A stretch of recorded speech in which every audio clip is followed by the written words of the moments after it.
Chapter 91. While Ryan was replying to the enthusiastic bounty hunter, he checked the system notification. Your giant bear swordsmanship skill has been upgraded, adding 145 experience points. You have participated in a battle, adding 76 Night Watcher class experience points. The battle was extremely short. Although Ryan only mobilized 30% of his power burst and only made 2 full sword swings, each strike was a perfect combination of Ryan's current level of strength and skill. Thus, the experience points earned were quite substantial. The 3 bounty hunters nearby were eagerly trying to get close to Ryan, a stark contrast to their initial indifference. They had completely changed their demeanor. I heard ogres appeared near Goldhire. I saw with my own eyes in the county town that little giant, Harold, accepted the mission. Hearing the bounty hunters talk about the giant, who had left such a deep impression on Ryan, Ryan immediately thought of the day when the entire bounty hunting team entered Goldhire, and the barbarian girl walking at the end, carrying a large shield. Naturally, Ryan wanted to know more about the barbarians and the ogres. Especially after several days, he seemed to have heard nothing from anyone else. It seemed that the barbarian bounty hunting team waited at the Beechwood Inn for several days, only setting off after receiving confirmed news from the ogres. However, it had been 2 or 3 days since they left the Goldhire Inn. Calculating the time, they should have returned long ago. But for some reason, Ryan hadn't heard anything about their return. Could it be that they returned directly to the county town? Possibly. Perhaps, these 3 bounty hunters from the county town know something. Thinking of this, Ryan nodded slightly and replied with a hint of reserve. Yes, that group of barbarian warriors is very powerful.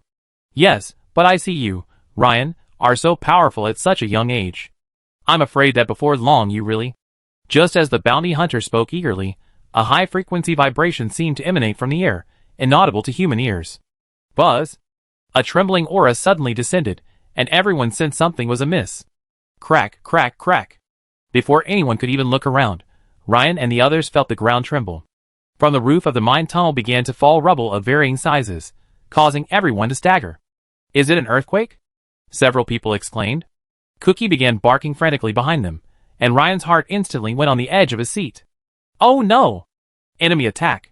But before Ryan could turn around, he felt a powerful gust of wind from behind him. He immediately rolled forward, dodging the attack from behind. But the 2 elite night watchmen following behind him were unable to dodge. Bang! A sound like a hammer hitting a watermelon rang out.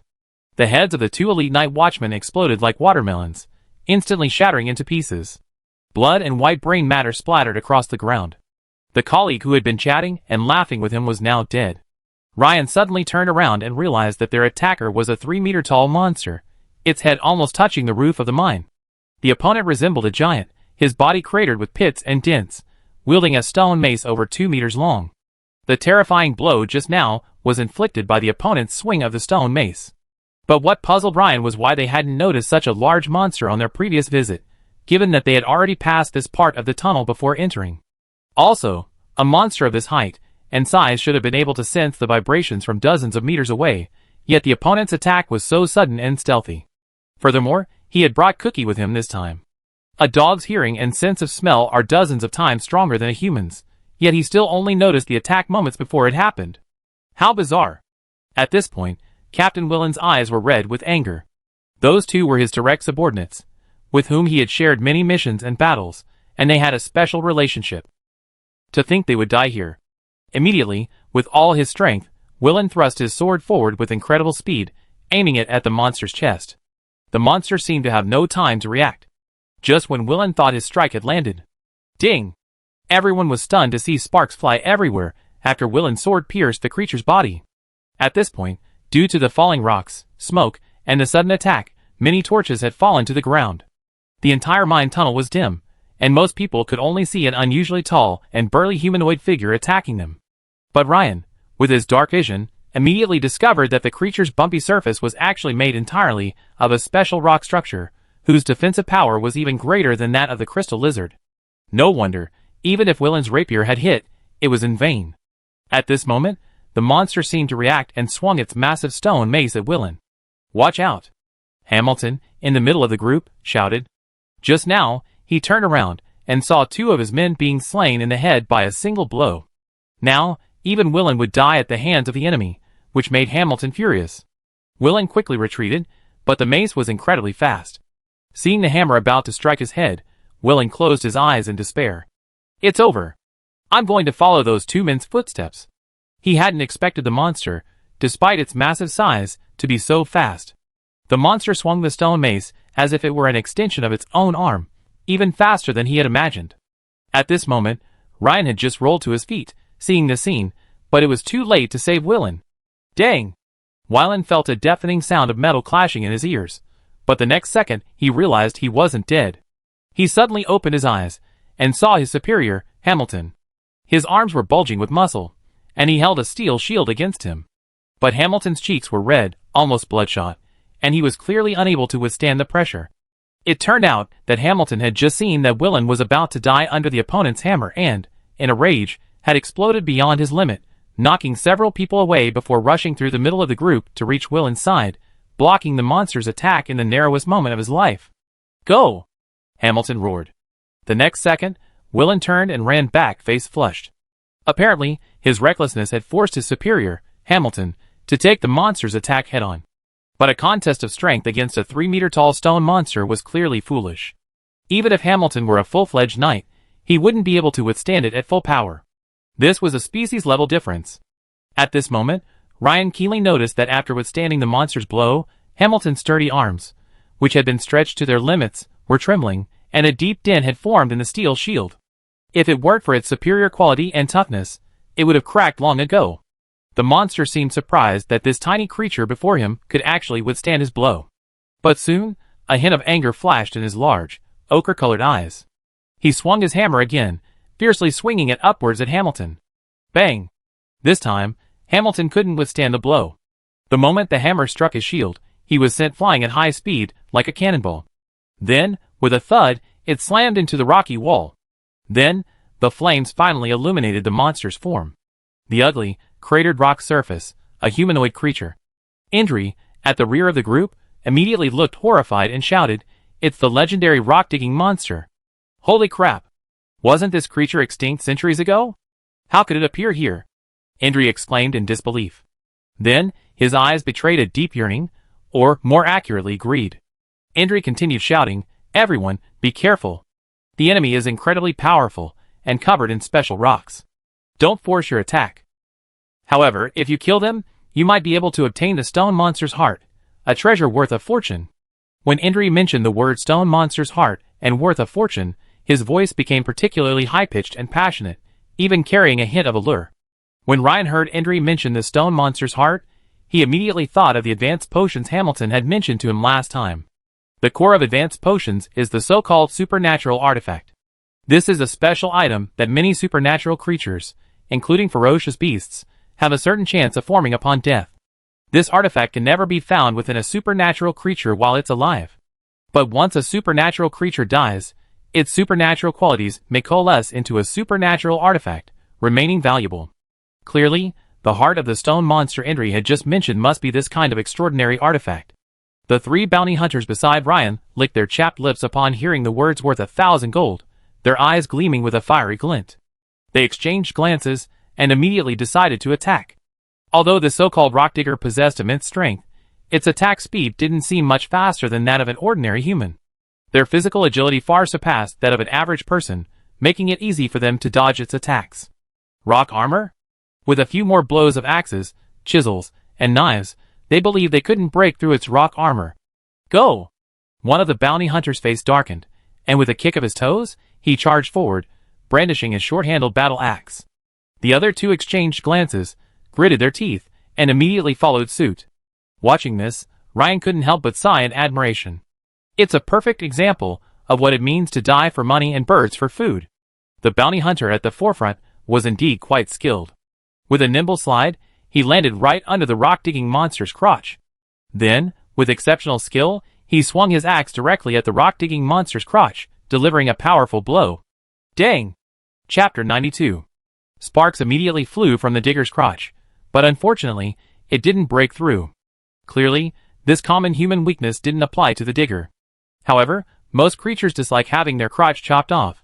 This seems to be universal. The bounty hunter's action instantly enraged the digger. It swung its massive stone mace high in the air, and brought it down hard on the bounty hunter's crotch. Bang! Dust flew, and everyone trembled with the shockwave. The bounty hunter had already leaped behind the digger and began hacking at its knees, back, and other areas with his axe. Ding ding ding ding. What a lively scene! The other two bounty hunters exchanged glances, each gleaming with joy and hope. This rock-digging monster was indeed only tall, strong, and well-defended, but lacked agility.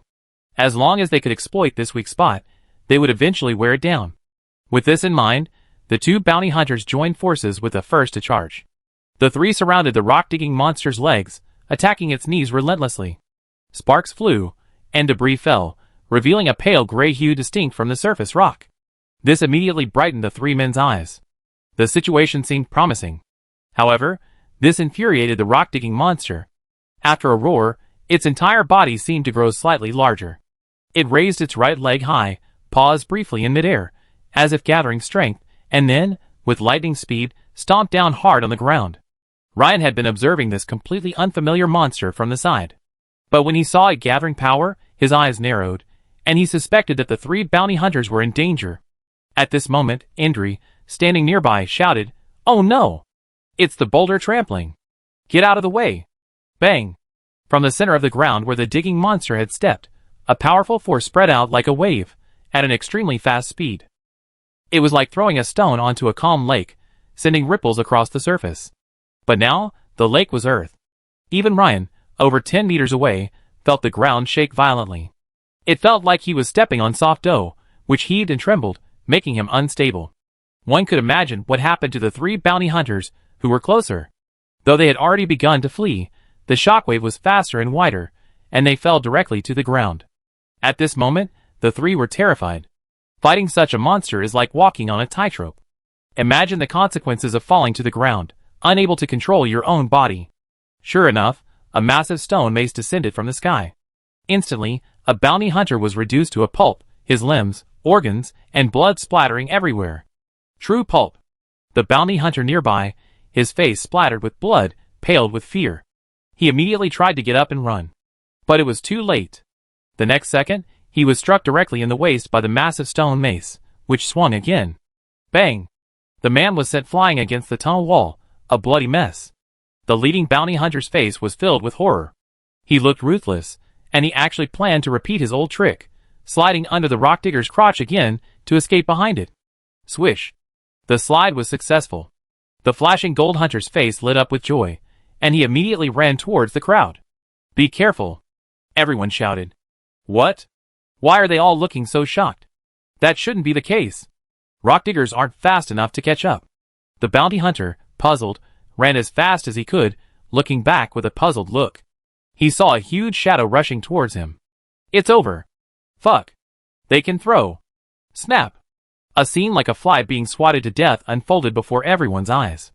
It turned out that the digger had just hurled its massive stone mace, weighing hundreds of pounds, at the fleeing bounty hunter. It instantly crushed him into a meat pie. With that, all three bounty hunter brothers were dead. It wasn't that the others had to watch them die, but from the moment they saw the situation so promising to the moment they were all dead, it took less than 10 seconds. It was truly beyond everyone's expectations. Ryan sighed inwardly. These three bounty hunters were clearly greedy for money. If they had succeeded, according to custom, they would have received the lion's share of the value of the extraordinary artifact, the stone monster heart. But unfortunately, they had underestimated the power of a digger.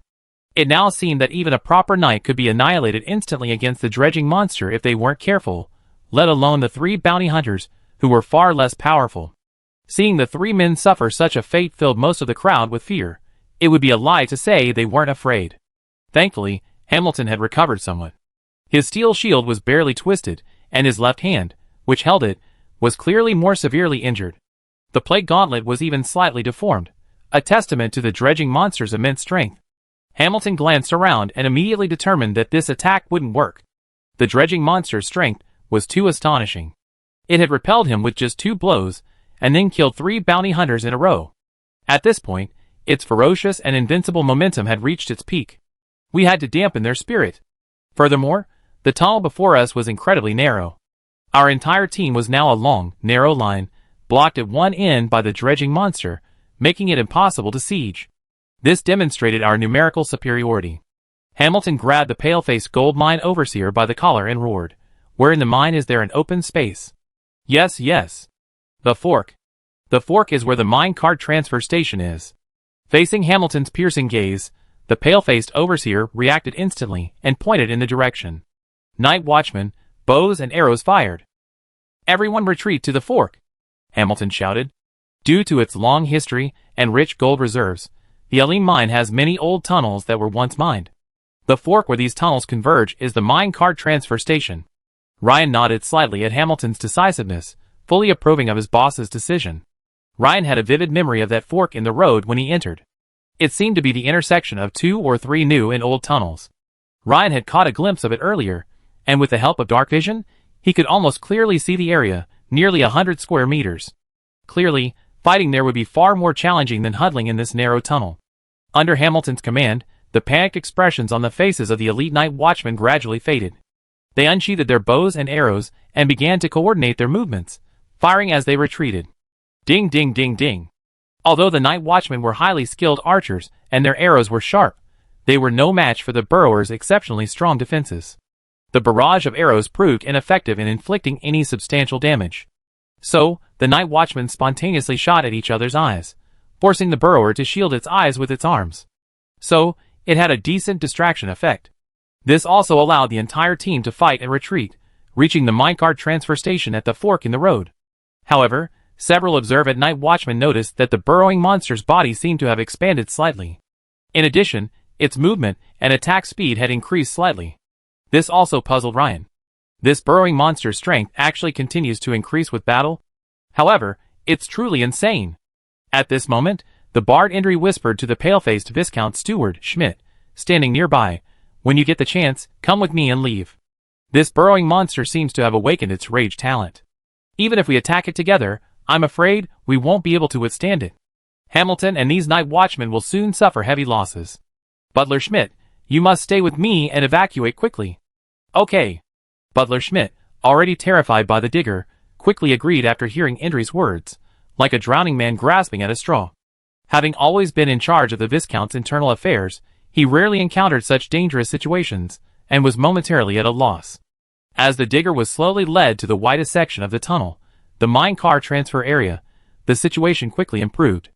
The relatively open area allowed the 7 or 8 night watchmen, who were still able to fight, to finally surround the digger and, in coordination with their superior, Hamilton, harass it in various ways. Ryan, meanwhile, continued to observe its weaknesses. Aside from its unusually prominent eyes, which constituted a vulnerability, the digger's entire body was covered in a thick layer of hard rock, revealing no obvious weaknesses. "Throw the net," Hamilton commanded quickly, continuing to attract the digging monster's attention from the front. Instantly, 3 or 4 hemp rope nets were hurled at the monster. But due to the disparity in strength, even if 3 or 4 night watchmen combined their strength to pull at one end of the net, the monster would still grab it and pull it aside. Whereabouts, Indri and Schmidt had already secretly circled to the exit of the mine car transfer station, seemingly ready to escape at any moment. Ryan naturally noticed this. Sure enough, they're all smart people from the county town. As soon as they saw the situation was not going well, they immediately planned to escape. Stop them? Ryan shook his head slightly. It would be useless to change the current situation. He now had a vague plan in mind, but he wasn't sure if it would work. But time was running out. He had to act. Chapter 93. If these two escaped, it would be a crushing blow to the morale of the Night's Watch's elite soldiers who persevered in the battle. After all, everyone would think I was fighting for my life, and these two guys ran away. Once confidence is lost, Hamilton's desperate efforts would be ineffective. However, just as Ryan was about to launch an attack, Hamilton, a full-fledged knight, gave everyone a good lesson on the true power of a full-fledged knight. Hamilton, sword and shield in hand, swiftly charged towards the digger. When the digger saw Little Dot attack again, he immediately focused his attention on Hamilton and swung his massive stone mace, over 2 meters long, directly at him. Because he didn't need to rescue anyone this time, Hamilton adopted a completely different approach to the digger's mace attack. Instead of retreating, he advanced. Facing the incoming hammer, Hamilton swiftly stepped toward the digger, avoiding the most powerful part of the hammer's head. With a thud, he blocked the center of the handle with his shield. He firmly took the digger's blow. At the same time, Hamilton roared, blocking the opponent's hammer with his shield. Then, with his longsword in his right hand, he launched a horizontal slash at the monster's massive neck. Clang! Sparks flew. However, Hamilton's strength was at the level of a knight, far superior to the three bounty hunters. Although his strike failed to directly penetrate the digger's outer layer of rock, it did shatter several chunks of rock around its neck, leaving a wound several centimeters deep. The stone monster roared in pain. It became visibly more enraged, raising its right foot high and gathering strength, seemingly about to unleash the same devastating stomping blow. Hamilton's pupils shrank as he launched a shield strike into the stone monster's abdomen. Using the shield's recoil, he sped backward. Bang! The digging stone monster stomped down hard. Boulder trampling. With the stone monster's foot as the center, the ground within a circle approximately 3 meters in diameter cracked and sank more than 10 centimeters. Various fragments of stone and earth were flung into the air, over a meter high. Even those standing 7 or 8 meters away were now unsteady.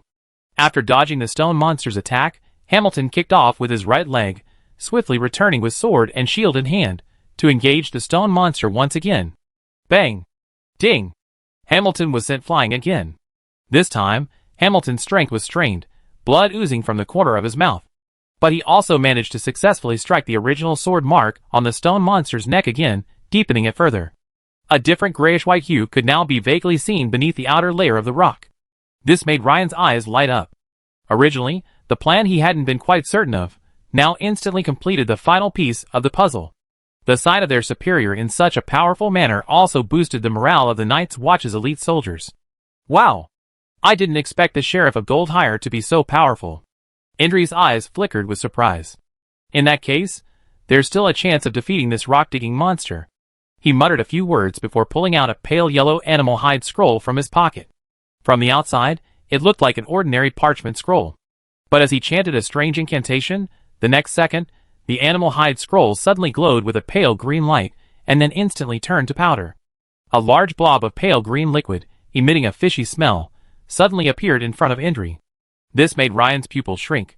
Is this a mystical power? But why did this guy take action only now? If he had acted sooner, the situation would have been completely different.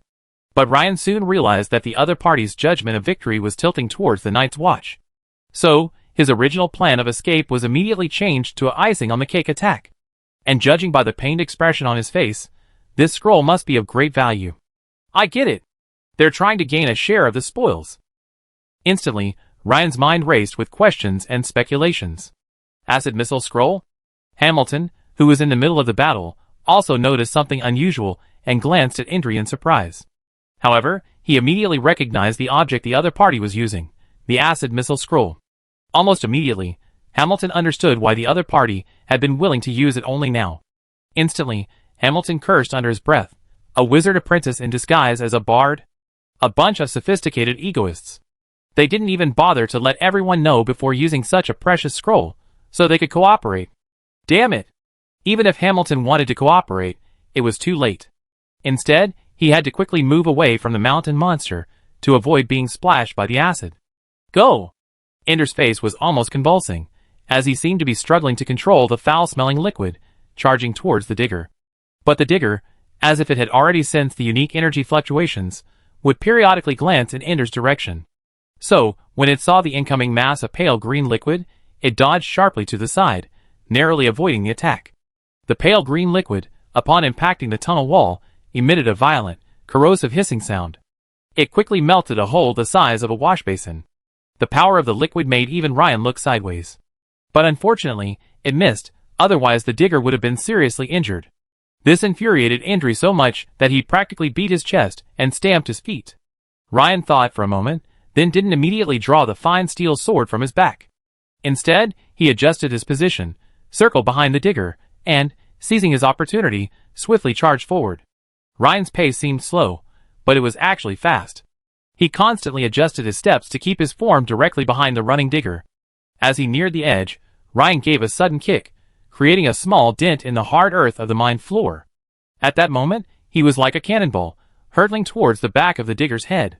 In midair, Ryan silently chanted explode power, exerting force on his abdomen, bringing his legs together and straightening them, and then delivered a powerful kick towards the back of the digger's head. The kick, with a force of 22 points, surpassed even the full-strength attack of Hamilton, the official knight, and even surpassed the full-strength attack of the ferocious Knoll. The strike landed on the back of the digger's head. Ryan's kick immediately sent the digger stumbling forward, nearly sending its massive body careening to the ground. But the digger, thanks to its formidable rock-clad defense, took Ryan's blow head-on. After shaking its slightly dizzy head, it managed to hold itself aloft with its hands. Ryan, using the reaction force, spun 360 degrees in the air before landing firmly on the ground. Then he quickly moved to the side. This action left Hamilton, Indri, and the other night watchman bewildered. Everyone's eyes were fixed on Ryan, wondering how he would handle the tough, immensely powerful digger. After all, knocking down and killing are two different things. However, Hamilton seemed to have a vague understanding of Ryan's plan and immediately shouted, "Keep casting the net, pull the rope." The night watchmen, their faces flushed, began to pull the rope together, trying to disrupt the digger's movements and slow it down. The digger shook its head, realizing that its massive stone mace had fallen to the side due to its hands being on the ground. Just as it reached out to grab its weapon, Ryan sprinted towards it from the side and rear. Leap slash. He struck the digger's right finger hard. Under the immense force of his coarse skill, power burst, Ryan struck a relatively small finger. Crack! 4 fingers were instantly severed by Ryan. The digger roared, clearly deeply hurt by the blow. It seems even a stone monster has its fingers connected to its heart. However, Ryan's blow deeply enraged the digger. With a single jerk, it tossed all the elite knight's watchmen holding the hemp rope nets to the ground. The next second, several hemp ropes were ripped apart by the digger. But just as the knight's watchman cried out in surprise, the digger suddenly saw the massive stone mace it had dropped, hurtling towards it. This startled it. How could this be possible? It hadn't even gotten the mace. A muscular little man, wielding a massive stone mace that was significantly taller than him, struck the digger's head with a powerful blow. Bang! The rock digger was caught off guard, and was knocked back 3 steps by the hammer. With each step, the ground, compacted over the years, crumbled, demonstrating the rock digger's weight and strength. But it also demonstrated the sheer force of Ryan's hammer. Perhaps due to his specialization in hammers, Ryan could barely hold the handle of the massive stone mace with both hands, yet he wielded it with an inexplicable sense of familiarity. Not only did he wield a hammer with remarkable ease, requiring less effort than expected, but its power was no less. This scene instantly brought a flush of excitement to the faces of the Night's Watch, nearly clapping their hands. Don't forget, Ryan is one of them. Hamilton's eyes shone with wonder. He had tested Ryan's strength, and knew he wasn't a full-fledged knight. But at this moment, Ryan's strength seemed even greater than his own. Some kind of innate talent? I'd have to ask this kid Ryan about it later. Bang! Taking advantage of the digger's dizziness, Ryan hammered down on the head with another powerful blow, instantly knocking it unconscious. Bang! Bang! After several consecutive blows, the digger finally fell backwards with a loud thud. Bang! A cloud of dust rose from the ground. But Ryan knew the digger was merely unconscious, not dead. He dropped his stone mace, turned, and drew his 2-handed sword from the ground nearby, charging straight at the digger's head. Leap slash. Ryan leaped high, exerting all his strength, and struck down hard at the deep wound left by Hamilton's chop on the neck. Crack! Decapitation successful. The rock-digging monster's body was instantly torn apart.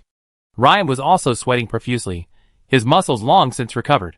He gasped for breath, looking exhausted. There was no way around it. This was the after-effects of unleashing all-out power. Ryan's muscles ached, his fighting power greatly weakened. However, only then did Ryan realize that this rock-digging monster didn't seem to be an ordinary creature, but rather a silicon-based lifeform, or perhaps an elemental creature. There was no sign of blood flowing from the incisions. The inner and outer layers of its body seemed to be composed of different rock materials. At this moment, the 3-meter-tall rock-digging monster suddenly underwent a strange transformation. An earthy yellow light gradually spread throughout its body, then condensed on its chest. This earthy yellow light spread from the stone monster's entire body, gradually concentrating to its upper body, and then concentrating on its chest. The light gradually shifted from pale yellow to a rich yellow, becoming increasingly intense, eventually surpassing the golden glow. I didn't expect this to actually happen. The bard Indri exclaimed with a look of obvious greed. Chapter 94. Indri also witnessed the extraordinary artifact, the stone monster heart, for the first time. No, to be more precise, few people in the world had ever witnessed the appearance of a stone monster heart. You have to know that creatures like the digger stone monster haven't appeared in the Empire's territory for many years. Most stone monster hearts come from primeval forests, hilly areas, and other areas outside the Empire. As a result, Almost every stone monster heart fetches a stratospheric price at auction, naturally far exceeding 1,000 imperial gold coins. And this isn't just at a county-level auction house, like Meister County, but at provincial auction houses in major provinces. Of course, his previous statement of worth 1,000 gold was merely to encourage everyone to fight. Especially for those who need it, its value is actually difficult to estimate. Lane, like the other night watchman, stared wide-eyed at the magical scene before them. Hamilton was the first to react, smiling and saying to Ryan, "Looks like we're lucky. Ryan, as the chief contributor, you go collect the stone monster's heart. We retreat first. We've suffered heavy losses, and staying in the LE mine for any longer is definitely not a good idea. Who knows if there might be another stone monster in this mine?" "Okay, Lord Hamilton." Ryan nodded with a smile. Faced with such a rare treasure, Ryan naturally wanted to experience it up close. He swiftly stepped forward and swung his sword across the stone monster's chest. Perhaps because the stone monster was already dead, Ryan's steel sword struck, causing the thick, incredibly hard rock layer on the stone monster's chest to flake off like shattered pieces. This made it easy for Ryan to dig open the stone monster's chest. Soon, a strange heart, about the size of a baby's head and emitting a gentle yellow glow, appeared before Ryan's eyes. This was also Ryan's first time seeing a so-called extraordinary artifact. He nervously put down his fine steel sword and took out the stone monster's heart with both hands. A warm touch with a unique rhythm spread from his fingertips and palms. The feeling was strange, and it was the first time Ryan had experienced such a strange feeling. Ding! The host has been detected touching the extraordinary artifact, Stone Monster Heart, triggering a special advanced class. Stone Guardian Extraordinary. Prerequisites for Stone Guardian promotion are unknown. The current conditions are not met, and Stone Guardian promotion failed. Ryan was immediately stunned. Huh? It's a special extraordinary combat class. But what are those 3 question marks in the prerequisite? Is the gap between me and this special advanced class too big? Or is there some uncertainty between me and this class? After a few seconds of pause, Ryan realized that this extraordinary artifact seemed to be of great use to him. Immediately, Ryan turned to Hamilton and said eagerly, "Lord Hamilton, can I buy the stone heart directly?" Hamilton, supported by Willen, approached and carefully examined the stone heart, which emanated a gentle yellow light. He smiled and said, "This is the first time I've ever seen the legendary stone heart too. Ryan, what made you want this? It's quite expensive, isn't it? Even if we calculate the value at 1,000 imperial gold coins, you need to hand over 30% of the spoils to the Empire, which means you need to pay 300 gold coins. Secondly, of the remaining 70% of the spoils, you must share at least 200 imperial gold coins with others, including me." Although Hamilton didn't know why Ryan had suddenly taken a liking to this, he didn't object, simply saying that Ryan would have to pay a substantial sum. Ryan had already anticipated this. Ever since the last robbery of Dog King Cole, he could easily come up with 300 gold coins. As for the remaining 200 gold coins, scraping together some of them wouldn't be a problem. "Of course. That's what I should do," Ryan said, overjoyed to see Hamilton didn't object. Hamilton glanced at Ryan again in surprise. He hadn't expected Ryan to want it so much. 500 imperial gold coins was no small sum. At this moment, Indri whispered something to Schmidt. Then, Butler Schmidt suddenly interrupted, "Wait!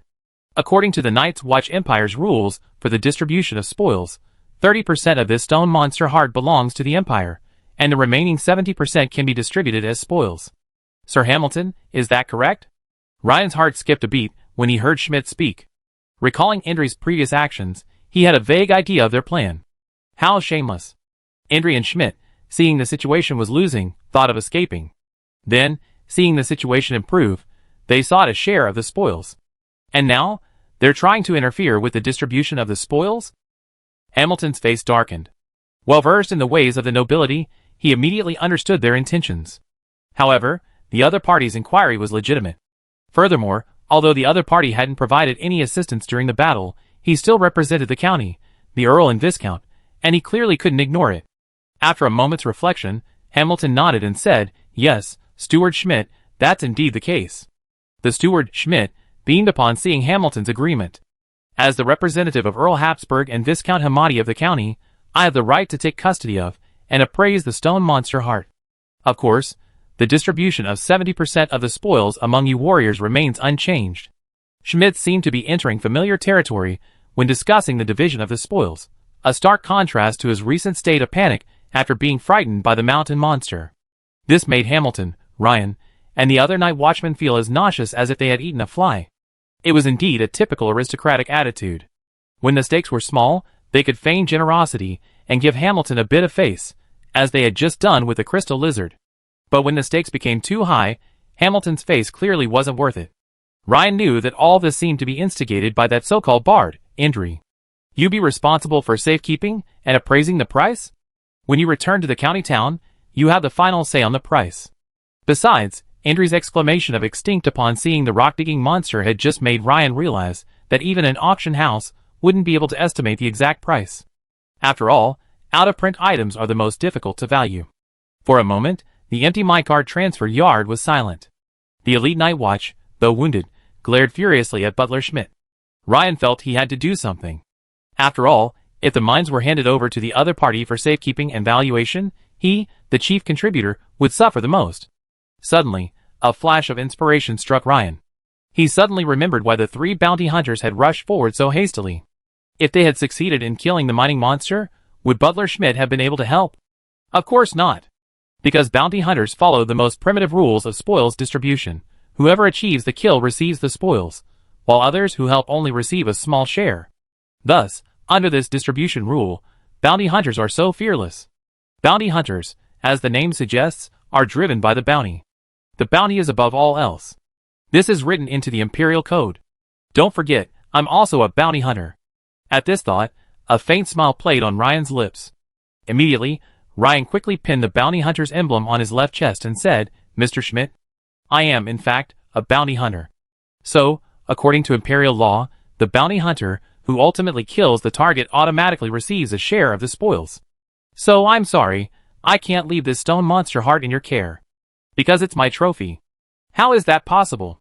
Schmidt blushed, like a drake being strangled. How could you be a bounty hunter? Aren't you a night's watchman?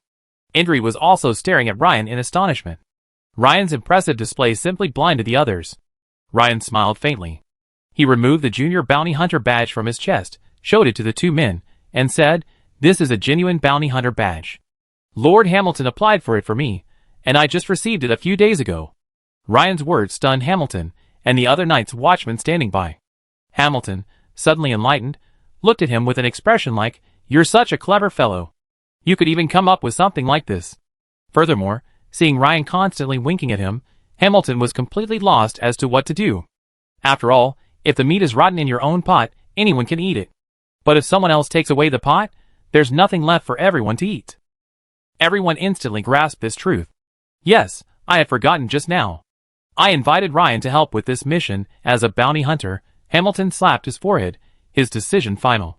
Even the leader of the Night Watch in Shimmering Gold was convinced that Ryan was participating in the investigation as a bounty hunter, so what was there to argue about? This made Indri, standing nearby, so angry that his face turned pale and his body trembled. So, under the gaze of everyone, Ryan happily placed the stone monster heart, which was emitting a soft yellow light, into his waist bag. As for offending the county representative, aren't you afraid? Even if I can't use the extraordinary artifact for the time being, I can always ask Hamilton for an advanced potion for giant bear breathing. That's no problem, right? By then, I'd be a full-fledged knight. Why would I need to be afraid of a representative? Remember, a representative is just a representative. As for the division of profits between me, Hamilton, and the other night watchman, I can naturally discuss this with Hamilton after I return. At the very least, the item must remain out of the hands of outsiders. On this point, Hamilton and I share the same interests. After securing the stone monster heart, Ryan finally remembered to check the system prompts. Chapter 95. Your skill, Giant Bear Swordsmanship, has been upgraded, adding 267 experience points. You have fought a battle, adding 258 Night Watchman experience points. Before the battle with the rock-digging monster, Ryan spent a long time observing his opponent and considering many battle strategies. Finally, with Hamilton's 2 sword strikes, all his hard work paid off. After defeating the rock monster, Ryan received a generous wave of Night Watchman experience points, advancing from level 3 to level 4. However, the experience points awarded for Giant Bear Swordsmanship were lower this time. This is quite understandable. Ryan had just been swinging a hammer for a long time, so his swordsmanship naturally improved much less. However, even so, after 2 consecutive battles, Ryan's Giant Bear Swordsmanship Level 4 was almost full, reaching Giant Bear Swordsmanship Level 4, 967/1000. Ryan flipped back to the system panel, returning to the homepage. Attributes. Name, Ryan Kalin. Occupation, Blacksmith Level 2, 0/300, Night Watchman Level 4, 32/1000, Dog Trainer Level 2, 223/300, Constitution, 10. Strength, 11. Agility, 11. Spirit, 11. Remaining attribute points, 1. Remaining skill points, 1. Just as Ryan was still debating how to increase his points, a deep voice suddenly rang out from behind him. He was familiar with the voice. It must be Indri's. But this time, the other person's tone was strangely odd, filled with resentment and dissatisfaction, making Ryan a little unsure. How could you, ignorant common people, know the value of the stone monster's heart? Why are you forcing me? You idiots! Ah! A scream came from behind. The crowd cleaning up the battlefield immediately turned to look. A shocking scene unfolded before their eyes. Indri held a rapier, and it had already pierced the chest of the county representative beside him, Butler Schmidt. The spot was in the lower left middle of the chest, clearly where the heart is. Schmidt trembled like a sieve, rapier in one hand, pointing at Indri with the other. Disbelief filled his face. He mumbled a few times, but ultimately, nothing came out, and he slowly collapsed. This scene clearly shocked everyone. Kill your companions if you can't get the treasure? What does that mean? Ryan was also stunned by the scene before him. Has Indri gone mad? How dare you just kill Schmidt, the butler, who represents Earl Harris and Viscount Hamadi, so directly? Indri looked calmly at Schmidt, who was still twitching on the ground. Since we can't get it, there's no point in keeping you. Then die. Swish.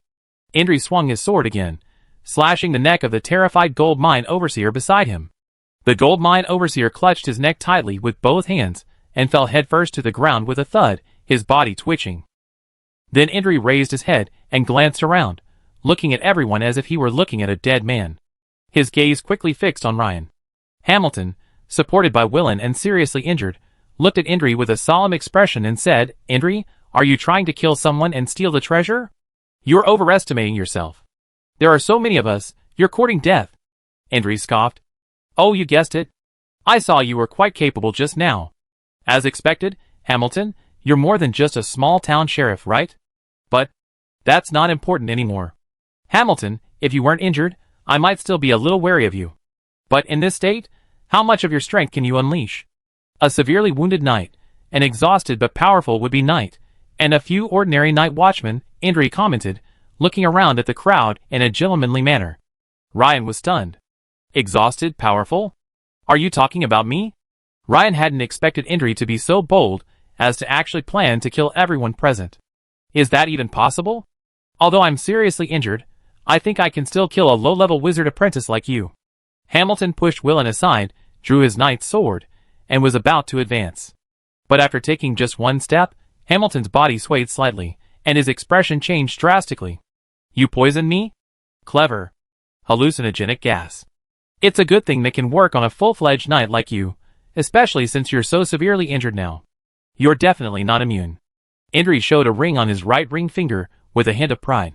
Hallucinogenic gas? Ryan immediately noticed something was wrong. The scene before him suddenly blurred, and he felt a little unsteady on his feet. The other elite knights' watch were in even worse shape. They were now stumbling to the ground like drunken stout men, unable to stand up repeatedly and babbling incoherently. Clearly, for ordinary people, the hallucinogenic gas's effect was swift and effective. In this state, even a child with a knife could have dispatched the elite knight's watch. To say nothing of the ruthless Indri. No wonder he looked so determined to win. So he had a trump card. Luckily, I'd already accumulated a lot of experience before this trip, and I'd also killed the crystal lizard and the digger, perfect for leveling up. Next time, I definitely have to save some attribute points. It seems my strength has been increasing too quickly lately. I've gotten a little carried away. After reflecting on his situation, Ryan quietly added that one attribute point to his constitution. Instantly, a surge of warmth surged from his heart, spreading rapidly to his limbs. Ryan felt a surge of strength, and even the muscle aches from his previous burst of power vanished. The blurred vision and dizziness were gone. However, Ryan knew he had to fight quickly. Adding a little wouldn't cure the poison. It was more like refreshing the body's current state, just like last time. The air was still thick with poison, so he had to deal with Indri quickly. Coincidentally, Indri's first target was also Rin. The reason was simple. The treasure, the stone monster heart, was in Rin. Killing and seizing the treasure was paramount, wasn't it? Indri walked over to Rin, a smug look on his face, looking down at him and saying, "Boy, you have a great talent." "What a shame!" With that, he pointed the tip of his rapier at Ryan's heart. "By the way, do you have any last words for your loved ones? Perhaps one day, when I'm in a good mood, I can pass them on to you." Indri looked at Ryan teasingly. Rin smiled at Indri. The next second, he rolled to his feet, letting out a roar that made the veins in his neck bulge. "Ha!" Ren's mouth opened wide, and a roaring stream of air erupted like a cannonball. At such close range, even though Ryan hadn't deliberately gathered power for his roaring attack, the immense sonic waves swept towards Indri like a tsunami. Indri stood in astonishment, his face distorted and trembling violently from the strong wind. At the same time, his eardrums ruptured instantly, his head buzzing. He froze in place. Swish! A graceful arc of silver light appeared in front of Indri. Ren, holding his great sword, remained motionless in his furious slashing motion. Time seemed to stand still. The next second, a streak of blood appeared between Indri's eyebrows, running from head to toe. Puff! The two bodies fell to the left and right. Indri was directly cut in half by Ryan's greatsword. Talking too much is really bad. However, the poison still hadn't been removed. So, Ryan quickly searched Indri's body. But now, he regretted why he had chosen to split Indri in half and search the body twice. Soon, Ryan found a palm-sized leather purse, a rapier hidden in a wooden staff, an old sheepskin-bound diary, and 3 bottles of various shapes. After a moment's thought, Ryan plucked the poison ring, which looked like an emerald ring, but actually held a hidden secret, from the man's right ring finger. Although he had found the bottles and jars resembling antidotes, Ryan wasn't sure which one was the antidote. Since Indri himself hadn't been poisoned by the hallucinogenic gas, there was likely an antidote. After all, Indri's physical fitness wasn't as good as a regular knight's, so it stood no reason why Hamilton couldn't withstand it. After the previous assassination attempt, Ryan wasn't completely clueless about poisons and antidotes.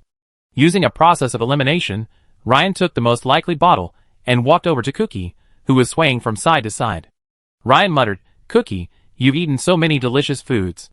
It's not too much to help your master try out some medicine, right? If this isn't the antidote, then it's most likely the hallucinogenic gas itself. Since it's hallucinogenic gas, it shouldn't be fatal. Letting you smell it might just make you mad for a little longer." Ryan opened the bottle cap, held his breath, and fanned it with his palm. A light green, fishy breeze drifted toward Cookie. Cookie, upon smelling the fishy air, immediately gave an expression as if he was about to vomit. Within 2 seconds, he was dry heaving. This made Ryan's heart skip a beat. Just when Ryan thought he was mistaken, Cookie's eyes quickly cleared, his limbs slowly stood up, and he quickly resumed walking normally. This delighted Ryan. It looked like the antidote, without a doubt. Ryan sniffed it himself, and instantly his face turned green. It really stinks. However, the effect was indeed significant. Ryan's vision suddenly cleared. Immediately, Ryan detoxified everyone present one by one. Soon, everyone recovered. Seeing Indri, now split in two, everyone understood that it was Ryan who had saved them. Hamilton patted Ryan on the shoulder and said, "Good boy, if it weren't for you, we would have almost been murdered by that despicable wizard apprentice today." "A wizard apprentice? Isn't he a bard?" Ryan was stunned. "He's just a bard in disguise. Indri is actually a wizard apprentice. From the fact that he needed a sorcery scroll just now to successfully launch the acid missile, I guess he's only a first-level wizard apprentice." Hamilton expressed his suspicions. Chapter 96. Wizard Apprentice? Ryan, standing by, listened thoughtfully. Clearly, the other party was casting sorcery. The pale green corrosive liquid ball was called an acid missile, and it was quite powerful. Seeing the yearning on Ryan's face, Hamilton immediately understood and said, "These wizard apprentices have varying strengths. But Ryan, you are a rare knightly genius I've ever encountered. Don't be distracted and focus on your chivalrous path. Only knighthood is orthodox. Many of these wizard apprentices end up becoming half-human, half-ghost." "Thank you for the reminder, sir." Ryan nodded at first, but his eyes flickered. Clearly, Hamilton is a staunch supporter of the chivalric transcendent. Asking him about the wizard apprentice again will only make him unhappy. Let's wait and see next time when the time is right. The crystal lizard was loaded onto the mine cart, and the Night Watch elite slowly pushed it out.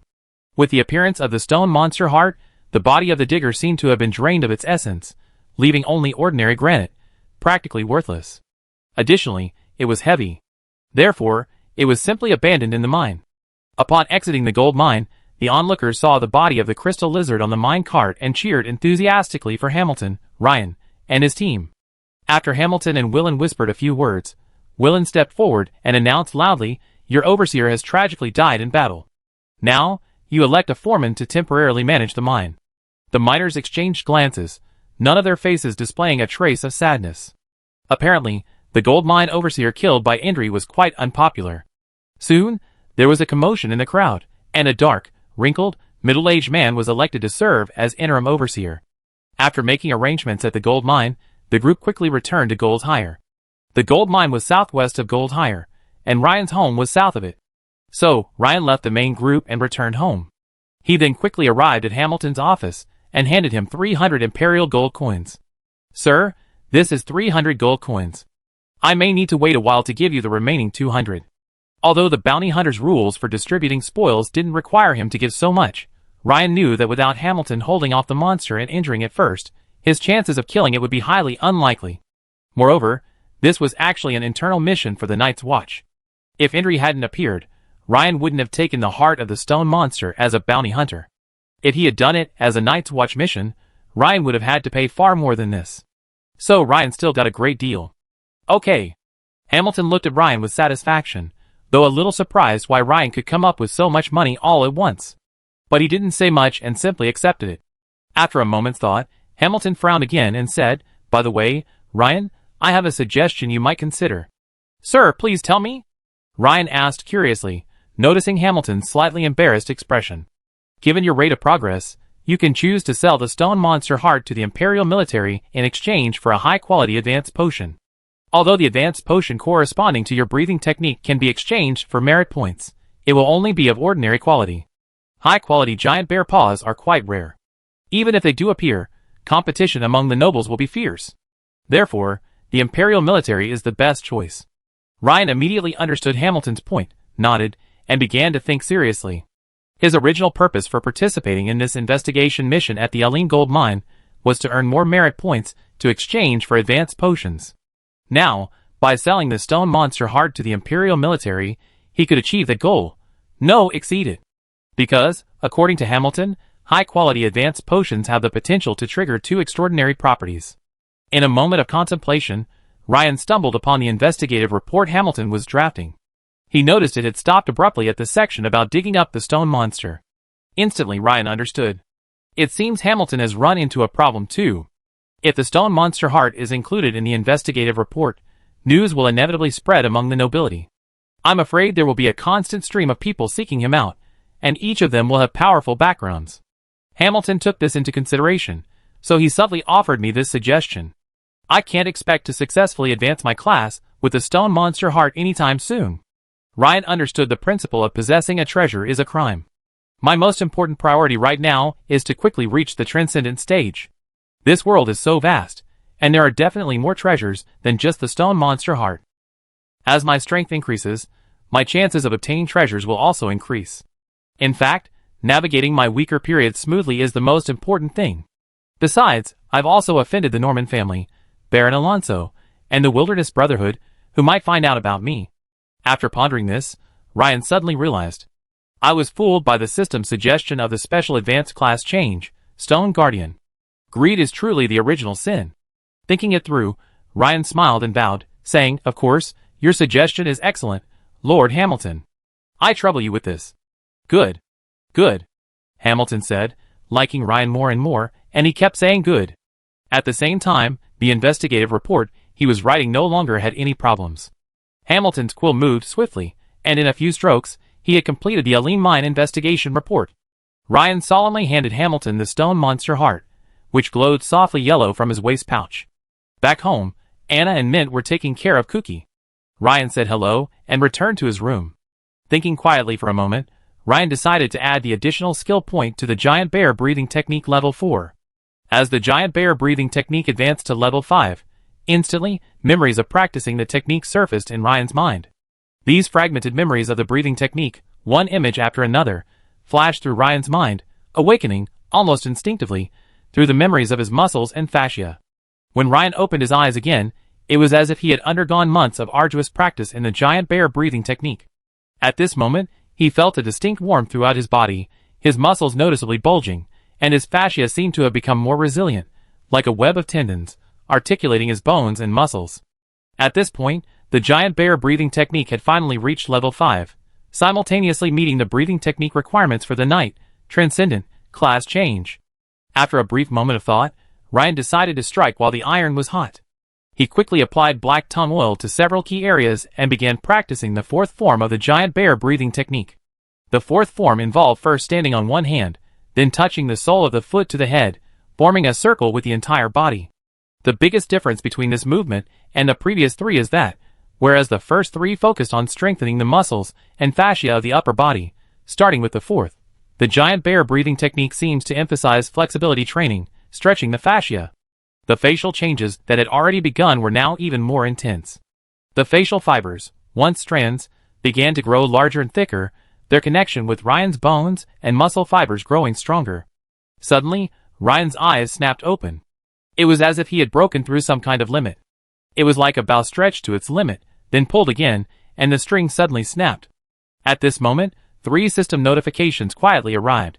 Congratulations. Your constitution attribute has increased. Congratulations. Your strength attribute has increased. Congratulations. Your agility has increased. Ryan couldn't help but laugh. It's been a long time since he gained an attribute boost while practicing a breathing technique. It was about time. But Ryan didn't expect 3 system prompts right away. So, it seems the giant bear breathing technique doesn't completely negate agility gains, but rather requires practicing the following moves to improve agility. That makes sense. Otherwise, if a knight practicing the giant bear breathing technique, despite its immense power, couldn't hit anyone, it wouldn't have become so widespread. It can only be said that, relatively speaking, the giant bear breathing technique focuses on improving strength and physique. Ryan felt the immense power surging through him. So far, he'd already met the first prerequisite for the Knight Transcendent promotion, any Knight breathing technique at level 5 or higher. And he'd also just barely met the second requirement, strength at least 12 points, agility at least 12 points, and physique at least 12 points. Only riding, shield defense, and archery remained. Once these 3 skills reached level 3 or higher, he'd be all set. Riding and archery were easy. As for shield defense, it looked like he'd have to find Hamilton or the quartermaster to exchange for a related skill. Also, once Giant Bear swordsmanship reaches level 5, I should be able to unlock the level 2 Roaring Strike. Thinking of Roaring Strike, Ryan quickly opened the Night Watcher panel. He focused on an icon above Giant Bear breathing and Giant Bear swordsmanship. It showed a portrait of a roaring giant bear. It was the Roaring Strike icon. He looked again. The small print on the lower right explained, Roaring Strike level 2 requires the following conditions. 1. Giant Bear breathing level 5 or higher, Giant Bear swordsman level 5 or higher. 2. Strength 12 points, Constitution 12 or higher. Note, Roaring Strike is a secret skill and cannot be directly upgraded with skill points. Ryan nodded. It seemed he was right. As long as he reached level 5 in Giant Bear swordsmanship, he could unlock Roaring Strike level 2. This made Ryan excited. Roaring Strike level 1 was already so powerful, he wondered how much more powerful level 2 would be. Chapter 97. Judging from his various attributes, Ryan's strength has officially reached the level of a 3rd level Knight Squire. And with his secret technique, Roaring Blow, and his core skill, Power Burst, Ryan should have no rivals below the rank of a full-fledged knight. But speaking of opponents, Ryan immediately thought of Indri. According to Hamilton's description, this guy seemed to be a first-level wizard apprentice. His combat prowess wasn't strong, but he possessed a wealth of uncanny skills. If I were caught off guard and encountered him, I'd be in for a big loss. He lacked strength, but he made up for it with poison. Ryan didn't see anything wrong with that. After all, history is written by the victors. As for Hamilton's well-intentioned warning, Ryan naturally understood it. He wanted him to focus his limited energy on the path of knightly transcendence. In short, it came down to 2 words, specialization. But Ryan is also a specialist now. He only specializes in 3 things: blacksmithing, night watchman, and dog trainer. That doesn't contradict what Hamilton said. Seemingly remembering he hadn't yet sorted out his spoils, Ryan lined up several of Indri's belongings, and placed them on the table in his room. First, the weapon that looked like a wooden staff, but concealed a rapier. After a moment's thought, Ryan hid it under the bed. He wouldn't need it normally. He had a fine steel greatsword and a half-hand sword issued to the night watchman, but this wooden staff and rapier could be used for sneak attacks later. Next, the leather purse. Ryan emptied out all the coins inside. Wow! Not bad. Over 60 gold coins, and quite a few silver coins. Ryan thought to himself, as expected, wizards are much richer than assassins. 3 bottles and jars, 2 of which he didn't know the purpose of yet. Ryan planned to ask Abel about it sometime. Also, Ryan weighed the ring in his hand that released hallucinogenic poison. It looked like an emerald ring, but on one side of the emerald was a tiny, needle-sized trigger that seemed to release the poison silently with just a press. True Badger? Why does he feel even more assassin-like than that assassin last time? Ryan muttered to himself. Finally, Ryan picked up the slightly worn parchment-bound notebook. Turning through a few pages, Ryan discovered that it was indeed Indri's diary. It detailed his travels, his observations, and some gossip and secrets. Perhaps the order of the 2 words should be reversed. The latest page was dated just 2 days ago, when he had received Schmidt's invitation and planned to participate in the Elim mine investigation. As Ryan carefully flipped through the pages, he suddenly felt like he was searching for knowledge in a difficult novel. Sure enough, no serious person would keep a diary. All the unserious ones like to keep diaries. For example, a long paragraph read, "In the green grass moon, I arrived in Yorkshire. Through Viscount Charles's help, I met the Countess of York. She was tall, curvaceous, and her skin was as white as milk. The pink nails on her slender feet shone with a light that captivated me. I struggled to find the love grass, and finally I got her." 300 words omitted. On our way through Emerald Bay, we stopped at the Emerald Bar. The strippers there were incredibly hot, practically naked. I didn't leave the inn for 3 days straight. This caught Ryan's youthful enthusiasm, and his imagination ran wild. However, when he reached the end, his expression darkened. Damn my wizarding aptitude! My basic meditation technique has barely made any progress.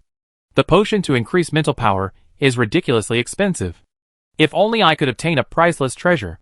Since I have a survey mission tomorrow, I went to the Bat Market in Mayes County and bought a small vial of hallucinogenic gas to inject into the ring. Basic meditation technique? Ryan's pupils shrank instantly. Ryan immediately flipped through Enderley's diary 7 or 8 times, but still couldn't find any trace of the basic meditation technique. He was deeply disappointed. This so-called basic meditation technique wasn't recorded in the diary. After calming down, Ryan continued to read carefully. An hour later, Ryan closed the diary from Indri and pondered. Basic meditation techniques are crucial. Perhaps he could learn relevant information at the Bat Market.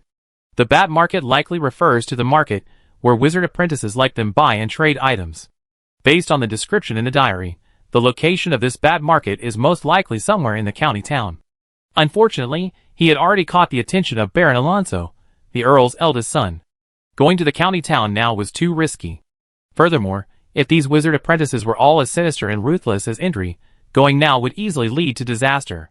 After some thought, Ryan decided to wait until he had officially become a knight and entered the transcendent realm before searching for this so-called Bat Market. Then, Ryan reviewed the tasks he needed to complete. First, he had to upgrade his giant bear swordsmanship to level 5. Second, he had to find time to visit the quartermaster and exchange for shield-related combat skills. The rest, he could just follow the instructions. Knock, knock, knock. A knock on the door interrupted Ryan's thoughts. "Ryan, can I come in?" Anna's soft voice echoed from outside. Of course. Ryan turned to see Anna, still with her head lowered, not daring to look him in the face as she entered. But the next second, Anna's slightly swollen chest heaved, as if she were gathering her courage. Soon, Anna looked up and said to Ryan, "Ryan, I heard several night watchmen were killed this afternoon. Please be careful when you go out." Ryan suddenly realized. It was naturally a little awkward for a girl to say such caring words, especially from someone like Anna. "Thank you, Anna. I be careful. Ryan, by the way, you're not hurt, are you? I need the amulet." "Really? Look if you don't believe me."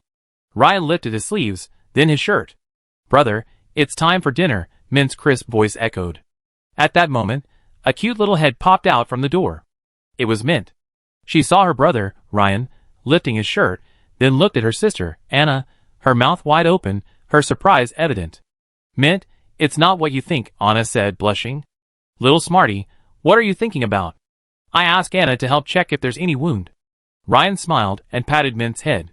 When Ryan went downstairs, he saw that his mother, Emma, had prepared a sumptuous dinner. 3 pickled herrings, a large portion of pickled pork, a whole roast chicken, a large plate of mashed potatoes, 5 large loaves of 1-pound white bread, and a bottle of milk. A month ago, this would have been an unimaginable extravagance. But now, whenever Ryan was home, it had become a daily standard. As Ryan's appetite grew, his mother, Emma, prepared better and better meals, though of course, nearly half of the food ended up in his stomach. The family of 4, including Anna, gathered around a simple wooden table, enjoying dinner together. Since Ryan and a group of night watchmen had participated in the battle at the Aline gold mine during the day, Hamilton had granted them 2 days of leave. But Cookie, the greyhound, was accustomed to nighttime strolls. After circling Ryan's feet a few times, he barked twice at the door. Ryan immediately understood what Cookie meant. He wanted him to take him on night patrol. So, amid Mint's giggles and Anna's serene smile, Ryan took Cookie for a short stroll outside. Soon, Ryan encountered 3 other night watchmen on patrol. As they passed each other, Ryan smiled and greeted them. "Hey! Is that Greatsword Ryan?" "Yes. Don't you know him?" It's said that he slew a 5-meter-tall monster with his greatsword today, in the Aline mine. Although Ryan had already walked away, in the quiet of the night, he could clearly hear the 3 night watchmen chatting about him. Greatsword Ryan? Ryan touched the fine steel greatsword on his back and thought, okay, that nickname seems pretty good. But then, he heard the last part, a 5-meter-tall monster? Ryan was speechless. How did that make sense? Some night watchman on a daytime investigation had just gossiped, calling a 3-meter-tall monster 5 meters tall. Woof woof. Suddenly, Cookie barked wildly toward the woods on the side of the road. This immediately alerted Ryan. Could it be some wild beast? But Ryan, believing less is more, decided not to enter the woods at night to investigate. But the next moment, Cookie trotted around Ryan a few times, and then bit Ryan's trouser leg, as if eager for him to go and see. This made Ryan a little confused. It doesn't seem like a wild beast. Cookie doesn't seem afraid. Okay. Let's go and see. Ryan couldn't help but feel curious. Cookie was the first to dash into the woods. Thanks to Ryan's greatly improved physical fitness and his dark vision, he could keep pace with the greyhound even in the nighttime woods. However, Ryan's right hand was already on the hilt of the fine steel great sword at his back. If anything went wrong, he could react immediately. Hey! Something's wrong. It smells like blood. Ryan's nose twitched slightly. No wonder Cookie asked me to come here. Ahead, Cookie suddenly stopped, then turned and barked at Ryan, as if to say, this is it. Ryan immediately used his dark vision to focus his gaze in that direction. In the dappled moonlight of the woodland, he saw a woman he had remembered lying reclining on the ground, her iconic large shield beside her. Is this the barbarian shield maiden? Ryan couldn't help but exclaim. The barbarian girl's iconic shield was now nearly half broken. Judging by the burrs and jagged cracks on the broken part, it looked as if it had been shattered by some heavy weapon, like a sledgehammer. The girl's curvaceous figure bore no visible injuries, but the arm holding the shield was strangely twisted, likely dislocated or broken. That's not right. Ryan suddenly noticed a wisp of black air emanating from the twisted arm, giving off an unsettling aura. Chapter 98. This black energy felt alive, like a black octopus wrapped around its arms, tumbling endlessly. Ryan had never seen anything so bizarre. But upon closer inspection, it seemed somewhat similar to the green light emanating from the wooden amulet. Some kind of evil, mysterious energy? Ryan wondered. But how is that even possible? Didn't the barbarian team go to exterminate the ogres? When the barbarian bounty hunter team entered Gold Hire, Harold, the barbarian captain nicknamed Giant, was still vivid in his mind. His unusually tall and mighty appearance was still vivid. If they wanted to harm the Shield Maiden, they'd probably have to get past him first. Now the Shield Maiden lies here, her life or death unknown. Could that ogre be so powerful and possess sorcery? Ryan thought about it, and felt that this matter wasn't that simple. At the same time, he suddenly had a bad feeling. But no matter what, let's first check if she can be saved. Ryan immediately stepped forward and began a careful examination. He first slowly turned her over, laying her face up. The girl's expression was painful, her brow furrowed, and blood oozed from the corners of her mouth, suggesting some internal injury. The headband was gone, and her pale yellow hair drooped in disorder, stained with blood and sweat, its strands clinging to her forehead and cheeks in clumps. Ryan placed 2 fingers on the carotid artery in her fair neck, felt it briefly, and nodded. She's got a pulse and faint breathing. Fortunately, she's not dead yet, so there's hope. Ryan breathed a sigh of relief. He might not have been able to find a solution before, but since Anna could control that magical green light, he figured that as long as the Shield Maiden survived, Anna should be able to be slowly healed. But this black energy seemed a bit tricky, adding some uncertainty to the treatment. At that moment, Cookie, the greyhound puppy beside him, suddenly barked wildly at Ryan's back. His sense of danger had also taken over, and Ryan immediately put down the Shield Maiden and turned to look. He saw several pairs of green eyes slowly approaching from the depths of the woods. Timber wolves. Ryan's dark vision quickly revealed their forms. 7 or 8 timber wolves, with brown-gray fur, were gradually closing in. These timber wolves were even larger than the North American brown wolves Ryan had seen in his previous life. A single timber wolf's fighting power was comparable to that of a full-grown man with a pitchfork. Wimsell. Cookie, clearly startled and frightened, shrank back toward Ryan's feet. At that moment, the wolves slowly closed in. As if realizing the foe was incredibly weak, the calf-sized leader let out a low growl, unleashing a wave of attack. The 2 to 3 meter long brown-gray wolf shadow, like a flash of lightning, lunged straight at Ryan. Power burst. Ryan suddenly leaped 20 to 30 centimeters taller, his muscles flexing and veins bulging. Then, a silver arc of light flashed upward, ripping open the wolf's lower abdomen. Swish. The sound of flesh being cut echoed. Ah! The forest wolf's leader howled. Its 2 to 300 pound body still twitched in midair, but blood and numerous internal organs gushed out from its ripped open belly. The next second, it fell heavily to the ground, gutted by Ryan's sword. This immediately frightened the other charging wolves, who turned away from Ryan, the ferocious man. With a powerful kick, Ryan sent the leader's corpse flying back into the hungry pack. The wolves whimpered as they watched Ryan's imposing presence. At that moment, Cookie seemed to sense his master's might and the enemy's retreat. Immediately, he trotted forward and barked furiously at the pack of wolves, who were at least twice his size. Woof woof woof. A perfect example of a dog relying on its master's power. Ryan quickly scooped up the barbarian girl from the ground, grabbed his battle axe and broken shield, and turned to leave. Saving lives was paramount. That was why Ryan chose to use his power burst skill to instantly kill the leader, a swift and decisive move. After Ryan left, the pack of wolves quickly gathered around the still twitching corpse of the leader and began to devour it. They didn't care that it was the remains of one of their own kind. Filling their stomachs was their most important priority. Upon entering the house, Emma was horrified to see Ryan, covered in blood, holding a woman. Anna, go get ready. Mother, this is all wolf blood. A stunned Anna immediately understood and scurried upstairs. She knew Ryan meant for her to prepare to use the magical amulet to save someone. What is this? Mother, I was walking the dog when I found her lying on the side of the road and I rescued her, Ryan explained. This reassured Emma, who said, then we need to see a doctor, right? It shouldn't be a big deal. I take her upstairs and have Anna take a look at her first. Ryan said nothing more, carrying the barbarian girl upstairs. Emma, her mother, was stunned. Have Anna take a look at her? When did Anna learn to heal? Is Anna a doctor? Why haven't I ever heard her mention that? After Ryan gently placed the tall, graceful barbarian girl on the bed, Anna, who had been waiting nearby, slowly stepped forward. However, Ryan stopped her from immediately starting treatment and pointed at the black energy on the barbarian girl's left arm. Anna, be careful. That energy seems strange. If it doesn't work, don't force it. Anna's cheeks flushed at Ryan's caring words. She nodded obediently, humming a deep hum.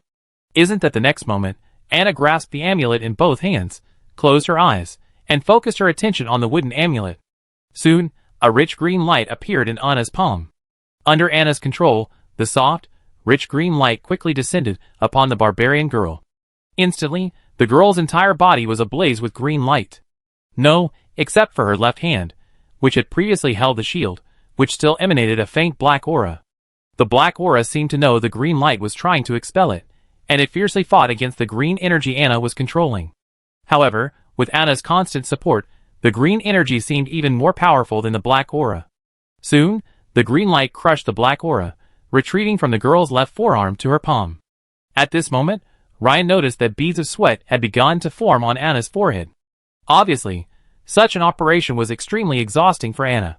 Just as Ryan was considering whether to persuade Anna to stop and rest, a sudden burst of green light flared up, and the black energy was forced directly out of the shield maiden's left hand, instantly dissipating into the air. However, a faint smell of fishy decay seemed to permeate the air. It was like the smell of an old house that had been uninhabited for over a decade, suddenly opened one day and then hit you.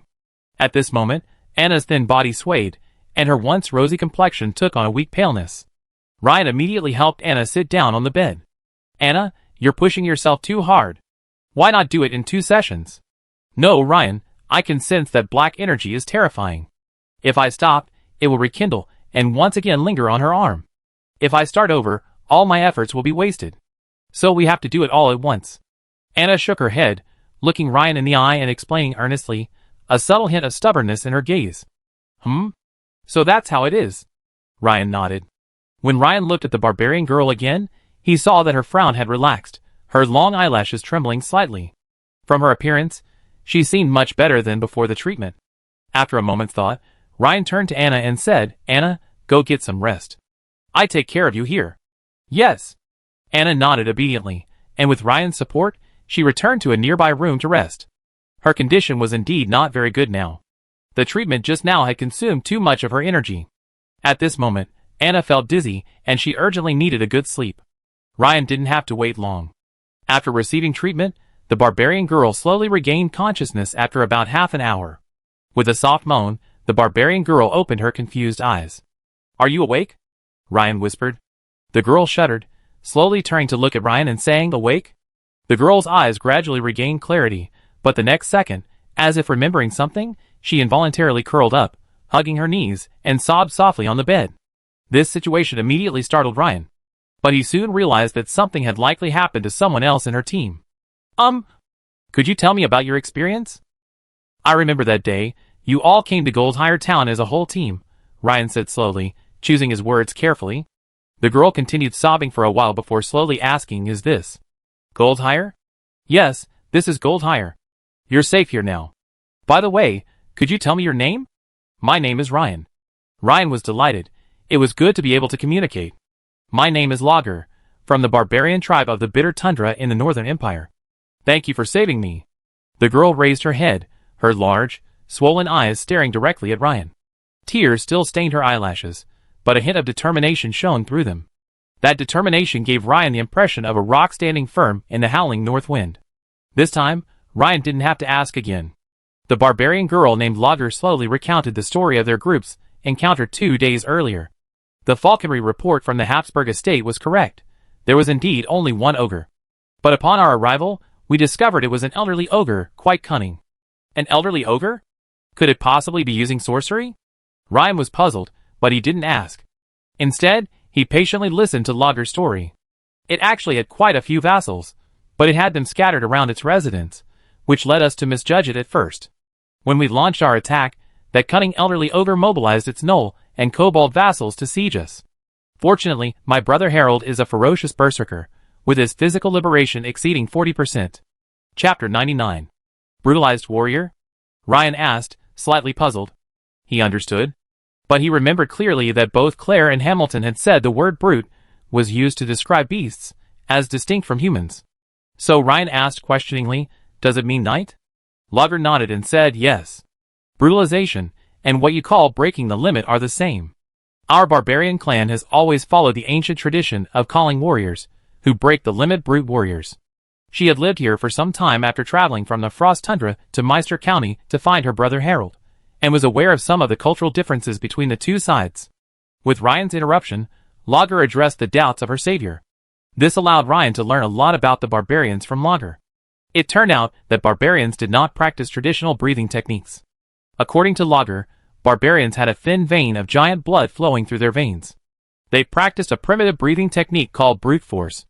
Its effect was to tap into the potential of one's bloodline, strengthening the physique while simultaneously increasing strength and agility, allowing the barbarian tribe to withstand the harsh living conditions of the howling tundra. This surprised Ryan. This breathing technique resembled his own giant bear breathing technique, both focusing on strengthening physique and strength. Of course, it was slightly inferior to brute force breathing in terms of agility. When practicing, the barbarians also used medicines similar to black tongue oil. According to Lager, the barbarian priests would prepare special potions made from various herbs for the tribe's warriors to accelerate their progress in brute force breathing. Upon hearing this, Ryan thought the barbarian tribe's training system was a bit crude compared to the orthodox knight's breathing method, but the overall difference didn't seem significant. But Ryan soon changed his mind. Because the barbarians actually achieved transcendental breakthroughs through life or death trials, rather than advanced potions. This surprised Ryan. The success rate for barbarians attempting to achieve ferocity was only about 20% to 30%. Conversely, even if a breakthrough failed after taking advanced potions, the mortality rate for those on the orthodox knight's path was only about 10%. Another 40% chance of strength decline, and a 50% chance of successful breakthrough. This was in stark contrast to the barbarians' death if they failed to break through.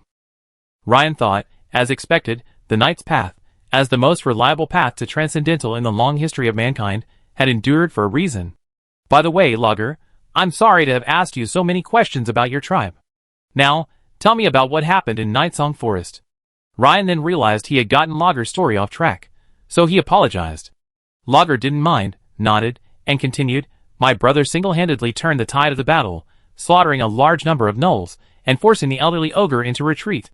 Just when we thought the situation was settled, the elderly ogre suddenly began to flee, eventually escaping into an unknown ruin.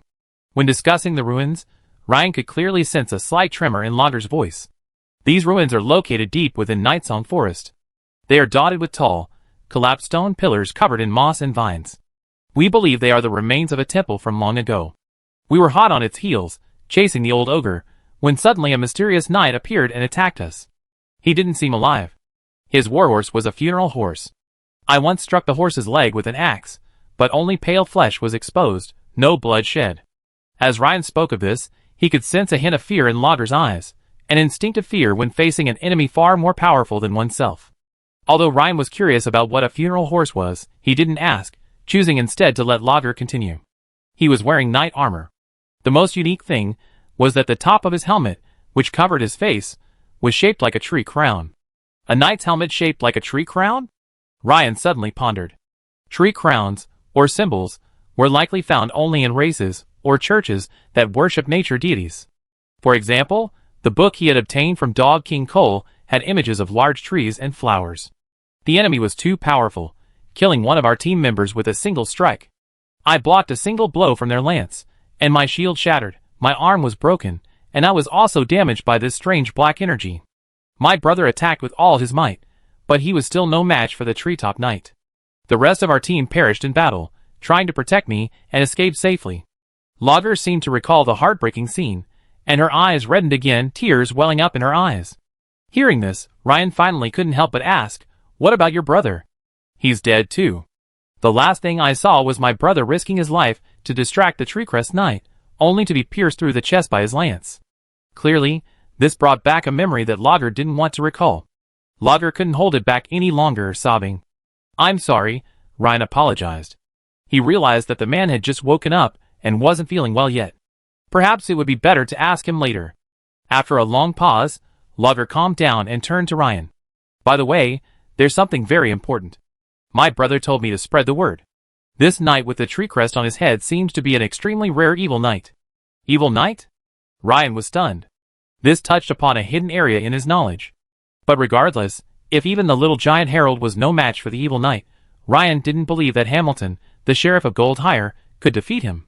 If this so-called evil knight attacked Goldhire, who knows how catastrophic it would be? Ryan clearly realized the gravity of the situation. Although much remained unclear, he felt that Hamilton should be informed immediately, so he could prepare. After a moment's thought, Ryan said to Logger, then you should get a good night's rest. I notify Sheriff Hamilton of this matter immediately. Yes. Logger nodded. Ryan turned and left. But as he reached the door, he suddenly remembered something and turned to Logger. Do you need anything to eat? Logger shook her head slightly. She seemed still lost in grief. Although it was already around 10 o'clock in the evening, Hamilton was still in the office, though his wounds appeared to have been treated. When Ryan arrived at the office, he could clearly smell the strong scent of healing potions. When Ryan mentioned that Harold had encountered the evil knight, and that his team had been nearly annihilated, Hamilton was startled. He immediately jumped out of his chair and blurted out, What? Evil knight? After receiving Ryan's affirmative response, Hamilton could no longer contain his anger, and his expression suddenly changed. The sheriff of Goldhire was seen pacing back and forth in his office, his brows etched with anxiety. It was the first time Ryan had seen Hamilton so agitated. "Messenger!" A messenger dressed as a guard quickly ran in and saluted. "Lord Hamilton, what are your orders?" "Immediately inform His Excellency Viscount Hamadi of the county city, and the Church of the Sea Goddess, that the evil knight has been sighted near Goldhire town. Also, immediately notify His Excellency Lloyd of Habsburg Manor. Also, notify all night watchmen to be on high alert." To cause such agitation in a human transcendent knight, this so-called evil knight was clearly something special. Hamilton muttered to himself, "Harold's limit breaking has exceeded 40%, putting him at the level of a veteran knight, yet he's still no match for the other knight. This suggests this evil knight is likely at the peak of his power, or even stronger." "Senior knight, peak knight?" Ryan nodded. Adding the formal knight from the beginning, that should be the classification of knights. "Sir, is the evil knight really that terrifying?" Seeing Hamilton's seriousness, Ryan couldn't help but ask curiously. Hamilton nodded, his face solemn. "The evil knight's terrifying nature is one thing, but that's not the most important thing. The appearance of the evil knight signifies the invasion or resurgence of some evil. Ancient texts once recorded that the evil knight is a minion of the evil god. It must have sensed its master's call to appear here. That's the biggest problem. Minions of the evil god?" Even if Ryan didn't understand this world, he knew it was going to be difficult to deal with. No wonder Hamilton felt so threatened. However, the word evil spirit reminded Ryan of the glowstone he had obtained. After all, according to the blacksmith Boris, if it could be melted into a weapon, it would possess a powerful destructive power against evil. What a pity! I couldn't go to the county town at this stage. Otherwise, with a powerful weapon in hand, my safety would naturally be more assured. When Ryan emerged from Hamilton's office, the cool moonlight filtered through the gaps in the clouds, shrouding the town like a silver veil, creating a dreamlike feeling. The chill breeze of the late autumn night blew upon his face, instantly bringing Ryan closer to reality. Thinking for a moment, Ryan stopped walking home and turned to the nearby administrative office training ground. The entire training ground was deserted, utterly silent. Judging from Hamilton's attitude, perhaps the appearance of this evil knight means that all of Goldhire will face some kind of great crisis. The only thing I can rely on is my own ever-increasing strength. Besides, my understanding of this world is still too superficial. It seems that while I must rely on the Night's Watch, I also need to work hard to earn merit points and advance my rank." Ryan checked the Night's Watch dashboard. Adding the experience points gained from killing wolves, his giant bear swordsmanship was only a dozen points away from reaching level 5. He planned to upgrade his giant bear swordsmanship before returning home. As Ryan drew his fine steel greatsword from his back, a figure wielding it began sweating profusely in the training ground. About an hour later, a system notification came. Chapter 100. You have trained in giant bear swordsmanship, and your understanding of the skill has improved. Your giant bear swordsmanship skill has been upgraded, and your experience points have increased by 2. Congratulations, your giant bear swordsmanship skill has been upgraded to level 5. Congratulations, you have unlocked the exclusive secret technique that combines giant bear breathing with giant bear swordsmanship. Roaring Strike level 2. Suddenly, Ryan stood still on the training ground. As his giant bear swordsmanship successfully reached level 5, 0/2000, fragments of his giant bear swordsmanship training memories began to flow into Ryan's mind. The skilled techniques contained in these memories quickly became part of his muscle memory. As Ryan wielded the fine steel greatsword once again, a sense of familiarity and fluidity came over him. Also, still reveling in the joy of upgrading his giant bear swordsmanship, Ryan saw on his Night Watch dashboard that Roaring Strike level 2 had been successfully unlocked. Double happiness. It was late at night when he returned home, and Ryan spent the night in his small cubicle. The next morning, when Ryan arrived at his room, he saw Lagiari and Anna sitting on the edge of the bed, hand in hand, leaning against each other and chatting quietly. This scene stunned Ryan. Hand in hand so soon? As expected, friendship between girls. It's a mystery. Ryan, you're back. Anna blushed and stood up when she saw Ryan return. You guys? I just talked to Lagiari about the last time you saved me. Lagiari looked at Ryan calmly and asked, what did the sheriff say? He's taking it very seriously, and has already notified the county and the church. How about you? Are you feeling better? Much better, Lager nodded. Brother, it's time for breakfast. Mint suddenly poked her little head out of the doorway. Hey! Is this our new sister? Mint asked, her eyelashes fluttering in confusion as she gazed at the suddenly beautiful, exotic-looking older sister. Last night, when Ryan rescued Lager, Mint had already fallen asleep in her room, so she naturally had no idea what had happened. What a lovely little girl, Ryan. Is this your sister? Lager's eyes lit up when she saw Mint. She stood up, walked over, and lifted Mint into her arms. Ryan nodded and said, "Yes, this is my sister, Mint." "Mint, this is Sister Lager." "Hello, Sister Lager." "Wow, sister, you're so tall. Even taller than me," Mint exclaimed in amazement. Only then did Ryan realize that when Lager stood up, she was actually slightly taller than him. He's been growing rapidly lately, now standing around 1.75 meters tall. Of course, his height will continue to grow rapidly over time. By comparison, Lager is about 1.78 meters tall. But the overall impression he gives is not thin, with a well-proportioned figure just right. After breakfast, Ryan returned to his room. The previous incident with the ghost knight had reminded him of the glowstone, so Ryan dug out the glowstone to examine it, and couldn't help but sigh. Just then, Lager and Anna walked in together. Lager, upon seeing the ore in Ryan's hand, exclaimed, "Holy stone!" "Holy stone? Isn't it called glowstone?" Ryan couldn't help but look puzzled.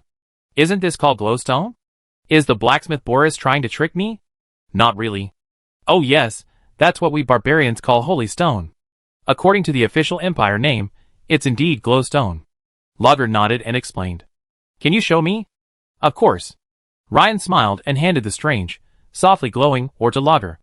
Lager took the glowstone from Ryan, gazing at it with reverent eyes, as she slowly explained the reason. Glowstone holds a special place in the hearts of us barbarians. Due to the harsh environment we inhabit, we often encounter strange nature spirits, vengeful spirits, or minions of evil gods. Possessing weapons infused with glowstone is crucial for our victory. But glowstone ore is extremely difficult to find, so we call it the holy stone. If my brother had brought the tribe's glowstone weapon, perhaps he could have defeated the treetop knight. At the very least, he should have escaped alive. Thinking of her brother, Lager's face darkened again. "Then why didn't your brother?" Ryan asked, but as soon as he opened his mouth, he felt something was wrong. However, Lager took the initiative to explain the reason before Ryan could finish his question. Because weapons crafted from glowstone are so rare, tribal rules prohibit their use except for special missions. "By the way, Ryan, why don't you melt glowstone into your great sword?" Lager had noticed that when Ryan returned, he was carrying a two-handed greatsword. "Well, I asked the blacksmiths in our town, but ordinary smithies aren't capable of smelting glowstone. And then, there's the problem of a lack of skilled swordsmiths. So, even if they could smelt it, no one would help me forge a glowstone weapon. Also, I have special reasons that prevent me from traveling to the county capital to find a high-end blacksmith for this," Ryan explained. "Oh, in that case, perhaps I could help you with this?" Upon hearing this, Lager nodded, but then spoke seriously to Ryan. "Actually, besides smelting glowstone in a blast furnace, you could also add a flux. White fluorite mixed with a small amount of our barbarian blood will do the trick." "Huh? Such a thing?" Ryan couldn't help but stare at Lager, his eyes widening. But seeing her serious expression, he knew she wasn't kidding. This is a common method used by us barbarians to forge pyroxene weapons. Besides, I'm quite adept at forging axes, so a two-handed greatsword shouldn't be a problem. "Ryan, can you show me your two-handed greatsword?" "Of course." "But, Lager, are you also a blacksmith?" Hearing that Lager had a special method for smelting pyroxene and could forge two-handed greatswords, he was overjoyed. "Yes, I am a blacksmith too," Lager nodded confidently, a hint of a smile on her face, as if recalling something beautiful. Ryan quickly handed the fine steel greatsword to Lager. Lager carefully examined Ryan's fine steel greatsword, running her fingers along the spine and blade. She said confidently, "If it's a two-handed greatsword of this quality, I think I should have no problem. Perhaps it can be even better. Ryan, find an ordinary blacksmith shop, and I can forge you a pyroxene greatsword infused with glowstone." "That's fantastic." What happened today was quite unexpected for Ryan. The glowstone he had been saving for so long had actually found a use so quickly. Also, Ryan had never imagined that the barbarian girl he had rescued, Lager, was actually a master blacksmith. "By the way, Lager, how long have you been studying forging?" "This?" Lager's eyes seemed to reveal a hint of nostalgia. "Since I was little, I've been following my father in the tribe's blacksmith shop, forging weapons. I started around 5, trying my hand at forging small daggers and the like. While axes are my strongest skill, I've also forged a few two-handed greatswords. Among the many warriors in the tribe, a few wield two-handed greatswords." "I see. Why don't we go now? Now? Yes. I'm a blacksmith too, so I can lend you a hand, Ryan said with a smile. Although his reputation as a blacksmith wasn't worthy of its name, the only forging he knew was horseshoes. But appearances are more important than substance. In reality, Ryan was trying to see if he could learn some advanced forging techniques from Lager. Although he didn't use an axe, many things were common. There's a saying from a past life, master one skill, master all. There are certainly many things that can be applied to forging an axe and a long sword. In addition, the most important point is that as the blacksmith level increases, Ryan has almost no skills that can quickly increase blacksmith experience. He believed that even if he couldn't forge a two-handed greatsword, he could still learn to forge an axe. Forging weapons would undoubtedly give him a significant boost in blacksmithing experience. Soon, Ryan brought Lager to the town's blacksmith shop. But upon entering, they startled the many apprentice blacksmiths, even the blacksmith, Boris. They had never seen a barbarian girl with such a wild and beautiful aura. While everyone was stunned, Ryan dragged Boris to the backyard. Uncle Boris, can you close the blacksmith shop for a day? I cover all the losses. Before Boris could ask why, Ryan continued, the barbarian girl who just came in will help me melt the glowstone into my great sword. As soon as he finished speaking, Boris's eyes nearly popped out of their sockets in surprise. He couldn't help but ask Ryan, what did you say? Tell me to close down for a day. No, next sentence. Tell Lager to help me melt the glowstone into my great sword. Ryan, you know I don't have a blast furnace in this smithy, right? And you're kidding. Even if she masters the forging of a two-handed great sword, I don't have the tools to do it. Boris said with a hint of frustration. Of course I know. I've already told Lager. She said she has a special flux formula that can solve this problem, Ryan said with a smile. Boris wanted to say, how could that be possible? But when he saw Ryan's serious expression, he knew he wasn't joking. Ryan, can I discuss something with you? Can I stay and lend a hand? You know, I'm a blacksmith too, so I could be of some assistance. Boreas rubbed his hands, feeling unusually embarrassed. Suddenly, it dawned on Ryan. Clearly, being able to observe the craftsmanship of a master blacksmith beside him was a rare learning opportunity. What do you mean by lending a hand? You're just trying to steal my knowledge. Ryan thought for a moment, shook his head, and said, Uncle Boreas, I can't make this decision for Lagerfeld. I need to ask her first. Yes, yes. Ryan, I trouble you with this. As long as you agree to let me lend a hand, I can use the blacksmith shop for free. One day is not enough for 2, maybe even 3. The usually stingy Boreas patted his chest and promised with a rare generosity. Chapter 101. After Ryan tactfully explained Boris's subtle plans to Lager, she didn't mind him observing. Instead, she readily nodded and agreed. Perhaps, under the watchful eye of Lager, a master blacksmith, how much blacksmithing skills could the average blacksmith in this small town learn, even by observing her operations? The flux alone, with its required ratio of white fluorite to barbarian blood, would be a formidable obstacle for the average blacksmith. However, Ryan did think of something and quietly asked Lager, Lager, in addition to incorporating glowstone into the great sword, can star iron also be incorporated? Oh, that's meteoric iron. I don't know what you barbarians call it, Ryan said, gesturing. Lagiari's eyes lit up, and she said, of course. Do you have any star iron? I was a little worried. Using only pyroxene might weaken the blade's hardness and toughness, requiring more care during the forging. But if you mix in a little star iron, I can guarantee that your new weapon will be a truly exceptional pyroxene weapon, even among our barbarian tribes. Ryan smiled mysteriously and said it'd be ready soon. Ryan then dragged Boreas to a corner. After some bargaining, and with the offer of observing the battle, which Boreas couldn't refuse, Ryan successfully secured Boreas's prized possession, the star iron, for 30 imperial gold coins. Of course, this price was due to the fact that Boreas's piece of star iron was barely larger than a fist. But it was more than enough to integrate into the great sword, increasing its hardness and toughness.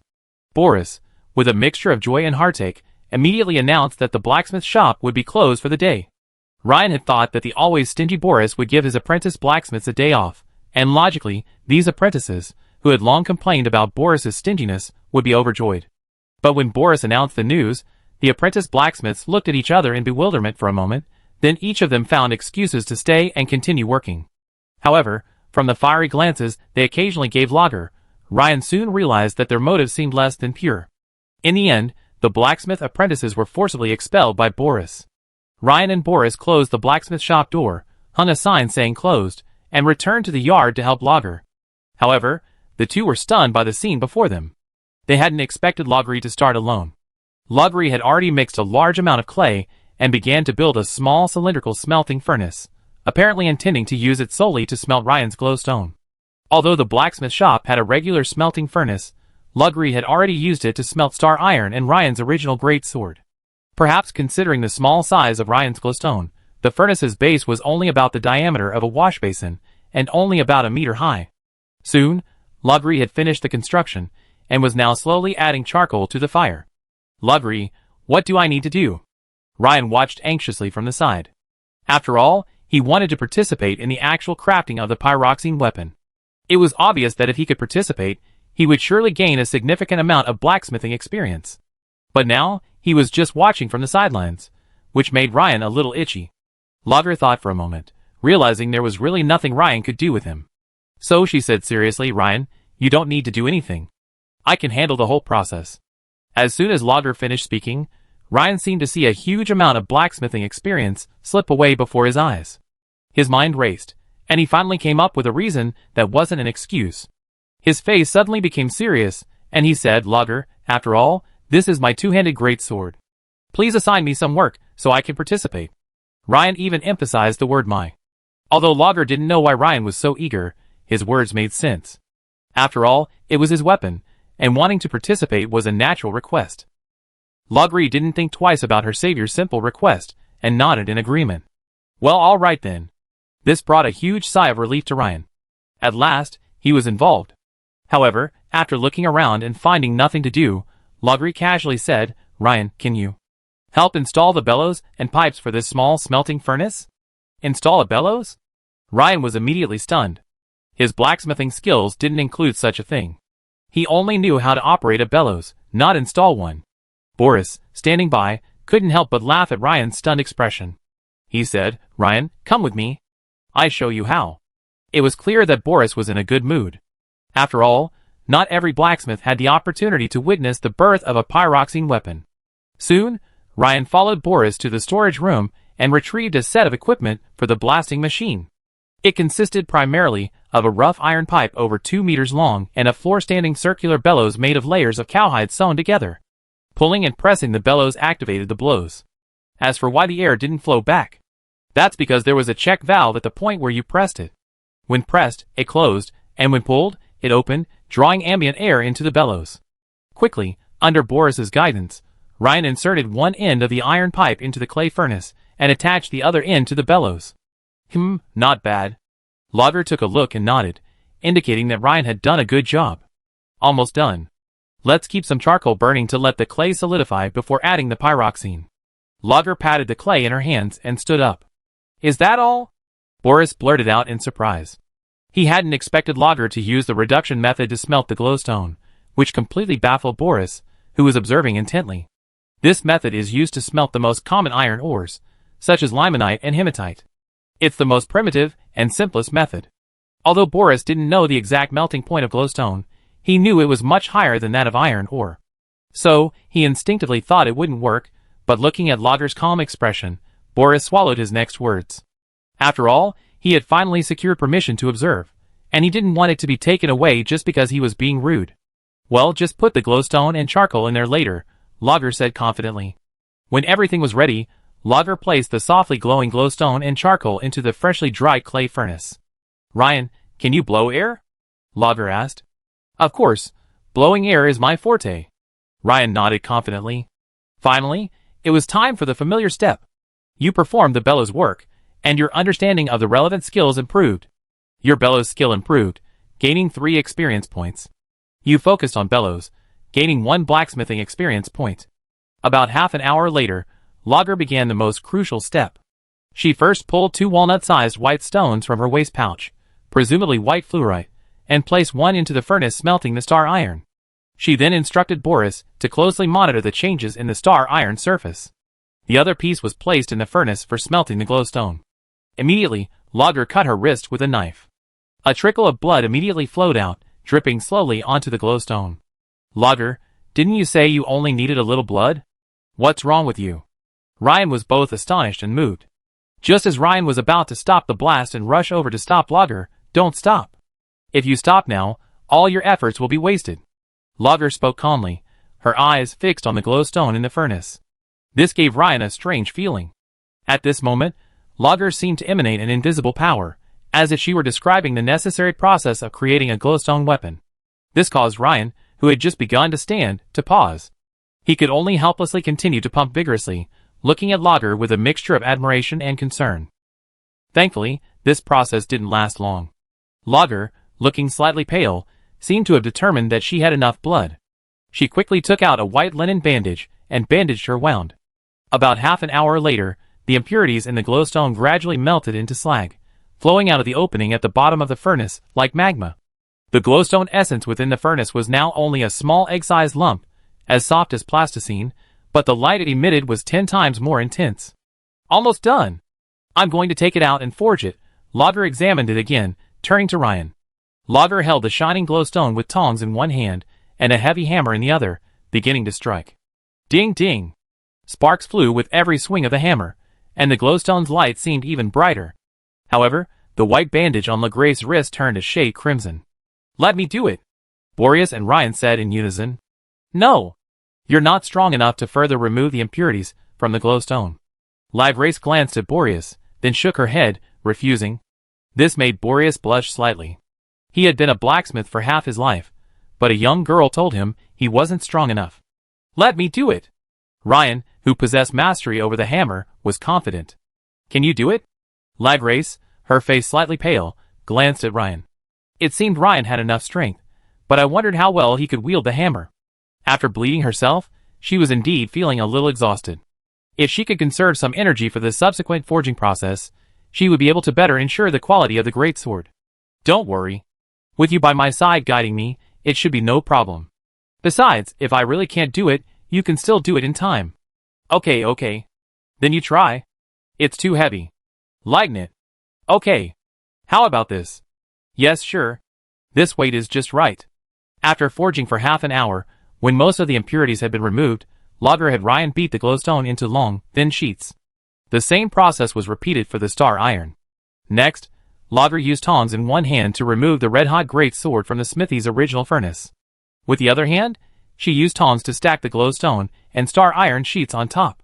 She then directed Ryan to hammer again and again. Ding ding!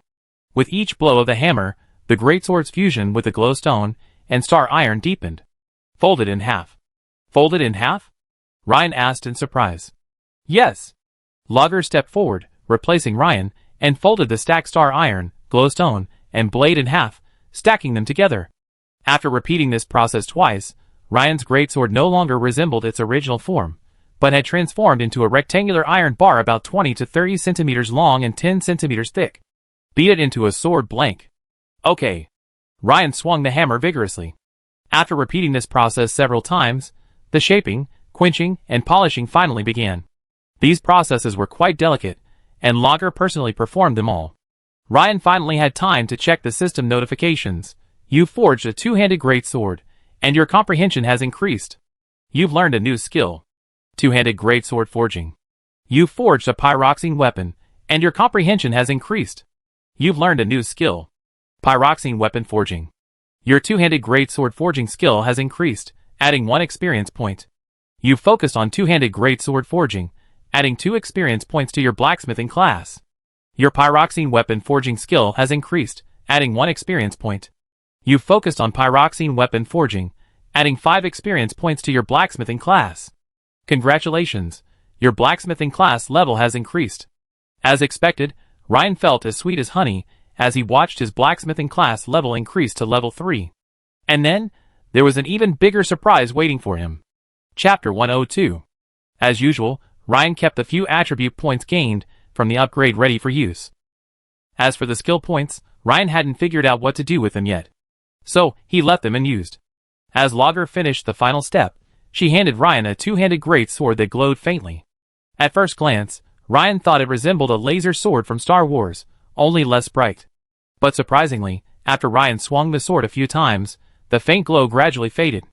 It seemed that the once dazzling glowstone, after being incorporated into the fine steel sword, began to gradually dim its light. However, A closer look revealed that the 3 layers of unusually bright, wave-like patterns on the blade still shone a faint glow. Due to the incorporation of pyroxene and star iron, the greatsword had become noticeably heavier, but this was likely due to the removal of impurities during the reforging process. Overall, the difference wasn't significant, and with Ryan's growing strength, the sword felt just right in his hand. Furthermore, he could clearly sense that the greatsword was different from before. Not only was it sharper, but there seemed to be something else inexplicable within it. Ryan, are you wondering why the pyroxene weapon's glow is gradually fading? Logger noticed Ryan's surprise and asked. It's indeed strange, Ryan nodded. Pyroxene weapons only emit that faint glow when encountering evil. It doesn't normally appear, except for a brief moment when they are successfully forged, Logger explained. By the way, Ryan, aren't you going to name your great sword? It's a pyroxene weapon. Boreas, standing nearby, couldn't help but interrupt, seeing the 2 men preparing to leave. Logger nodded in agreement, saying, a pyroxene weapon certainly deserves its own name. Ryan pondered for a long time, but he had to admit he was terrible at naming. Finally, he came up with a name. Well, how about calling it the Glimmering Great Sword? Boris slapped his forehead, speechless. To his surprise, Logger nodded, as if she actually approved of it. Not bad, but you could change one word. Glimmering Great Sword. What do you think, Ryan? A nice name, Ryan praised. The blacksmith, Boreas, stared at the 2 men speechlessly, his lips mumbling a few times but never saying anything. In fact, he was secretly ranting. Shouldn't this name include his own name, so that it would be remembered forever? At least it should be called Ryan's Sword or Ryan's Exorcist Great Sword or something like that. What a pity!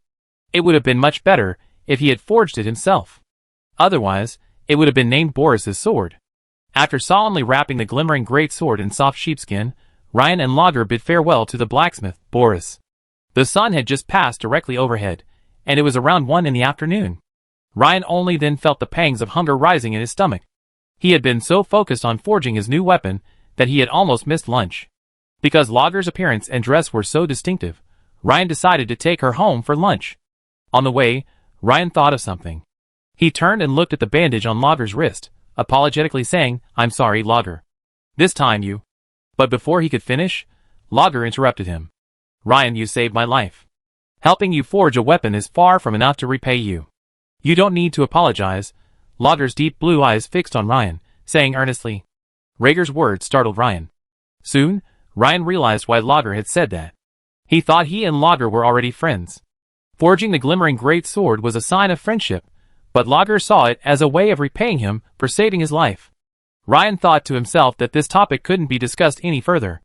If he continued, it would feel like he was demanding a favor. After a moment's thought, Ryan turned and asked, Logger, what are your plans for the future? I want to retrieve my brother and the others' weapons. If we can even find their remains, that would be even better. Logger's face showed a mixture of longing and regret. She couldn't help but feel regretful. The weapons might still be recovered, but the remains were practically impossible. There were too many wild beasts and unknown monsters in Nightsong Forest. Besides, even if she wanted to retrieve the weapons, it would probably be difficult for her to do it alone. Why weapons? Ryan asked, puzzled. In our barbarian legends, weapons contain the souls of warriors. Bringing weapons back to the tribe will cause the souls of the warriors who died outside to return to Valhalla. Ryan nodded, thought for a moment, and said reassuringly, it's not completely impossible. Perhaps you'll soon be able to fulfill your wish. Sheriff Hamilton has promptly reported the appearance of the evil knight to the county capital and the church. I believe someone will arrive in Goldhire soon to resolve this issue. Ryan expressed confidence in the Empire's official power. Otherwise, how could the Empire maintain such a vast territory? Ryan's words brought some of the spirit back to Logger's eyes. She pursed her lips and said, Ryan, I heard from Anna that you're a night watchman in Goldhire and are familiar with Lord Hamilton. Could you do me a favor? Although Logger hadn't yet specified what the favor was, Ryan had a good idea. Do you want to join the county capital's team to kill the evil knight and avenge your brother? Ryan offered. Yes. Logger nodded. Ryan remained silent.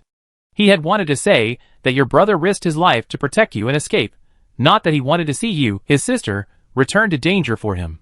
But Ryan knew that if Lagiari didn't allow her to seek revenge, she might live under the shadow of this incident forever, and it would take her an unknown amount of time to recover.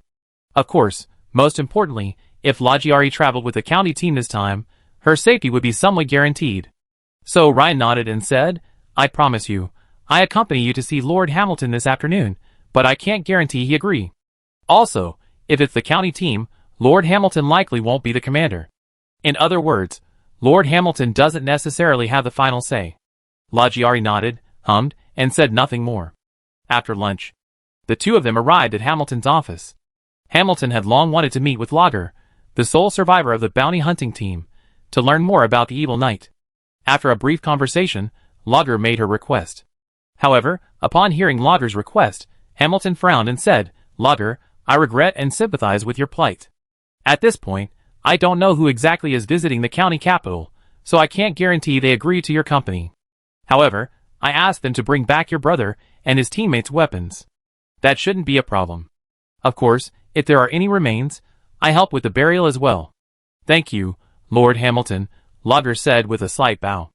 After the two left the office, Ryan said to Lager, I'm going to the training ground to practice archery for a while. Would you like to join me? Okay. It seemed that after completing her task, Lager's mood had improved considerably, and she had regained some of the lively spirit of an 18 or 19-year-old girl.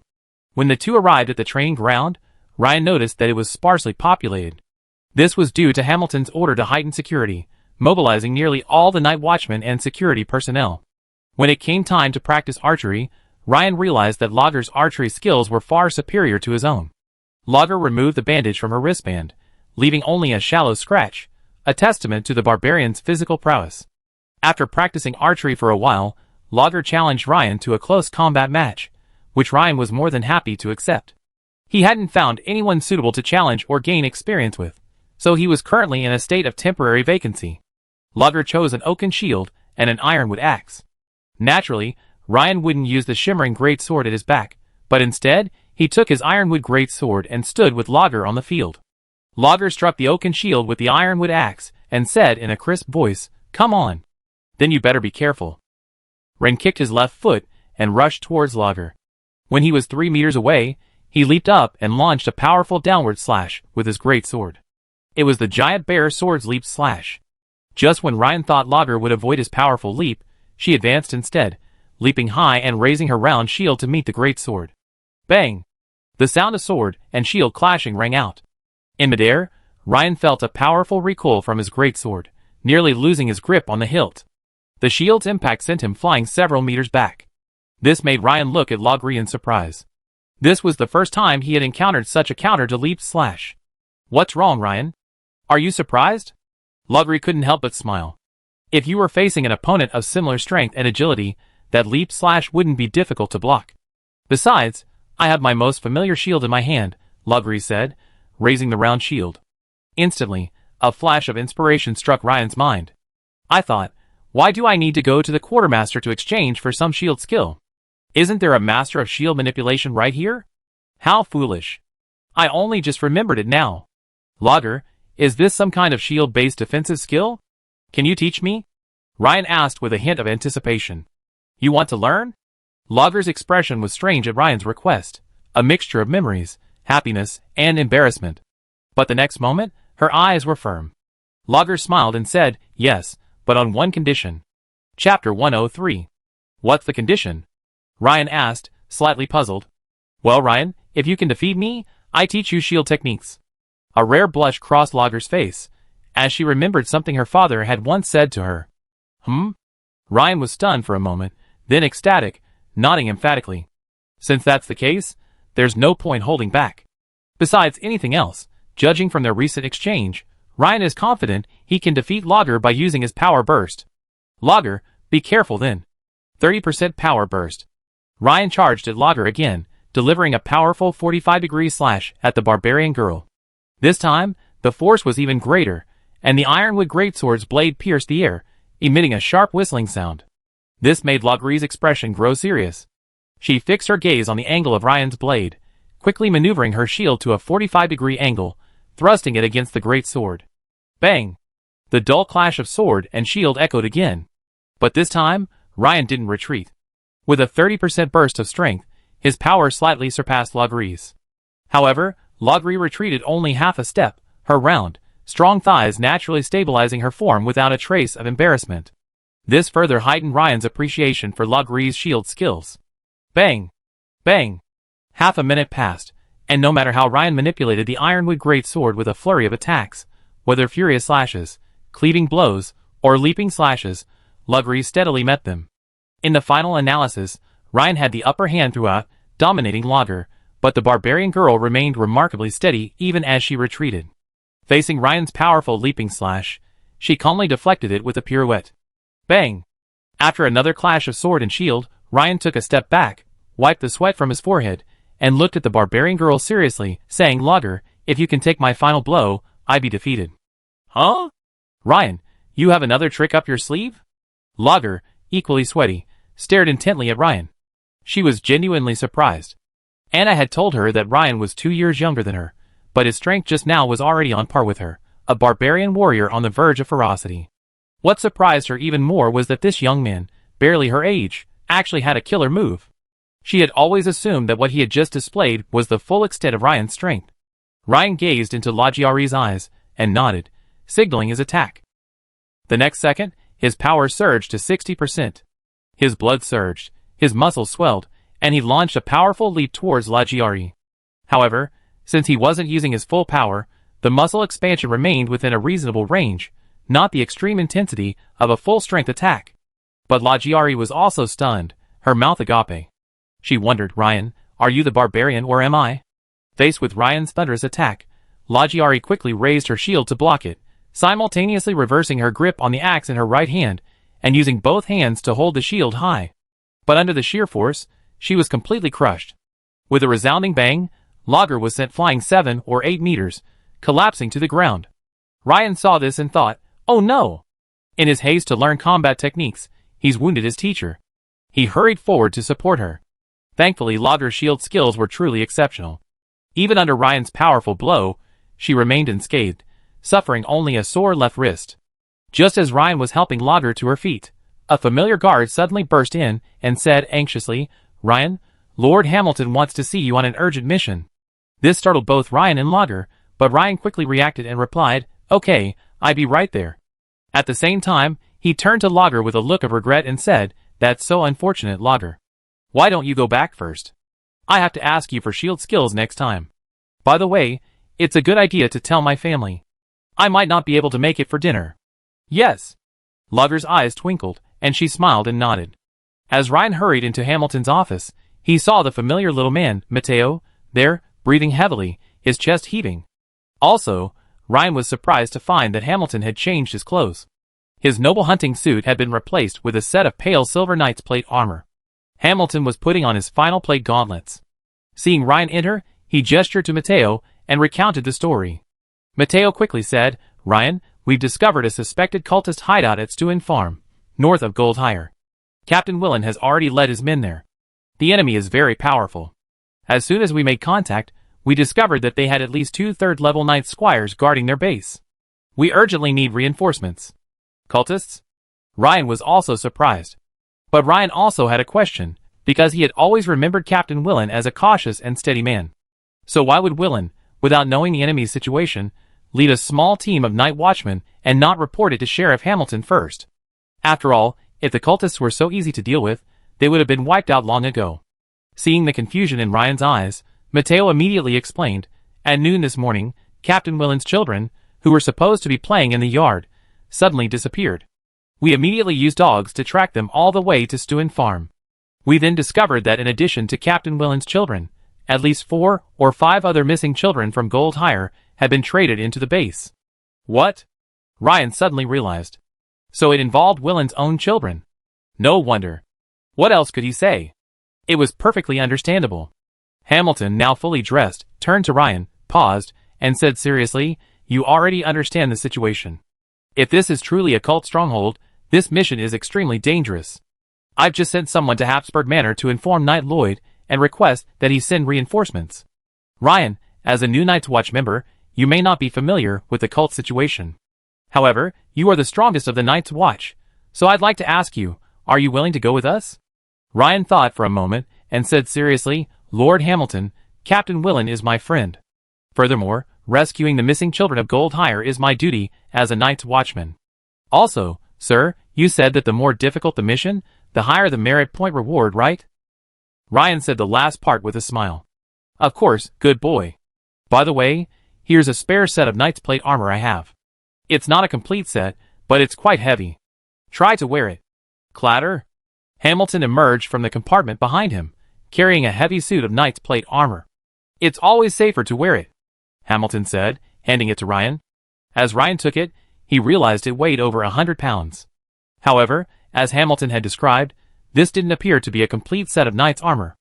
After Ryan put it on, he discovered it consisted of only 5 pieces: a plate visor, plate shoulder pads, plate breastplate, plate leg armor, and plate greaves. The lack of plate gauntlets, boots, and arm guards seemed to reduce weight and facilitate quicker movement. Although this was Hamilton's spare knight's plate armor set, it was of excellent quality, and the plate armor was lined with soft lambskin, offering excellent stretchability. So, even though Hamilton was half a head taller than Ryan, Ryan found it only slightly loose and had no problem using it. Instead, Ryan, clad in knight's plate armor and carrying a sheepskin-wrapped broadsword, gave off an air of heroic vigor and vitality. Not bad. Let's go! Hamilton glanced, nodded, and walked straight out of the office. Arriving at the entrance of the administrative hall, all the night watchmen at home were already waiting. So, a group of more than 10 people mounted the warhorses that the guards had prepared long ago and galloped towards Stewin Farm, north of Goldhire Town. In the center of Stewin Farm, inside a 2-story farmhouse, 7 or 8 sturdy men, dressed in either plate armor or chain mail, surrounded a black-robed figure. 2 trembling men knelt beside them. Lord Mort, those 2 idiots from the Blood Hand gang weren't careful enough and were tracked down by the Empire's black dogs. A burly man in plate armor and carrying a heavy hammer said to the black-robed figure, with a hint of respect. Those 2 guys. The hammerman added, pointing to the 2 kneeling figures. Oh! And what about the people your wild brotherhood sent to pick them up? Were they just as careless? Didn't they use the deodorizing powder? The black-robed figure named Mort's face darkened, clearly unhappy about this mishap. Just now, he heard the barking of dogs not far from the farmhouse. Clearly, the Empire's Night Watch had tracked them here using dogs this time. But he had already warned the Wilderness Brotherhood about this. Whether dealing with the gangs in the county town or the pirates of the West Coast, they must be extremely cautious and use odor-removing powder and masks to conceal their tracks. What's even more troubling is that the church had just issued an order 2 days ago to further increase the bounty and accelerate the search for materials. And yet, only 2 days later, something happened here. I'm afraid the High Priest. This inexplicably made Mort feel a little irritated. Well, the man with the heavy hammer glanced at the subordinate behind him and explained with a stiff face. Firstly, nothing's happened in a long time, so everyone's a little relaxed. Secondly, Matthias had a few drinks this afternoon, so he was careless.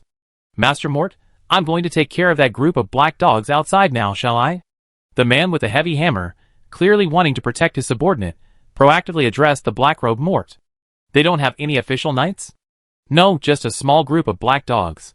I can handle them all by myself. The man, with the heavy hammer, slapped his chest with his iron-gloved right hand. The subordinate named Matthias gave his boss a grateful look. Hearing there were no official knights actually made Mort's face brighten a little. It seems we can take those brats away.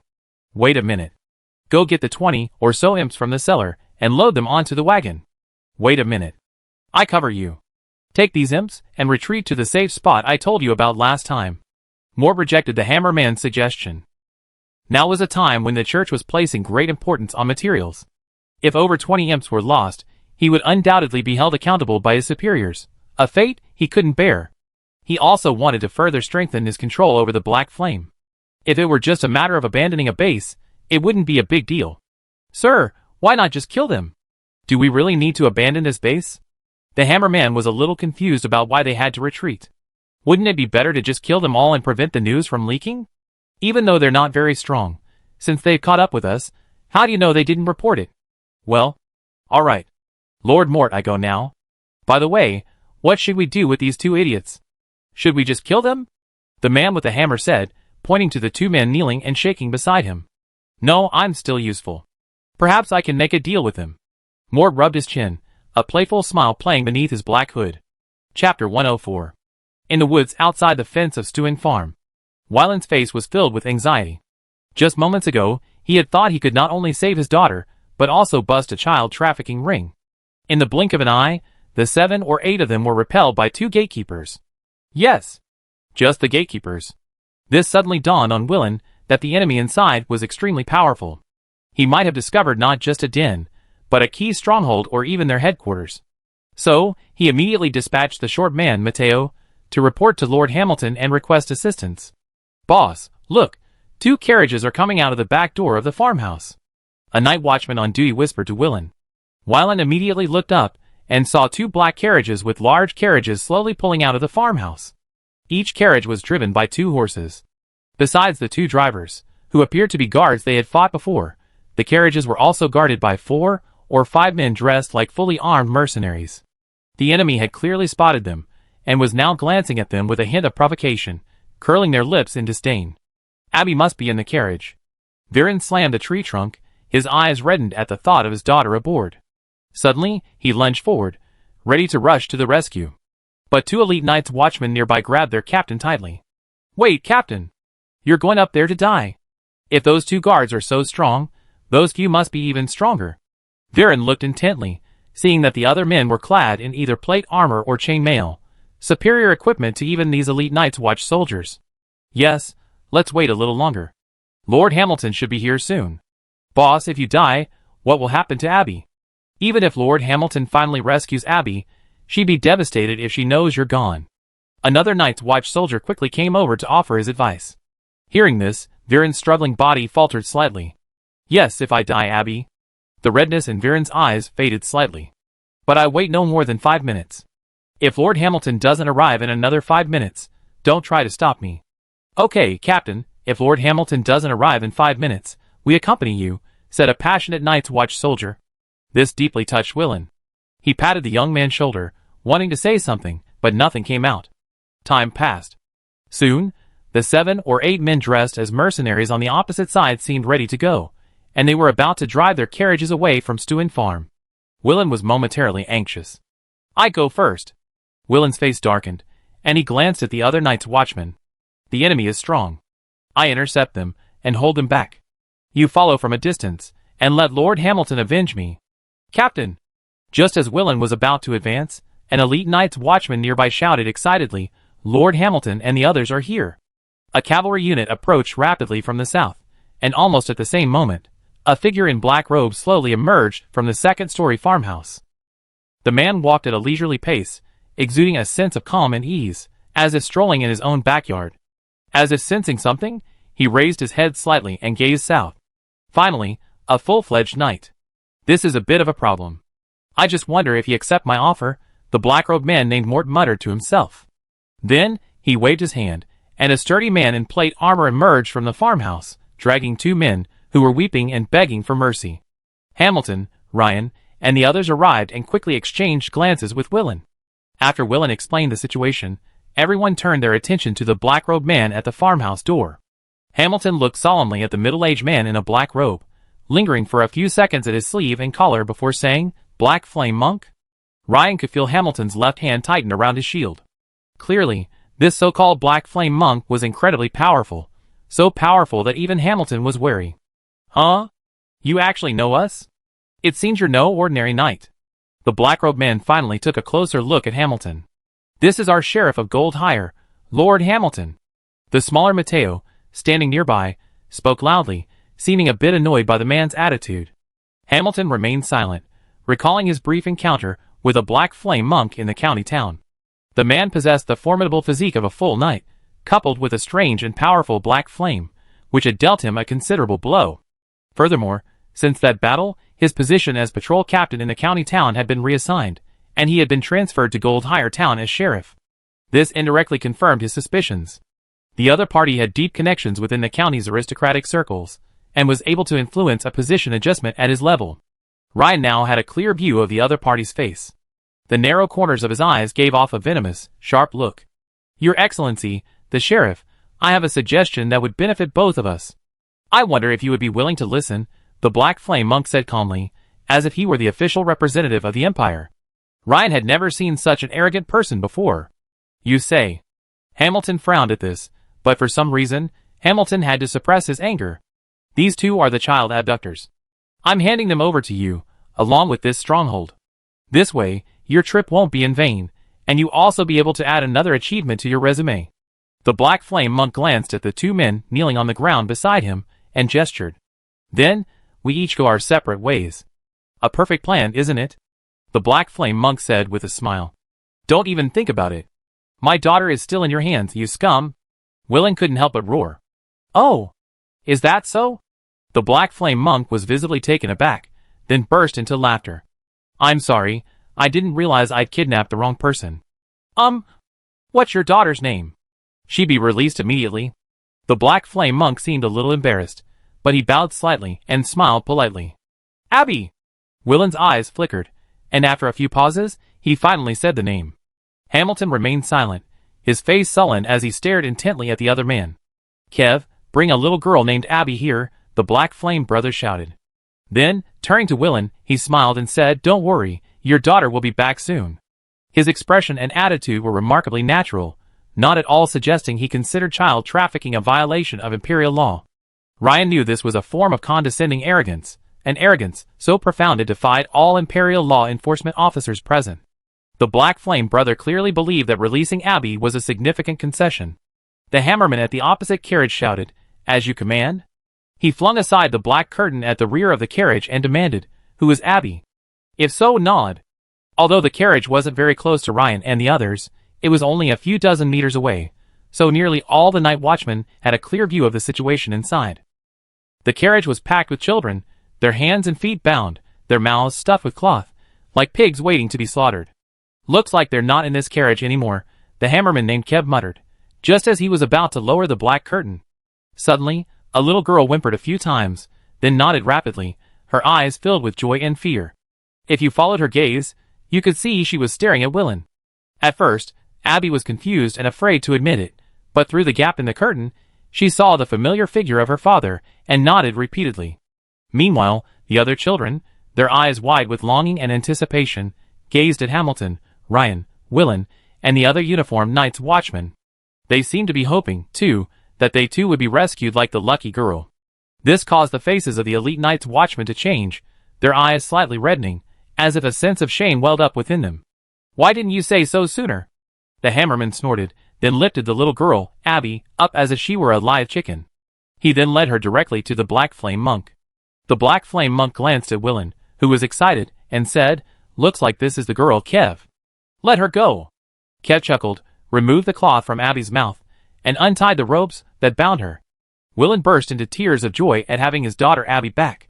Your Excellency, Sheriff, we can leave now, Mort said with a narrowed smile. He waved his hand, signaling the man with the giant hammer and the other burly man guarding the two gang members to leave first.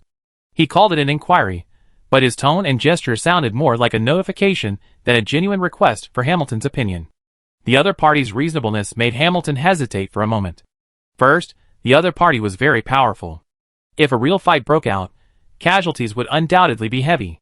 Furthermore, it was unclear how many of the 20-odd children would survive. But just letting them go was too much to bear. As a knight appointed by the Empire and a sheriff, I watched helplessly as they took away over 20 children. Hamilton felt he would never get over this. Perhaps this was because he himself was born a commoner, not a noble. I hold this guy back. Can you take out those guys and save the children? Hamilton whispered, turning to the night watchman. However, his piercing gaze through his visor lingered longest on Ryan. Ryan nodded and was about to say something when one of the Night's Watch members began chanting, The long night draws near. I am the sword in the darkness, the shield that protects the Empire. Following closely, the other elite members of the Night's Watch joined in a low chant, I am the beacon before dawn, illuminating the tranquility of the night. The voices grew louder and louder. Whenever danger strikes, I am the clarion call to battle. I will serve faithfully, fearless of life or death. At this point, the voices of the 20 or so Night's Watch present had merged into a torrent. It might not have been deafening, but the resolve they conveyed was striking. Chapter 105. Ryan, this is the Night's Watch oath. It's a shame you're facing such a difficult battle before you even take the oath. Mateo, the smaller man beside him, whispered to Ryan. At this moment, Mateo's face was flushed and rosy, his expression excited. Clearly, the Night's Watch chanting the oath had inspired him greatly. Ryan nodded. He was also deeply moved, but he kept silent. Not far away, the black-robed man Mort, who had just turned and left, stopped walking. He looked up, his mouth twitching, and stared at the Night's Watch led by Hamilton with an unpleasant expression. Did this Sheriff of Gold's Hire get his head stuck in a door? Wouldn't it be better to go back now and get a promotion and a raise? Your subordinates' children have been returned to you. What business do the offspring of those lowly people have with you? Do you need to risk your life for this? What fools, brainwashed by the Empire. It seems you're going to betray my kindness. How foolish, said the black-robed monk Mort with a gloomy expression.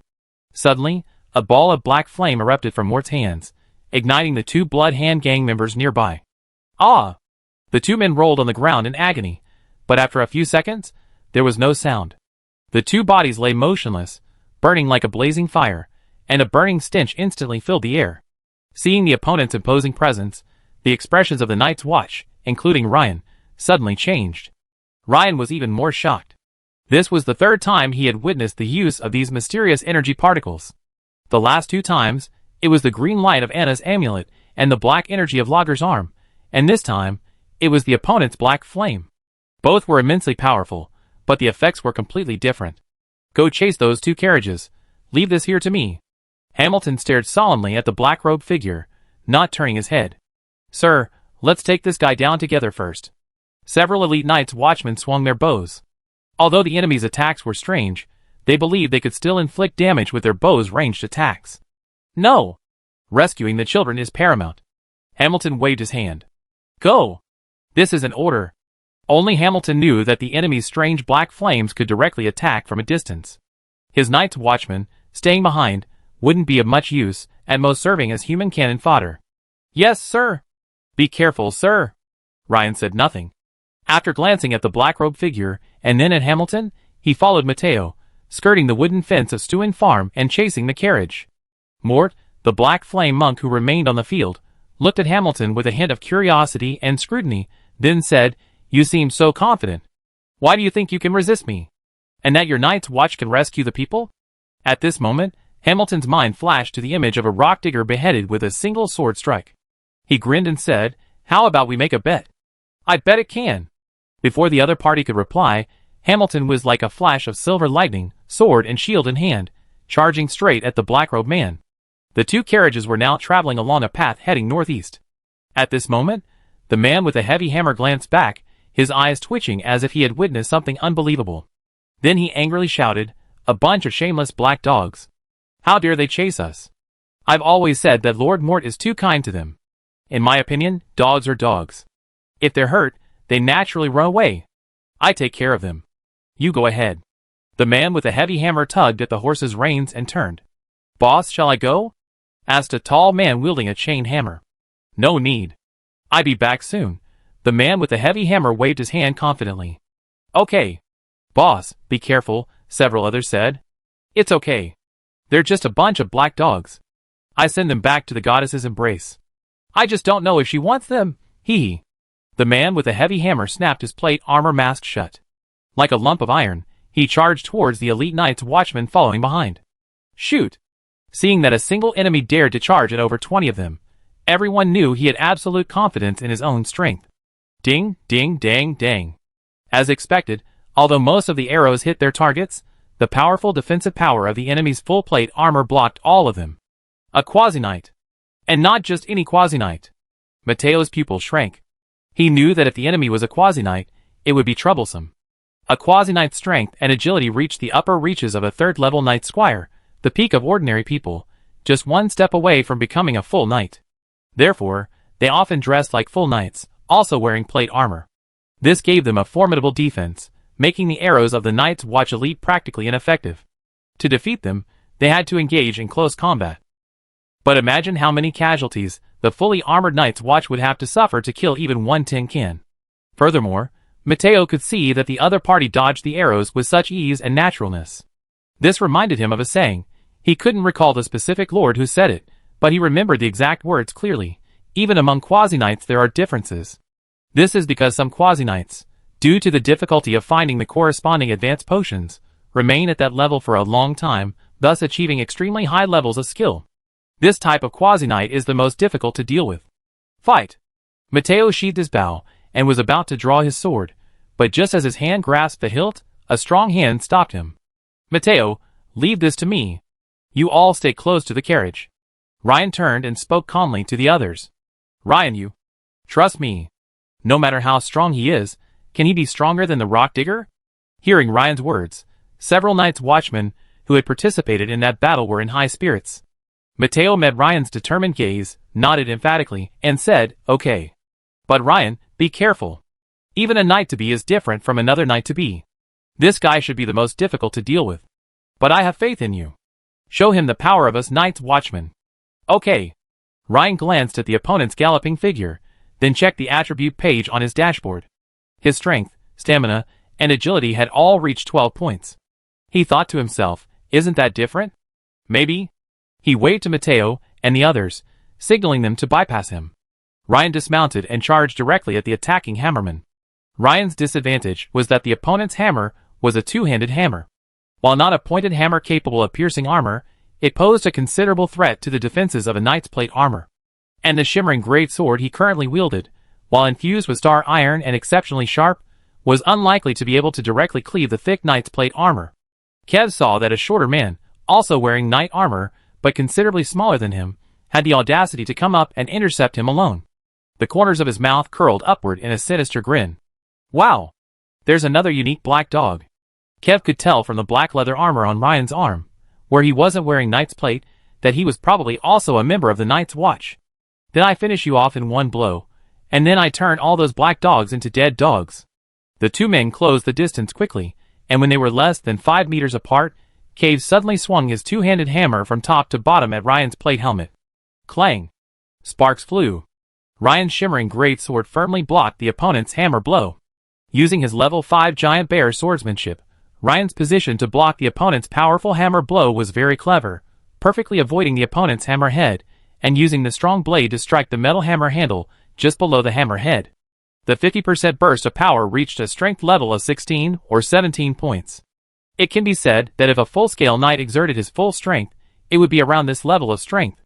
Thus, when Cave on the opposite side saw Ryan take his blow with such ease, he was extremely surprised. Although Mateo had already gone ahead to track the carriage, he worried that Ryan's side would be outmatched, so he left 3 elite Night's Watchmen behind to provide support. Mohan, you guys keep following, I take care of this, Ryan said calmly. Okay. Ryan, be careful. We have faith in you. Mohan glanced at Ryan, knowing they couldn't interfere with the fight between Ryan and the hammerman. He nodded and immediately called the other 2 elite Night's Watchmen to pursue the carriage. Kev was furious to see Ryan ignoring him, even talking to someone while fighting him. This kind of situation usually only happened to him, but this time, it was the other way around. Excellent. You completely pissed me off. I make a living as a dog. Sweep the hammer. The man suddenly took advantage of the momentum to fly back, then charged at Ryan again, sweeping his hammer horizontally from left to right. Buzz. The strike was incredibly fast, the mere movement of the hammer's head creating a humming sound. Clearly, Ryan sensed that this must be one of the opponent's secret hammer techniques. If it struck any part of the body, even with the thick plate armor, the shockwave alone would severely damage the corresponding part. Faced with such a violent concussive attack, plate armor wouldn't offer much protection. Do you know why I told them all to leave? It's because I don't want to hide anymore. A deep voice rang out from beneath Knight Ryan's helmet. Instantly, Kev had a bad feeling. Then, he saw the short man across from him suddenly swell up as if inflated. His knight's plate armor, which had been a bit loose, now looked like a burly man in children's clothes. Absurd. But Kev couldn't laugh at that moment. In a flash, unleashing his full power, Ryan, possessing 24 points of strength, once again used the powerful blade near the hilt to firmly block the opponent's secret technique, the sweeping hammer. Dang! The recoil was so powerful it cracked Cave's plate armor gloves. How is this possible? Even if you were a full-fledged knight, you wouldn't be that strong. Cave's eyes bulged, his mouth dropped open in shock. He had fought full-fledged knights several times before, and even if they were, there was no way they could have easily blocked his attack. You have to remember that attack was a secret technique. A secret technique. Not only had it been blocked by the opponent's ordinary defensive sword move, but it had also cracked his plate armor gloves. Taking advantage of the opponent's distraction, Ryan, without a word, unleashed a full-strength downward slash, slashing downward from a 45-degree angle. Instantly, a graceful silver arc appeared in the air. Exhilarating. Cave desperately raised his heavy hammer to block. Sizzle. Sparks flew. accompanied by a sharp, grinding sound of metal. Both sides froze in an instant. A gentle breeze blew past under the evening sun. Clang! The hammer fell to the ground, now splitting in two from the center of the iron handle. The oblique cross-section was incredibly smooth. The next second, bright blood gushed out like a fountain from the hideous sword wound that pierced Cave's upper body from his left shoulder to his right hip. Then, with two consecutive thumps, the two halves of Cave's body, clad in heavy knight's plate armor, fell to the ground one after another. It turned out that in that moment, the hammer's block, the thumb-thick knight's plate armor, had all been cleaved by Ryan's shimmering greatsword, the unleashed force of Ryan's 24 points of strength. At this moment, Ryan shook the greatsword in his hand, looked at Cave's still twitching body, and whispered, "Dead dog?" Yes, it is indeed a dead dog. Chapter 106. Ryan was about to leave, when he remembered the other man was using a heavy hammer. Then, as if struck by a thought, he went to search the two halves of the hammerman's body. Soon, besides a bag of light coins, he also found a thin booklet. This surprised Ryan, who wondered why all the people he met lately were diary keepers. Opening it, he realized he had misunderstood the hammerman. He was actually a serious researcher of hammer techniques. The booklet in his hand was a detailed record of the hammerman's teachings in his youth from a master of hammer techniques named Talker. It was called Talker's Compendium of Hammer Techniques. Ryan nodded inwardly. After all the hard work of killing enemies, he naturally felt happy to have gained something. I have a core skill, hammer mastery, but it's been sitting idle because I haven't found a suitable hammer technique. Finally, I'd come across a book on hammer techniques. Not bad. But glancing at the opponent's hammer he'd severed, Ryan's mouth twitched, and he shook his head helplessly. What a pity! After putting away the booklet and purse, Ryan felt his muscles begin to ache. It was the after-effects of his all-out effort that were starting to set in. However, he had already reserved attribute points for just such a moment. After some thought, Ryan added a point to his constitution, bringing it to 13 points, his current strongest attribute. Instantly, Ryan felt the soreness, numbness, and swelling throughout his body vanish. His entire physical condition instantly returned to peak condition. Invigorated, Ryan quickly caught up with the other Night's Watchmen. At this moment, Mateo and his fellow Night's Watchmen were lingering far behind the enemy convoy, not rushing into an attack. The enemy didn't seem to have gotten very far either, perhaps because they trusted their leader, the Hammerman, or for some other reason. However, this did save Ryan the trouble of tracking them. And Ryan's appearance gave Mateo and the others a shot of confidence. Solved? Mateo and the other Night's Watchmen couldn't conceal their surprise. They could sense just how powerful the Hammerman was. How could he have been dealt with so quickly by Ryan? They'd just left, and Ryan arrived right after them, a mere minute's difference. How could such a formidable figure as the Hammerman be dealt with by Ryan? The Night's Watch's elite members were suddenly baffled. In fact, if they knew Ryan had dispatched the Hammerman in just 10 seconds and spent a full 50 clearing the battlefield, I wonder what they'd think. Well, the opponent isn't as strong as you think. Although he possesses the strength of a quasi-knight, his hammer is too slow. I capitalized on that flaw and struck the winner with one strike. Ryan saw everyone's intense gazes on him, thought for a moment, and decided an explanation was necessary. Everyone thought it made sense. Ryan's smaller stature meant he was naturally more agile. If he could exploit a flaw in the opponent's slow hammer swing and deliver a decisive blow, it wouldn't be impossible. But the 7 opposing players, seeing Ryan actually catch up while their own leader didn't, looked as if they'd seen a ghost. They were horrified. They stared at each other for a long moment, followed by a moment of silence. "You," said the boss. The man with the chain hammer choked out a few words. No one answered. The answer was obvious. Fuck. How is that possible? The man with the chain hammer slammed his heavy chain hammer to the ground and cursed. They knew the strength of their boss, Heavy Hammer Kyles, best of all. Even within the Wilderness Brotherhood, he was one of the strongest. But the boss hadn't returned, while the short man from the other side had. What this meant was self-evident. The men exchanged glances, each seeing a solemn expression in their eyes. The 2 carriages stopped. They knew that if they didn't take care of the Night's Watch and that guy, they might not be able to escape. There's something wrong with that guy in plate armor. Let's take care of the black dogs first, and then we go together to avenge the boss, said the burly man with the scimitar. Well, I hold him back first. You guys will attack from both sides later. After you've taken out the black dogs, you can surround and kill him. The sword and shield man thought for a moment and nodded. The sword and shield man then turned to the sole man in mail armor, carrying a longbow, and said, Zago, You be in charge of suppressing the black dogs with your bows. Keep an eye on the support. It turned out that, aside from the sword and shield man and the chainhammer man, the others were wearing mail armor. They couldn't completely ignore the Night's Watch's elite arrows. All right. Ryan, Mateo, and the others, seeing the other side suddenly stop, immediately observed them intently. The two remaining knights in plate armor were wielding sword and shield, the other wielding a heavy chain hammer. The other 4 were only wearing chain mail, each wielding a one-handed mace, a one-handed axe, a scimitar, and a half-handed sword. The last, clad in leather armor, stared at them with a bow. There were 7 of them in total. Clearly, aside from one ranged fighter, the other 6 were melee fighters. Ryan thought for a moment, then turned to Mateo and said, I advance to draw their attention. If nothing unexpected happens, everyone except the archer will attack me. You guys take this opportunity to rescue the children. Oh, and take out that archer while you're at it. Before Mateo and the others could object, Ryan slowly stepped forward. He was incredibly calm and confident. But this also gave the other Night's Watchman an inexplicable sense of trust. Bah! I don't believe he can actually take out the boss. I shoot him first. The archer spat on the ground, watching indignantly as Ryan calmly approached. He was about to fire an arrow at Ryan's arm, where his armor wasn't covering it, but the sword and shield man stopped him. Don't. The sword and shield man raised his hand.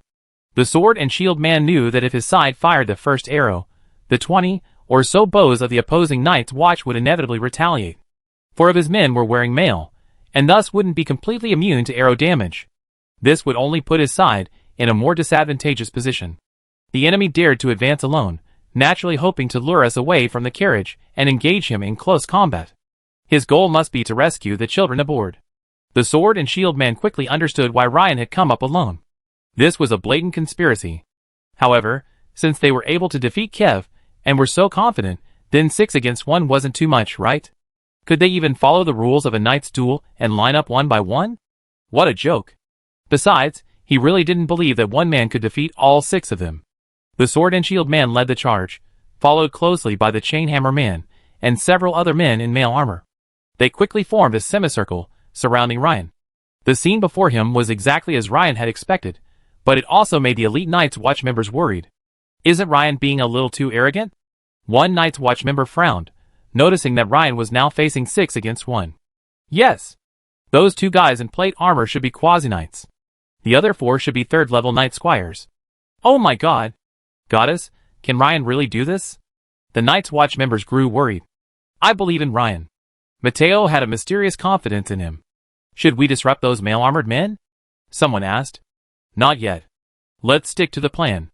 Let's keep an eye on the archer first, while also seeing if there's any chance of rescuing the child. Although the enemy had surrounded Ryan, in the center of the field, saw things differently. 6 men currently surrounded him, creating the perfect formation for him to unleash his roaring attack. In other words, even if all 6 men were straw men, allowing him to position them however he pleased, Ryan couldn't come up with a more suitable formation. If I don't give them a shout, even the goddess wouldn't be able to bear watching. Perfect. I've never used my level 2 roaring attack before. The sword and shield man saw the Night's Watch slowly moving toward the 2 carriages, and a fierce look suddenly crossed his face. We couldn't delay any longer. If we continued, even if we defeated this guy, if the imps were rescued, we wouldn't be able to report to Lord Mort. Go! And so, he immediately called for the others to attack. But the sword and shield man cautiously held his shield in front, swinging his knight's sword in his right hand and stabbing at Ryan. Almost at the same time, the chainhammer man raised his chainhammer high, his face grim, his eyes fixed on Ryan's knight's helmet, and he swung it down with all his might. If he hit it, he was confident that even a plate helmet would be shattered with one blow. The axeman swiftly slashed at the gap between Ryan's helmet and the plate armor, intending to decapitate him. The man with the half-sword was the most ruthless. He was also stabbing with his sword, aiming for the cross-shaped slits in Ryan's visor, intending to blind him directly and then penetrate his brain, killing him with a single blow. The man with the scimitar aimed for Ryan's arm, unprotected by plate armor, intending to remove his right arm first. But they were horrified to discover that the man before them, half a head shorter than they, suddenly exuded a strong sense of danger, setting off alarm bells in all of them. It was like witnessing a long-dormant volcano erupt. A dormant dragon suddenly awakened. The man's chest suddenly bulged, nearly bursting the knight's somewhat loose breastplate. The muscles and veins in his neck bulged, expanding a whole circle. The 6 of them immediately sensed something was wrong. Ha! A roar, like the roar of a mighty dragon, echoed in their ears. Instantly, the 6 men, weapons drawn, as if ready to attack, remained motionless. As if struck by thunder. Time froze. Chapter 107. The aforementioned effect was caused by Ryan's roaring attack, upgraded to level 2. Although, from a sensory perspective, the 6 men felt the time it took from being deafened and dizzy to regaining consciousness seemed quite long. In reality, however, since all 6 were at least level 3 knight squires, their movements were only suspended for about half a second. But in a duel between masters, half a second can determine so much. Swish. A silver arc flashed through the air. Plop. Plop. The sound of heavy objects falling to the ground echoed in succession. For men in mail armor, wielding various weapons, were all cut in half by Ryan's attack. Some were cut squarely in half, others were cut diagonally due to the way they wielded their weapons, and some were split from the elbow to the chest. But without exception, they were all severed in two. Ah! Because those cut in half don't die instantly, for men were screaming in agony on the ground.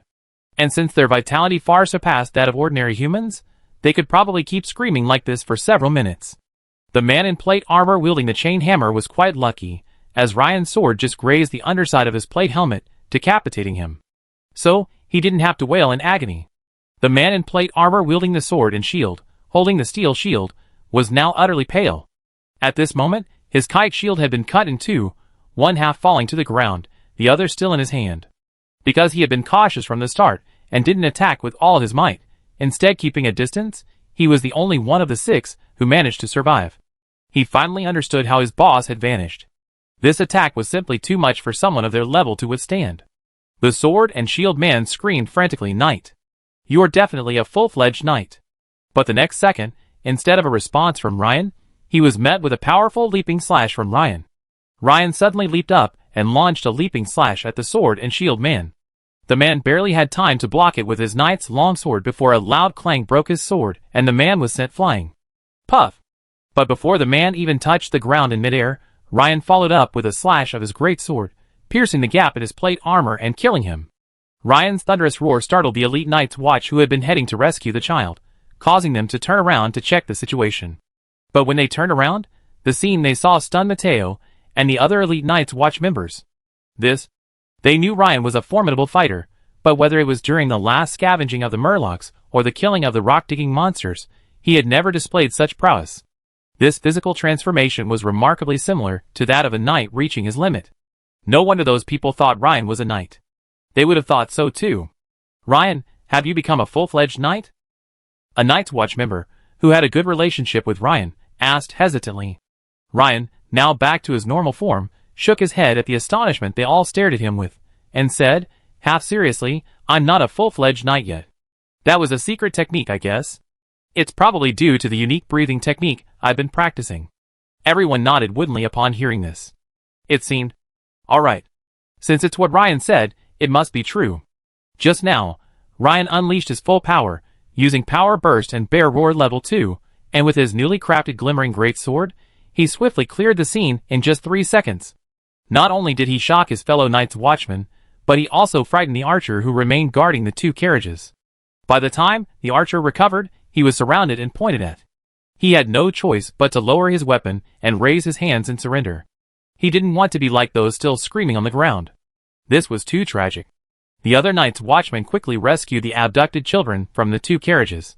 Ryan's skill burst lasted only 3 seconds, and since he'd previously strengthened his physique, the after effects were minimal. Thinking for a moment, Ryan felt that the screams of those men were a bit too frightening for a child.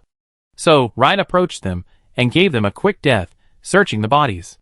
Looking at the heavy purses in his hands, Ryan couldn't help but shake his head.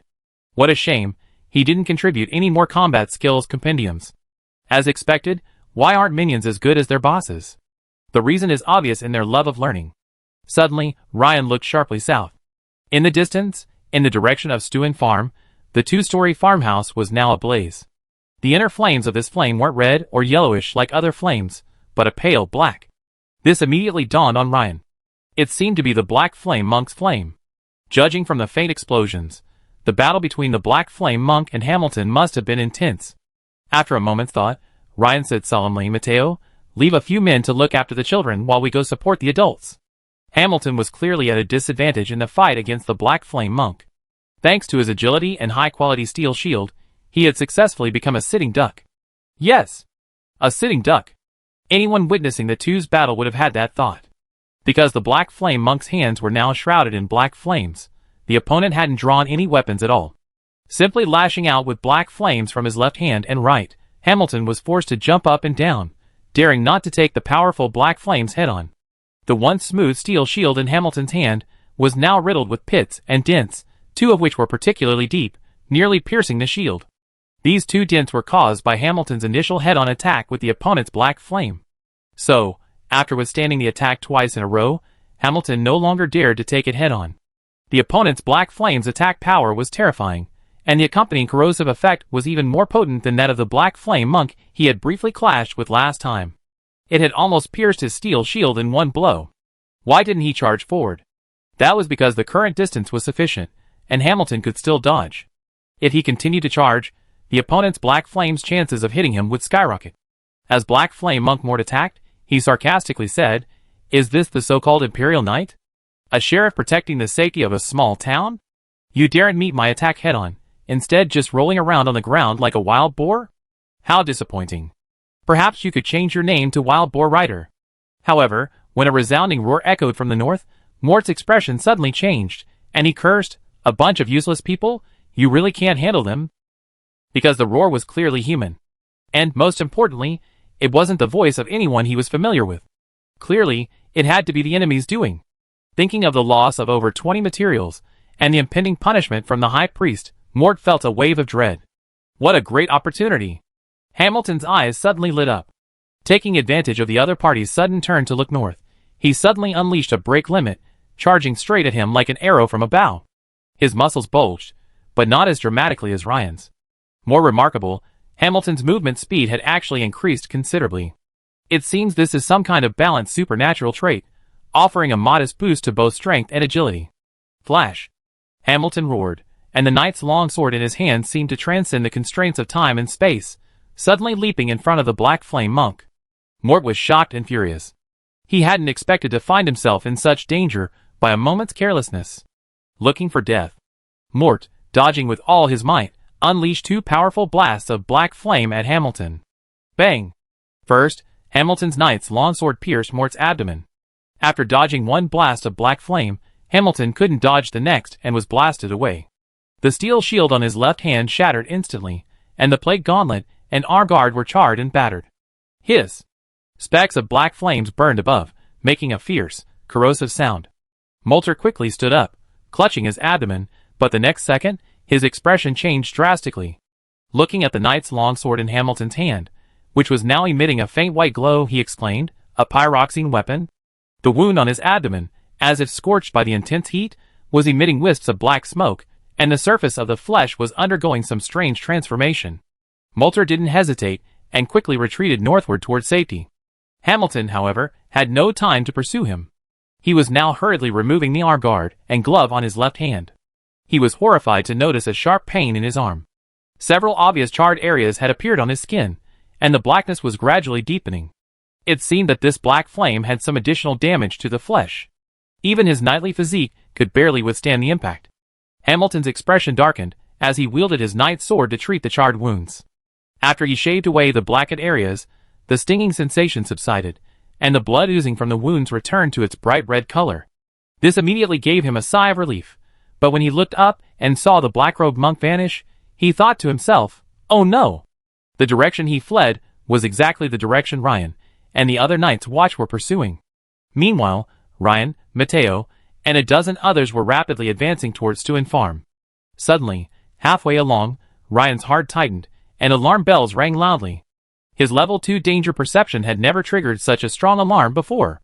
Just as Ryan was about to warn everyone, a dark figure suddenly appeared from the front, staggering slightly. "It's that Black Flame Monk." Ryan's pupils suddenly constricted. They had run headfirst into the injured Black Flame Monk.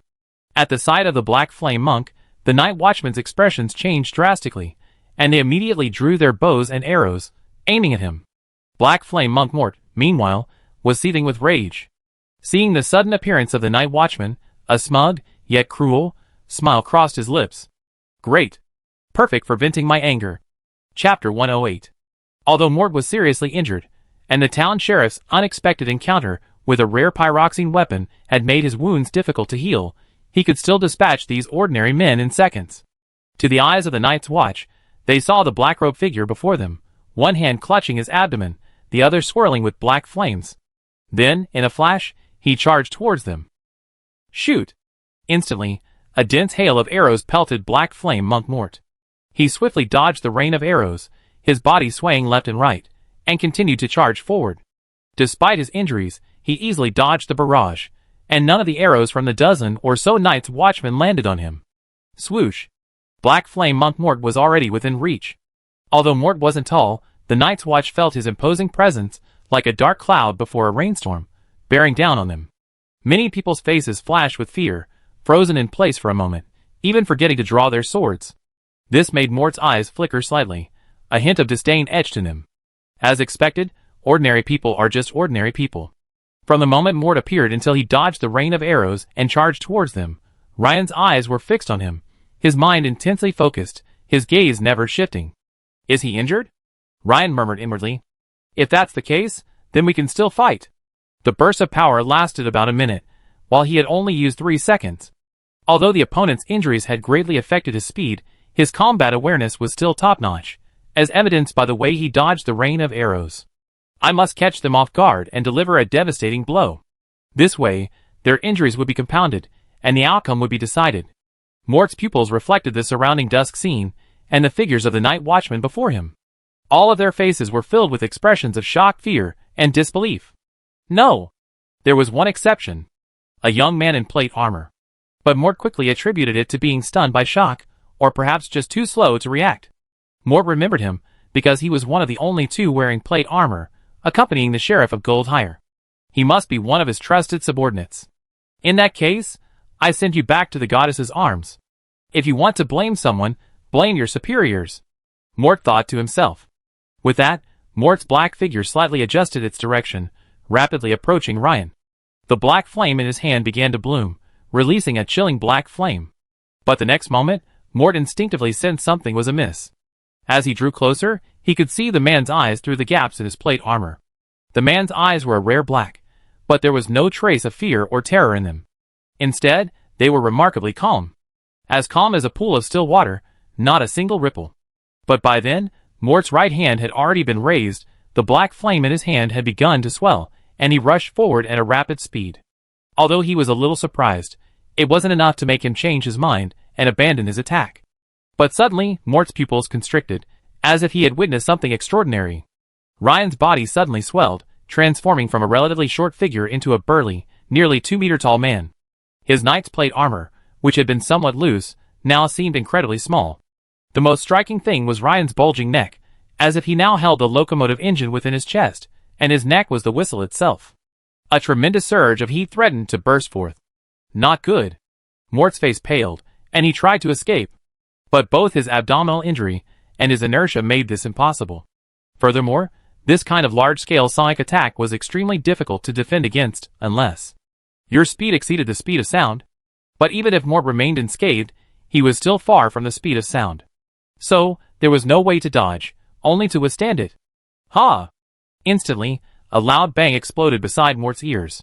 His entire face stretched and trembled violently under the impact of the sonic waves, causing his eardrum to rupture and his head to buzz.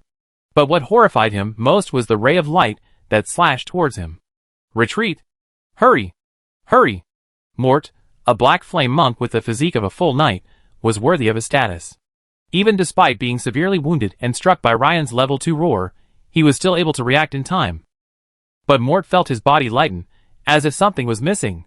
Then, narrowly avoiding the ray of light, he narrowly avoided it. Snap!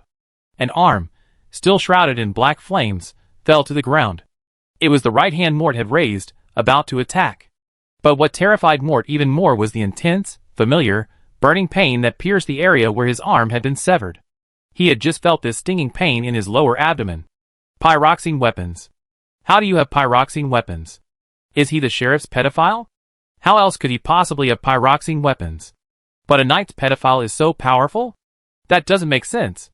Mort racked his brains, unable to understand why the other party possessed such a rare pyroxene weapon, as if it had been prepared specifically for him. Could this all be a premeditated trap set against him? Ryan, on the other side, didn't pursue him, but quickly dismounted, having been knocked limp to the ground by the massive sonic shockwaves from his roar. At this point, Mort regained consciousness, and the aforementioned reasons were no longer important. He had only one thought. Run! Quests, materials, and mastering the black flame, none of them are more important than one's own life. Instantly Ryan moved. Though his attack had severely damaged the opponent, he was still deeply wary of the opponent's black flame. Therefore, he had been watching the black flame monk's face. When the opponent's face showed obvious fear, and his eyes were evasive, Ryan knew that the opponent had lost his will to fight. The opportunity had naturally arrived. The abdominal injury inevitably affected the movement of the lower limbs, and the loss of the right arm further affected the coordination and balance of the entire body. This allowed Ryan to quickly catch up with the fleeing black flame monk Mort. Just as Mort struggled to hold on, and prepared to launch a black flame fireball at Ryan, swish! Another arm, shrouded in black flames, flew into the air, and Mort stumbled and fell to the ground. A narrow scar appeared on his back, running diagonally from his right shoulder blade to his left waist, traversing his entire back. The wound emitted a sizzling, burning sound. Ryan didn't stop. The shimmering greatsword in his hand grew brighter and brighter, gradually emitting a faint white glow. Mort struggled to his feet again, attempting to continue running, but the next second, a flash of light passed by. His head tumbled and fell from his body, a dazzling spray of blood gushing out from his still-twitching body like a fountain. A real-life human fountain. Only then did Ryan give the shimmering greatsword a slight shake, staring at the now still rolling head, his face filled with disbelief and terror, his eyes bulging with bulging eyes. He whispered, "Sorry, I didn't hold back, because your black flame was too dangerous." Clearly, the other party had heard Ryan's words. He saw the other party's dry lips move slightly, but with only his head left, he was clearly unable to utter a single sound. What a shame! He didn't know what the other party was going to say, but it was likely some curse words. Better not to listen, Ryan thought. But in reality, all Mort wanted to say at that moment was, "You don't dare hold back? You've already severed both of my arms. Think about it. How can I attack you with black flames? Don't you understand how valuable capturing me alive is? You're such an idiot." Mort's complaints faded into nothingness as his consciousness gradually faded. The night watchmen nearby covered their ears, and those closest to Ryan were even bleeding. Ryan had no way to deal with this. Roaring attack was an area of effect attack, and its sonic waves naturally couldn't actively identify friend or foe. It bypassed friendly forces, and only struck the enemy, so accidental injuries were inevitable. But none of the night watchmen, including Mateo, had any thought of blaming Ryan. At that moment, they had never felt so secure. Yes, the night watchmen, responsible for protecting the safety of the nighttime civilians, felt a sense of security. This was a sense of security brought on by the immense strength of their companions. Just now, they had all thought they might sacrifice their lives for the Empire. But unexpectedly, even though they had repeatedly raised their expectations of Ryan's strength after the previous two battles, they were once again surprised to be shattered. Because Ryan once again unleashed his astonishing power, achieving a stunning comeback. Just as the night watchmen stood stunned, staring at the scene before them, a familiar figure sprinted down the road nearby. It was their superior, Sheriff Hamilton of Goldhire. His knight's armor was dented and pitted, and he held a broken steel shield, only half of it remaining. The arm holding it was drenched in blood. The only visible thing was the knight's long sword in his right hand. He looked utterly miserable, having been beaten by the black-robed man. This caused everyone's gaze to shift from Hamilton to the beheaded black-robed man and Ryan, who stood unharmed nearby. They were filled with questions. Hamilton, watching the scene before him, was no less shocked than the other night's watchmen. He slowly descended, approached the scene, and was speechless for a long time, his gaze repeatedly shifting between Ryan and the headless black-robed corpse on the ground. Chapter 109. Although Hamilton knew that the Black Flame monk must have been killed by Ryan, he couldn't help but ask Ryan, "Did you kill him?" Ryan turned around, and was startled by Hamilton's appearance. At the same time, he instantly caught the surprise in Hamilton's eyes. Ryan didn't know what to say, so he said, "Sir, because you had already severely damaged him, he had almost no fighting power when he met us head-on. And the hail of arrows from my fellow Night's Watch members prevented him from unleashing his strange black flames. Therefore, I was lucky enough to kill him." As soon as these words left his mouth, Hamilton's hard features softened, and his eyes looked at Ryan with even more admiration. Although several of the Night's Watch were deaf, many were at a distance from Ryan at the time, so their eardrums only stung. Hearing Ryan's words brought a sense of relief. Who said we weren't effective? Look, our rain of arrows was quite effective. Many people thought. Hey! Ryan, your two-handed great sword. Only then did Hamilton realize that the sword Ryan held resembled the one he had gifted him earlier, but upon closer inspection, it seemed a little different. Hamilton looked closely and saw that, illuminated by the sunset glow, the surface of the two-handed sword in Ryan's hand was emitting a faint white glow. This is a pyroxene weapon. Hamilton raised his eyebrows, clearly startled. Ryan, you incorporated pyroxene into that original fine steel sword? Hamilton blurted out, finally realizing something. Ryan saw that Hamilton couldn't hide it anymore, so he smiled and nodded. He told Hamilton about his good fortune in picking up a small piece of glowstone while exterminating the Murlocs. He also explained how Captain Willen and he, unaware of the glowstone's value, had agreed to give it to Ryan, but that Ryan would have to buy the team a tequila. Hamilton couldn't help but laugh. Ryan, it seems like luck is really on your side. You've even stumbled upon something like this. As long as it didn't cause any conflict, a superior would generally stay out of the private division of spoils among his subordinates, and Hamilton was no exception. A month ago, Ryan might have kept this a secret, but now there was no need. Hamilton's face darkened. He glanced at the Black Flame monk's corpse on the ground and explained to Ryan, "This fellow before us is a member of the secret sect, the Black Flame Church. We generally call him a Black Flame monk. Look at the blazing black flames on his collar and cuffs. They're a very obvious sign of his identity." As Hamilton continued, Ryan focused his gaze on the corpse's cuffs and collar. As Hamilton had predicted, a vivid flame pattern woven from some kind of shiny black metal wire was visible. Although the man was also wearing a black robe, the two shades of black were different. The flame pattern was brighter, while the garment had a matte finish. Without close inspection, it was difficult to tell the difference. I once had a brief encounter with a Black Flame monk in the county town. Back then, his black flame gave me a minor setback. Later, I consulted a number of people and learned that the other party seemed to belong to a secret church that worshipped a certain evil god. The Black Flame Church. For all the minions of this evil god, pyroxene weapons have an extra lethal effect on them. That's why I spent a fortune and asked someone to purchase a knight's longsword infused with radiant stones. I didn't expect you. Hamilton looked at Ryan's great sword with envy. At this moment, Ryan suddenly realized. He glanced at the knight's longsword in Hamilton's hand, then at the wound on the black-robed corpse's upper abdomen.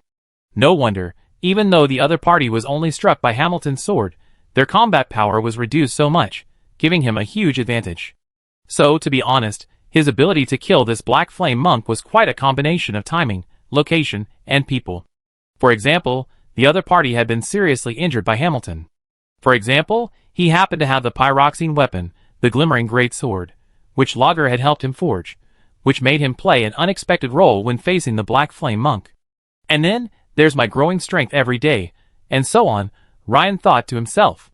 But generally speaking, after facing the Black Flame monk, Ryan's desire for the mysterious energy particles has become even more pressing than before. Just look at Hamilton's injuries. The opponent's Black Flame is truly powerful. Is this some kind of divine magic? Or sorcery?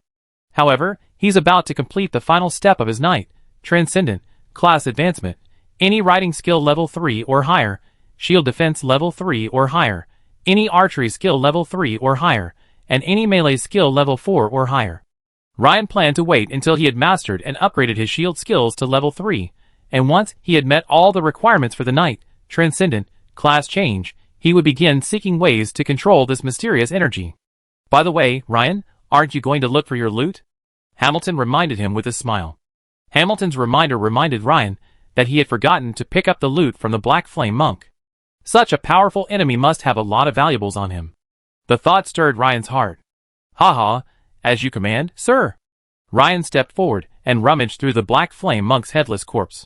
He first pulled out a leather purse, the heaviness of which revealed a considerable amount of coins. However, no matter how much money there was, it was just ordinary plunder and did not attract Ryan's attention. Immediately afterwards, Ryan pulled a long, oblong object wrapped in soft lambskin from the man's waist pouch, which immediately caught Hamilton's attention. Opening it, they both saw a bottle of blood-red potion, reminiscent of a test tube from a previous life. The red, as thick as amber, instantly captured Ryan's attention. God's blood? Hamilton muttered incoherently. God's blood? Ryan was stunned. Could it be that he could obtain the blood of a god by killing a black flame monk? Ryan was also somewhat relieved that he hadn't cleaved the man in half this time, otherwise the bottle of divine blood would have been destroyed in his hands. Looking at Ryan's puzzled expression, Hamilton coughed and said, "This is a potion currently circulating secretly among the nobles and wealthy merchants of Mayes County. It's said to slow aging for the elderly and greatly enhance the progress of knights practicing the breathing technique who haven't yet reached the transcendent stage. Most importantly, this divine blood has no side effects. Its only drawback is its scarcity." Delay aging? Improve breathing technique? Ryan's eyes suddenly lit up. There's actually such a good thing? The nobles truly know how to enjoy themselves. I've painstakingly practiced breathing techniques, and they can skyrocket their abilities just by drinking this, Ryan thought. However, according to reliable sources, the origins of this divine blood are closely related to the Black Flame Church I just mentioned. So, I've always felt there's more to this divine blood than meets the eye. This so-called lack of side effects? I suspect it's likely due to the lack of skill on the part of the tester, leading to the inability to detect any problems. Hamilton pondered for a moment, and expressed his assessment of the divine blood. This gave Ryan a chill. He felt Hamilton's concerns were not unfounded, but very likely. Furthermore, with his class profile in hand, he naturally couldn't choose to consume something with such potential problems. So Ryan, look. Can I buy this bottle of divine blood you have? I have someone submit it to the Royal Pharmacist Association in the Imperial Capital. Perhaps the alchemists there will find something. Hamilton seemed to think this request was a bit excessive, so after a moment's hesitation, he explained to Ryan exactly why he needed this bottle of divine blood. After all, any normal person who received this divine blood, hearing it had no side effects and could even enhance their night breathing technique, would be ecstatic and would definitely choose to consume it themselves. How could they possibly choose to sell it to others? Of course, sir, Ryan agreed without hesitation. First, he had absolutely no interest in this potentially problematic potion, nor did he want to take any risks. Second, Hamilton's damage to the Black Flame Monk during their first battle was crucial to his victory over the Black Flame Monk. If Hamilton, his superior, had been unkind and forcibly taken half the spoils, he wouldn't have objected. After all, this was a legitimate Night's Watch mission, not something like the last time. Hamilton was stunned by Ryan's ready agreement. He looked at him in surprise and said, "Ryan, you must think carefully. This is divine blood. Are you sure you won't regret giving it to me? If you regret it, it'd be hard to buy another bottle." "Sir, do you think I still need divine blood given my talent?" Ryan smiled and handed the bottle to Hamilton. Hearing this, Hamilton couldn't help but laugh. He patted Ryan on the shoulder, took the divine blood, and said, "Good boy. You've got ambition." Ryan then walked over to the Black Flame Monk's body and continued his search. After a careful search, he found a rolled-up strip of paper, the width of his ring finger, on the black-robed corpse. It resembled the carrier pigeon ties Ryan had used in his previous life. The writing on it was incomplete, seemingly unfinished. But the contents that were there made Ryan frown. "Sir, perhaps you should take a look at this." Hamilton was quite curious. When Ryan had just discovered the divine blood, he hadn't looked so solemn. He took the paper and read it, his brow furrowing. Chapter 110. Lord Hamilton, the materials mentioned on the note are naturally the children they commissioned from various gangs and pirates to abduct. If my guess is correct, this Black Flame Church you mentioned is clearly preparing something very important for them. You are correct, Ryan. I will report this matter to the county capital immediately. Hamilton nodded, sharing his sentiment. The increasing frequency of missing children has made it clear that the mastermind behind this is the Black Flame Church. At this moment, a messenger arrived and reported, "Sheriff, Knight Lloyd and his men have arrived at Stewin Farm. Should we go there, or should we ask Knight Lloyd to come here? Have all the children been rescued?" Hamilton, after hearing the messenger's report, did not make a decision immediately. Instead, he turned to Ryan and asked. Ryan nodded and said, "The rescue was a complete success. No one died, no one was injured." "Excellent. Then we go to Stewin Farm and greet Knight Lloyd and the others." Hamilton waved his hand, clearly in a good mood. "By the way, messenger, immediately report to Viscount Hamadi, the county sheriff, that we've destroyed a secret cult stronghold and rescued dozens of children." "Yes, sir." With Knight Lloyd's arrival, Stewin Farm suddenly became bustling with activity. The Habsburg Manor guards, who had also arrived, surrounded the farm and began a thorough search. Ryan even spotted his familiar swordsman Humbert. It seemed, however, that he had never imagined that the person standing next to Sheriff Hamilton of Gold Hire, also wearing Knight's plate armor, would be Ryan. Of course, this was also because Ryan was wearing a Knight's visor. Aside from the narrow T-shaped slits for his eyes and nose, outsiders couldn't see the Knight's true appearance through the visor. So, Humbert naturally couldn't identify Ryan. And Ryan didn't intend to shock everyone by running over to greet Humbert and give him a scare. As a hidden Black Flame church stronghold, Stewin Farm should have yielded many clues about the church. However, Mort's fire completely burned them all. This made the small note Ryan found on Mort's body even more significant, earning Hamilton even more attention. Ryan didn't stay at Stewin Farm for long. He returned to Gold's Hire, with the night watch escorting the children. On the way back, Ryan finally had time to check the system notifications. Your giant bear swordsmanship skill has been upgraded, adding 86 experience points. You fought a battle, adding 42 experience points to the Night Watch class. You fought a battle, adding 142 experience points to the Night Watch class. You fought a battle, adding 326 experience points to the Night Watch class. You fought a battle, adding 172 experience points to the Night Watch class. You fought a battle, adding 359 experience points to the Night Watch class. You fought a battle, adding 205 experience points to the Night Watch class. The screen was flooded with system notifications. From the initial sparring match with Lager, to the battle with the Hammer Man, the subsequent 1-on-6 match, and the final battle with the Black Flame Monk, the experience points awarded were truly generous. The Night's Watch and Bear Sword classes had both reached halfway, with Night's Watch reaching level 4, 593/1000, and Bear Sword reaching level 5, 1049/2000. Just as Ryan was returning to Gold Hire, Wylan, with his daughter, approached Hamilton, who was still handling follow-up matters at Stewin Farm, and said, "Sir, I request to resign as captain of the Night's Watch. I deeply regret my negligence in this entire incident. If it weren't for your timely arrival, stopping the Black-Robed Man, and Ryan successfully rescuing all the children, I think I would have felt guilty for the rest of my life." With this, Wylan bowed deeply. Hamilton pondered for a moment, his emotions mixed as he watched this scene. He also had children, and from a father's perspective, there was nothing wrong with Wylan's actions. But unfortunately, he was a Night's Watch captain. Hamilton nodded and said, "Okay. Wylan, I promise you. By the way, do you have any recommendations for the position of captain of the Night's Watch?" "Thank you, sir. I recommend Ryan and Mateo. Of course, I prefer Ryan. Although he has only been with the Night's Watch for a short time, his ability is obvious to all. If it weren't for him, we wouldn't have been able to rescue the children so smoothly this time." Wylan was truly grateful to Ryan. Furthermore, after what he had experienced, he felt that he had neglected his family too much. Now, being able to spend more time with his daughter Abby and his family was a blessing. After returning home, Ryan quickly noticed that Lager and Anna were missing. "Mint? Where's your sister Anna?" Ryan couldn't help but ask his sister, who was playing with the Greyhound. Sister Anna and Sister Lager are both at Anna's house next door. They're cleaning up their rooms, and said they'd be staying there tonight. "Huh?" Ryan felt a sudden sense of emptiness upon hearing this. Ever since the Blackbird incident, Anna had been living at his house, and she seemed to have gotten used to it. But come to think of it, his house was already full, and now with Lager joining him, there wouldn't be enough room. Besides, the Hyena Gang's threat had long since ended, so it made sense for Anna to return home. And with Lager's strength, she was more than capable of protecting Anna. Ryan thought for a moment and, instead of looking for Lager and the others, returned to his room.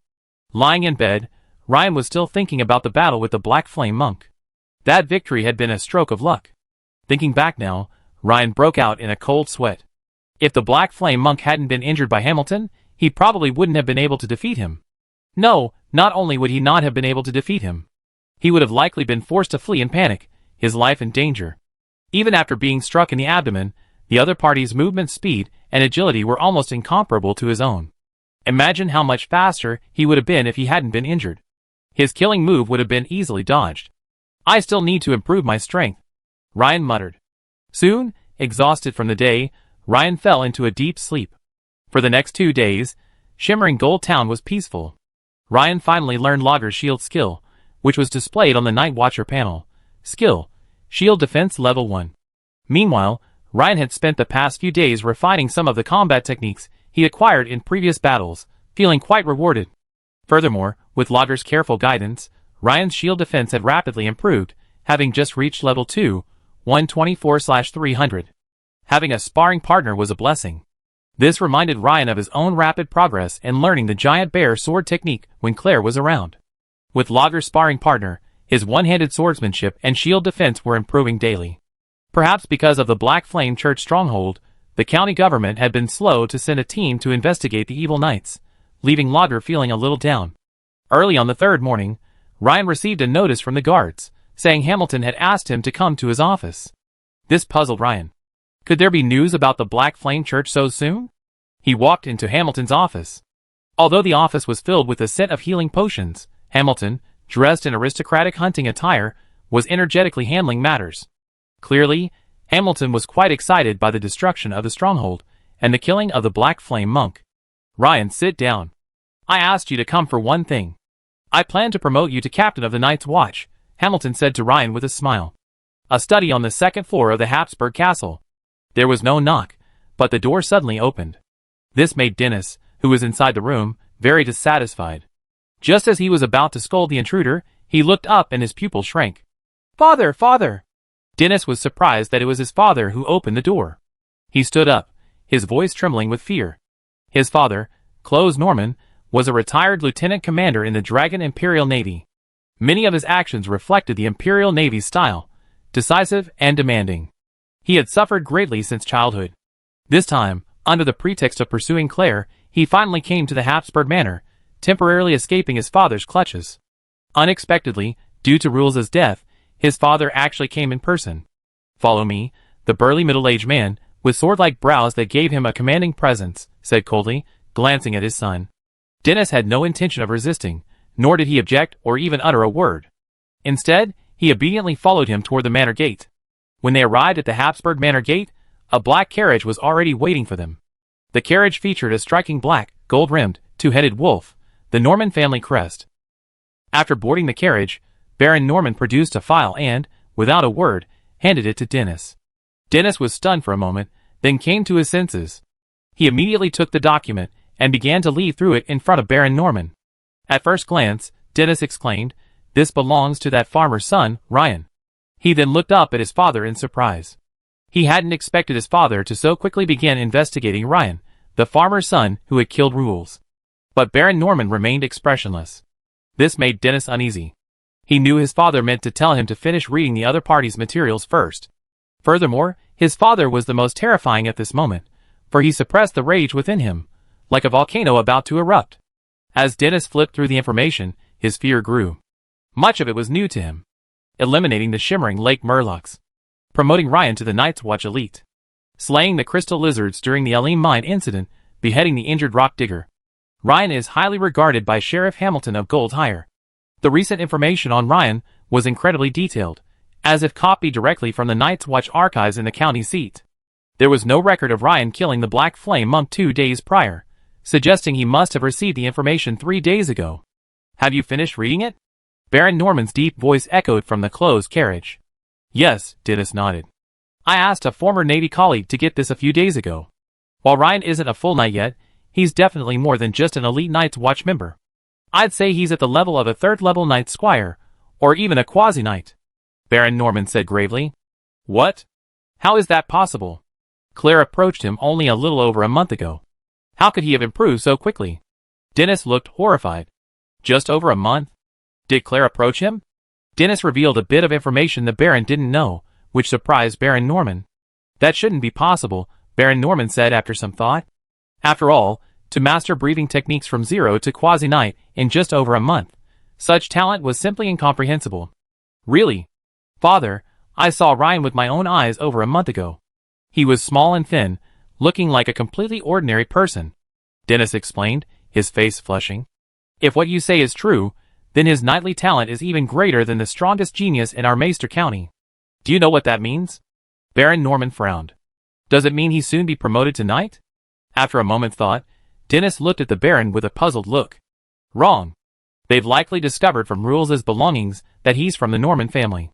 If such a talent is given more time to grow, he'd become a serious problem. Dennis suddenly realized. Then, Father, you intend to take action yourself?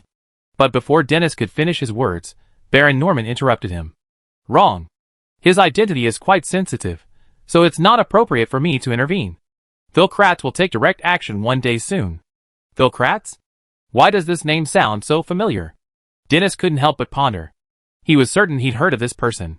The Black Sail Pirates? Dennis couldn't help but whisper. He remembered Phil Kratz, the vice captain of the Black Sail Pirates. Not only did he possess the strength of a veteran knight, he was particularly skilled with the bow, a rare sharpshooter among pirates, nicknamed the Bloody Archer.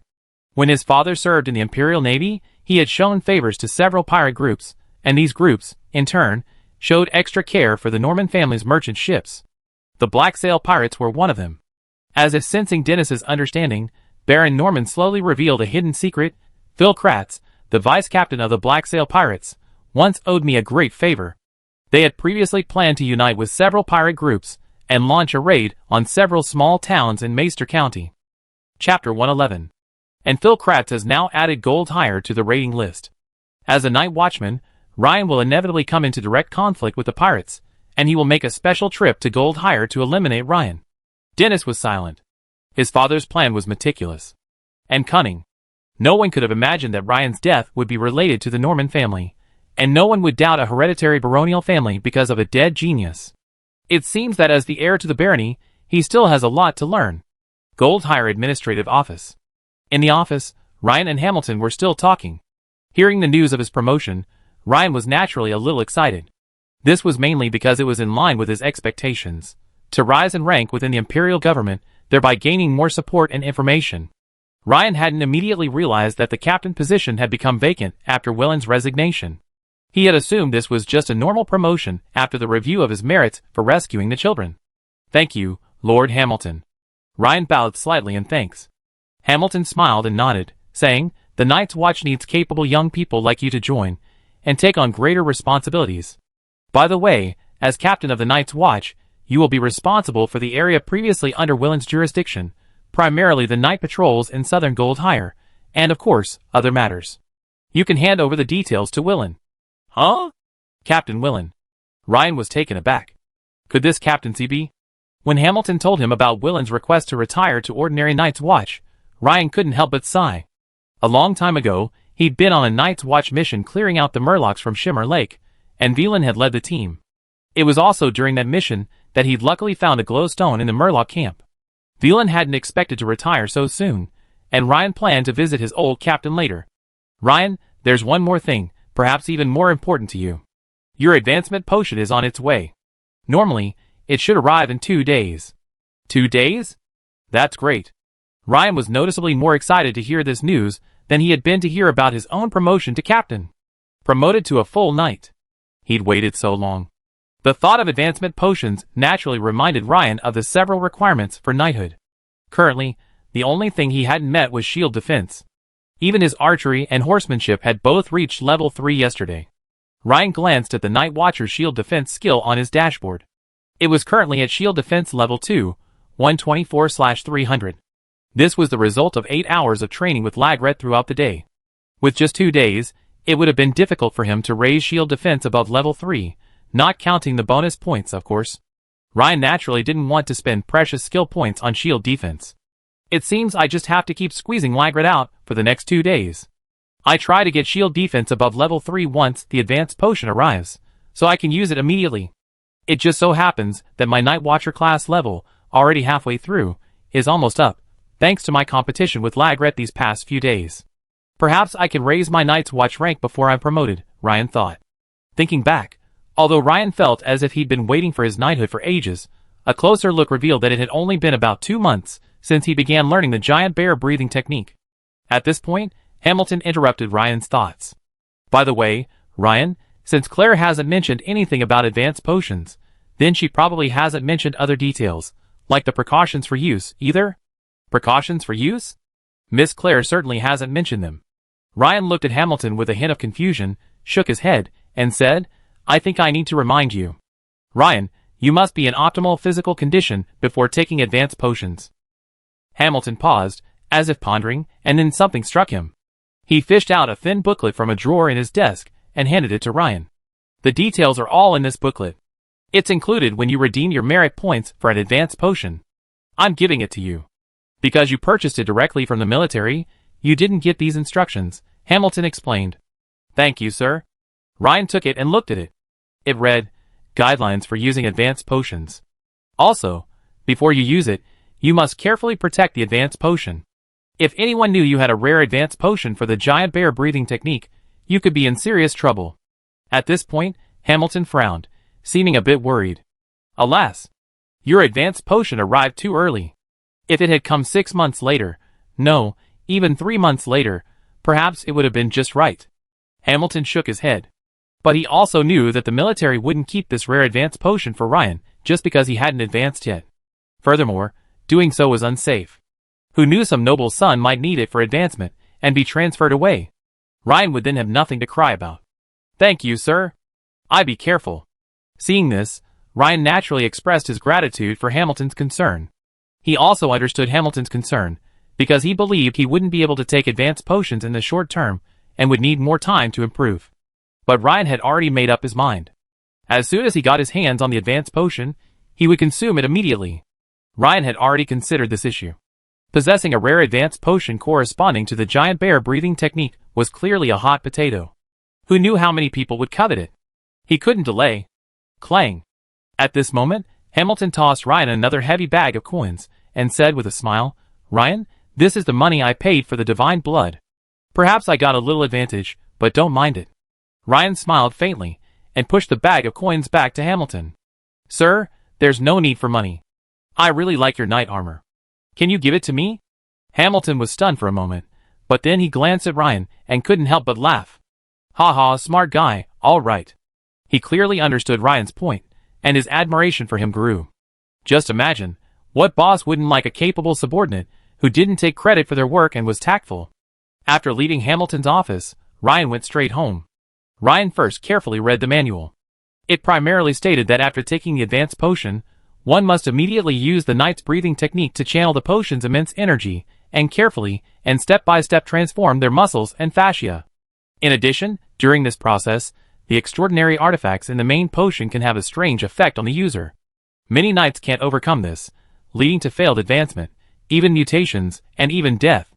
But Ryan had his own plans. With his class panel, there was no chance of failure in his class change. So once the advanced potion arrived, Ryan would choose to take it and advance. Of course, all he had to do now was squeeze Legrali into practicing shield techniques with him. Half a day later. After serving as Ryan's sparring partner for half a day, Lager, with her barbarian physique, could not help but gasp for air. Lager's already fiery figure suddenly swelled, instantly attracting the attention of the other night watchmen and security officers in the administration office. From their expressions, it seemed as if they were saying, Ryan, what a lucky guy. To have such a beautiful, exotic barbarian girl as your sparring partner. If only I could have such a beautiful woman as my sparring partner, my strength would surely be greatly improved. Many night watchmen thought. Ryan, you've already done it 10 times, aren't you going to take a break? Lager wondered where Ryan's passion for practicing shield techniques came from.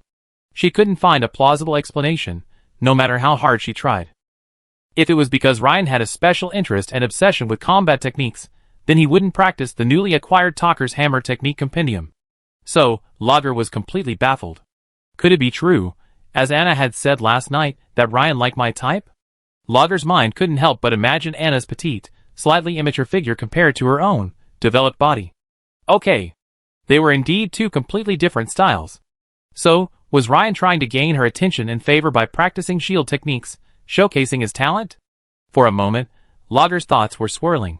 Ryan, on his side, felt a bit embarrassed when he saw the visibly exhausted Lager. Wasn't there a saying in his past life, men are used like animals, and women are used like men? But this time, Ryan was using Lager like an animal. Okay. How about a 5-minute break? Ryan, trying to accommodate Lager's feelings, offered to take a break. Lager rolled his eyes at Ryan. 5 minutes? So stingy. Even though she was a barbarian, her strength didn't regenerate that quickly. 10 minutes. Otherwise, find someone else, Lager said unhappily. Ha, all right. Ryan scratched his head. Asking for help was always a problem. At this moment, a nearby night watchman couldn't stand it anymore and came over. He first glanced at the sweat-drenched Lager, then turned to Ryan and said, Ryan, are you going to practice shield defense? I'm no match for you alone, but why don't you consider a few more people? Your strength and speed are vastly inferior to Ryan's. However, before Lager could finish her words, Ryan interrupted her. Wait! Ryan interrupted. It wasn't that the Night's Watch colleague's words made sense, but rather that what he said sparked a new idea in Ryan. Perhaps we can give it a try, Ryan said with a smile. Ryan himself donned a heavy 5-piece suit of Knight's plate armor. After adding over 100 pounds, his agility and speed naturally decreased. Meanwhile, he had 3 Night's Watch colleagues aim their bows at him, firing training arrows at him from time to time during his sparring match with Lager. Under these circumstances, Ryan's pressure naturally increased dramatically. Experience gain also became more efficient. Finally, on the morning of the second day, Ryan's shield defense reached level 3, 0/500, and his Night's Watch class level soon after reached level 5, 0/2000, with 1 additional attribute point and 1 additional skill point, respectively. That afternoon, Ryan was summoned to Hamilton's office, informed that the potion had arrived. As Ryan entered, he saw an exceptionally burly, bearded man in Imperial Army uniform, chatting with Hamilton. From the side and rear, his broad latissimus dorsi muscles resembled those of a tiger, and his thick waist perfectly embodied the term bold-backed and bare-waisted. The soft suede seat had been pressed into a deep, concave curve, demonstrating the man's muscular build and weight. Only upon hearing Ryan's entrance did the man turn fully to the side and look over. This also allowed Ryan to fully see the man's face. He had a tough, sturdy build, with a thick, though not very long slick-back beard. His hair was styled with a rather uninhibited demeanor. Ryan, this is my old friend, Colonel Connor Domingo of the Imperial Army, nicknamed Greatsword Connor, Hamilton introduced with a smile. Imperial Army Colonel? He seems like a big shot. Greatsword Connor? Well, in front of this man, it seems I can put aside my nickname, Greatsword Ryan, Ryan thought. This time, Colonel Connor is here to deliver you an advanced potion. However, Hamilton's words left Ryan quite puzzled. An advanced potion, no matter how valuable, wouldn't be worth a special trip from an Imperial Army colonel. Hello, Colonel Connor. Ryan bowed respectfully. Well, this is the young man Hamilton was talking about, right? He certainly seems incredibly talented. Well, Ryan, are you interested in joining the Army Knights? The Army Colonel nicknamed Greatsword Connor sized Ryan up and asked with a smile. Connor, you're poaching right in front of me. That's too much. Ryan, ignore him. Hamilton pointed at Connor with an angry expression. But Ryan knew they were joking, his eyes lowered, his face attentive. By the way, let's get down to business, Connor. Wouldn't you like to introduce Ryan to the giant bear potion this time? Yes, it's time. Connor nodded. The main ingredient in your giant bear potion, this time, is the giant bear paw from the Iron Maned Bear King. Bears aren't social animals. The Iron Maned Bear King is. Chapter 112. The Iron Maned Bear King is a mutated giant bear, with strength far exceeding that of ordinary Iron Maned bears. It possesses extremely strong defenses, is rare, and is extremely difficult to kill. Furthermore, a few quasi-knights who successfully achieve transcendental status by taking the Iron Maned Bear King's extraordinary artifact, the giant bear paw, as the main ingredient in their advanced potion, have awakened 2 extraordinary traits. In addition to the most common great strength, they also possess an extremely rare iron skin. This extraordinary trait is almost never seen among quasi-knights, who take the ordinary Iron Maned Bear's giant bear paw as the main ingredient in their advanced potions, demonstrating the preciousness of the Bear King's extraordinary artifacts. Given the Empire's vast population of practitioners of the giant bear breathing technique, the Iron Maned Bear King's extraordinary artifact, the giant bear paw, commands a significant premium once it appears. Comparing the price, it's not much different from the stone monster heart you provided this time. Furthermore, this time, the giant bear potion. The preparation was personally undertaken by a master of the Royal Apothecary Guild, who, out of sheer delight, personally prepared a potion of this caliber. After all, a potion of this caliber is truly rare, and a master apothecary doesn't encounter it often. So, this giant bear potion is incredibly valuable, and many covet it. That's why I made a special trip to deliver it. Of course, there's another reason. I wanted to see if the person who would be taking this advanced potion was truly as gifted as Hamilton claimed, haha. Colonel Connor spoke as he lifted a brown leather briefcase from the side, and handed it to Ryan. Lord Hamilton, you're too kind.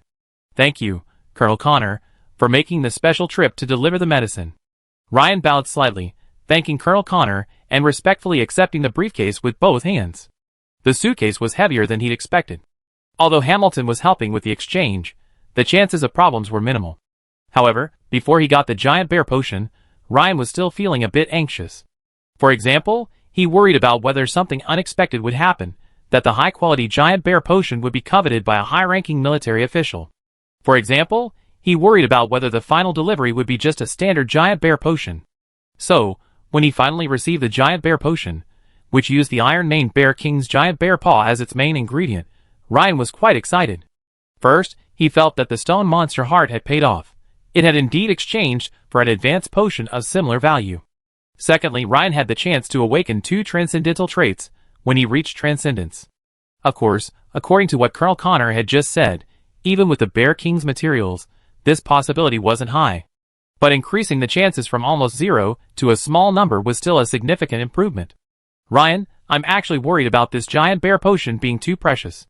If word of it leaks, someone will probably come knocking on my door, Hamilton said, frowning. Colonel Connor frowned upon hearing this. What his friend Hamilton had said was exactly what he was worried about. So, when Master Inigo finished mixing it, he immediately suppressed the news and helped his friend get it. However, he understood that some powerful individuals were still trying to inquire about the potion's completion. Ryan then thought again. Since the 2 important figures were present, why not just take the giant bear potion right here? The more Ryan thought about it, the better it seemed. Not only would it minimize the risk of possessing the giant bear potion, but it would also provide him with the protection and guidance of 2 important figures, a far better solution than his original plan. Ryan's original plan was to take the potion after returning home, with Lodger as his protective force. But a closer look revealed that Lodger's own strength was only equivalent to that of a quasi-knight in the Empire. If someone with a strong background or powerful strength came to disturb him, Lodger would obviously be of little use. My lords, can I take it now? Ryan's words startled the 2. Hamilton and Connor were like thunderclaps. What? Take it now? Ryan, are you ready? Hamilton was stunned at first, then he jumped up from his chair, hands on the desk, and asked in horror. He originally wanted to say, "Are you kidding?" But then, he immediately thought of the moment when Ryan had defeated the Black Flame Monk. This made Hamilton react immediately, and he changed his tone and asked in a more tactful way. Because, in his impression, Ryan had never been one to speak without thinking. Colonel Connor was equally surprised. His friend Hamilton had previously expressed this concern to him, mentioning that Ryan's training as a knight had only been a few months. So, when he heard what Ryan said, he was naturally shocked. I'm absolutely ready. So, if it's convenient, my lords, can I take it now? Hamilton didn't reply to Ryan immediately. Instead, he paced back and forth in a hurried manner. After a moment's thought, he asked, "Have you read all the precautions?" "Yes." "Are you sure it's okay?" "Yes." "Okay. My lounge is right next door." "Ryan, just adjust your posture and take it," Hamilton said, his face serious. "Yes, my lords." With that, Ryan picked up his suitcase and went to the adjacent compartment. Connor pursed his lips, as if about to say something, but remembering that the other man was Hamilton's favorite, he kept his mouth shut. Besides, judging by his friend Hamilton's expression, it didn't seem like a pretense.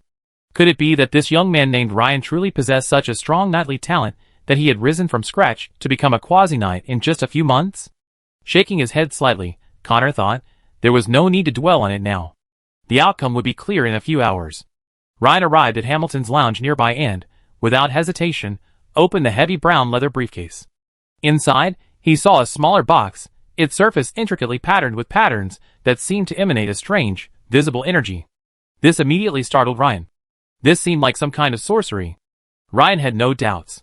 The box had been handed to him personally by Colonel Connor. If the other party wanted to harm him, they could have crushed him directly with their strength, without resorting to such elaborate detours. Furthermore, Ryan sensed that the energy within the patterns was somewhat similar to the green energy Anna had once manipulated. This meant that the patterns on this box were more likely a way to preserve freshness or maintain a certain state. This made Ryan even more excited about what was inside the box. Click! Ryan loosened the buckle and slowly opened the box. As he did so, the energy in the veins began to dissipate, as if it were a disposable item. A thick white mist emanated from within, accompanied by a strange fragrance. Ryan quickly discerned that the mist was condensed water vapor. But what was this strange fragrance?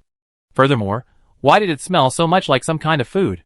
When the mist dissipated, it turned out not to be the shimmering, distinctively colored liquid potion in a bottle that Ryan had imagined. What appeared before him was a massive bear paw, emitting a faint silver glow and an alluring fragrance. This truly stunned Ryan. Instantly, a thought occurred to Ryan.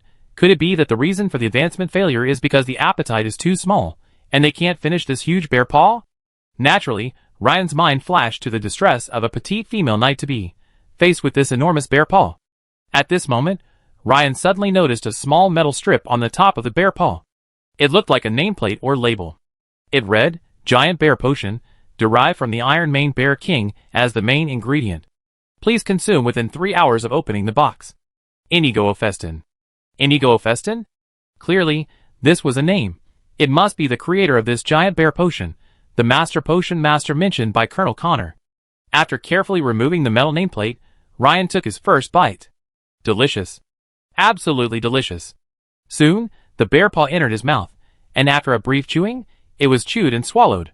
After the first bite, a warm feeling quickly spread in his stomach, as if he had swallowed a hot spring, nourishing his stomach. Ding! Detecting that the host is taking an advanced potion, triggering a class change. Knight, Transcendent. Prerequisites for advancing to Knight, Transcendent 1. Any knight's breathing technique must be at least level 5. 2. Strength 12 points or higher, Agility 12 points or higher, and Constitution 12 points or higher. 3. Any riding skill 3 or higher, Shield Defense 3 or higher, any archery skill 3 or higher, any melee skill 4 or higher. 4. The corresponding advanced potion. All requirements are currently met. Night Watcher Advanced Knight, Transcendent, all requirements are met. Have you completed the advanced class change to Knight, Transcendent? Note, after the advanced class change to Knight, Transcendent, the Night Watcher class panel will be overwritten. Although he had anticipated this outcome, Ryan was still incredibly excited when he actually saw it. Knight Extraordinary. The meaning of the word extraordinary in parentheses was self-evident. Having reached the level of a full knight in the Empire, this represented the threshold for a commoner to enter the nobility. Of course, only after being canonized could one officially enter the nobility. Although it was only the lowest level of non-hereditary nobility, the word noble carried so much hidden meaning. Furthermore, Ryan finally felt relieved. The previous triggers had all seemed to him like odd and bizarre professions. This time, however, was different, the most orthodox knight. Although it would overwrite the Night Watchman panel, Ryan chose yes without hesitation. One was the Extraordinary Profession panel, the other was the Standard Profession panel. Clearly, there was no need for further consideration. Ding! The job transfer began, continuing transformation. Chapter 113. With the second and third bites, the warmth grew increasingly intense, spreading throughout his body. As the blood flowed through him, it seemed to transmit some strange energy to his muscles, fascia, organs, and bones. Soon, Ryan had devoured the entire bear paw. After a while, the warm, comfortable feeling he felt throughout his body suddenly underwent a rapid and drastic change. The initial comfort was now overshadowed by a tingling sensation throughout his muscles and fascia. But according to Hamilton's previous instructions, Ryan had to begin practicing the giant bear breathing technique immediately. From the first move on, Ryan could clearly feel this strange energy being drawn to him by the giant bear breathing technique. Under its orderly guidance, his muscles and fascia began to grow rapidly. If the previous practice of the breathing technique had been like a seed slowly sprouting from the soil, then gradually growing into a small, green seedling, at this moment, after consuming the advanced potion, Ryan's muscles and fascia grew, like a seedling rapidly thriving into a small tree, beginning to develop branches and leaves. Half an hour passed, and Ryan could feel his muscles and fascia continuing to grow and regenerate. As Ryan felt his strength steadily increasing, a sudden surge of brutality and madness emerged from deep within him, compelling him to destroy everything within his sight. For an ordinary would-be knight, this was a dangerous juncture. If they could make it, they would successfully enter the transcendent realm. Failure would signify failure, a decline in strength, or even death. But for Ryan, this ascension was bound to succeed, so he took the opportunity to carefully experience this overwhelming negativity. After a long time, the violent and insane thoughts gradually faded, and Ryan's personal will was tempered. The entire transformation process seemed to be gradually coming to an end. Ryan felt that his heart seemed to have undergone some strange transformation. Every beat pumped out strands of strange energy, which flowed through his body with his blood. This must be the source of the extraordinary power of a full-fledged knight. Ding! Class transfer to Knight, Transcendent, successful. Increased Constitution by 3, Strength by 3, Agility by 2, and Spirit by 1. Name, Ryan Kalin. Occupation, Knight, Transcendent, Level 1, 0/100, Blacksmith Level 3, 0/500, Dog Trainer Level 2, 287/300, Constitution, 16. Strength, 15. Agility, 14. Spirit, 12. Remaining attribute points, 1. Remaining skill points, 2. Gain Knight Transcendent Trait, Massive Strength Level 1, Active. Gain Knight Transcendent Trait, Iron Skin Level 1, Passive. Ding. The host has entered Transcendent. The total number of class panels added is 1, and the current maximum number of class panels is 4. Wow! For attributes added. In addition, 2 Transcendent traits have actually been triggered. Ryan clenched his fists, unable to conceal his excitement. The difference between 1 and 2 is roughly the difference between an average person and a genius. Honestly, this still surprised Ryan a bit. After all, his level 5 giant bear breathing wasn't particularly advanced. So, the birth of his second extraordinary ability, the advanced potion crafted from the iron-maned bear king's giant bear paw, must have played a special role. The words Night Watcher on the original Night Watcher panel had disappeared, replaced by the large characters Night, Transcendent. In the lower right corner of these 4 large characters, a line of smaller text appeared. Physical limit break, 3%. Increase. The entire panel glowed with a distinctive green light, a stark contrast to the previous white class panel. Below the panel title, above the skill icons, 2 new lines of text appeared.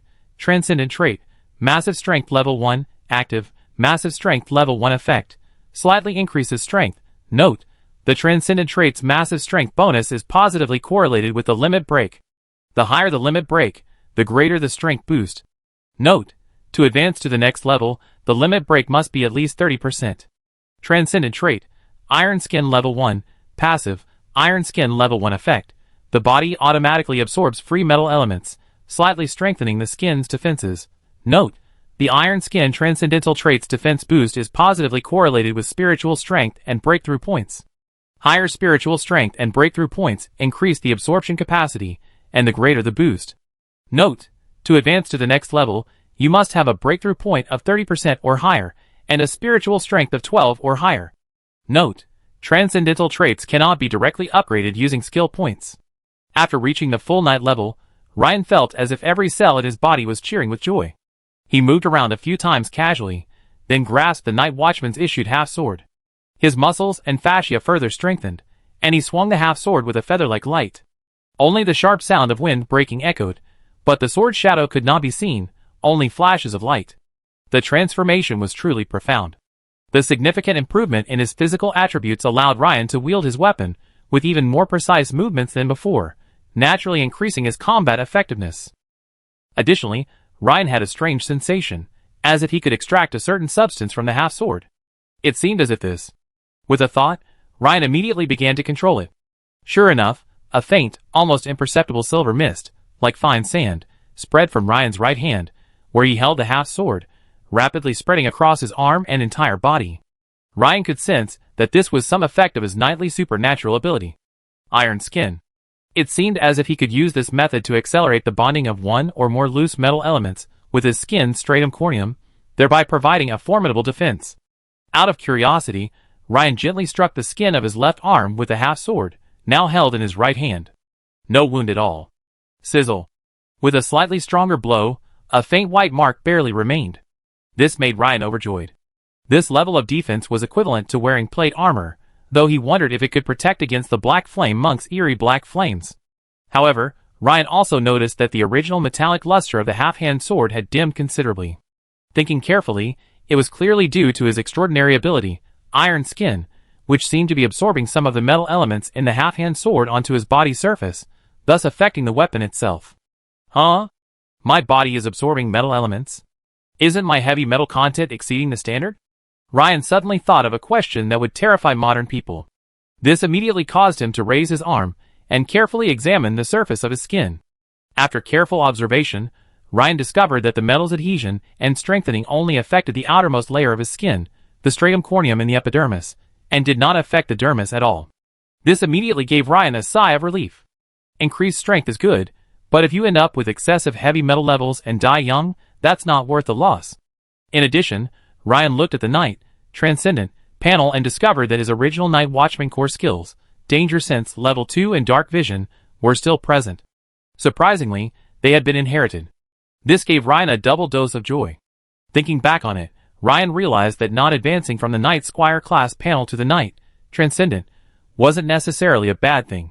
After all, it's reasonable to assume that the Knight Squire's core skills are likely to be some kind of attack boosting or defense strengthening skill. However, he already possessed the core skill Power Burst and the secret skill Roaring Strike from the Blacksmith class panel, giving him a strong offensive power. Therefore, Ryan felt that Danger Sense Level 2 and Dark Vision were quite suitable for his current abilities.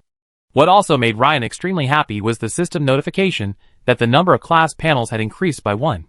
This meant that if he could indeed activate a class that manipulated mystical energy particles next, he wouldn't have to worry about running out of class panels. Just as Ryan was about to try out the effects of the extraordinary ability Great Strength, he heard voices coming from Hamilton's office next door. Judging from the unfamiliar voices, there was clearly one or more visitors inside. At first, Ryan hadn't paid much attention, but he quickly caught a key word: Giant Bear Potion. This immediately made him stop and listen. Colonel Connor, Sheriff Hamilton, I simply wish to ask for your recommendation for the lucky recipient of the advanced potion crafted from the Iron-Maned Bear King's giant bear paw. I believe you two gentlemen won't refuse such a simple request. Master Gordon, the advanced potion has already been used. Therefore, I don't think it's necessary for you to get to know him now. This was Colonel Connor's voice. Colonel Connor, you only arrived in Gold Hire this afternoon. You don't have to deny that, I'm fully aware of it. Furthermore, as far as I know, a would-be knight needs at least several days, if not longer, to prepare for the advanced potion, correct? So, I'm certain that even if the advanced potion isn't with you, it's with that lucky individual, isn't it? Besides, my lords, you two are earning the friendship of Marquis Fritz simply by being his introduction. Are you truly not going to seriously consider this? At this, Ryan fell silent. As if because Connor and Hamilton were silent, the man named Gordon continued, My lords, one of Marquis Fritz's descendants practices the giant bear breathing technique, which is why this advanced potion is needed this time. In addition, I can assure you that I will provide the lucky recipient with sufficient compensation to satisfy them. Hearing this, Ryan knew this was a hostile visitor. He had made a wise decision earlier, choosing to take the advanced potion directly in Hamilton's lounge. If he had taken the advanced potion home just now, he might have been intercepted the moment he left the town hall. However, since he had successfully entered the transcendent realm, Ryan opened the lounge door and calmly walked out. Chapter 114. Connor and Hamilton exchanged glances, each seeing a hint of helplessness in the other's eyes. At that moment, there was a sudden knock on the office door. Without waiting for the person inside to respond, the person outside pushed the door open and walked in. This immediately displeased the young master named Gordon. He said, Your Excellency, it seems you are far too lax in your expectations of basic etiquette for your men. If this happened in Malkador City, you would be a laughingstock among the nobles. But he noticed that Connor and Hamilton ignored him, and instead stared at the newcomer with strange eyes. Curious, he turned his head and looked over. A young man wearing knight's plate armor walked in, carrying what appeared to be a large sword on his back. He removed his plate helmet and held it at his waist with his left hand. Thus, it was easy to tell from the newcomer's face that he was not very old. The young man was none other than Ryan. Ryan said, Sir, I am the lucky man you're looking for. What? This surprised Gordon. He looked at Ryan carefully, then pointed at him, stood up in shock, and asked, Did you really just take that advanced potion? He could clearly feel the uncontrollable, vibrant life force radiating from Ryan, a common phenomenon after a quasi-knight has just achieved the breakthrough to full knighthood. This transformation typically lasts 2 or 3 days, making it very easy to spot. Believe me, you've done something very, very stupid, Gordon said with an extremely grim expression. He had never imagined that someone would take an advanced potion without even an hour's delay. What confidence! Normally, shouldn't one adjust their physical and mental state to peak condition before taking it? This young man wasn't playing by the rules. Gordon couldn't help but feel disgusted at the thought of such a rare advanced potion being wasted by this young man. Ryan raised his eyebrows and said unhappily, Sir, shouldn't my successful advancement be something to celebrate? Hamilton and Colonel Connor, who had now realized what was happening, looked at Ryan in surprise. After spending several seconds gazing Ryan up and down, Hamilton stood up, looking at him with a smile, and said, Ryan, congratulations, you've finally reached the Transcendental. I knew with your talent, that day wouldn't be far off, but I didn't expect you to do it so soon. Ha ha, congratulations, Ryan. Connor said, a similar smile spreading across his face as he stood up. At this moment, a man next to Gordon, dressed like a knight in plate armor, whispered something in his ear, which immediately brightened Gordon's eyes, and his gaze towards Ryan changed. Ryan, huh? Since you say you've successfully reached the Transcendental, that's truly remarkable at your age. However, this Knight Calloway next to me is excited to see you, and would like to challenge you. No. Hamilton shook his head, rejecting the offer on Ryan's behalf. Hamilton intuitively judged that the Calloway Knight next to Gordon was probably even stronger than him, and was most likely a senior knight. If the opponent had used a bit more force, Ryan, the newly promoted knight, would have been severely injured, thus interrupting his entire transcendental transformation and causing his strength to drop by 10% or 20%. This is because transcendental transformation doesn't complete in a few hours. It generally takes 2 or 3 days. Of course, the first few hours after taking the potion are when the transformation is most intense, completing roughly 70% to 80% of the total transformation, but that doesn't mean the subsequent 20% to 30% is unimportant. Sir, why not?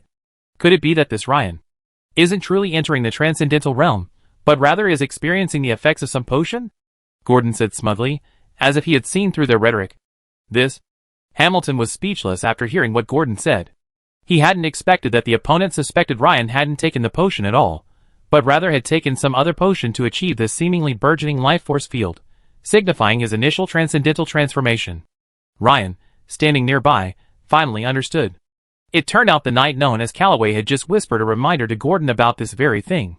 Ryan took a quick look at the knight.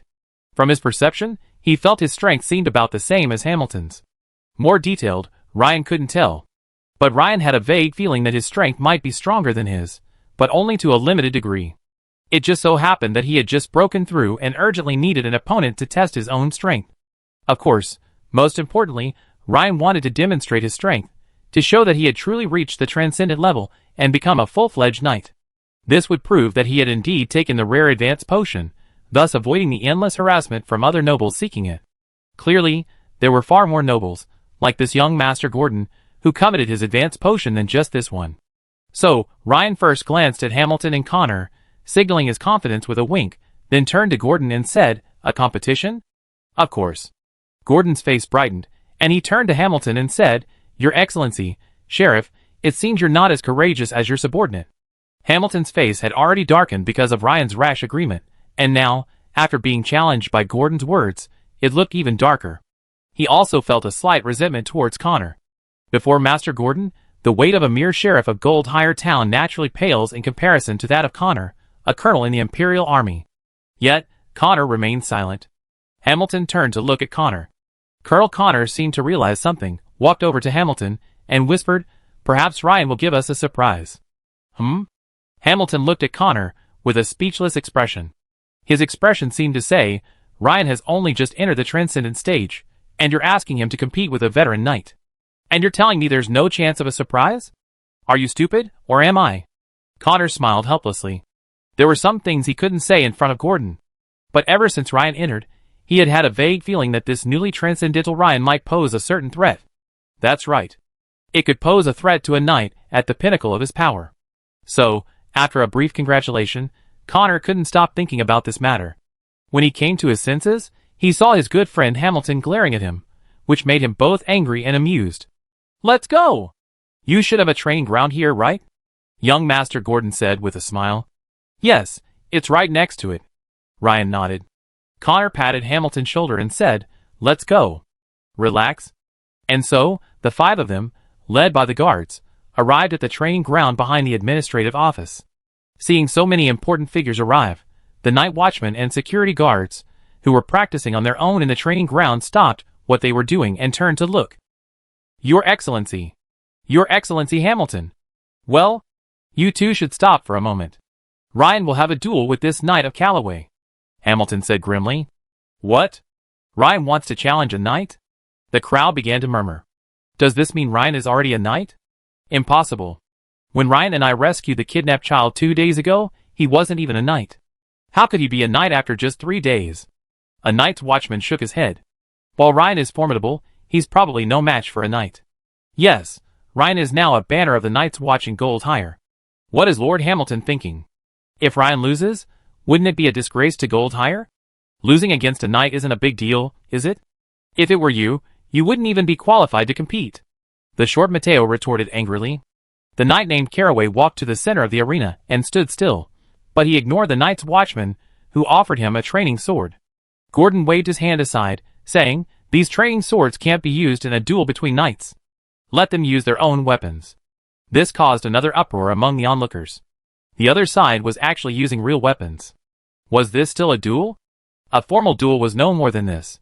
This time, even Colonel Connor narrowed his eyes. Using training weapons and using combat weapons were two completely different things. If they were using training weapons, ironwood swords, given that both men were wearing plate armor, the danger level of this duel would be very low, and there would be little chance of accidents. Even if Ryan was defeated, he wouldn't suffer any serious injuries. But if they were using combat weapons, the danger level would skyrocket, becoming comparable to a duel. One careless move could result in serious injury. I have no objection. Ryan's face grew serious, but he didn't show any fear. Very well, Lucky, let's begin. A deep voice rang out, belonging to the Knight of Caraway. Clang! He drew the two knightly long swords from his waist, a rare example of a knight skilled in the art of dual swords. Ryan also removed the two-handed great sword, the glimmering great sword, from his back and grasped it. His strength increased significantly, allowing him to wield it with ease one-handed. Of course, if he wanted a powerful attack, he would still need to use both hands. Caraway saw that Ryan was ready. The next second, with a whoosh, he, clad in over 100 pounds of knightly plate armor, charged towards Ryan with the agility of a cheetah. His movement was so intense that the surrounding night watchmen saw him disappear in a flash. When they caught sight of him again, he was already standing before Ryan. A speed knight, Hamilton said, his eyes narrowed. Chapter 115. This made Hamilton exclaim inwardly, "Oh no!" Because Ryan practiced the giant bear breathing technique, even at the transcendent stage, he was still a power-based knight. This time, facing a speed-based knight far superior to him, he was bound to be outmatched. If the two sides had switched positions, this battle would have continued. After all, it wasn't uncommon for a new knight with a speed advantage to be cautious and dodge a few moves from a veteran power-based knight. Ryan's face remained calm as he aimed a ferocious whirlwind slash in the direction of Caraway's next attack. With a tap of his toes, the opponent leaped high, aimed at Ryan's head, and swiftly clashed his left and right swords, unleashing a classic knightly sword technique. The cross slash. A sharp, cold cross appeared before Ryan's eyes. In a flash of lightning. Undaunted, Ryan wielded his shimmering greatsword, striking the opponent with a powerful, devastating blow. Clang! Sparks flew. The sharp sound of metal clashing echoed. Caraway swiftly performed a 360-degree turn in midair, defusing the previous head-on clash. Ryan, on the other hand, remained motionless, not pursuing. Logically, the opponent, midair, made the most effective target. Everyone was still curious as to why Ryan didn't pursue, but the eagle-eyed Mateo noticed that Ryan's feet had sunk a full 10 centimeters. This stunned the night watchman. To achieve this effect on the compacted ground of the training ground, what a tremendous force. They tried stomping hard, but only a tiny dust flew up, barely making out their shoe prints. No wonder Ryan didn't pursue. It turned out he was also trying to neutralize the recoil. Swoosh! Caraway tapped his toes again, and instantly, like an arrow from a bow, he rushed towards Ryan, his twin swords stabbing at him with lightning speed. Hiss, hiss, hiss! A sharp sound of piercing the air struck. Ryan's pupil shrank, and he swiftly swung his glimmering greatsword to block. Ding, ding, ding! The opponent's swords were incredibly fast. Even though Ryan had reached the transcendent stage and his strength had greatly increased, he couldn't completely withstand all of his attacks. The opponent's thrust struck Ryan's plate breastplate hard, with an immediate clang. A closer look revealed a small groove on Ryan's breastplate. Clearly, the opponent's twin swords were no ordinary fine steel weapons. Like Ryan's glimmering greatsword, they were likely infused with some rare metal, hence their impressive power. Gordon, watching this scene, couldn't help but nod inwardly, a smile spreading across his face. Next time, Ryan won't be so lucky. Calloway hasn't even unleashed his true power yet, and this lucky guy is already overwhelmed. Hamilton was already tempted to stop this unfair match from continuing.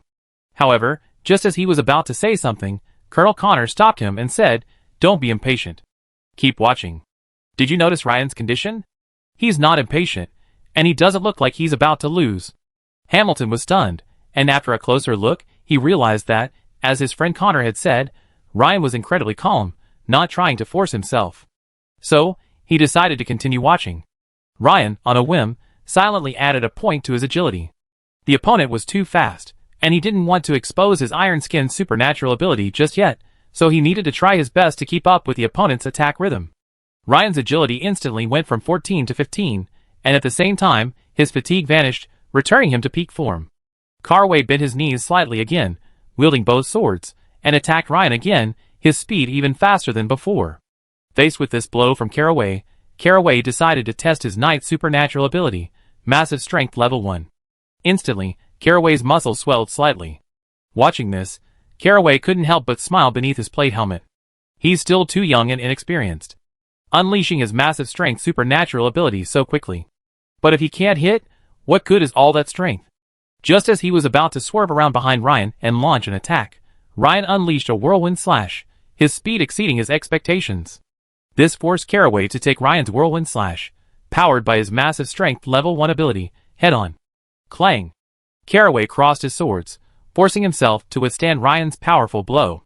He had clearly also activated his limit-breaking technique, his body beneath the plate armor having expanded slightly. However, because his knight's breathing technique wasn't strength-based, even a seasoned knight wouldn't have gained much of an advantage in a head-on confrontation with Ryan. At this moment, Ryan glanced at the change in his stats. His strength had increased from 15 to 19.5, clearly the effect of his supernatural trait, Massive Strength Level 1. A 30% increase in strength was far less than the boost from the power burst. I just don't know if it stacks, but now is a good time to try. Ryan mobilized 10% of his power, and the strength value jumped again, reaching 21. The 21 points of power already made Caraway's hands tremble. The shimmering greatsword pressed down further, closer to Caraway's knight's visor. Clearly, Caraway's power was becoming too much for him to resist. Ha! Ryan increased the power burst again. Caraway could no longer resist. Like a wild boar charging him, he slammed into the training ground wall at even greater speed than before. Arrow targets, wooden chairs, and sword racks were all smashed to pieces until, with a final thud, he slammed into the wall. Circular ripples appeared on the wall, with Caraway's impact point as the origin. A large dent also appeared. Fortunately, the wall was built well, otherwise, Caraway would have burst through. 2 clear grooves could still be seen on the ground. Though not very deep, they were strikingly obvious, the marks left by Caraway's feet. Amazing! Ryan has definitely become a full-fledged knight. Ryan claimed before that he wasn't a knight, but now it seems he is. I was wondering why he was so calm when facing that black flame monk. Mateo suddenly realized something. Yes! Yes! No wonder Ryan could defeat those mercenaries 1-on-6. It turns out Ryan was already a knight back then. That ability to expand muscles is a knight's special ability, right? Incredible! Another night watchman interjected. Gordon's mouth twitched, his expression grim. He thought it should be easy to deal with that lucky guy and vent his anger. But now, it had become so complicated, which made Gordon somewhat annoyed. He shouted, "Calloway, stop playing around." The night watchmen, who had been quite excited and happy, looked at each other in bewilderment, wondering, is this all right? Then, a scene astonished them all. Calloway was slowly pulled out of the wall. Twisting his neck, he heard no cracking sound, but instead the friction of the plate helmet and breastplate. This fully demonstrated the defensive power of the tin can. Ryan, however, did not feel too much fear towards such a resilient Caraway. Instead, he felt a faint excitement. He had just been promoted to knight, and now he had an opponent to test his combat prowess against. It was like a pillow delivered to a sleepy head. Swish! Caraway's speed suddenly increased several times, and in a flash, he was just a few meters in front of Ryan. The night watchmen watching from the sidelines were completely unable to see Caraway's attack. Extraordinary swiftness? Ryan's face grew solemn. This night, Caraway, was now so fast that it practically reached the limit of what the naked eye could perceive. In that case, there was no other option but to use this one move. Ryan's chest suddenly bulged, his somewhat loose knight's breastplate nearly bursting, and the muscles and veins in his neck suddenly expanded. Ha! A deafening roar echoed in Caraway's ears. For a moment, Caraway's entire form froze. Taking advantage of the opponent's pause, Ryan struck with a furious blow, sending him flying once again. This time, Ryan used his supernatural ability, Massive Strength, and 50% of his strength burst. This combined attack stunned Caraway. The force of the blow was so immense that it nearly ripped the opponent's breastplate apart. Bang! Like a cannonball, Caraway returned to the same indentation in the wall, but this time, the already severely damaged wall could no longer withstand the intense impact. So Caraway was flung through the wall and sent flying into the street. Everyone in the training ground stared at this scene in amazement. The situation had reversed so quickly. Most people were caught off guard. Ahem. Looks like Ryan has won. Master Gordon, is this farce over? Colonel Connor coughed and said to Gordon. Gordon's face flushed crimson at Connor's words, speechless. He could only snort loudly and turned away. The Night's Watch immediately shouted, "Well done, Ryan." Ryan, should we now address you as Knight? At this moment, Hamilton, equally stunned, seemed to have a sudden thought. He turned and said seriously to Ryan, "Ryan, there's something very important you might want to prepare for." Chapter 116. Ryan, still reeling from the aftermath of the recent battle, turned in confusion upon hearing Hamilton's words. Hamilton glanced around and said, "Come, let's go to the office and discuss this." Ryan nodded, agreeing naturally. After Hamilton and the other two left, the entire training ground erupted in excitement, like a pot of cold water being poured directly onto a boiling pot of oil. Ryan has already become a full-fledged knight at such a young age. Such knightly talent is probably rare even in the county, isn't it? Yes. We haven't seen a knight as young as Ryan in Gold Hire, have we? The last Vasily seemed to be 18. In the office, the three sat facing each other, Connor still smiling as he surveyed Ryan, as if he were examining a newly unearthed gemstone. Hamilton's face darkened, and he addressed Ryan earnestly. "Ryan, you need to prepare for one thing. The Imperial Canonization Examination." "The Imperial Canonization Examination?" Ryan asked, slightly puzzled. After reaching the Transcendent stage, wouldn't the Empire directly confer knighthood, the lowest level of nobility? Why would there even be a need for an examination? Ryan wondered. As if sensing the confusion on Ryan's face, Hamilton continued, explaining, "If you're a legitimate heir to a noble family, you can naturally skip this step and receive the Imperial Canonization directly. However, for non-legitimate heirs, civilians seeking promotion, or outsiders seeking service, you all need to make contributions to the Empire before you have a chance to be canonized." Ryan nodded. He understood. The Empire grants you the treatment of a noble only if you've made commensurate contributions. Otherwise, unless your ancestors had already made meritorious contributions, how could you possibly enjoy such privileges without working? Of course, some new knights with less strength might choose to pledge allegiance to a great noble and become a family knight of theirs, but I doubt you choose that path, Hamilton continued. Ryan nodded. Since one can choose the tree to lean on, it's natural to choose the thickest one. After all, no noble can compare to the towering might of the Empire. Whether it's offering rare resources, uncommon combat techniques, or secret knowledge, the Imperial officials are always the strongest within the Dragon Empire. So, Lord Hamilton, are you suggesting that this Imperial Ennoblement assessment is difficult, or perhaps has a threshold? Ryan said after a moment's thought. That's right. If you're a descendant of a noble, as soon as you reach the Transcendent stage, you can directly apply for the Enthronement assessment. But for commoners, this is much more complicated. First, you must submit an application to the Enthronement Assessment Committee under the Imperial Senate. They will review your background and history to confirm that you're not a spy or from a hostile force. Second, you need to serve in official Imperial departments or perform missions, gradually accumulating merit points. Once your merit points exceed 1,000, you're eligible to apply for the assessment. As for you, Ryan, don't worry about submitting the application. If you agree, I help you submit it. Also, you're already serving in the Night's Watch. So, in that respect, you're already half a step ahead of others. Thank you, sir. What are my current merit points? 324 points. That already includes the merit points earned for destroying the Black Flame Church's secret base, Hamilton stated directly. That's still nearly 2/3 short. It seems that amassing 1,000 merit points isn't so easy. After all, the simpler the mission, the smaller the merit reward. And the more dangerous the mission, while the merit reward is much higher, it involves risking one's life. Whether it's worth it is up to you to decide, Ryan pondered. However, there are still a few questions that Ryan felt he needed to clarify. Sir, how is the inauguration assessment typically conducted? Or what does it entail? Ryan asked. Usually, it involves completing a specific mission, either by multiple individuals or individually.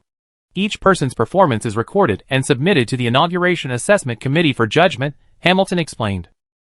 After a moment's thought, Hamilton added, you can think of the last mission, killing the Black Flame monk and rescuing the child, as a test. Of course, there are differences. the most significant being the evaluation. If the evaluation is high enough, you might directly receive the title of Baron, followed by Lord, and Knight just barely passing the passing line. After hearing this, Ryan's face was filled with thought. It turned out that different evaluations were based on different performances. No! Wouldn't it be better to take the test later? After all, later gives you more time to practice, and your strength will naturally be higher. Then why did Lord Hamilton want to prepare and participate so quickly? Ryan immediately realized something was amiss. At this point, Colonel Connor, who had been listening for a while, smiled and said, "Are you a little confused as to why Hamilton told you to hurry?" Ryan nodded and said, "I do have that question. Wouldn't it be more appropriate for someone with higher abilities to join?" "That's because age is also a significant factor influencing evaluations," Connor said with a smile. Also, Hamilton didn't mention another very important reason. Invitations to the Imperial Sword Bearers are only issued to those who have achieved the rank of Baron. At this point, the advantage of age is crucial. Sword Bearers? This seemed to touch upon another area of Ryan's knowledge that he hadn't grasped. Glancing at Ryan's slightly bewildered expression, Colonel Connor added, "Sword Bearers, Ryan, you can think of this as a privileged organization spanning the entire empire. If you join, you transcend Maester County, and even the province of Munster. You be exposed to a much wider world." This made Ryan's heart flutter. A wider world. That would certainly be a good thing. At this point, Hamilton continued, following Connor's words. "So, most newly minted knights choose to slowly increase their merit points for the sake of stability. It usually takes 2 or 3 years to accumulate the 1,000 merit points. Then, they take the canonization test, with the goal of passing and receiving the title of knight. But Ryan, I think with your talent, it would be a waste to do so. Sword Bearer. When I was young, I once worked hard and strived for this goal, but the gap in talent ultimately prevented me from achieving it." Hamilton sighed, seeming to recall the past. "Of course, Ryan, this is ultimately your decision. Connor and I are simply sharing this news. We also feel it would be a shame not to explore your talent." Ryan nodded and said, "Thank you, both of you, for sharing this important news." After a moment's thought, Ryan said without hesitation, "If there's a chance to see the world beyond, then I'd definitely go see it." As soon as Ryan said this, Hamilton laughed and looked at. Ryan's eyes grew more admiring. He said, "Okay, I keep an eye out for any recent missions with high merit rewards. Ryan, just wait for my news. Also, I assigned someone else to handle the night watch patrols. I can't believe I just appointed you captain of the night watch, and you've already reached the transcendental stage today. So, you be my deputy for now. I report to the county capital tomorrow regarding your application for deputy sheriff of Goldhire." Hamilton, clearly in a good mood, offered. "Thank you, Lord Hamilton," Ryan said earnestly. It was already evening when Ryan left Hamilton's office. Ryan took a deep breath and looked out at the town, which was gradually lighting up. The nightscape of Goldhire remained unchanged, but he looked very different now than when he arrived. In other words, Ryan, having reached the transcendental stage, had taken the first step toward controlling his own destiny. When Ryan returned home, he smelled the aroma of food as soon as he entered the door. It was the smell of his mother Emma preparing dinner. "Brother, you're back." Mint, who had been playing with his greyhound Cookie, happily ran over to Ryan upon seeing him enter, giving him a warm hug. However, as if sensing something, Mint loosened his grip and raised his head, looking at Ryan with a puzzled expression. "Brother, why do I feel like you're different? It's like your whole body is glowing." The child's keen perception immediately detected the intense life force emanating from Ryan, but she didn't know how to express it, nor did she know what it meant. At this moment, Lagerfeld and Anna, having heard Ryan return home, also came down from upstairs.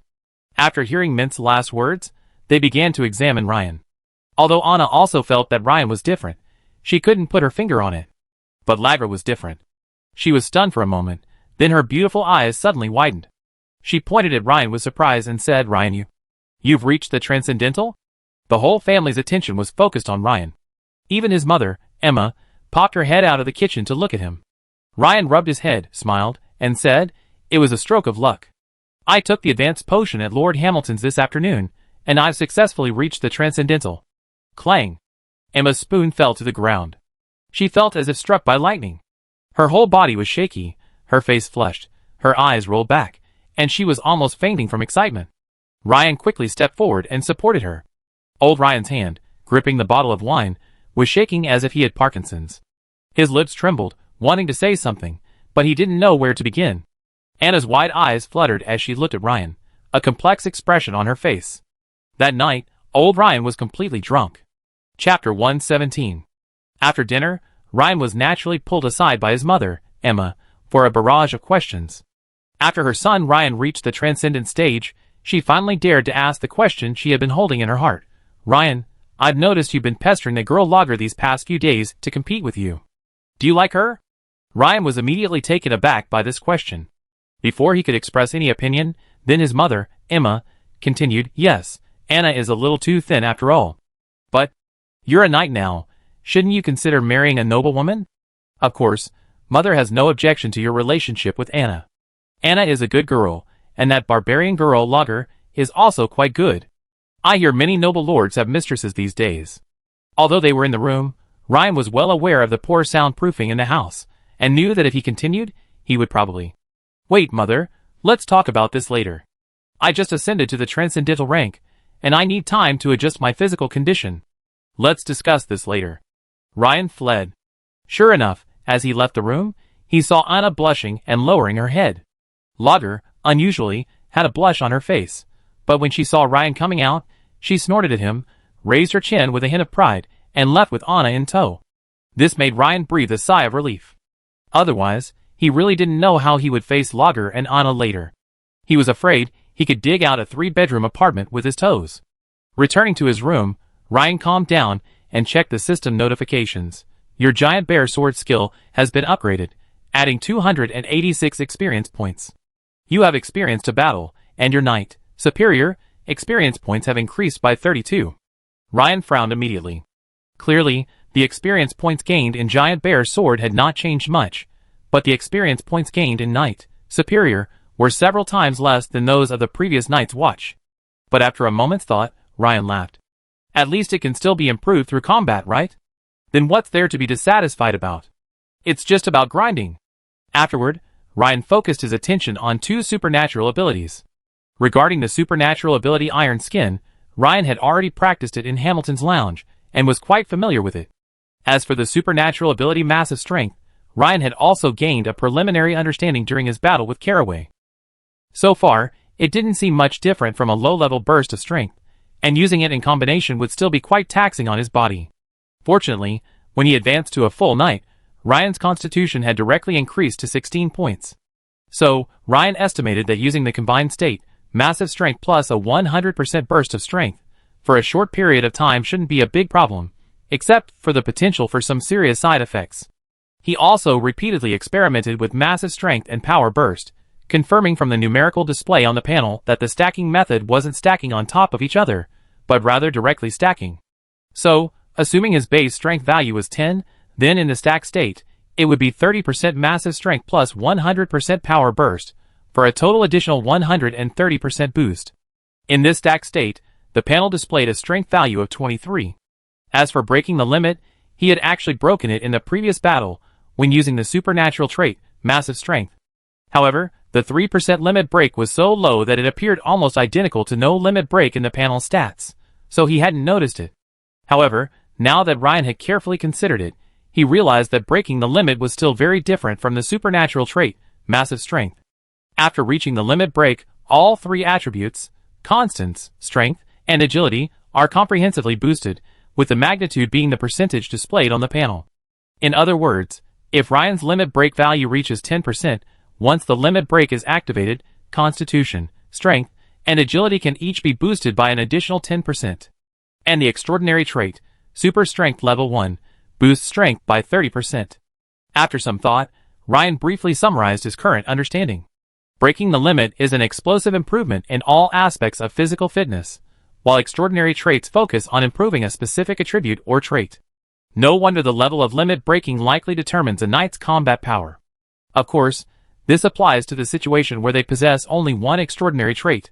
After all, possessing only one extraordinary trait is the current situation for most knights. At this moment, Ryan suddenly noticed a plus sign on the Knight, Extraordinary, panel for the physical limit break value, 5%. Hey! That's wrong. The number in parentheses was clearly 3% before, so why is it now 5%? Ryan noticed the change immediately. Thinking back, It seemed like he'd added a bit of agility during the caraway match. Could that be the reason for the change? Improving attributes increases the break limit value? But what about this plus sign? Ryan pondered, focusing his attention on the plus sign. Suddenly, a skill point disappeared, and the break limit value skyrocketed to 15%. Shoo! It's even possible. 1 skill point equals 10% break limit value. After a moment's thought, Ryan couldn't help but feel delighted. This is obviously a good thing, because once his physical limit breaking value reaches a certain level, his limit breaking value, and the 2 transcendent traits, great strength and iron skin, will also increase, meaning his combat power will increase. Wait a minute. If attribute points can also increase limit breaking value, then will adding points to agility, strength, and constitution have different effects? In other words, will increasing different attributes increase limit breaking value to varying degrees? If so, then adding points to giant bear breathing seems like an option, as it will gradually increase his strength and constitution. However, this process will take much longer, unlike the immediate effect of simply adding points. After browsing the panel for a while, Ryan once again took out his silver book from Dog King Cole, also known as the Beast Taming Diary. Now that he had entered the transcendent realm, studying this unknown text was officially on the agenda. Ryan opened the silver book and thought for a moment. He selected a few unknown characters from it and copied them onto a small piece of paper.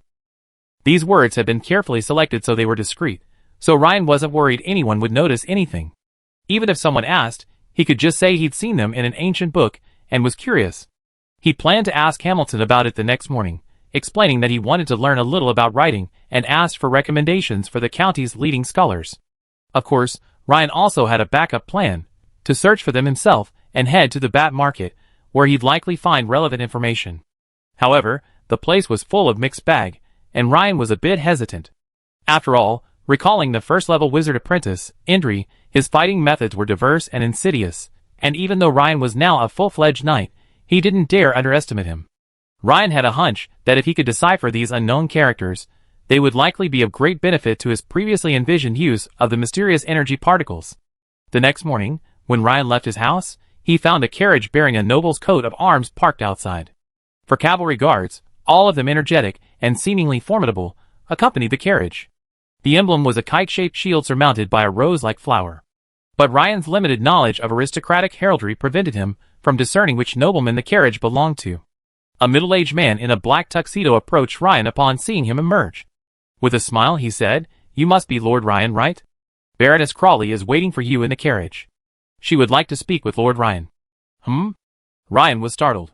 He was certain he didn't recognize this Baroness Crawley. Just as he was about to decline, the middle-aged man continued, "My wife has come from the county town and has been waiting for you for half an hour, so—" This made Ryan's heart flutter. Judging from the other person's tone, he didn't seem like someone who was looking for trouble. After a moment's thought, Ryan nodded and said, "Okay. Let's chat." This delighted the middle-aged man, who looked like a butler, and immediately stepped in front of Ryan, opening the carriage door. Ryan stepped into the carriage. As soon as he entered, Ryan was aware of the rich scent of perfume. He looked up and saw a noble lady and a young lady sitting upright, looking at him with elegant demeanor. The noblewoman wore a gorgeous, one-shoulder, dark blue gown embellished with lace and a few pearls. The off-shoulder design exposed a large expanse of fair skin, and a sapphire brooch held the protruding breasts, which threatened to squeeze out of the dress, in place, precariously. The noblewoman, on the other hand, appeared much younger and more conservatively dressed. She glanced at Ryan and quickly averted her gaze, blushing slightly. But then, as if reflecting on something, she glanced back at him. Seeing Ryan seated, the noblewoman said softly, "This must be the promising young Lord Ryan." "Yes, madam. I wonder if you are here." The noblewoman glanced at Ryan and said, "I've heard that a talented knight has emerged in glittering gold. So, Lord Ryan, please consider my proposal. We can offer you many advantages by marrying into the Crowley family. For example, Lord Ryan could be exempted from the nobility certification process and directly inherit the Crowley Baron title. My husband, Baron Crowley, passed away a year ago. So, as long as you and Ginny are married, you will soon inherit the Baron title. Of course, once your child and Ginny reach adulthood, they will inherit the Crowley Baron title. Also," after this conversation, Ryan blushed. The other person's words immediately reminded him of what his mother, Emma, had said last night, "Marry a noblewoman." He hadn't expected the news of his transcendental journey to spread so quickly. Baroness Crawley actually wanted him to be her son-in-law, and the noblewoman beside her was the one he'd promised to marry. According to the aristocratic traditions of the Dragon Empire, if he went, he'd naturally ascend to the throne, enjoying the support of a baronial family and co-managing a baronial family with Miss Jenny. However, he would also have to lose much, such as the right to name his offspring, and so on. Baroness Crawley, who had previously looked at Ryan frequently, was silent for a moment, as if she thought of something. After a moment's hesitation, she dropped another bombshell. Chapter 118. Sir Ryan, if you do, I have no objection. The beautiful woman seemed a little embarrassed by the topic, a blush spreading across her fair, oval face, adding a touch of charm. These words immediately shocked Ryan, leaving him completely stunned. At the same time, Ryan, who had never had contact with a woman since his time travel, felt a surge of heat rising in his stomach, and his mouth suddenly went dry. He finally understood the openness among the nobles regarding sex. As long as the benefits were in place, many things that were previously unimaginable could be achieved. Ryan was a normal man, and to say he had no temptations would be self-deception. If Ryan hadn't known about the existence of the sword bearer and the details of the enthronement examination, he might have seriously considered it. But now, he definitely wouldn't choose to marry into the family. Forcefully suppressing his inner turmoil, Ryan calmed his emotions, thought for a moment, and said, "Madam, marrying into the family is impossible. However, I am deeply flattered by your kindness. If the Crawley family is in any difficulty, and it happens to be within my ability, I will not hesitate to help." At these words, Baroness Crawley's face was filled with disappointment. She had heard such flattering words too many times at noble banquets, and no one took them seriously. Since her husband's death from a mysterious illness, the Crawley family was left without a direct line of knights. 2 knight retainers in their 40s and 50s had been targeting Baron Crawley and his daughter since his passing, so she urgently needed to find a capable official knight. The newly minted knight, Ryan, a commoner of considerable caliber, was arguably one of her best candidates. This was why Baroness Crawley had rushed from the county seat so early in the morning. While newly minted commoner knights were relatively rare throughout Meister County, there were certainly more than one such knight in a given month. However, most newly minted commoner knights were of mediocre skill. A knight with such exceptional talent as Ryan was indeed quite rare. That's truly regrettable. Then, Sir Ryan, would you consider becoming the guardian knight of the Crawley family? We are willing to provide an annual grant to maintain and purchase your armor, weapons, and horses. As if fearing Ryan would refuse again, Mrs. Crawley quickly added, "Sir Ryan, we will only assist the Crawley family when they are in danger. Otherwise, we will not disturb your training." Seeing Baroness Crawley's large, watery eyes looking at him expectantly, Ryan pondered for a moment, carefully choosing his words, and said, "But there are some dangers facing the Crawley family that I may not be able to resolve, so, of course, anything you need Sir Ryan's help with is definitely within your capabilities." As if seeing Ryan relent, Baroness Crawley began to address him with the honorific you. Although Ryan now possessed the power of a knight, he had not yet been canonized by the Empire, and was not yet considered a noble. However, a baroness addressed him as you, which made Ryan experience the changes brought about by his increased power. Ryan thought for a moment, nodded, and said, "Very well, madam. Your sincerity has touched me. I am willing to become the guardian knight of the Crawley family. How about a 2-year term?" He knew about guardian knights. Hamilton had once explained to him that if a knight was very powerful, many families would often seek him out as their guardian knight. Sometimes, the mere title of a powerful guardian knight could serve as a deterrent, ensuring the long-term stability of a small family. Similarly, during this process, guardian knights would receive certain financial support from the family. As for who would benefit and who would suffer, that was a matter of opinion. "Of course, Lord Ryan, that's wonderful," Baroness Crawley said delightedly. "Then, Lord Ryan, if you're free some days soon, please allow the Crawley family to host a small welcoming ceremony for you." A ceremony wouldn't be necessary. Ryan frowned slightly. He didn't want to waste his time on receptions or ceremonies. "Please do come. After all, your role as the guardian knight of the Crawley family is no small feat. Furthermore, we need you to deter those who harbor ill intentions towards the Crawley family. Is that all right? But not today. Let's schedule it for next week." Ryan thought for a moment and decided that since he had agreed, he should probably just go through the motions. "Okay, then, next week then." Hearing Ryan's agreement, Baroness Crawley breathed a sigh of relief, her beautiful eyes sparkling. Just Ryan's presence would be the perfect deterrent to those 2 knights with ill intentions. By the way, Lord Ryan, if you need anything, please contact the Crowley family, the lady added, clearly in a very good mood. While it wasn't the best outcome, it was a very good one. It wouldn't have been a wasted trip. Just as Ryan was about to say goodbye, something suddenly crossed his mind. By the way, madam, I have a small favor I might need your assistance with. I wonder. Of course, Sir Ryan, please speak frankly. Upon hearing Ryan's request, the lady said enthusiastically. She was eager for Ryan to ask her for help. That would give her the opportunity to deepen her communication and maintain a good relationship with this young knight, with such a bright future. Ryan pulled out the note he had prepared long ago, and handed it to Baroness Crawley. The lady took it and read it curiously, but her bewildered expression made it clear that she didn't recognize the writing either. Just as Ryan was about to say something, Miss Jenny, who had been silent beside the lady, leaned over to look at the note. Seeing the words on it, she exclaimed, "Is this spiritual writing?" "Huh? Miss Jenny, you recognize this writing?" Ryan asked, his heart slightly moved. "Well, Your Excellency, Ryan, I haven't studied this script specifically, but I have a basic understanding. The family library has relevant text descriptions, so I was able to decipher it." "Oh, there are books? Then could I borrow them?"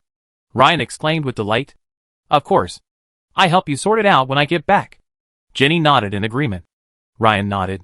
He hadn't expected such a pleasant surprise. He had originally planned to ask Hamilton first, and if that didn't work, he'd have a backup plan. But he didn't expect the solution to be solved the moment he left the house. After agreeing to have the books delivered in 2 days, Ryan said goodbye to Baroness Crawley and Miss Jenny and left the carriage. After exiting the carriage, Ryan continued his journey to the town hall. Once there, having already found a method for learning the unknown text, Ryan didn't rush to Hamilton's office. Instead, he turned a corner and headed for the training grounds. Ryan immediately noticed that the training ground wall, which had been punctured the day before, had been repaired, demonstrating the town hall's high efficiency. Seeing Ryan approach, many of the night watchmen in training stopped what they were doing and gathered around him. This was because Ryan had a pleasant personality and was easy to get along with. Of course, the most important thing was that Ryan had reached the transcendent stage. It could be said that Ryan had risen step by step since joining the staff, under the witness of the other night watchmen, and therefore, he naturally felt a sense of familiarity with them. "Ryan, you're here. I thought you'd never come again." "Yes, you've been promoted to transcendent. From now on, I have to call you Night Master, haha," the short Mateo said with a smile. Ryan looked at the smiling faces of his colleagues. While there was a touch of flattery in them, it was human nature to admire the strong, and there was nothing wrong with that. After greeting them one by one, Ryan asked for their help. His reasoning was that he wanted to practice and test his reflexes, so he needed several of them to simultaneously shoot him with bows and arrows. In reality, Ryan's real purpose was to confirm his speculation from yesterday. After reviewing the system prompt showing the night class experience gained after yesterday's battle, Ryan vaguely suspected that after reaching transcendent status, the combat experience rewards he would receive would likely be very minimal if the enemy wasn't transcendent. "All 4 of you, shoot at me with all your might. Use combat arrows directly, and don't stop until I tell you to," Ryan instructed. The others hesitated briefly before nodding. Mateo said, "You're a knight now, and wearing armor, so combat arrows probably won't hurt you. But Ryan, you still have to be careful. If we get you hurt, it would be embarrassing, haha. Well, remember to attack with all your might. If you can injure me, I treat you all to a shot of tequila at the Oak Tavern tonight," Ryan said with a smile. "Haha, all right. Everyone, try your best. Don't let our Night Master underestimate us," the short Mateo said with a grin. Swish, swish, swish. Ryan had just taken his place in the center of the field when 4 arrows pelted him like a machine gun. After being promoted to knight, his all-round stat boost allowed him to dodge most of the arrows without even activating Limit Break. He deflected a few with his plague-gloved hands. After a few tests, Ryan waved his hand, halting the panting Mateo and the others. Sure enough, the test results were as he'd expected. While fighting Mateo and the others had previously yielded a small amount of experience, now, the experience point notifications were essentially non-existent. After several tests, he only occasionally received a notification that added 1 experience point. Obviously, if Ryan wanted to efficiently earn Knight Class XP, he had to find an opponent of the same transcendent level. In that case, a smile crossed Ryan's face, as if he had no choice but to fleece Lord Hamilton. However, as soon as Ryan entered Hamilton's office, Hamilton glanced up at him and said, "Ryan, you're just in time. I was just about to send someone to find you. Before Ryan could ask, Hamilton handed him a thin parchment scroll bounty order. Sir Ryan, if you do. I have no objection. The beautiful woman seemed a little embarrassed by the topic, and a blush appeared on her fair, oval face, adding a touch of charm. These words shocked Ryan to the point of shock. At the same time, Ryan, who had never had contact with a woman since his time travel, felt a surge of heat rising in his lower abdomen, and his mouth suddenly went dry. He finally felt the openness among the nobility regarding sex. As long as the benefits were in place, many things previously unimaginable could be achieved. Ryan was a normal man. To say he wasn't tempted at all would be self-deception. If Ryan hadn't known about the existence of the sword bearer and the details of the enthronement examination, he might have seriously considered it. But now, he definitely wouldn't choose to marry into the family. Forcefully suppressing his inner turmoil, Ryan calmed his emotions, thought for a moment, and said, "Madam, marrying into the family is out of the question. However, I'm deeply honored by your kindness. If the Crowley family is in any difficulty, and I'm within my means, I won't hesitate to help." Baroness Crawley could hardly conceal her disappointment at these words. She had heard such flattering words countless times at noble banquets, but no one took them seriously. Ever since her husband's death from a mysterious illness, the Crawley family was left without a direct lineal knight. 2 knight retainers in their 40s and 50s had been eyeing Baron Crawley and his daughter since his passing, so she urgently needed to find a capable official knight. Ryan, a newly minted commoner with considerable talent, was arguably one of her best candidates, which was why Baroness Crawley had rushed from the county seat early that morning. Although newly minted commoner knights were relatively rare throughout Meister County, there were certainly more than one in a month. However, most newly minted commoner knights were of mediocre skill. Someone with exceptional knightly talent like Ryan was indeed quite rare. That's truly regrettable. Then, Lord Ryan, would you consider becoming the Crowley family's guardian knight? We are willing to provide an annual grant to maintain and purchase your armor, weapons, and horses. As if worried that Ryan would refuse again, Mrs. Crawley quickly added, Lord Ryan, we will only assist the Crowley family when they are in danger. Otherwise, we will not disturb your training. Seeing Baroness Crawley's large, watery eyes looking at him expectantly, Ryan pondered for a moment, carefully choosing his words, and said, but there are some dangers facing the Crowley family that I may not be able to resolve, so, of course, anything requiring Lord Ryan's help is definitely within your capabilities. Baroness Crawley, as if seeing Ryan relent, began addressing him with the honorific you. While Ryan now possessed the strength of a knight, he had not yet been canonized by the Empire, and was not yet considered a noble. But for a baroness to address him, as you made him experience the transformation that came with increased strength. Ryan thought for a moment, nodded, and said, very well, madam. Your sincerity has impressed me. I am willing to become the guardian knight of the Crowley family. How about a 2-year term? He was familiar with the concept of guardian knight. Hamilton had once explained to him that if a knight was exceptionally powerful, many families would often seek him out as their guardian knight. Sometimes, the mere title of a powerful guardian knight could serve as a deterrent, ensuring the long-term stability of a small family. Similarly, during this process, the guardian knight would receive financial support from the family in certain areas. As for who benefits and who suffers, that's a matter of opinion. Of course, Lord Ryan, that's wonderful, Baroness Crawley said delightedly. Then, Lord Ryan, if you're free someday soon, please allow the Crawley family to host a small welcome ceremony for you. A ceremony isn't necessary. Ryan frowned slightly, not wanting to waste his time on a reception or ceremony. Please do me the honor of attending. After all, being the guardian knight of the Crawley family is no small feat. Furthermore, we need you to deter those who harbor ill intentions towards the Crawley family. Okay. But not today. Let's schedule it for next week. Ryan thought for a moment, figuring that since he agreed, he'd better go through the motions. Okay, then, next week. Hearing Ryan's agreement, Baroness Crawley breathed a sigh of relief, her beautiful eyes sparkling. Just Ryan's presence would be the perfect deterrent to those 2 knight retainers harboring ill intentions. By the way, Sir Ryan, if you need anything, please contact the Crawley family, the lady added, clearly in a very good mood. While it wasn't the best outcome, it was a good one. It wouldn't have been a wasted trip. Just as Ryan was about to say goodbye, something suddenly crossed his mind. By the way, madam, I have a small favor I might need your help with. I wonder.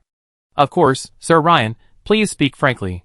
Hearing that Ryan had a request, the lady said enthusiastically.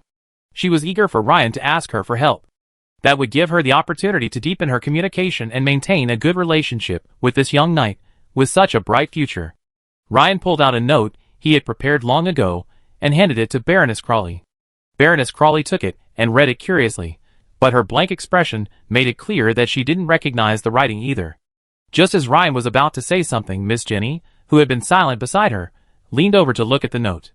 Seeing the words on it, she exclaimed, "Is this spiritual writing?" "Huh? Miss Jenny, you recognize this writing?" Ryan asked, his heart slightly moved. "Well, Lord Ryan, I haven't studied this script specifically, but I have a basic understanding. There are books about it in our family library, so I was able to decipher it." "Oh, there are books? Could you please lend me the relevant books?" Ryan exclaimed, overjoyed. "Of course. I'll help you sort it out when I get back," Jenny agreed, nodding. Ryan nodded. He hadn't expected such a pleasant surprise. He had originally planned to ask Hamilton first, and if that didn't work, he'd have a backup plan. Unexpectedly, the solution arrived the moment he left the house. Agreed to send someone to deliver the books in 2 days, Ryan said goodbye to Baroness Crawley and Miss Jenny and left the carriage. After exiting the carriage, Ryan continued his journey to the town hall. Once there, since Ryan had already found a method for learning about the unknown script, he didn't rush to Hamilton's office. Instead, he turned and headed to the training ground. Ryan immediately noticed that the training ground wall, which had been punctured the day before, had been repaired. It seemed the town hall was still very efficient. Seeing Ryan approach, many of the night watchmen in training stopped what they were doing and gathered around him.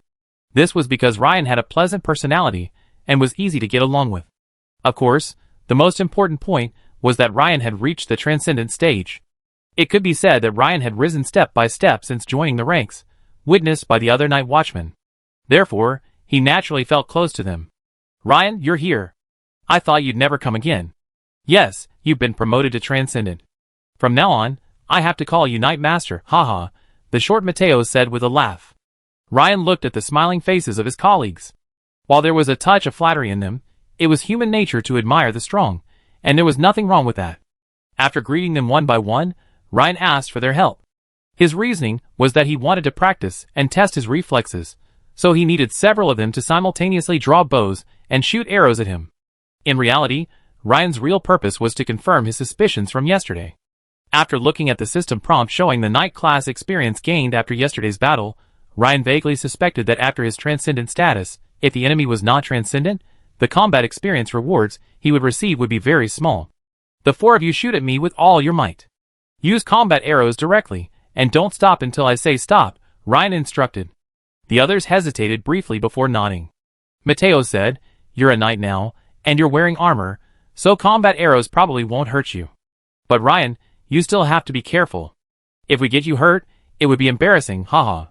Well, remember to attack with all your might. If you can injure me, I treat everyone to a shot of tequila at the Oak Tavern tonight," Ryan said with a smile. "Haha, all right. Everyone, try your best. Don't let our Night Master underestimate us," the smaller Mateo said with a grin. Swish, swish, swish. Ryan had just taken his place in the center of the field when 4 arrows pelted him like a machine gun. After being promoted to knight, his all-round stat boost allowed Ryan to dodge most of the arrows without even activating Limit Break. He also deflected a few with his plate-gloved hands. After a few tests, Ryan waved his hand, halting the panting Mateo and the others. Sure enough, the test results were as he'd expected. While fighting Mateo, and the others had previously yielded a small amount of experience, now, the prompts for experience points were essentially non-existent. After several tests, he only occasionally received a prompt for an additional experience point. Clearly, if Ryan wanted to efficiently earn Knight class experience points, he had to find opponents of the same transcendent level. In that case, a smile crossed Ryan's face, as if he had no choice but to fleece Lord Hamilton. However, as soon as Ryan entered Hamilton's office, Hamilton looked up and said, "Ryan, you're just in time. I was just about to send someone to look for you." Before Ryan could ask, Hamilton handed him a thin, parchment scroll bounty order. Chapter 119. Ryan, you can first review the relevant information on this bounty. This was originally a bounty, but it's been posted for a long time and remains unsolved. It has now been transformed into a mystery requiring official imperial resolution.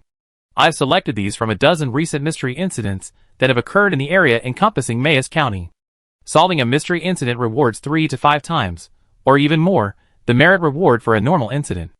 Ryan, considering you've reached the level of Knight Transcendent and possess a pyroxene weapon, I think your safety on this mission shouldn't be a major issue as long as you're careful. Ryan nodded, having no objection to Hamilton's arrangement. With the pyroxene weapon, the glimmering greatsword, he still had a certain advantage if the source of the mystery was some sort of evil. Ryan took the bounty and examined it carefully. After a moment, he said to Hamilton in astonishment, "I didn't expect ghosts to exist.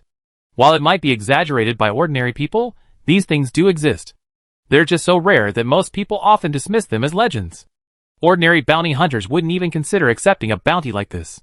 First, they lack the ability to eliminate these ghosts, and the risk of their own lives isn't profitable. Second, those who can eliminate these ghosts are generally called demon hunters, a group even more numerous than demons," Hamilton explained. Demon hunters? Ryan couldn't help but ponder the term. Could it be that demon hunters in this world also wield two swords, one silver and one steel? Yes, it's said that to become a demon hunter, one must awaken some kind of extraordinary ability.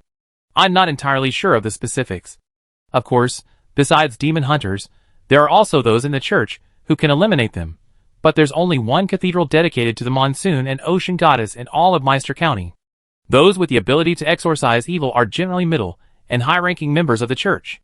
If a mysterious event doesn't occur within the county capital, they generally stay out of the loop. The same goes for advisors to the great nobles. Ryan nodded. He understood. Those with such abilities were few and far between, and held high positions, so they naturally wouldn't accept such a bounty. Lord Hamilton, I make some quick preparations and head to Agatha Mill as soon as possible.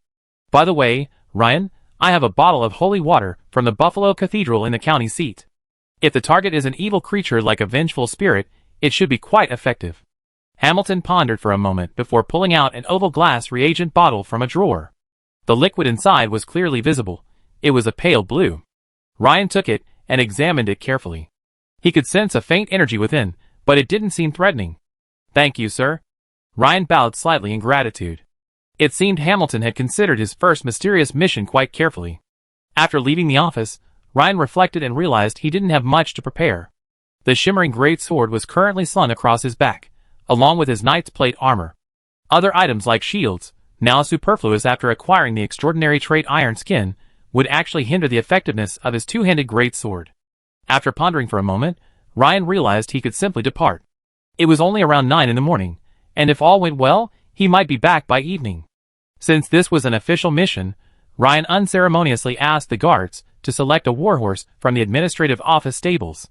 With a gentle kick, Ryan mounted the horse and prepared to depart. Just then, a carriage arrived at the entrance of the town's administrative office. Ryan casually glanced at the insignia on the carriage. It was the Habsburg family's noble coat of arms, a swooping bird of prey. Although Ryan was a little puzzled, he assumed he was here to see Hamilton, so he didn't pay much attention and prepared to ride away. "Excuse me, is this Lord Ryan?" Just as Ryan was about to leave, a middle-aged man's voice echoed behind him. Ryan turned in confusion and saw a middle-aged man in a black robe, his hair slicked back, emerging from the carriage. He called out to him with a smile. "Yes, may I ask who you are?" "Sir Ryan, I am Michel, butler to Baron Alonso, the eldest son of the Habsburg family." "Alonso?" At the name, Ryan's pupils shrank.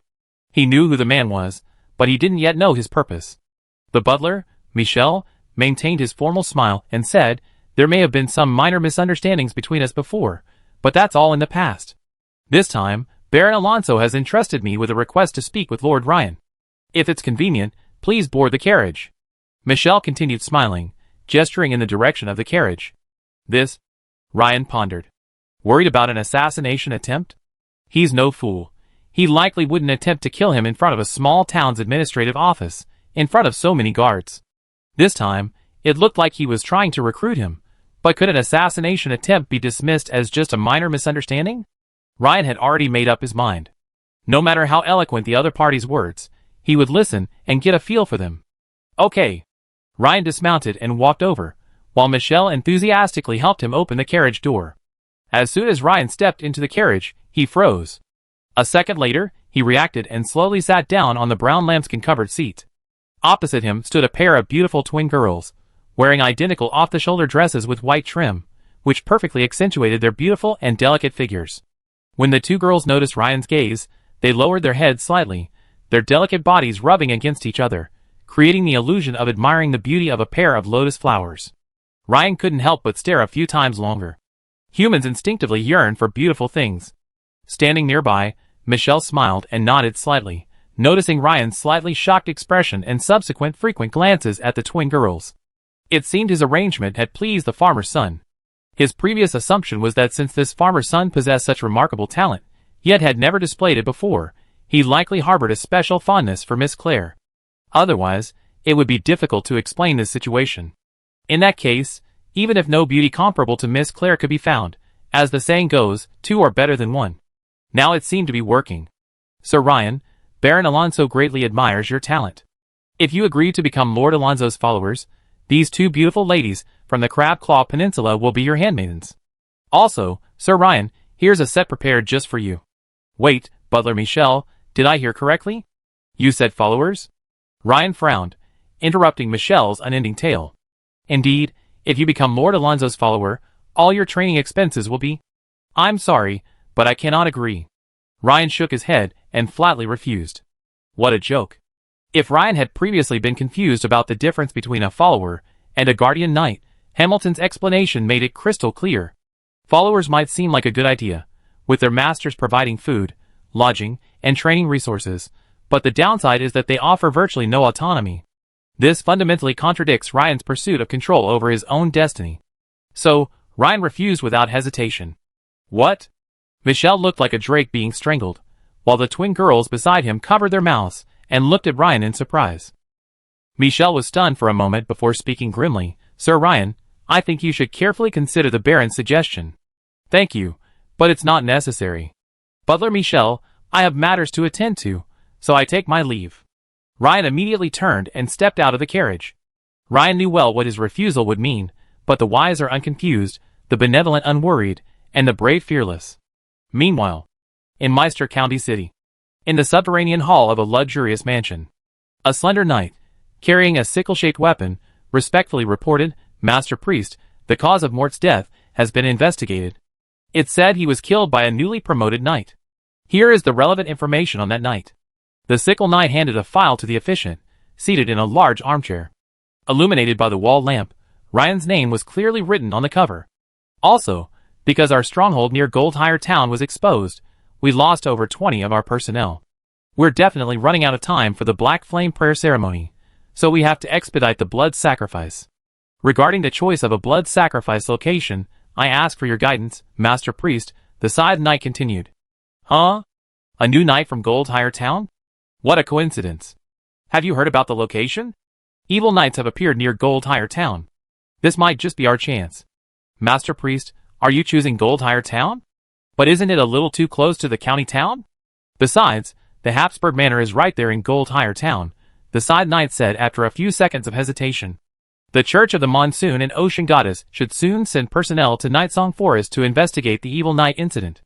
At that time, the garrison of Goldhire Town will inevitably be withdrawn, leaving it vulnerable. As for the personnel transfers at Habsburg Manor, leave it to Alonso. As you command, Master Priest. After rejecting Michelle, Ryan quickly rode to Agatha Mill, located not far from the county town. According to the jurisdiction, this area no longer falls within Goldhire Town's territory, but rather on the outskirts of the county town. The mill's location is excellent, nestled against a grassy hillside and facing a vast wheat field. Clearly, it's the perfect place for a mill. But even in harvest season, the path leading to the windmill was deserted. Ryan steered his horse further toward the mill. As he approached, he spotted 3 tall, lighthouse-shaped windmills. One was still in use, while the other 2 were locked and completely unused. At this moment, a chubby, middle-aged man trotted over, wiping the sweat from his forehead. Chapter 120. Excuse me, may I ask? The middle-aged man asked, bowing respectfully, though he didn't recognize Ryan. This was mainly because Ryan was no longer the thin commoner he had been 2 months ago. Ryan, now of moderate height and muscular build, rode a tall horse, clad in plate armor, and slung a sheepskin-wrapped 2-handed sword. He was a formidable warrior. He gave the impression, if not of a full-fledged knight, of at least a knight-in-waiting. I'm Ryan. Is this Agatha Mill? I heard a mysterious incident occurred there, and I'm here to handle it. Ryan dismounted and nodded to the middle-aged man. Upon hearing this, the middle-aged man's face lit up. He said, yes, This is Agatha Mill. Sir Ryan, I'm Gregory Victor, butler of the Watson family. I'm very pleased to meet you. Mr. Gregory, could you please tell me the details of the situation? Ryan looked around and noticed that while 2 windmills at Agatha Mill were experiencing problems, the remaining one was rarely used to grind flour. It seemed that the rumored ghosts and the series of deaths had left most people with lingering fears. Of course, Sir Ryan, please come and sit for a moment and have a cup of chrysanthemum tea. Ryan followed Gregory to a nearby farmhouse. After they sat down, Gregory began to recount the details of the incident. Not long after Lord Watson bought Agatha Mill, a thick fog arose one day. It lasted all day. The next day, 2 farmers who had come to grind flour were found dead in the windmill closest to the mountain. The 2 men were disemboweled, their deaths horrific. Claw marks were evident on their necks and bodies. Initially, we thought they were some kind of beast, so we called in a bounty hunter. The next day, he too was killed by the beast. After the series of deaths, an experienced bounty hunter arrived. He examined the wounds and the area around the windmill. He declared he smelled a foul stench and the scent of ghosts. Since then, no bounty hunter has dared to take on this mission. Until recently, Lord Watson sent a team of family guards to investigate.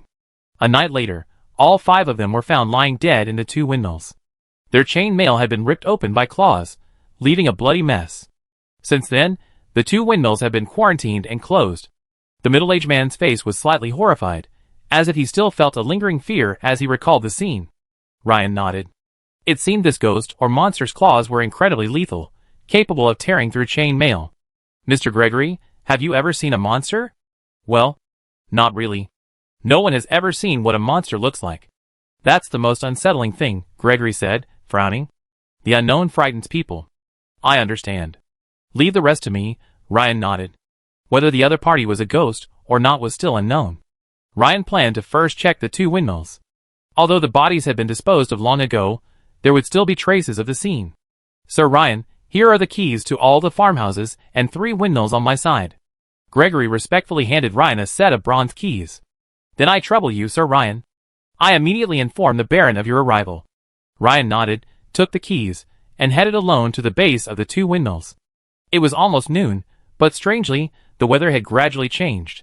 The once bright sunshine was now covered with a light mist. This struck Ryan as odd, as mist usually occurs in the morning or evening, dissipating at noon when the sunlight is strongest. But now, the opposite was happening. This made Ryan silently alert. Ryan used the bronze key and clicked open the door of the first windmill. Instantly, the smell of musty grain, tinged with a fishy odor, filled his face. Because the windmill is cylindrical, narrow at the top and wide at the bottom, the mill area at the bottom is the largest, a circular area of approximately 100 square meters. It contained numerous farm tools, millstones, and other items.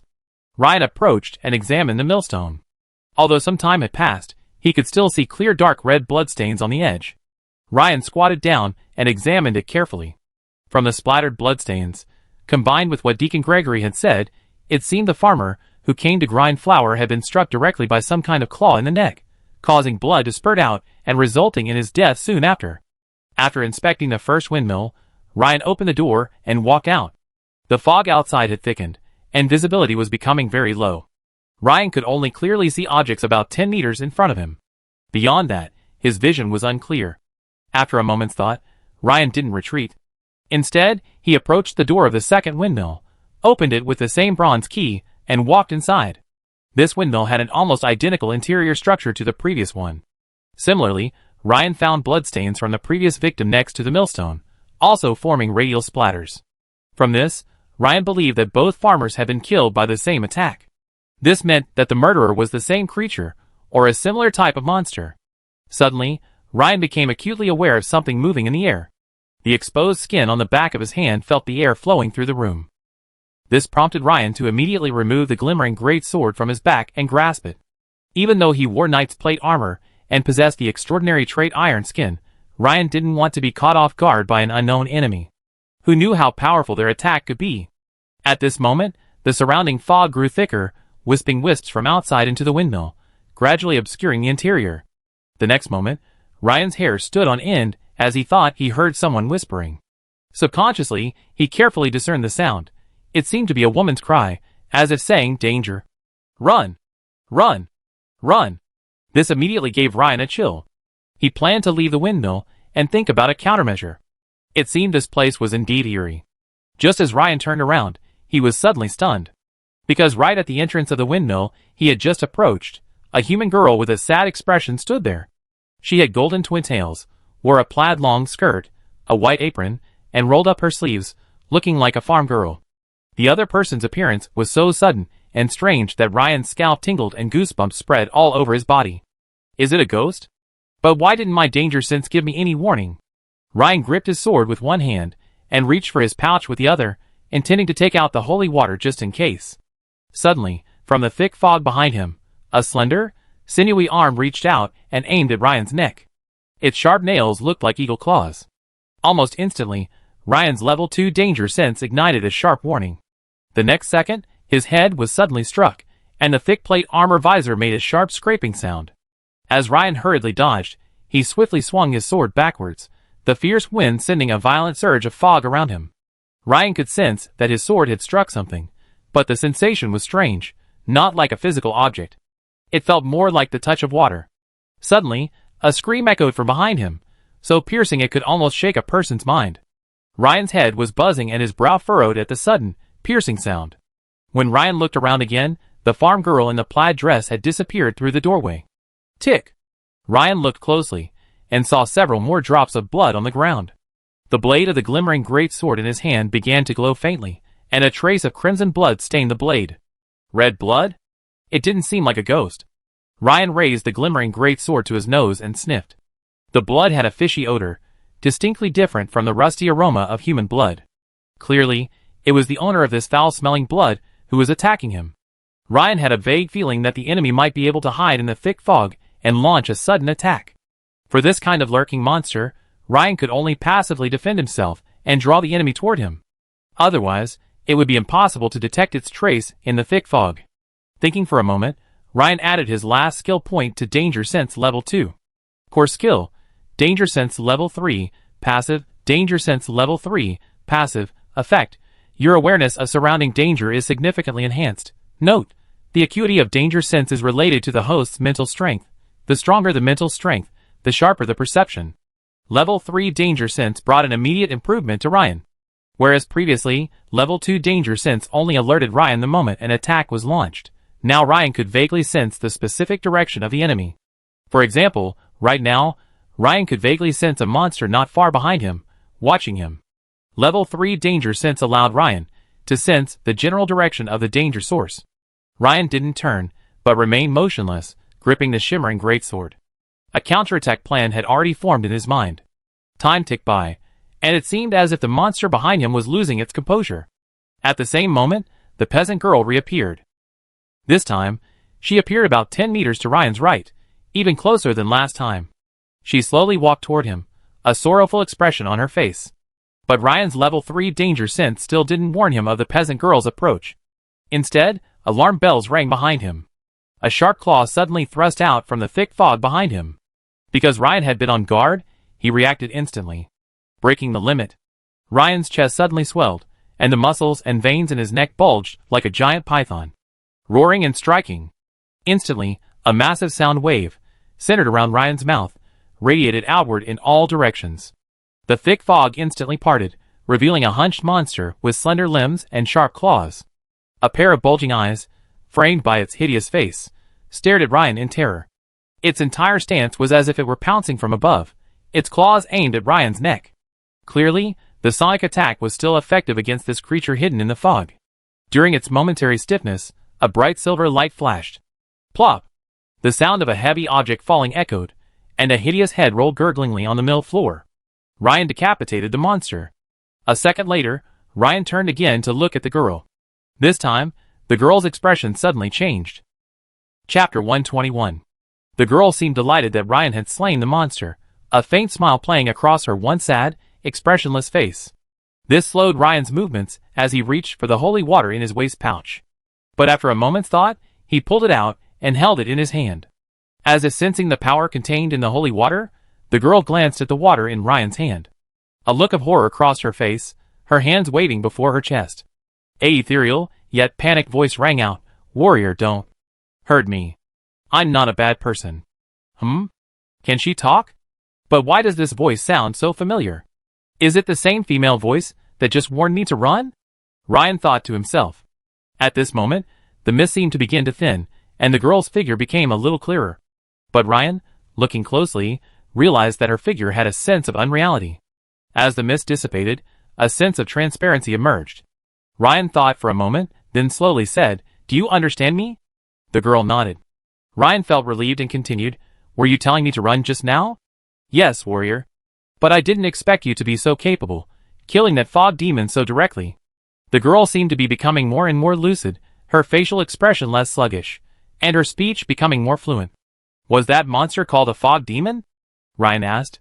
"Yes, I heard the bounty hunter before he died call it a fog demon. It controls the thick fog and prefers to launch sudden attacks on humans within it. Ordinary humans find it difficult to defend themselves against its attacks. What about you? What's going on? You remind me to run, but every time this fog demon attacks me, you try to distract me. It's as if you're helping it attack me," Ryan asked. "I'm sorry, warrior. I was controlled by the fog demon and had to do all this. I'm truly sorry." The girl's expression turned sad again, and she began to sob. Ryan waved his hand, not dwelling on the question any further. Instead, he continued, "How did you become like this? By the way, what's your name?" "My name is Agatha. I don't know how it happened, but when I woke up again, I ended up like this," the spirit replied. The other person's name immediately reminded Ryan of the mill, Agatha's mill. Curiously, Ryan asked, "Could it be that this mill is yours?" "Yes, warrior. This mill was originally run by my father and me." As Agatha recounted her story, Ryan understood the entire story. One day, Agatha was raped by Colm Tucker, Baron Watson's steward. When Agatha's father discovered this, he argued with Colm. In a rage, Colm murdered both Agatha and her father, burying them beneath separate windmills. Originally, the tragedy should have ended there. But somehow, a strange transformation occurred within the deceased Agatha. When Agatha regained consciousness, she discovered she had become a ghost. While Agatha was still in a trance, a fog demon, possessing the power to control thick fog and spirits, attacked. Thus, after death, Agatha was forced to succumb to the enemy's clutches, forced to attract the attention of the victims, so that the mist demon could strike her from behind. Ryan nodded. It seemed the rumors of decay and the smell of ghosts were true. At this point, Agatha hesitated for a moment and said, "Warrior, may I make a request? If possible, can you help me avenge my death? I have no reward to offer you. Perhaps the brass ring found on my corpse is all I have, but it doesn't seem enough to pay you." Ryan's face was thoughtful, and he didn't immediately agree or refuse. While Agatha's story was true, her plight was indeed tragic, and Ryan was willing to help. He didn't want to fail to accomplish his goal and end up in trouble. Since the murderer was a Baron's steward, he clearly enjoyed the Baron's respect and trust. To obtain a confession from the murderer, while also obtaining the Baron's cooperation, required careful thinking. After a few seconds, Ryan said, "Agatha, tell me the whole story in detail. Perhaps we can find evidence in our favor. Even for me, getting a Baron's steward to directly confess his guilt would be extremely difficult." Agatha nodded and immediately began to narrate. After listening to Agatha's story again, Ryan left the windmill with the mist demon's body. As soon as he left the mill, Ryan glanced at the system notification, his eyes flickering. He hadn't expected the system to reward him with such a generous amount of experience points for just killing the mist demon. Your giant bear swordsmanship skill has been upgraded, adding 274 experience points. You have fought a battle, and your knight, extraordinary, experience points have been increased by 54. Knight level 1, 86 out of 100, is now about to level up. It seems that this type of monster rewards particularly generous experience points. At least, in Ryan's opinion, the fog monster's combat power is not actually very strong, and it feels not as strong as the caravel, but its attacks are strange and unexpected. If you can seize the opportunity to reveal its true form at the moment of attack and inflict maximum damage, you can directly injure it or even kill it with a single blow. Ryan already had a half-baked plan in mind for Agatha's request. It might not succeed, but Ryan still decided to try. Gregory, who had returned from Watson Manor, had been waiting outside. Seeing Ryan come out, he exclaimed in surprise, "Sir Ryan, I am glad to see you return safely." Suddenly, Gregory's voice stopped, and his eyes widened with fear at the sight of the monster corpse Ryan had dragged out. "There really is a monster. I thought it was a ghost. What an unreliable bounty hunter," he muttered. Deacon Gregory, I've temporarily resolved the mill issue. If I want a permanent solution, I need to meet with Lord Watson. Lord Ryan, are you looking for the Baron? That's great. The Baron just told me he wants to see you. He should be at Watson Manor, not far away. Soon, Gregory led Ryan to the nearby Watson Manor. It turned out that Lord Watson had arrived at the manor from the county seat that afternoon for an inspection. Upon hearing someone was coming to resolve the mill issue, he decided to meet with them. Lord Watson, it's an honor to meet you, Ryan said with a slight bow. Although he had now entered the transcendental realm, he was not yet, strictly speaking, a noble, so basic etiquette still had to be observed. Baron Watson was a tall, middle-aged man dressed in aristocratic hunting attire. The man beside him, dressed in a black robe, was likely the murderer Agatha had mentioned, Butler Colm. Baron Watson looked Ryan over with a smile and said, "You are the newly transcendent Ryan, right? I didn't expect you to solve this matter." Ryan was slightly taken aback. He hadn't expected the news of his transcendental realm to spread so quickly. "Yes, Lord Baron. It was Lord Hamilton who told me about the mysterious incident at Agatha's mill. For now, I've solved it." "For now?" Baron Watson frowned. "Well, I've dealt with the Mist Demon, the murderer of the farmers and guards. However, the fundamental problem of Agatha's mill remains unresolved. There's a hidden secret." When Ryan mentioned the word secret, he glanced at the butler, Colm, standing beside him. He saw a flicker of panic in his eyes. Ryan, please elaborate." Baron Watson's face was clearly puzzled after hearing the secret. So, Ryan began to slowly unfold the story. Agatha's tragic experience has transformed her into a vengeful spirit, constantly attracting various monsters to Agatha's mill. Therefore, only by resting her in peace can Agatha's mill resume normal operations. Hearing this, Butler Colm began to sweat. "Ryan, Agatha's fate is truly heartbreaking. How can we let her rest in peace? Should we capture the murderer? Do we have any leads?" "Baron, there's no need to bother." "Ryan, do you know who the murderer is?" Baron Watson asked, realizing his mistake. Ryan nodded, then looked directly at the trembling butler, Colm, and said, "The murderer is right before our eyes, Baron." Following Ryan's gaze, Baron Watson looked at Colm, who was standing nearby, in confusion. This startled him, and he asked, "What? Colm? Sir Ryan, this is a slander by that ghost." "Slander?" Colm trembled, his face flushed. Although he was wary of Ryan, who had entered the transcendental realm, he still forced a defense. After a moment's thought, the Baron's face hardened. "Ryan, this matter requires evidence. Ghosts aren't always trustworthy." Baron Watson instinctively hesitated to believe that someone close to him had committed such a heinous act. Although, judging by Butler Colm's behavior, Baron Watson knew that Colm was most likely involved. "Evidence?" Ryan smiled. "This incident happened months ago. Without modern criminal investigation methods, only some kind of occult magic could have made the murderer confess honestly. Clearly, Ryan didn't have that ability at the moment. Ryan, I intend to completely shut down Agatha Mill. As for Colm, I also fire him." Baron Watson glanced at Butler Colm, then turned back to Ryan. It seemed Baron Watson had already thought of a solution. Merely dismissing her was a minor punishment compared to the punishment Agatha and her father would face. Luckily, Ryan had been prepared. "Baron, perhaps you think this will keep Agatha's ghost away, right? But I've heard ghosts can mutate further, perhaps even becoming vengeful spirits.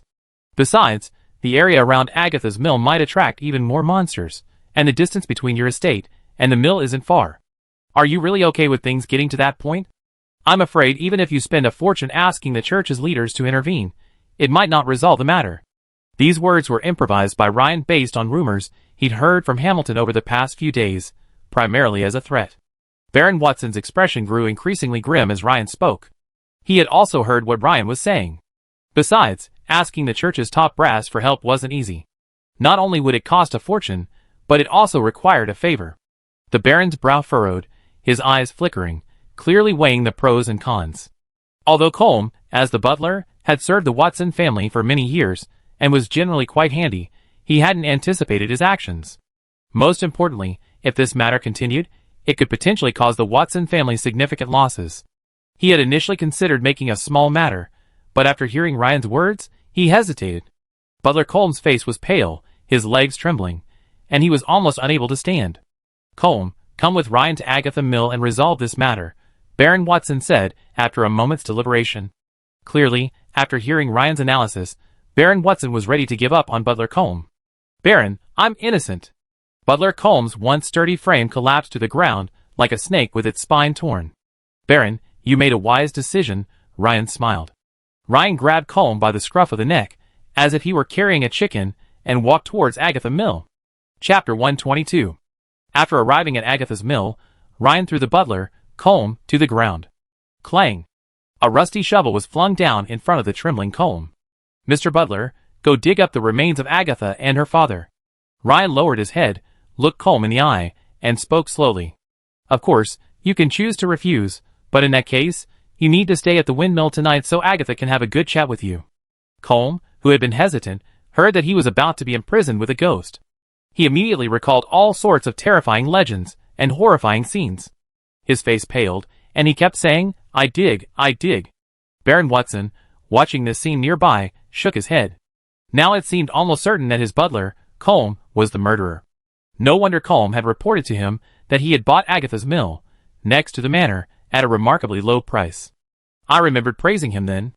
Now it seemed unlikely that this mill, the livelihood of Agatha and her father, would be sold so easily. Soon, Colm had unearthed the remains, nearly reduced to skeletal form. From the clothing, he could vaguely recognize the plaid dress and white apron worn by Agatha in her ghostly state that Ryan had seen earlier. The sight of the remains being unearthed caused an uproar among the onlookers. They hadn't anticipated that the mysterious events at Agatha's mill, beyond the presence of a monster, would harbor such a hidden secret. "This is the lovely girl Agatha's dress. Her favorite is this plaid dress. I heard her mother made it for her before she passed away." An elderly woman who knew Agatha well recognized her dress, and burst into tears. "Yes, Agatha was a kind-hearted girl. Every time I came to grind flour, she would charge me a little less," said a lame farmer. "It's so pitiful." Ryan took in the words of the onlookers. A quick image of the warm and helpful girl in the plaid dress formed in his mind. This made him loathe Colm even more. Bury Agatha behind the third windmill. This was also Agatha's request. She wanted to be buried with her father. She also had a small wish. Since the third windmill was located at the highest point on the hillside, she and her father wanted to be buried there, so she could overlook Agatha's mill. Soon, Colm unearthed the second body.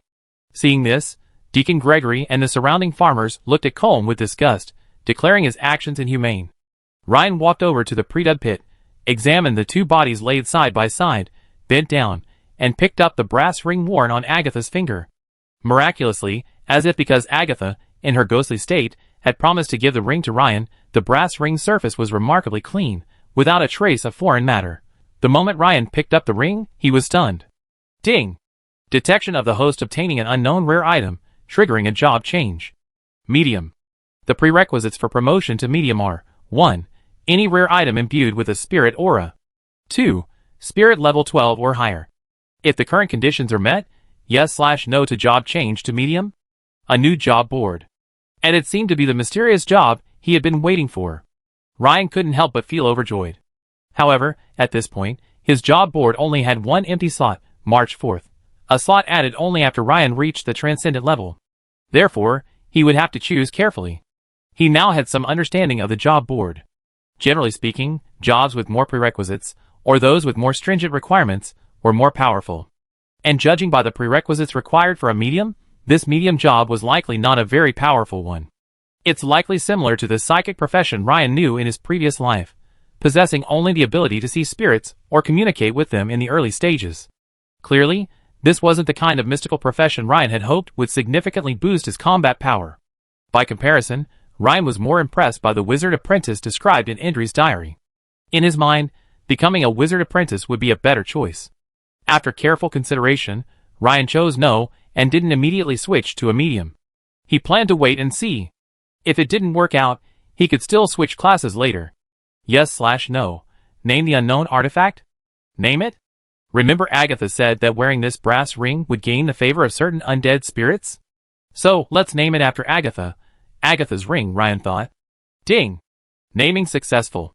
Obtain the rare item, Agatha's ring. Note, this is an ordinary brass ring, but it bears the sincere gratitude and blessing of a young girl's spirit.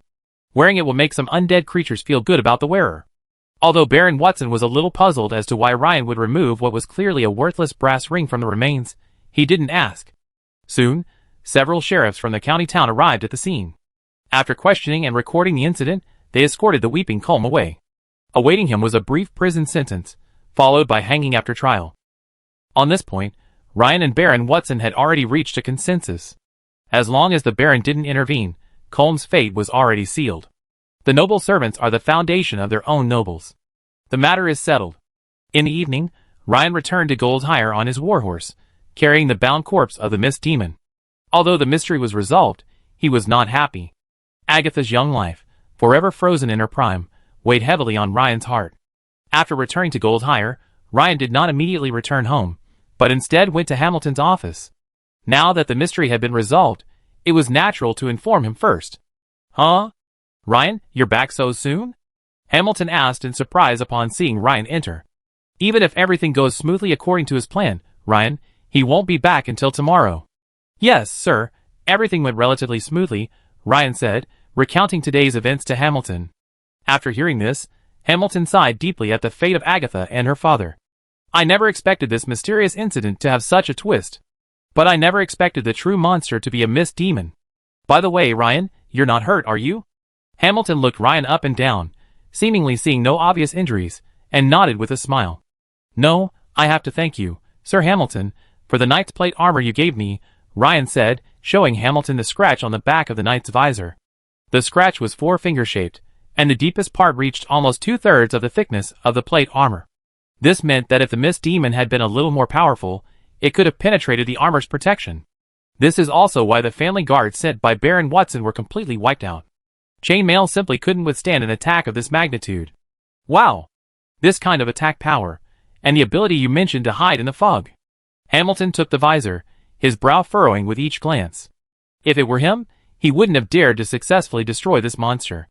"Ryan, now you understand why sometimes, no matter how many ordinary people there are, they can't solve such mysterious incidents, but instead only exacerbate the panic."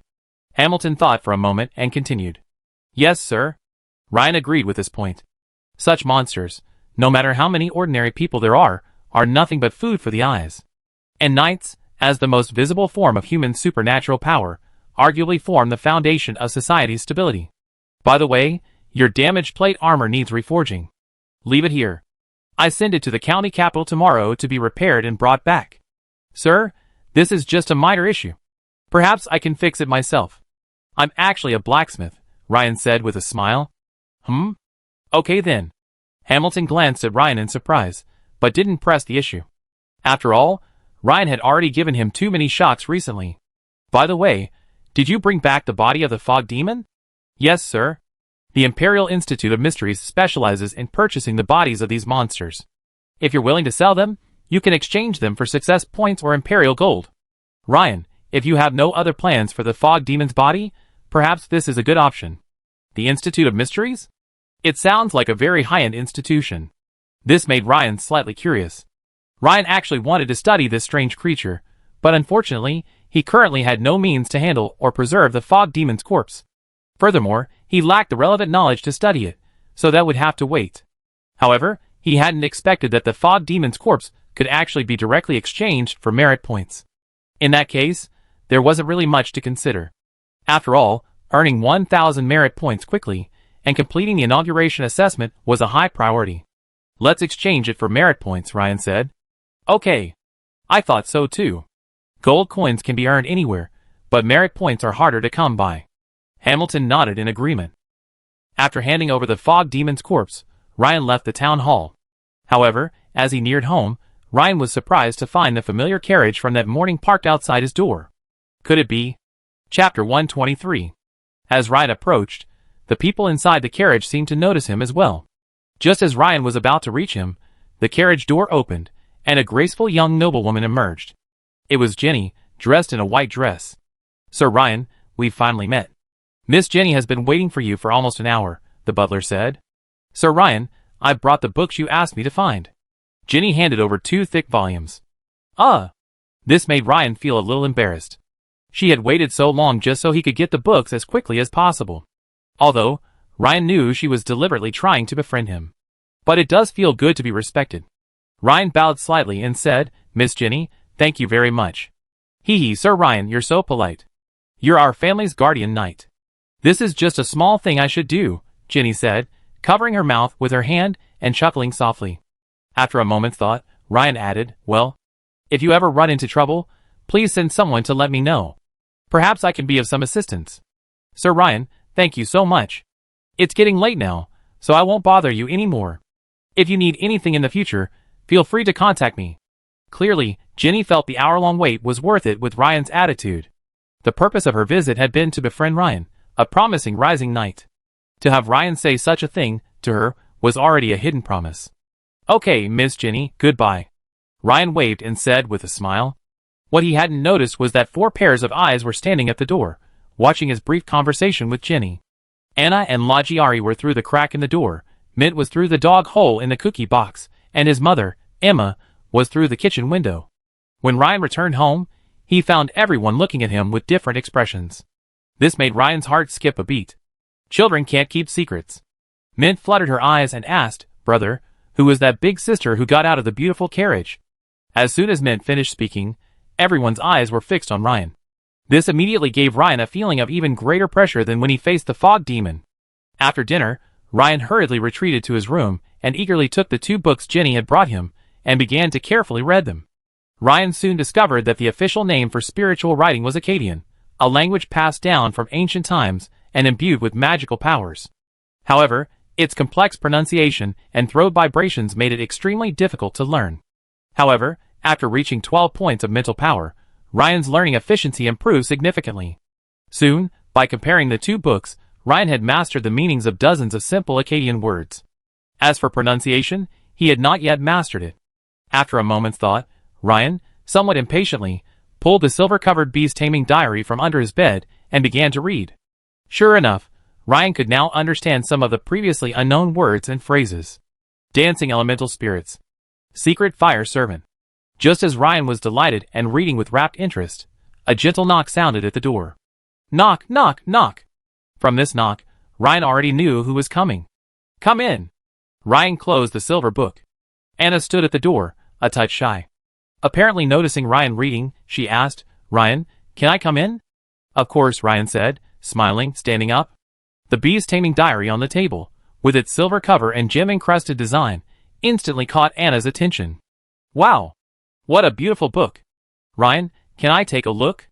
Anna asked, glancing at the silver book and then back at Ryan. Of course. Ryan certainly wouldn't object to Anna's wish to read it. He was already learning Akkadian. Perhaps one day, when he understood a spell but couldn't cast it, he'd need Anna to try it out. The wooden amulet from earlier was a prime example. Where Ryan touched it, there was no reaction at all, but Anna's touch unleashed some kind of magical healing spell. Anna picked up the silver book and leaned against the window. Just as she was about to flip through the pages, something strange seemed to be happening. "Ryan? The pattern on the cover is moving," Anna said, looking up at Ryan with a hint of fear. "What?" Ryan narrowed his eyes and quickly stepped forward. Soon, Ryan realized it was the moonlight from the window shining on the beast taming diary. On the silver cover, the largest sapphires, rubies, and turquoises seemed to absorb some of the moonlight. Now, a halo of light swirled, a magical transformation was occurring. 3 gems gleamed brightly, and then a bright, but not blinding beam of light connected them.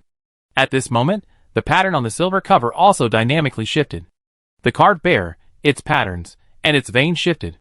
The bear moved away, and the flowers and leaves dodged in all directions. Suddenly, a circular well filled with water appeared in the center of the cover. The water in the well reflected the moon, shimmering beautifully. Next to the well were 3 large characters written in Akkad. They seemed to read moon. Ryan didn't recognize the last character. But considering the pattern, it seemed to read moon well. At this moment, Ryan's emotions were quite complicated. It had been a long time since he had this silver book.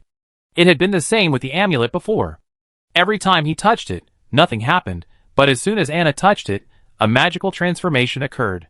Who was he looking down on? Suddenly, Anna's figure staggered, and she clutched her head, looking incredibly distressed. Ryan hurried to support her. But at that moment, the surrounding scenery suddenly shifted dramatically. Ryan felt as if he had stepped into a time tunnel. The familiar scenery around him suddenly stretched and compressed, but the next second, it became clear again. But Ryan was immediately stunned. At that moment, he inhaled the fragrant, fresh air, tinged with the scent of flowers, and his eyes gazed upon a dense, emerald green forest, with trees and shrubs scattered throughout, dotted with vibrant flowers. Colorful butterflies fluttered, and bees circled. All he could hear were the fluttering wings of various insects, the chirping of birds, and the roars of unknown beasts. This momentarily dazed Ryan. He couldn't tell if he had been transported to some unknown forest, or if this was just an illusion. Especially since he was still holding the live Anna, the exact same scene as before in his room, the confusion was even greater.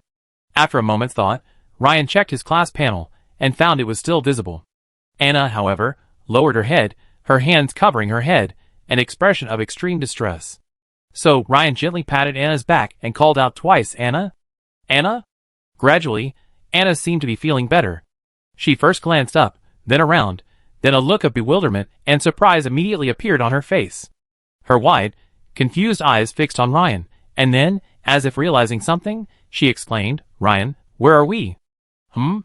Judging from Anna's expression, it seemed she saw the same thing he saw, a lush green forest.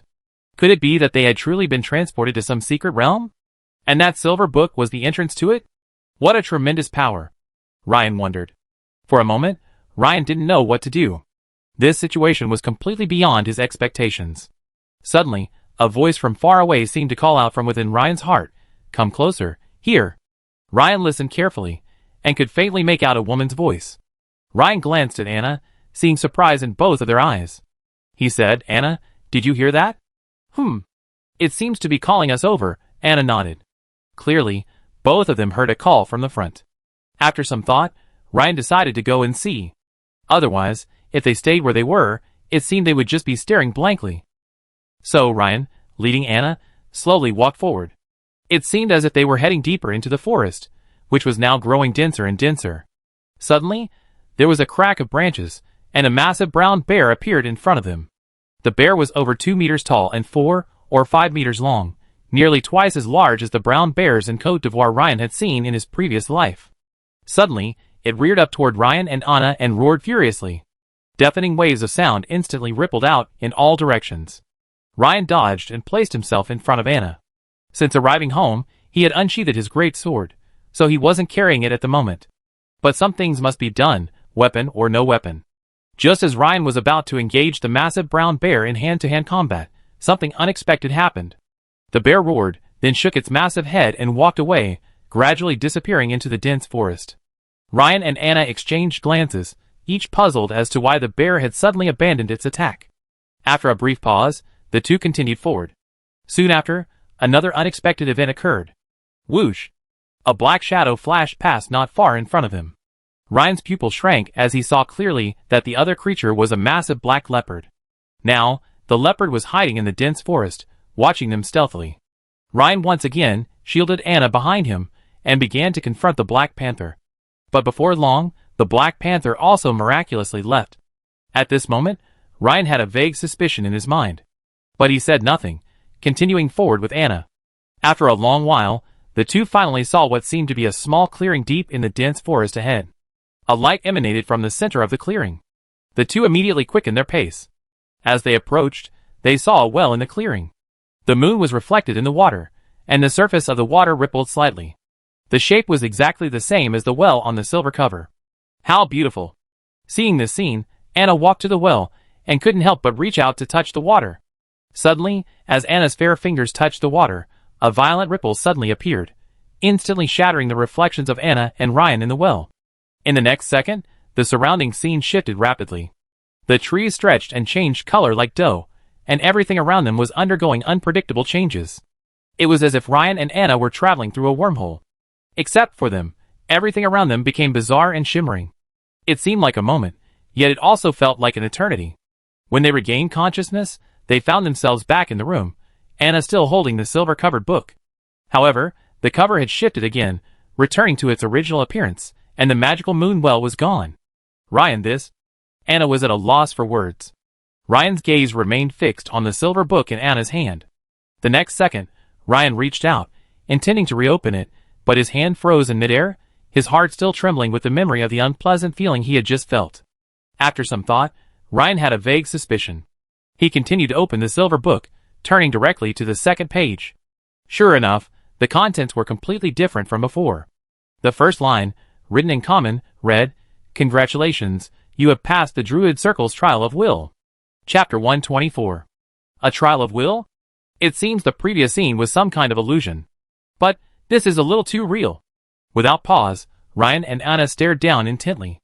After a long pause, Ryan let out a long sigh, his face radiating joy, but then a frown crept over him. It turns out that the Trial of Will is a way for the Druid Circle to select and test new recruits. Those who pass the Trial of Will are eligible to begin practicing basic meditation techniques. Attached to the following was a record of basic meditation techniques. However, Ryan was troubled. Thinking back to how Anna had triggered the wooden amulet while he hadn't reacted at all, he wondered if he could practice the basic meditation of the Druid Circle. At this moment, Anna turned to Ryan, her gaze intense and slightly anxious, and asked, "Ryan, can I practice this meditation?" As Ryan's strength rapidly increased, Anna felt a constant sense of anxiety, as if he were growing further and further away. This feeling reached its peak today when, through the crack in the door, she saw Ryan chatting and laughing with the elegant noblewoman. Now, a meditation method lay before her, and she longed to learn it. Although she didn't know the extent of her power after mastering it, she had heard various legends from the mystical side.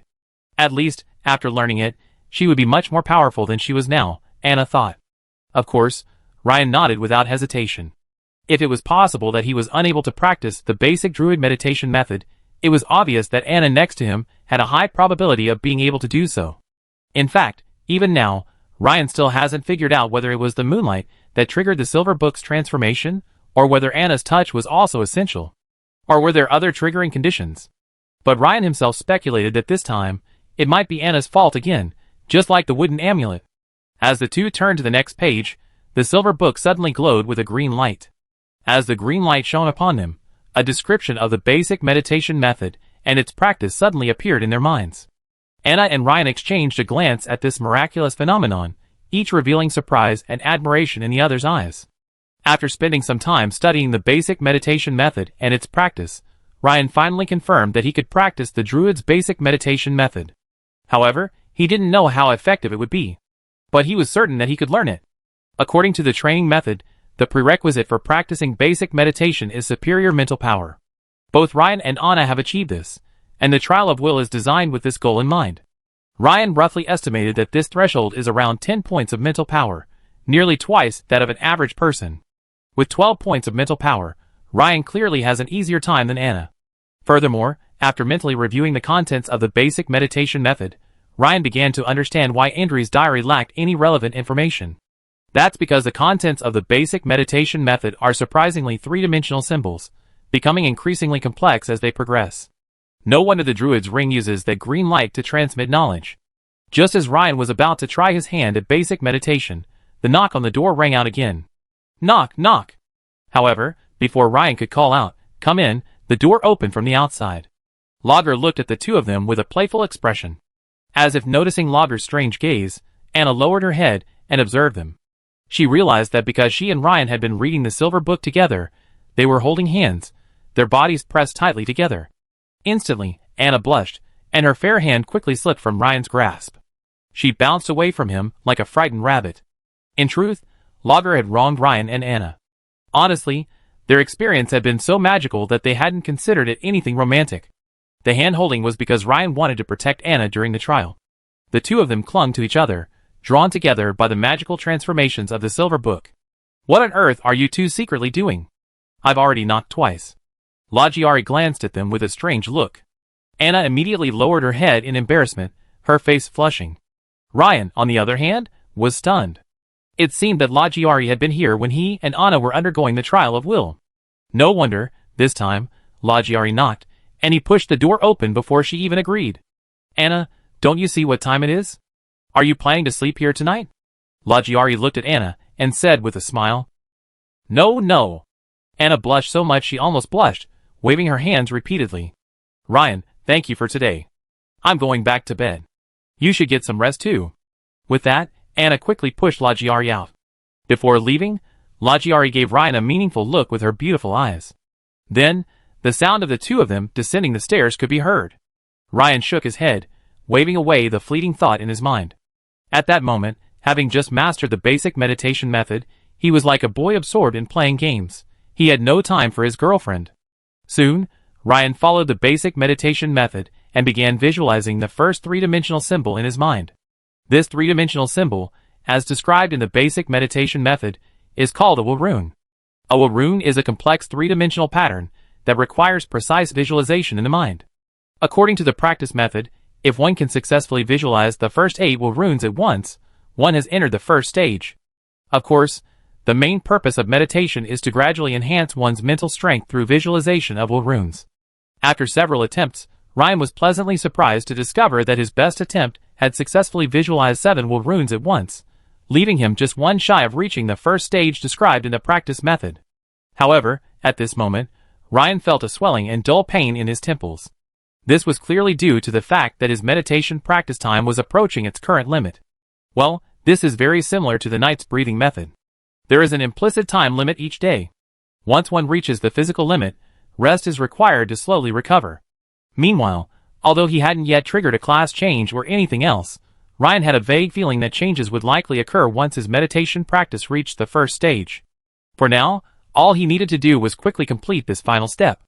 After all, he had already successfully visualized 7 will runes in one go, leaving only one short. Ryan quickly came up with the simplest solution, adding points. Add 1 point to the spirit attribute. If that didn't work, 2 would do. Ryan was sure that the remaining 8th will rune would be easily mastered. Of course, slowly increasing spirit power through practicing the first 7 will runes was the method most people adopted, though it was a bit slower. That night, feeling slightly exhausted, Ryan fell into a deep sleep. On the border of Munster province, somewhere in the forest, a tall figure in a gray robe and a hood was heading south. From the occasional glimpse of her inky hair, she looked like the female elf from Ferdinand Forrest. Suddenly, she stopped and raised her head slightly, revealing a beautiful face beneath her hood. As she drew closer, she could clearly sense the vibrations of the trial book's activation. She frowned, her eyes fluttering slightly, as she murmured softly, "How is this possible? The amulet's activation could be a coincidence, but for the trial book to be activated, it requires."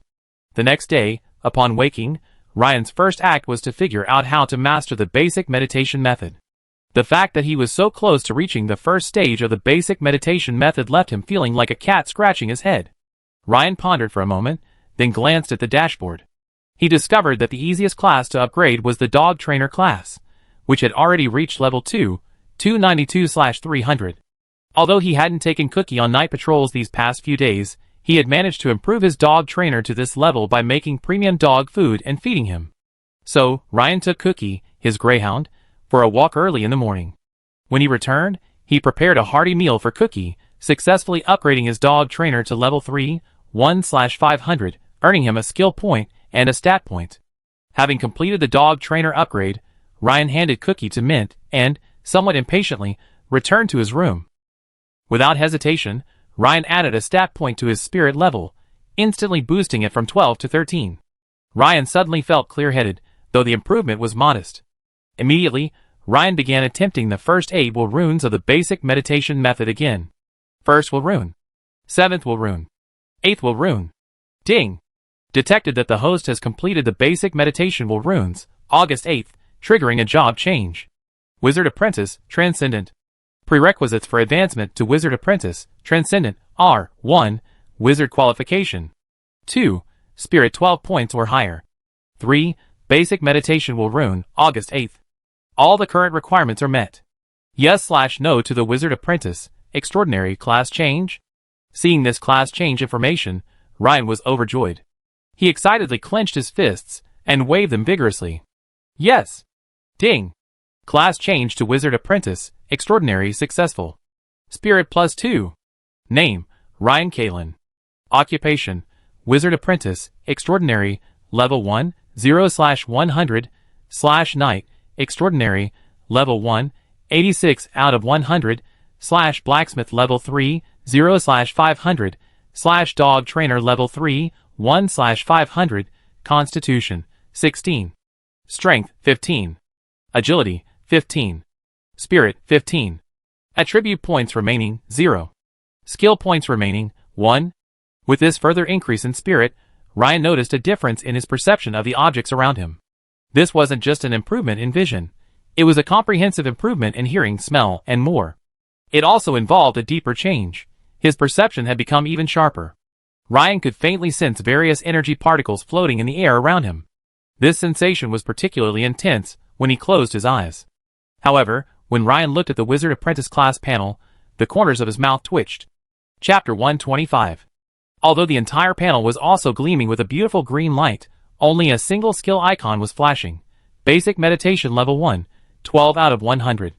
There weren't any attack skills. This left Ryan feeling rather disappointed. After a lucky chance, he had finally accessed the Wizard Apprentice, Transcendent, class panel, but since he hadn't learned any sorcery, it was arguably more than what it actually was. Compared to the Knight, Transcendent, class panel, the difference in combat power was stark. However, Ryan glanced at his spirit stats. At least his spirit had increased to 15 points, which soothed his wounded heart. After all, spirit affected the power and duration of many of his core skills. For example, Power Burst was positively correlated with Ryan's constitution and spirit. For example, the acuity of danger sense was positively correlated with Ryan's spirit. The stronger his spirit, the sharper his perception. So, from this perspective, Ryan successfully triggered the new Transcendent class, Wizard Apprentice, which in turn greatly increased the power of his original Transcendent class, Knight. Ryan rubbed his chin, feeling a mixture of laughter and tears at the thought. Strangely funny. Ryan thought again. Indri, the one Hamilton called a first-level Wizard Apprentice, the one who spoke a bit too much, was probably at the same level as himself. He seemed unable to cast spells independently, relying solely on rare spell scrolls or other items for his attacks. I wonder if Indri is just too useless, or if there are other conditions that need to be met. After a moment's thought, Ryan began his first meditation practice since becoming a Wizard's Apprentice. Perhaps due to his increased mental power reaching 15 points, Ryan successfully visualized 9 will runes at once, with some energy left to spare. However, Ryan didn't rush to visualize the 10th will rune. Instead, he followed the instructions and began to sense and guide the mysterious energy particles floating around him. Closing his eyes and concentrating his perception, Ryan gradually sensed the various mysterious energy particles in the surrounding space. The feeling was strange and difficult to describe. But sensing was one thing, directing these energy particles was another. After several attempts, Ryan finally found a type of energy particle that seemed to respond favorably to him. Opening his eyes, Ryan diligently guided these energy particles to converge around his palm. A faint, dim red glow shone faintly on the skin of Ryan's palm, barely perceptible unless carefully observed. The effect lasted only a few seconds before disappearing without a trace. However, Ryan wasn't discouraged. Instead, he felt a surge of joy. After all, being able to observe such miraculous changes with the naked eye on his first attempt at channeling still made Ryan a little excited. Next, it seems I just need to follow the steps and visualize the subsequent runes of will to further enhance my mental strength. Meanwhile, I continue to try to channel the floating energy particles. It's a shame I don't have any introductory level witchcraft to learn, Ryan thought to himself. It felt like possessing a mountain of gold, but unable to spend it. It was like learning the knight's breathing technique without any combat skills. This reminded Ryan of Claire teaching him the giant bear breathing technique and the giant bear sword technique. It was good to have someone to guide him. Now, he was like a wild wizard, figuring out almost everything on his own. Unfortunately, Hamilton was a staunch knight, so it wasn't appropriate to ask him about wizard matters. Suddenly, a flash of inspiration crossed Ryan's mind. He seemed to recall something, and he muttered, to help the dog break free from its limitations and increase its potential for ferocity, try daily nutritious meals as a foundation, supplemented by 2 fluid ounces of mutation growth potion monthly. That's it. Mutation growth potion. Ryan quickly opened the silver book and turned to the page on dog enhancement. Mutation growth potion recipe. 1 ounce of golden sunflowers, 1 pair of nocturnal vampire bat wings, 2 claws of scavenger wolves. Now Ryan was trying to decipher the last sentence, which he had previously failed to understand. Akkadian, when crafting. The spell is being cast. It seems like a viable option, but I still need to address 2 issues. First, I need to continue learning Akkadian. My current vocabulary is far from sufficient. Also, mute Akkadian won't do either. I need to be able to chant.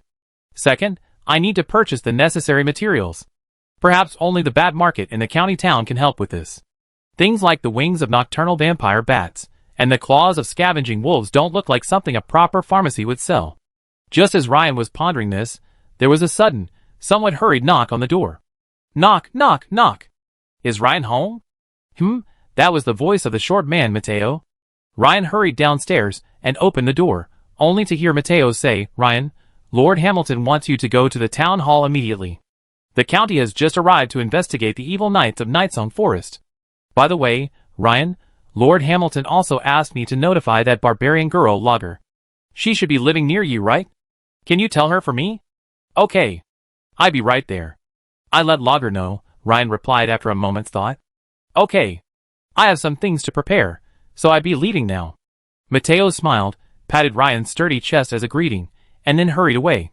The county hadn't yet approved Ryan's appointment as sheriff's deputy, otherwise Mateo wouldn't have been so casual. However, Ryan seemed to be enjoying his current state of mind. Familiar people would be awkward when they saw him, making him feel a bit uneasy. Although Ryan had just activated the new supernatural panel of the Sorcerer's Apprentice, and wanted to study it carefully, he had promised Lager and naturally couldn't break his promise. So, after picking up the knight's face guard, which hadn't been repaired yet, Ryan put on his 5-piece set of knight's plate armor and headed out, carrying the sheepskin-wrapped shimmering great sword. Ryan turned left and went to Anna's door, knocking. Anna soon opened the door, and was delighted to see Ryan. Yesterday, she and Ryan had gone through the trial of will together. The scene was still vivid in her mind. Anna couldn't help but feel a sweet feeling in her heart when she thought of Ryan protecting her behind his back. She hadn't told Lager this. It was a little secret. "Ryan, why are you here? By the way, are you going on a mission?" Anna asked, glancing at the fully armed Ryan. "Yes, I'm going to Nightsong Forest with the county investigation team later." "By the way, Anna, is Lager here?" Ryan nodded, confirming Anna's suspicion. "Yes." Anna felt a little disappointed to hear that Ryan was looking for Lager. She had thought he was here to discuss his insights on basic meditation. After all, she had practiced basic meditation diligently last night, and could now visualize 6 will runes at once, only 2 steps away from 8. "Ryan, you're looking for me?" Lager's familiar voice rang out from the room. As if hearing the voices of Ryan and Anna, Lager emerged from the bedroom, drowsy and clad in a thin nightgown.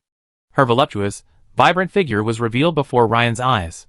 Anna couldn't help but stare a few more times, then glanced down at herself, her fair hands clenching. "Hey, Lager, the county team investigating the evil knights has arrived. If you want to join them, you need to pack up quickly." Ryan coughed and slightly averted his gaze. "Huh? You said the county team is finally here?" Lager was stunned, her beautiful eyes widening. As if she had just realized what was happening, she turned hurriedly and rushed into the bedroom, saying, "3 minutes, I be there." Soon, Lager emerged, dressed in a combat-inspired outfit of a short-sleeved mail coat and a leather vest. Her round, white thighs were surprisingly elastic. Ryan only had to glance at her to notice that Lager was even more voluptuous than when he first met her.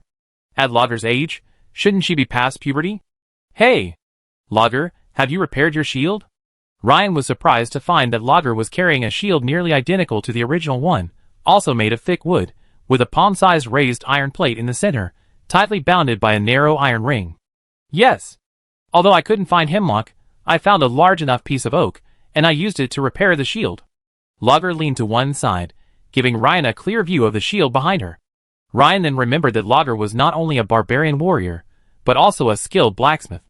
For her, repairing a shield was a simple task, as long as she had the right materials. Sure enough, Ryan took a closer look and saw that the grain of a large piece of wood was inconsistent with the rest, and the color was also off. However, without careful observation, it's still hard to tell. The two said goodbye to Anna and headed towards the town hall. When Ryan and Lager arrived at the town hall, they saw a mixed-race group already parked at the entrance. The 4 knights, clad in bright silver armor and white cloaks, were particularly eye-catching. Their armor had intricate patterns, a stark contrast to the plate armor of ordinary knights. Furthermore, a distinctive golden pattern on their chests depicted a woman in a long dress, standing on the waves and blowing a horn. Chapter 126. Thanks to Ryan's heightened perception, after transitioning to a wizard apprentice, he could vaguely sense the immense physical strength hidden beneath the armor of the 4 silver knights wielding swords and shields. Clearly, these 4 were no ordinary cavalrymen, but genuine knights who had reached the transcendent realm. Ryan had heard Hamilton mention that knights who had reached the transcendent realm, not just those of the Monsoon and Ocean Goddess churches, but also those of other churches, were collectively known as Templar Knights. Those below the transcendent realm were known as Templar Guards. Were they dispatching 4 Templar Knights at once to eliminate the evil knights? What a powerful church of the goddess! Could there be some other purpose? Perhaps exploring the origins of the evil knight's appearance? Ryan couldn't help but speculate. In addition, there were two official knights, clad in relatively simple knightly plate armor. Judging by the emblems on their chests, they were likely guard knights of a noble. One of them even wore a rare round arm shield. As Ryan approached, he encountered many familiar faces of the Night's Watch. He smiled and greeted each one, and his fellow Night's Watchmen responded with smiles and waves. At this moment, Hamilton emerged, accompanied by two prominent figures. Judging from the fact that Hamilton was a half-step behind him, these two men held a higher position than Hamilton. One of them was an elderly man wearing a light blue robe trimmed with gold, holding a heavy book. Judging by his attire, he was clearly the leader of the goddess church for this mission. The other was a middle-aged man wearing knight's armor and sporting a mustache. Judging by the shape of his armor, he was likely a noble. The two knights were likely their escort knights. Hamilton had clearly spotted Ryan and Lagra approaching. Ryan might not have drawn as much attention, but Lagra, a rare woman, and the large shield she carried were quite eye-catching. Before, Ryan, as a night watchman, would naturally have had no chance of being introduced. But today was different. Having reached the transcendent stage at such a young age, he was already qualified for a personal introduction by Hamilton. Your Excellency, this is Ryan, the Deputy Sheriff of Goldhire Town whom you just appointed, Hamilton said with a smile. Ryan, this is Your Excellency, Viscount Hamadi, the Sheriff of the county city, and this is Your Excellency, Priest Rudolph of the Goddess Church. Good morning, Your Excellency, Good morning, Your Excellency. Ryan bowed slightly. At the same time, he was still quite surprised. The county city sheriff? This was his boss's boss. He hadn't expected him to come in person because of the evil knight. Besides, Hamilton just said his deputy sheriff's degree has already been issued? That's good news. After all, the higher your rank, the more information and resources you can access, Ryan thought to himself. Hearing Ryan's promotion from Night Watch Captain to Deputy Sheriff of Goldhire, the night watchmen and security officers standing by were stunned for a moment, but then, their composure returned, their expressions as if it were natural. Some of the night watchmen even had a look of joy on their faces, as if they were the ones being promoted. Some were whispering to each other, as if explaining the situation to those who didn't yet understand. Ryan's strength was one thing, but crucially, for his age, he was very good at dealing with people. He wasn't arrogant, and he could handle tough situations. After several missions, many of his fellow Night's Watch members were impressed by this young man. For example, when exterminating the evil Finn Murlocs, Ryan's mission was the most demanding, single-handedly blocking the retreat of all the fleeing Murlocs. Although the number of Murlocs far exceeded expectations, Ryan still managed to overcome the challenge. The same was true during the rescue of the abducted children. The Night's Watch members involved in the mission all gave Ryan a thumbs up. He single-handedly defeated several powerful criminals and rescued over 20 children. This earned the sincere admiration of the other Night's Watch members who participated in the mission. If it weren't for Ryan, who knows how many more would have died. Watching the scene, Lagray's eyes flickered with a glint of surprise. Although she had known him for a while, at the training ground, she hadn't expected Ryan to be so popular among the night watchmen in shimmering gold. As Ryan chatted with the important figure, a pair of beautiful eyes quietly watched him through the window of a nearby carriage. Minutes earlier, Miss Jenny of the Crawley family had passed the town hall in a carriage, heading south, her destination naturally being the Ryan family. Her mother, Viscountess Crawley, had been urging her to communicate more with Ryan and maintain a good relationship. She herself had a fondness for this rather handsome young man, but unfortunately, Ryan had rejected her mother's previous proposal. Ever since learning of Ryan's interest in spiritual writing, Jenny had frequently visited the family library. This time, she happened to have found another ancient book written in the spiritual language, Akkadian, and she thought she'd show it to Ryan. Of course, Jenny's primary purpose was to give Ryan more opportunities to communicate by sending him the book. Also, to facilitate communication between Ryan and the Crowley family, Jenny had specially prepared a pair of blue-helmeted pigeons. These carrier pigeons are extremely fast, and their heads have a small tuft of blue feathers, resembling a knight's helmet, hence the name. At this moment, the pair of blue-helmeted pigeons were quietly nestling in a cage at her feet. Hearing a commotion nearby, Jenny peered through the carriage window, and caught a glimpse of the bustling scene outside the town hall. For rare Templar knights of the Church of the Goddess piqued Jenny's curiosity, and she examined them closely. Hey, isn't that Ryan? Jenny noticed Ryan greeting the Viscount. Ryan, out of courtesy, had already removed his knight's visor, so Jenny naturally recognized him. Casso, Pull the carriage over, Ginny said to the coachman Casto. As you command, Miss Ginny. The carriage stopped steadily by the roadside, and Ginny listened intently.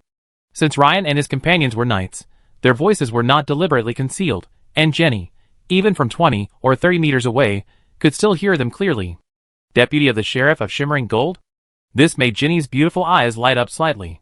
As a noblewoman, she naturally understood the various appointments in the imperial administrative system. Although the word deputy was used in the title, considering Ryan's current age, this was quite a task.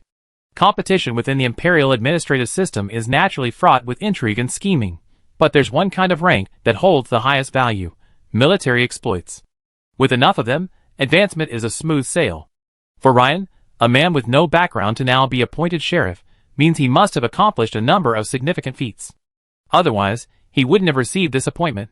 Mother's vision is as excellent as ever. But is Ryan leaving? Ginny frowned.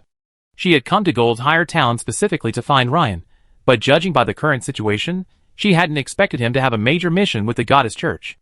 This made Ginny feel strangely irritated. So you're Ryan? You're truly young and promising. I've reviewed your resume. I wasn't expecting you to have already accomplished so many challenging missions in just a short time under Hamilton. With your abilities, Gold Hire town seems a bit too small. Have you considered moving to the county seat? Viscount Hamity asked with a smile. Somehow, Ryan felt as though his boss's boss was a slyly smiling tiger. The smile was so hypocritical. Thank you, Your Excellency, for the compliment. However, the prices in the county town are too high. If I were to come here, I'm afraid I wouldn't be able to afford a house. Ryan smiled and politely declined. Ryan's answer immediately drew laughter from the others. Your Excellency, although Ryan has completed many missions, he's still too young and needs more training. Let him stay with me for a while longer, Hamilton said. Priest Rudolph hadn't initially taken Ryan seriously, but after taking a closer look at him and hearing Hamilton's description of him as being less than 15 years old, he became quite interested. Ryan, of course, noticed the look in Priest Rudolph's eyes. Though gentle, they held a faint, penetrating quality. Ryan, are you interested in joining the church and entering the arms of the goddess? With your qualifications, I think you have a good chance of becoming the next godson of the county city. Priest Rudolph might have been silent, but once he did, he unleashed a powerful move that startled Viscount Hamity and Hamilton. They knew Priest Rudolph well. As the priest in charge of demon hunting and exorcism in the county city church of the Ocean Goddess, he was typically stern and rather reserved. Unexpectedly, he favored Ryan. The 4 Templars tilted their heads slightly and looked at Ryan.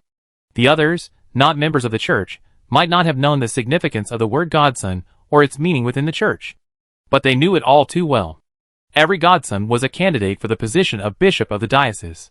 In other words, if Ryan could become a godson, he would very likely inherit the position of bishop of the Goddess Church in Mayes County.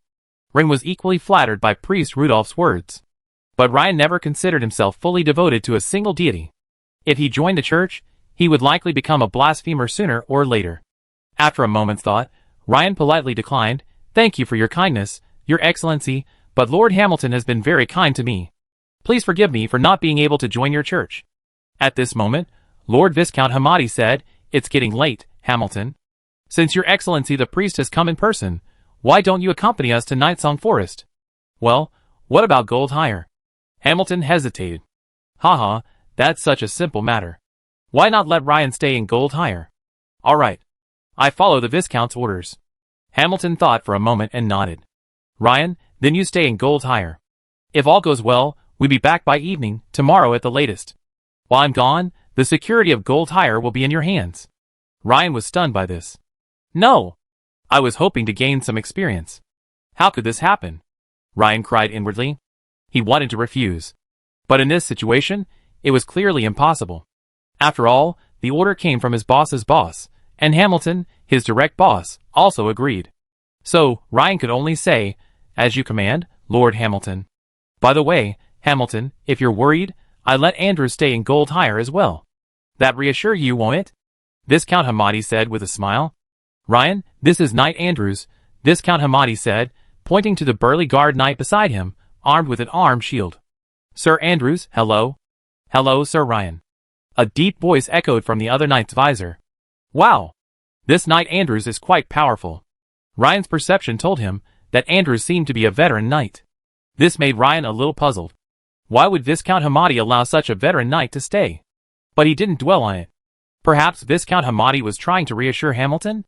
Of course, that was unknown. Before the team set off, Ryan and Laudray gave them some instructions. It would be best if they could bring back the remains of her brother and his companions, but if not, ensuring their own safe return was paramount. Soon, the county town team joined the Gold Hire team, and a mighty force of 40 or 50 men headed west towards Nightsong Forest. This time, Hamilton took with him nearly 20 Night's Watchmen, drawing on most of Goldshire's defenses. After seeing the team off, Andrews said, "Sir Ryan, as the new deputy sheriff of Gold Hire, could you please take me on a tour of Gold Hire? I've been to Gold Hire several times before, but that was a long time ago." Ryan naturally had no problem with Andrews's request, as it happened that the sheriff of the town had a daily custom of riding a horse around Gold Hire. While this was more of a formality, it remained a well-established method of deterring scoundrels. Ryan often saw Hamilton taking time off to go on horseback patrols with 2 guards. So Ryan readily agreed. "Of course, Sir Andrews, please follow me." Through casual conversation with Andrews, Ryan learned that the county capital had taken the news of the evil knights very seriously. However, Mayes County had been in turmoil recently. The Monsoon and Ocean Goddess churches had already dispatched several groups of personnel to other locations, with one group returning only yesterday. Thus, the team that arrived in Gold Hire to investigate the evil knights was several days late.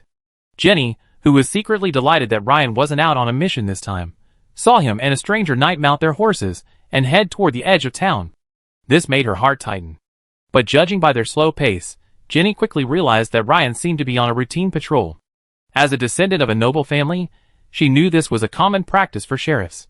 So, Jenny thought for a moment and said to the groom, "Casso, you drive at a distance behind Lord Ryan. Also, have 2 family cavalrymen wait here." "Yes, young lady," the groom, Casso, quickly said, greeting the 2 family cavalrymen behind him who were protecting Jenny. Jenny wanted to go forward, but with another person beside Ryan, it wasn't the right time for a deeper exchange. So, she had to follow at a distance with the groom. Jenny's gaze remained fixed on Ryan. The more she looked, the more she felt him, clad in knight armor, look strikingly handsome, making her heart beat faster. Ryan and Andrews soon reached the edge of town. At that moment, a woman's scream suddenly rang out from within glittering gold.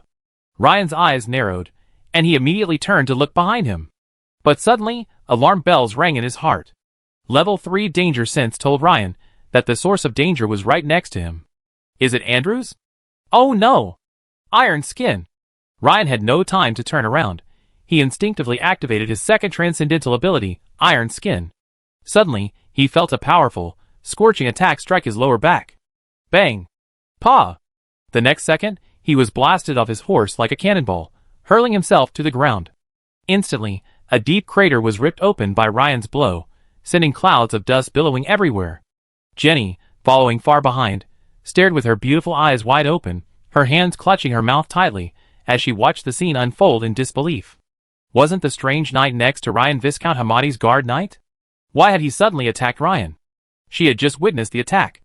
A blazing black flame suddenly erupted from his palm, striking Ryan's waist with incredible speed, tearing through his knightly armor. Oh my god! Ryan, newly appointed sheriff's lieutenant, the guardian knight her family had just contacted, was ambushed and killed like that? Goddess, how could such a horrific thing happen? But something even more terrifying happened. The tall, lanky knight, who had ambushed and murdered Ryan had now fixed his gaze on her carriage. What a shame! Such a young knightly prodigy will never have the chance to mature. Ah! There are still a few spectators here. What a shame! You've seen something you shouldn't have. I just have to send you off to keep Ryan company. Andrew's voice was filled with an indescribable sense of pride. The next second, Andrew shook the reins and turned his horse, intending to eliminate all the witnesses in the carriage behind him.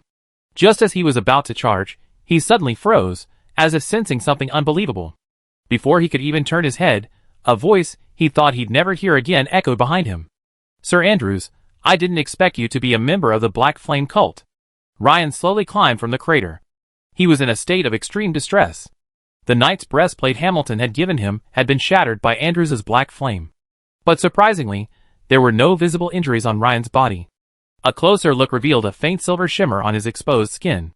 Ryan silently invested the few skill points he had originally intended to use to improve his basic meditation technique into breaking limits. Instantly, His breaking limit value increased from 15% to 25%. Andrews stared at Ryan in astonishment. The scene before him truly shocked him. How could you possibly withstand a full-strength attack from my black flame control and remain unscathed? Andrews couldn't help but ask. He was also screaming inwardly, how is this possible? Even a seasoned knight would have been severely injured by this sneak attack. And Ryan, a young man who had only recently entered the transcendent stage, was actually fine? What the hell? Of course, Ryan wouldn't answer the other party's question. At this moment, he was filled with rage, yet also a bit of fear. If he hadn't awakened his second transcendent trait, Iron Skin, he would have been laid to rest forever. Ryan had never suffered such a heavy loss before. So, taking advantage of the other party's moment of distraction, Ryan instantly broke through his limit and drew the two-handed great sword from his back, launching a fierce, leaping slash at Andrews. The purpose of unlocking the limit break was naturally to keep up with the opponent's speed. A 25% limit break instantly boosted Ryan's agility from 15 to just over 18, but less than 19. By the time Andrews reacted, Ryan's two-handed great sword was already overhead. But Andrews, a veteran knight, a master with a limit break exceeding 30%, hurriedly blocked Ryan's blow with his left arm shield. Dang! Although blocked, the impact of Ryan's blow caused the steed beneath Andrews' crotch to fall to its knees, unable to rise again. What a rare knightly talent! In just a few days, his physical limit break has reached a level approaching that of a veteran knight. Andrews said slowly, his expression grim as he parried Ryan's sword. If you're given more time to grow, you become a real problem for us. But this farce is over. Andrews thrust his left hand hard, deflecting Ryan's sword, a look of disdain on his face. But then, Ryan launched another furious slash at Andrews, slashing vertically from top to bottom at a 90-degree angle. Do you think this will work? Will it? Before he could even utter the word, Andrews' expression changed drastically, as if he had seen a ghost. Because at that moment, the Ryan he faced had bulged with muscles so swollen that they had completely ripped the shattered knight's breastplate apart. His muscles had grown to full sizes, as if inflated. Puff! Andrews' face remained frozen in that expression. This is definitely not a knight who has just entered the transcendent stage. Even a peak knight wouldn't have seen such exaggerated muscle growth. This was Andrews' final thought before he died. Having split Andrews in half with a single strike, Ryan's figure began to shrink rapidly before returning to normal size. Slamming the glimmering great sword into the ground, Ryan leaned against it, breathing heavily. At this moment, his muscles and fascia ached intensely, as if every muscle in his body was being torn apart bit by bit. Just now, Ryan had used the knight's common supernatural ability, Breaking Limit, for the first time, combining the supernatural trait of massive strength with a 100% burst of strength, a triple attack. Although it lasted less than 2 seconds and instantly killed a veteran knight with the ability to manipulate black flames, the aftereffects were extremely severe. As for the reason for the triple burst, after Ryan's first strike was blocked, he had calculated that the opponent was a veteran knight, and the maximum possible attack was 60% breaking limit plus 60% of the strength-related supernatural trait, for a maximum increase of 120%. With their base strength roughly equivalent, Ryan could only dominate with a triple burst, a 155% increase.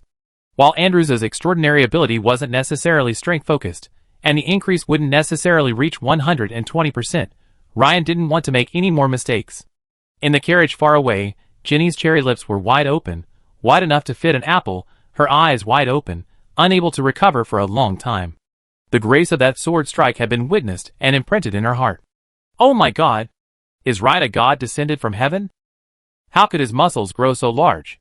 It's terrifying. No, it's reassuring. Furthermore, the transition from near death to sudden survival was so swift, like a drowning man suddenly emerging from the water and taking a sharp breath. This made Ginny's face flush crimson, and she rolled her eyes, nearly fainting from excitement. Mafu Queso's jaw also nearly dropped, but he was a man in his 40s after all, so he quickly recovered and said, "Miss, should we go up and help?" Lord Ryan looks exhausted, too. Yes. Yes. Queso, we'd be there right away. Ryan, enduring the pain of tearing muscles, pulled up his dashboard and began to read. Your skill, Giant Bear Swordsmanship, has been upgraded, adding 289 experience points. You have fought a battle, adding 57 experience points to your Knight, Superb dashboard. The Knight, Superb, dashboard has been successfully upgraded to Knight, Superb, Level 2, 43/300, rewarding 1 attribute point and 1 skill point. Ryan unhesitatingly added 1 attribute point to his constitution, instantly increasing it from 16 to 17. Instantly, a surge of warmth surged from his heart and quickly spread throughout his body. Instantly, the tearing, aching, and fatigue that had covered Ryan's body were gone. Adding points really works. Chapter 127.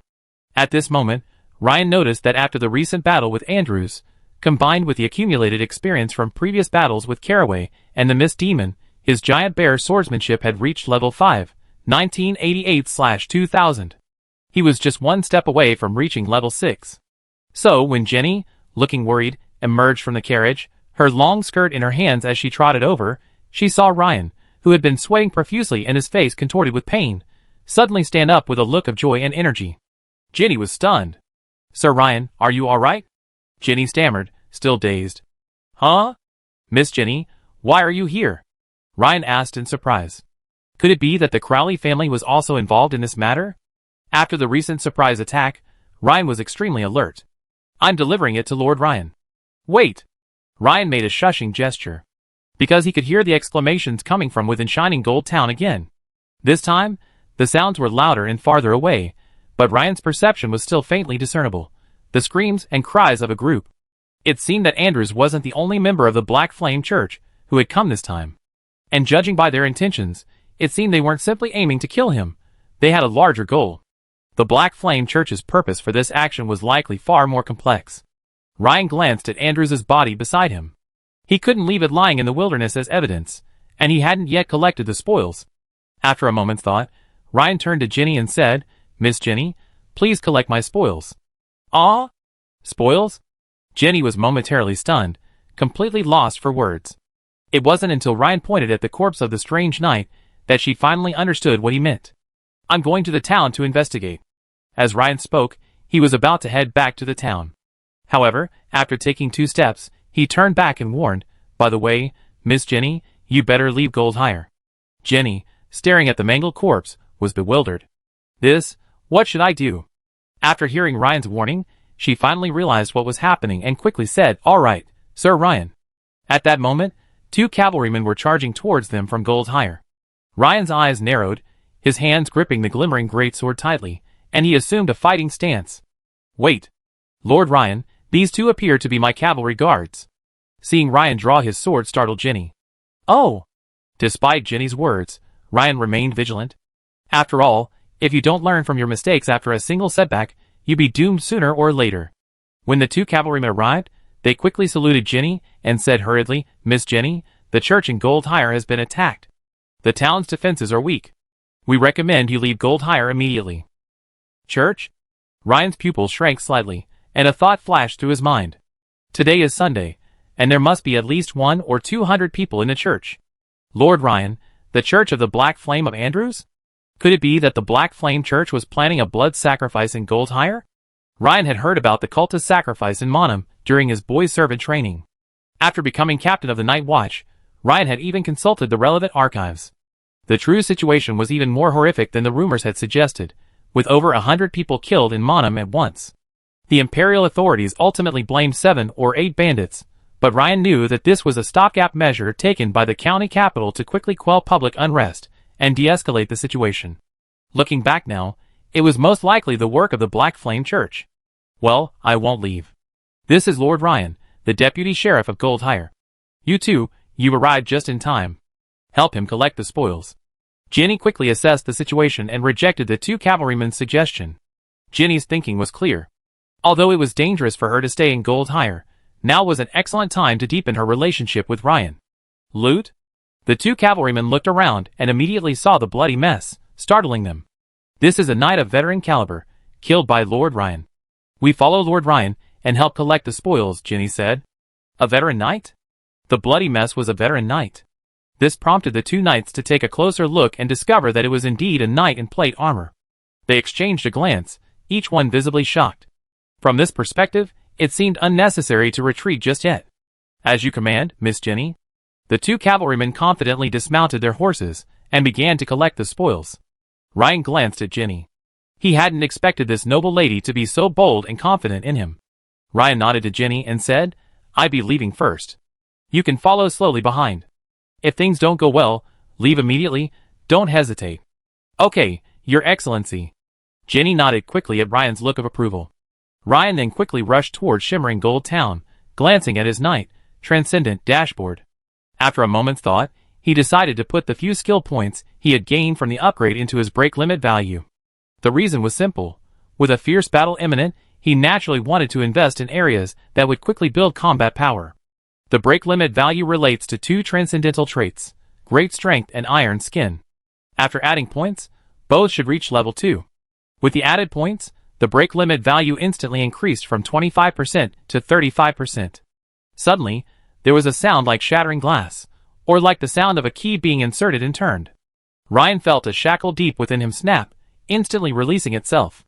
What a strange feeling. It was as if Ryan had been dancing in shackles, and now, all at once, they were freed. Every cell in his body rejoiced with joy. No wonder breaking through the 30% limit was such a hurdle.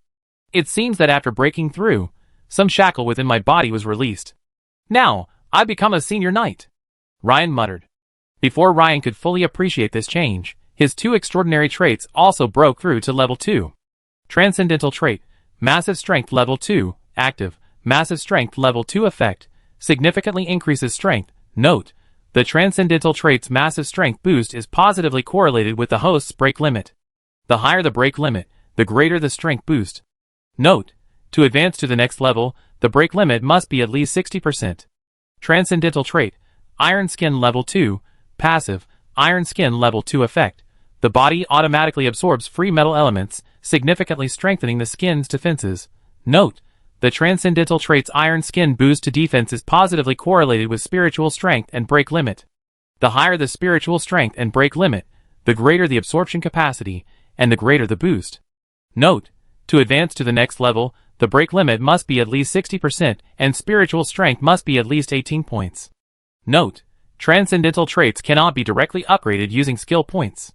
As expected, both transcendental traits have reached level 2, and the requirements for the next level have been given. To reach the next level of the transcendental trait, Massive Strength, one must surpass the 60% limit. The transcendental trait, Iron Skin, has even more stringent requirements, requiring a spiritual strength of at least 18 points. Ryan instantly withdrew his gaze from the knight, transcendental, panel and fixed his gaze on the approaching spire of the town church, his confidence growing. 10 minutes ago. Golden Town Church. The Monsoon and Ocean Goddess Church, also featuring classic stained glass windows and a spire, stands tall and slender.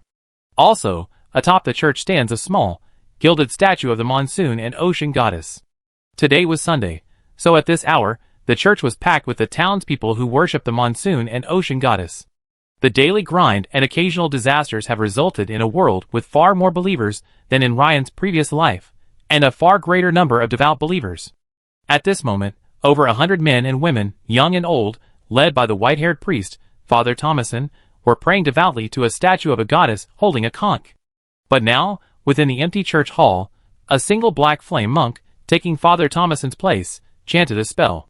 Surrounding him were 7 or 8 heavily armed, mercenary-dressed men, glaring intently.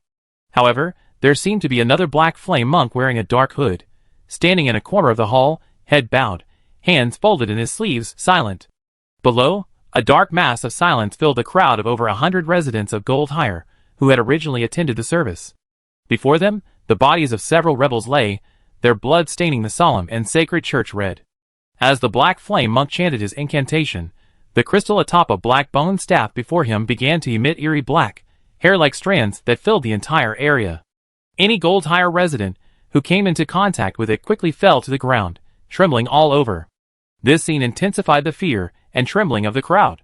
It wasn't that they didn't want to resist, but resistance would mean instant death, and a late death was better than an early one. One of the trembling people in the crowd was Thick Eyebrow. He had never imagined that today, Sunday, fresh from his boy's servant training, his mother would urge him to attend this week's church service to seek the goddess' blessing for passing the Habs Manor assessment and becoming a guard. As a result, the service barely lasted half an hour when a group of men dressed like mercenaries burst in, instantly collapsing in a pool of blood. Then, the church hall doors were locked, preventing any residents from escaping. At first, Brow thought he'd encountered a robbery organized by a gang of thugs, and considering his family's wealth, he wasn't too worried. It wasn't until the black-robed men began chanting strange incantations that Brow connected the issue with the cult's rituals. His face paled instantly. Cults always want lives, not money. The good thing about these pseudo-second-generation thugs is that they're well-informed and know what the other party is up to. In other words, in this case, Brow could die with a clear conscience. Unlike the ordinary residents of the town, who might not know the reason for their death until the moment they died. Brow had considered resisting. He had always believed that with his swordsmanship, he could easily handle ordinary bandits. But when he saw the security guard who had taught him swordsmanship struck down in a pool of blood, Nong Mei's lingering confidence shattered like glass. He didn't dare even think of resisting. After all, resistance would kill him instantly, but hiding among the crowd like a quail would at least delay his death. At that moment, a figure suddenly appeared in Nong Mei's mind. A figure slightly shorter and thinner than himself. In the swordsmanship competition, during the boy servant training, this person had made the impossible possible, turning defeat into victory and defeating him. If he were there, would he dare to draw his sword against them? Nong Mei pondered for a moment, then shook his head. Most likely, he wouldn't dare. After all, the disparity in power was simply too great. Although he had heard that the man had become the town's night watchman, so what? He was still just an ordinary man. Against these bandits, only a full-fledged knight would be enough. Seeing the eerie wisps of black air spreading, thick eyebrows hard tightened. He muttered to himself, a voice only he could hear, "Mother, you betrayed your son, you know that? Goddess, may someone save me. I sincerely apologize for all my past mistakes. I pray that the goddess will send someone to save me. I'm still young. I really don't want to die." Those eyes had never looked so devout. If Ryan were there, he would have noticed that besides Thick Eyebrow, many familiar servants were also present, including his good friend George. This was because the servants' examinations were to be held at the Habsburg Manor next week. Therefore, many servants accompanied their families to the church to pray devoutly, begging the goddess for a smooth test. At this moment, they all watched the scene before them with horror. At the very edge of the church hall, a familiar figure stood before Ryan, his mother, Emma. She lowered her head, her body trembling, her expression terrified. But at this moment, miraculously, she didn't immediately pray to the goddess for protection. Instead, her mind first conjured up the image of her son, Ryan, his ever-growing figure. Was something so serious happening, Ryan, as the captain of the Night's Watch, should be here? No. Ryan can't come. The enemy is outnumbered and too powerful. Even if Ryan comes, he will definitely not be able to defeat them. Goddess, please don't let Ryan come. Let him be safe. Mother Emma muttered silently. At this moment, a black flame monk, clad in black robes, was blocking the entrance to the church's outer square. The bodies of 4 or 5 people dressed as security guards lay scattered on the ground. Opposite him stood the remaining 20 or so night watchmen and a handful of security guards in shimmering gold town. The night watchmen drew their bows and arrows, aiming at the black flame monk. The security guards drew their swords and surrounded him, but they all looked nervous, and some were pale and trembling. This gave the black flame monk, wielding the black fireball in his hand, an air of one man standing against 10,000.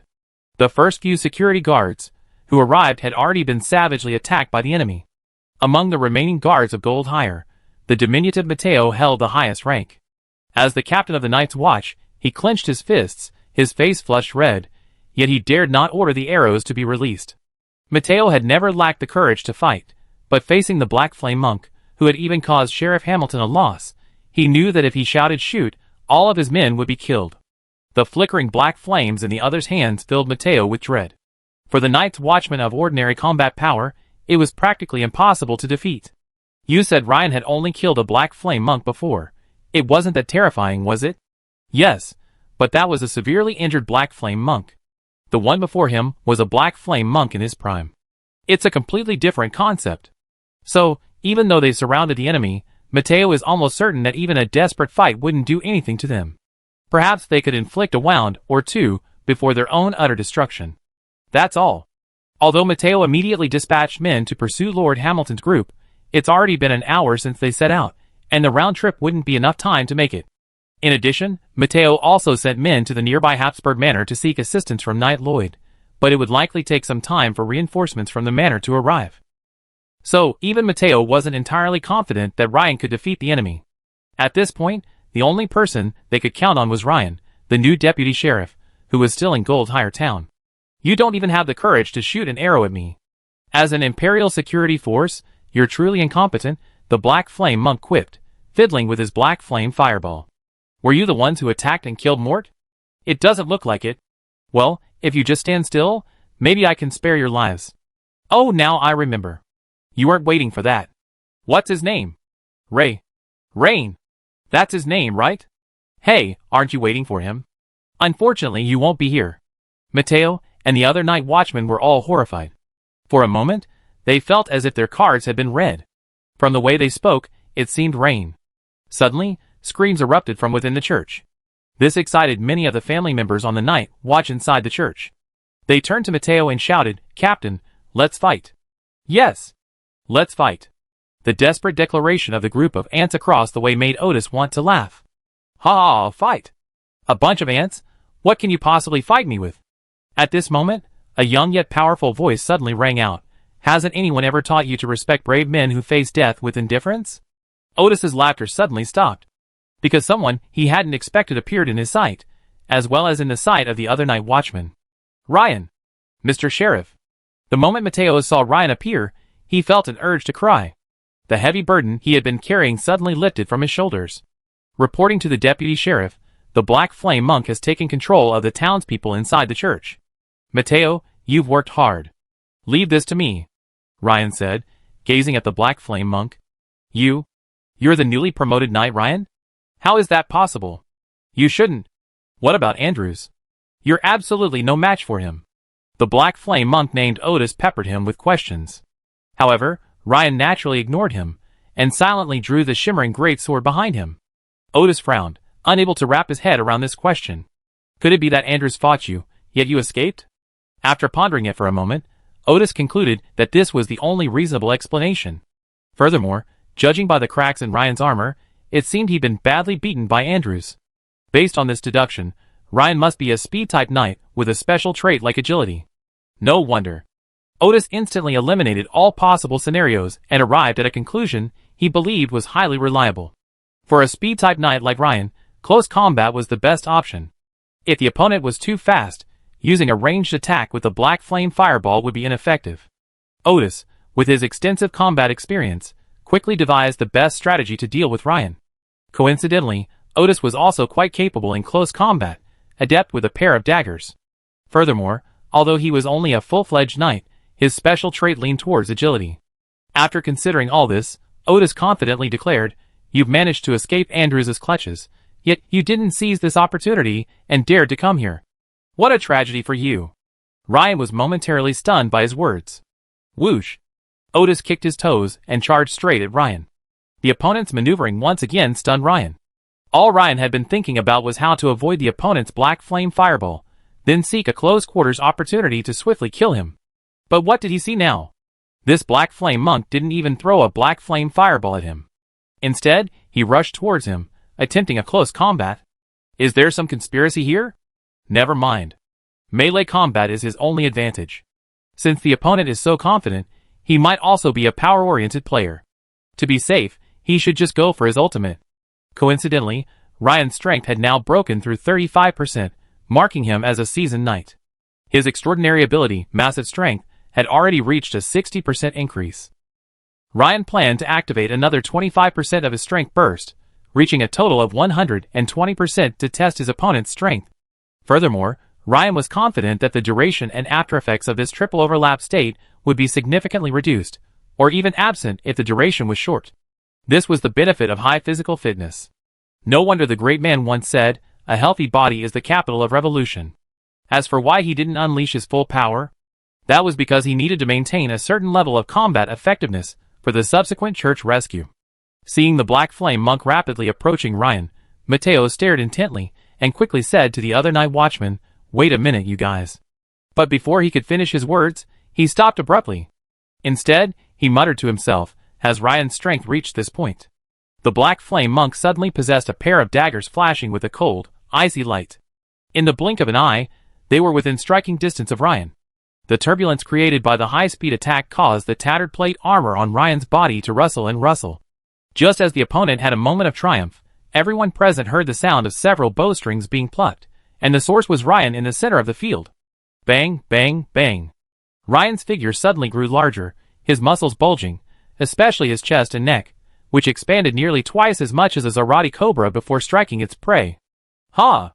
A furious roar echoed. A shockwave of air, seemingly tangible, emanated from Ryan's mouth, radiating outwards. The first to bear the brunt of the impact was none other than Otis, who was charging head-on. Otis's face was instantly filled with horror. He had never imagined Ryan possessed such a wide-area sonic attack. This attack was impossible to dodge. He had no choice but to withstand it. Otis's reaction was incredibly fast. He shrunk his neck and instantly crossed his arms in front of him to shield himself. Bang! A strong gust of wind struck Otis, sending a sharp pain through his ears and a buzzing in his head. But he instinctively sensed something was amiss. Just as he was about to lower his arm to check, the sky suddenly darkened, and then his left eye looked at his right. No, to be more precise, his left eye saw the right half of his body, while his right eye saw the left half. Before Otis could even register what was happening, his world went black. It vanished into nothingness. Meanwhile, everyone on the sidelines, hands cupped to their ears, staring in stunned amazement at Ryan, still chopping downwards. And at the Black Flame Monk, now split in two. The night watchmen watched, stunned, their minds racing with wild thoughts. Is this the Black Flame Monk they feared so much just now? The Black Flame Monk, who had also severely injured Sheriff Hamilton? I'm afraid they were just switched. Why does it feel like Ryan struck a fake Black Flame Monk? It wasn't that Ryan was posing. Rather, his giant bear swordsmanship had reached level 6. So, instantly, as his giant bear swordsmanship successfully reached level 6, 124/3000, fragments of his giant bear swordsmanship training began to flood into Ryan's mind. At the same time, the various techniques contained within these memory fragments were quickly integrated into Ryan's muscle memory. However, this time seemed a little different. But before Ryan could fully appreciate it, he suddenly saw the church door directly in front of him suddenly open from the inside. Chapter 128. The man who opened the church door was a member of the Wilderness Brotherhood, one of the burly men dressed as fully armed mercenaries. His eyes widened as he gazed upon the now split Black Flame Monk, his expression frozen in a moment. Having just heard the inhuman roar at the church entrance, the boss had sent him to investigate. He was met with a scene that left him dumbfounded. Who are you? Only then did he react and glance towards Ryan, who was still slashing with his great sword in the center of the venue, and asked. As the church door opened, sunlight streamed into the hall, bringing a strange warmth to the shivering townspeople, as if a budding hope was brewing. The trapped townspeople turned their heads to gaze at the gaping door. Although their view was partially obscured by the heavily armed man, they could still vaguely see the situation in the square outside the church. They spotted numerous figures of night watchmen and sheriffs, a knight with a great sword and tattered plate armor, and the black-robed figure lying in a pool of blood. Here they come! The sheriff has come to rescue us. Great! We're finally saved! The crowd erupted in excitement. At this moment, Thick Eyebrows was initially overjoyed. He immediately identified the knight with the great sword as Sheriff Hamilton. But then, he glanced at the two black-robed figures on the stage, still feeling a bit worried. After all, the enemy's strength far outstripped Gulcher's defenses. Lord Hamilton's breastplate had already shattered after striking one black-robed man, but there were still two more black-robed men here. Thick Eyebrows mistakenly assumed that the shattered plate armor on Ryan's body was caused by the recent battle with the black-robed men. Ryan's mother, Emma, suddenly widened her eyes. As a mother, she immediately recognized the greatsword knight as her son Ryan. Although he wore a knight's visor, she was all too familiar with the knight's plate armor. Ryan had been wearing it constantly in recent days. At that moment, Emma, looking at Ryan's tattered knight's breastplate, felt both worried and happy. She was worried Ryan wouldn't be able to defeat the criminals, but she was happy simply because her own child had come to her rescue. How could she not be happy? Goddess bless you. I hope Ryan can successfully drive off these criminals. The two Crowley cavalrymen, following Miss Jenny's instructions, and collecting the mangled body of Knight Andrews, followed Ryan closely. But having never witnessed it with their own eyes, they were still unconvinced of the young Lord Ryan's fighting prowess. However, when they saw Ryan slay the black-robed figure, clearly stronger than a full knight, with a single strike, the two cavalrymen exchanged a look of shock. Remember, they were both only second-level knight squires. At that moment, Jenny's carriage arrived at the edge of the church square, just in time to see Ryan, his greatsword poised for a chop. Jenny looked at Ryan, standing in the center of the church square. The sunlight shone on his majestic, youthful figure, casting a faint golden glow, mingled with the aura of a defeated enemy. He looked like a god descending from heaven. It seemed to echo the statue of the goddess of the monsoon and the sea atop the church. Ginny's eyes narrowed into crescents, a look of fascination forming on her face, causing her legs to cross even tighter. Naturally, Ginny compared the young and handsome Ryan to her family knight, Richards, who was nearly 50 years old and harbored ill intentions towards her and her mother.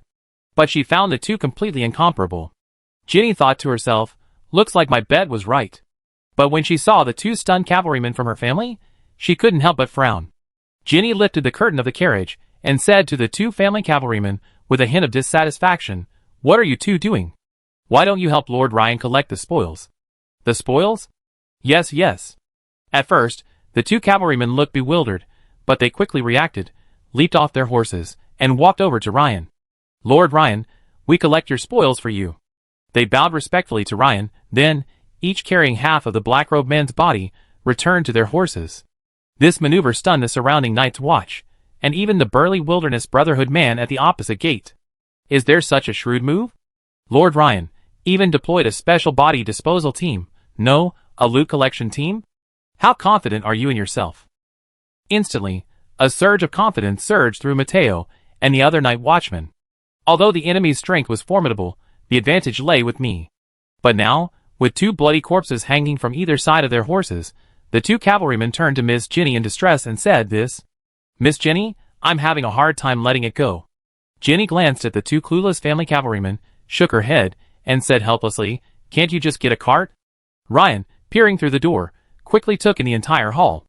At the same time, he realized that his roar must have alerted the enemies inside the church. Although it had alerted the enemy, it had a benefit. It gave him advanced knowledge of the situation inside the church. The strange ritual and the wisps of black energy made Ryan very wary. Furthermore, he realized that the densely packed townspeople in the church hall wouldn't hold out for much longer. Ryan could clearly see that the townspeople near the prayer platform had all collapsed to the ground, their lives unknown.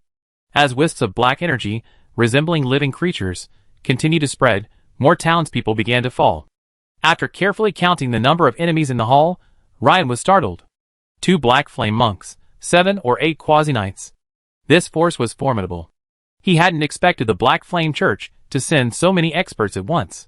However, he suddenly recalled the strange feeling he had just felt after the giant bear's swordsmanship had improved. It seemed as if the giant bear's swordsmanship, after reaching level 6, had entered a new realm. To use an analogy, it was like previously confined to the familiarity of the sword moves, but now, it was as if it had reached a level of mastery, with ease. In that case, it seems we can fight. As Ryan assessed his opponent's strength, he was also observing the situation unfolding in the church square. The black-robed figure presiding over the ceremony, in particular, was overcome with emotion upon seeing Otis lying in a pool of blood. He swayed, and with him, the vast black energy, resembling a 100-tentacled octopus, also became slightly unstable. "What the hell is going on?" Mitri roared inwardly. "Mitri, concentrate on presiding over the ceremony. I handle the outside matters." The black-robed figure, hands folded in his sleeves, slowly emerged from a corner and addressed the presiding black flame monk. "As you command, Master Apostle." Mitri, presiding over the ceremony, said respectfully. Watching the black-robed figure addressed as the apostle slowly approached the gate, Mitri felt a sudden sense of relief. Hee. No matter how you managed it, if you encounter the apostle, you could only pray for misfortune. Soon, you experienced the apostle's terror. Mitri's lips curled slightly, a hint of anticipation forming on their face. At this moment, Ryan had already rushed to the church hall entrance, followed by several security guards. The night watchmen drew their bows and arrows, aiming at the entrance. The 7 heavily armed men who had been in the hall had now rushed to their aid. 8 in total, divided into 2 rows, firmly blocked the church hall entrance. Ryan scanned the group.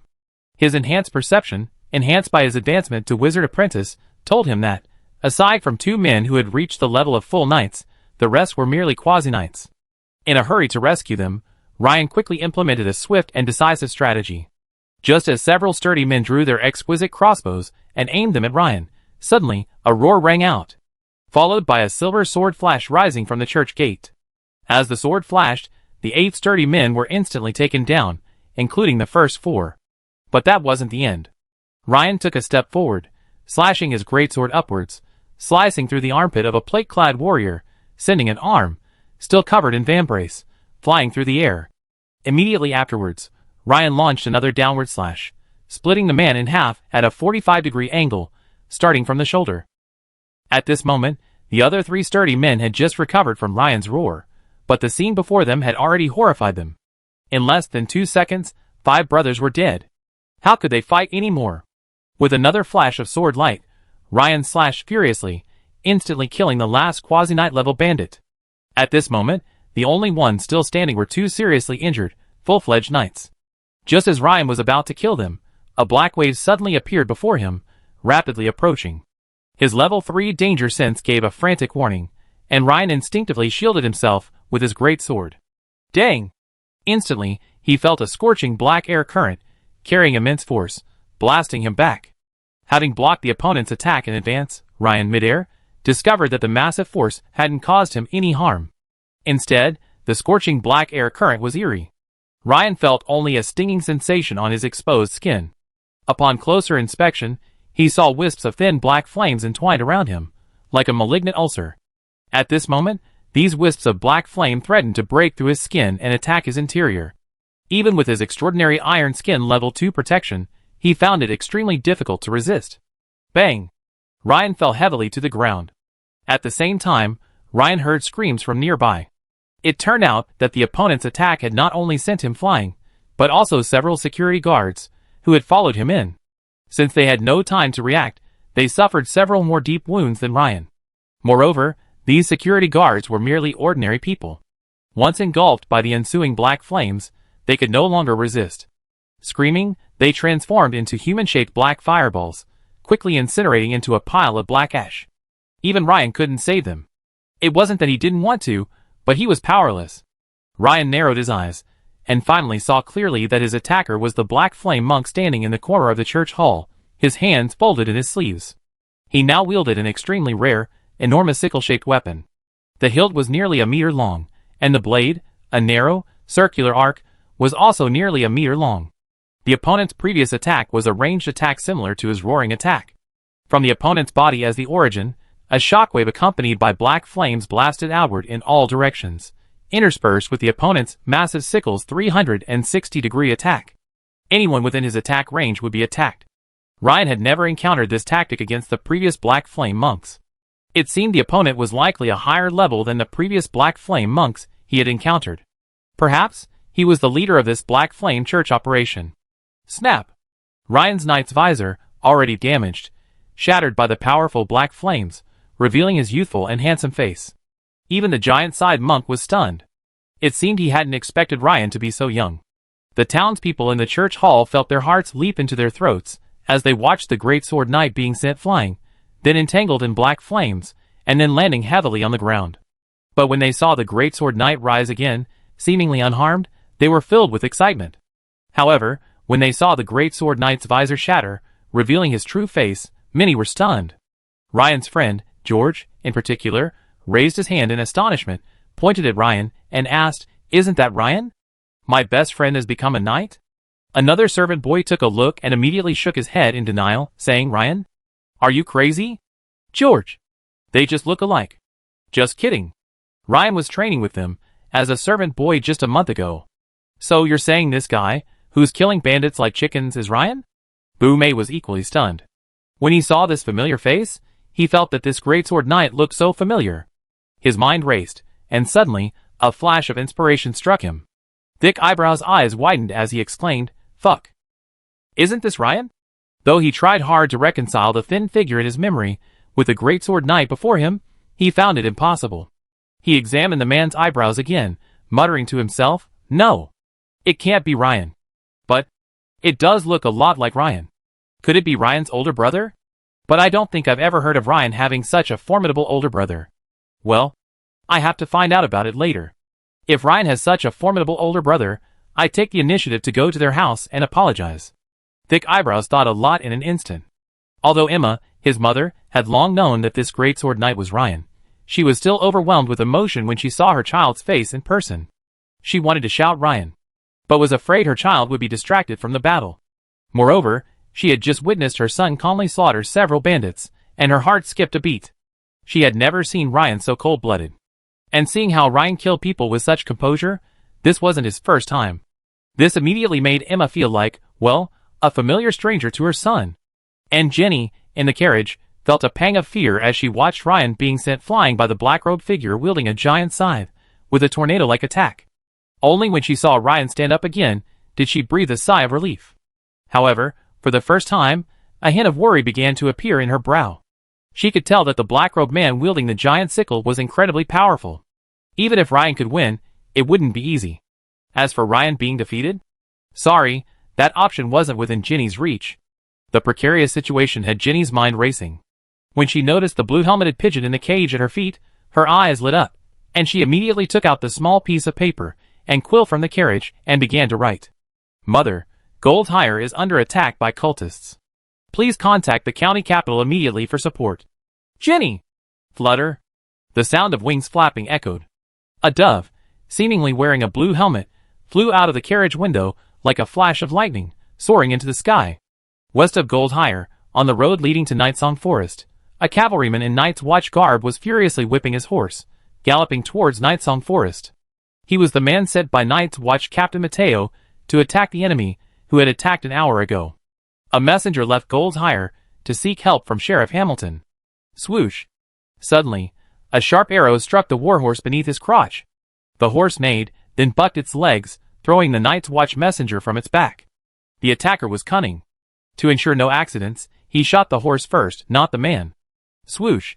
Immediately afterwards, another arrow pierced the messenger, who had just fallen midair, from the dense forest nearby. Puff! The arrow pierced the body.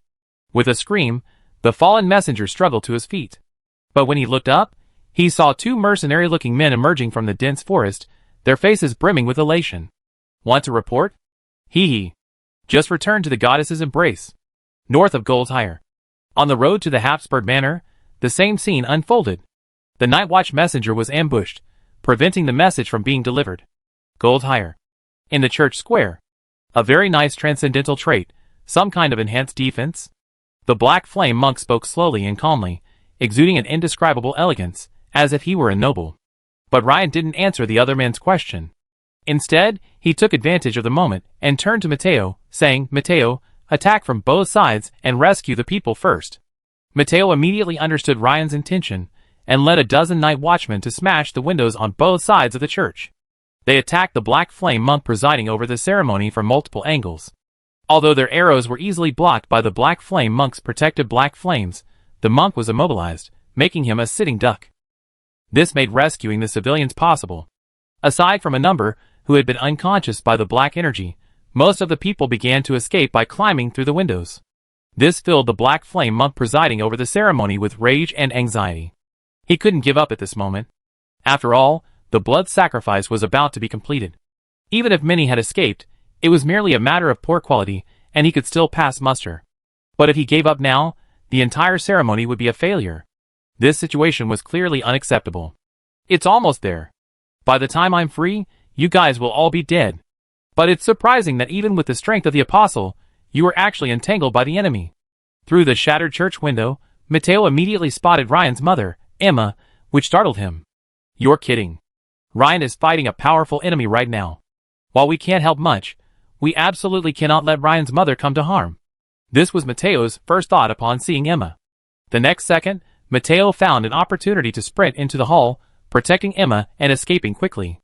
At this moment, the black-robed figure known as the Apostle was clearly furious at Ryan's disregard. With a kick of his toes, he swiftly approached Ryan. Ryan instantly activated Limit Break, instantly increasing his strength, agility, and stamina by 35%. With a leaping slash, he charged at the black-robed figure. The black-robed figure quickly blocked with his massive scythe. Dang! The sharp sound of metal clashing echoed. The opponent's strength was immense. Even Ryan's leaping slash, even while running up, was met with a single step. This made Ryan frown, and he abandoned his original plan of using his ultimate attack. After all, if the opponent took it after his burst, he would be on the chopping block, dead with the aftereffects. So, he had to find the opponent's weakness, and only then could he unleash his ultimate attack and take him down in one fell swoop. Ding ding dang dang. The level 6 giant bear swordsmanship had truly helped Ryan immensely. Although the opponent's strength and agility surpassed his, they weren't much greater. He was roughly 1 point more agile, and 2 points more powerful. So, Ryan, relying on his sleek giant bear swordsmanship, constantly parried and counterattacked, and fought with considerable force. Noticing the chaotic flight of people in the hall, the Black Flame monk fighting Ryan seemed a little impatient. He clearly had greater strength and speed than Ryan, yet he couldn't defeat him immediately. He thrust his massive scythe toward the center, as if about to unleash the same 360-degree Black Flame shockwave. Before, Ryan hadn't noticed, having been slaying the would-be knights. But this time, his focused attention quickly noticed a noticeable pause in the opponent's moves. Good opportunity. Swish. Ryan's sword slashed through the opponent's black robes, piercing his abdomen. But suddenly, an extremely powerful resistance surged through Ryan's hands. It felt like he was using a shimmering giant sword to slice through 10 layers of thick, oil-soaked cowhide. A faint smile appeared on the black-robed figure's hooded face. Then, he swung his massive sickle down hard at Ryan. Simultaneously, a tornado of black flame swirled in all directions, sweeping in all directions. Clang! Ryan was sent flying several meters again, but he quickly rolled to minimize the impact. However, he was once again enveloped in strands of black flame, feeling the scorching pain of the intense heat. If it weren't for Iron Skin Level 2, these 2 blows would have cost him half his life. As expected, layered armor ensures longevity.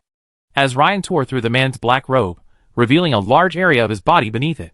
It was a strange, pale, wrinkled substance. Chapter 129. Just now, it was this thing that blocked Ryan's swift slash. Although Ryan's sword strike-like charged for speed, normally, any opponent wearing chain mail, thick leather, or something similar, other than plate armor, would have been pierced by Ryan's strike. Also, judging from the opponent's condition after being struck, it seemed he hadn't been harmed by the pyroxene weapon, the glimmering great sword. This situation was unprecedented among the Black Flame monks, and it caught Ryan's eye. The great-side Black Flame monk raised his head for the first time, revealing a handsome, pale face beneath his hood. Judging from his age, he seemed to be only about 20 years old. Ryan's eyes flickered slightly, wondering if the man was truly that age, or if it was the result of some sorcery. "Young man, you have quite a bit of talent, but let's stop here." A wicked smile suddenly appeared on the man's pale face. As soon as he finished speaking, the other person's form suddenly shifted. The black robe suddenly inflated, like a fully inflated balloon, then continued to inflate. The next second, it exploded with a bang. Bang! Then, a gray-white tunic was revealed underneath. A long, slender robe? But the very sight of this garment made Ryan's pupils shrink. With his excellent eyesight, he had already noticed the strangeness of the other person's attire. At this moment, he could see at least 6 or 7 distorted faces on the gray-white tunic, their expressions agonizing and hideous. Judging by their ages, they all seemed to be children in their teens. In other words, this gray-white tunic was made from pieces of human skin. This is indeed a cult. How cruel! Ryan cursed inwardly. He finally understood the Black Flame cult's purpose in instigating the gangsters to kidnap children. Perhaps their purpose wasn't quite that simple, but this was clearly one of them. Furthermore, the man's robe must have undergone some special processing. Far more than simple tanning could have achieved this effect, because even after Ryan's greatsword struck it, it was difficult to pierce. But revealing this terrifying robe was only the first step. The man's body suddenly began to grow rapidly, from about 1.9 meters to 2.2 meters. And the process continued? The man was simply growing taller, purely taller, not like when Ryan unleashed his full power, where his body doubled in size. 2 meters 4. 2 meters 6. Ryan watched this scene stunned. Who wouldn't be stunned to see their former opponent suddenly go from 1.9 meters to 2.6 meters? Ryan felt as if his enemy had suddenly transformed from Shaoxi to Dayo. Is this made of rubber? At this moment, the opponent's 2-meter-long two-handed weapon, a giant sickle, was now wielded in his right hand. A two-handed long-handled weapon transformed into a one-handed weapon. Whirlwind slash. The opponent spun the giant sickle vertically with one hand, like a large standing fan, instantly whipping up a black-gray whirlwind that struck Ryan.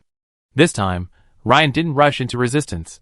Although he possessed the extraordinary ability Iron Skin Level 2, he didn't want to take on the opponent's moves that were clearly secret techniques. If Iron Skin was accidentally broken then. So, Ryan immediately rolled sideways, quickly dodging.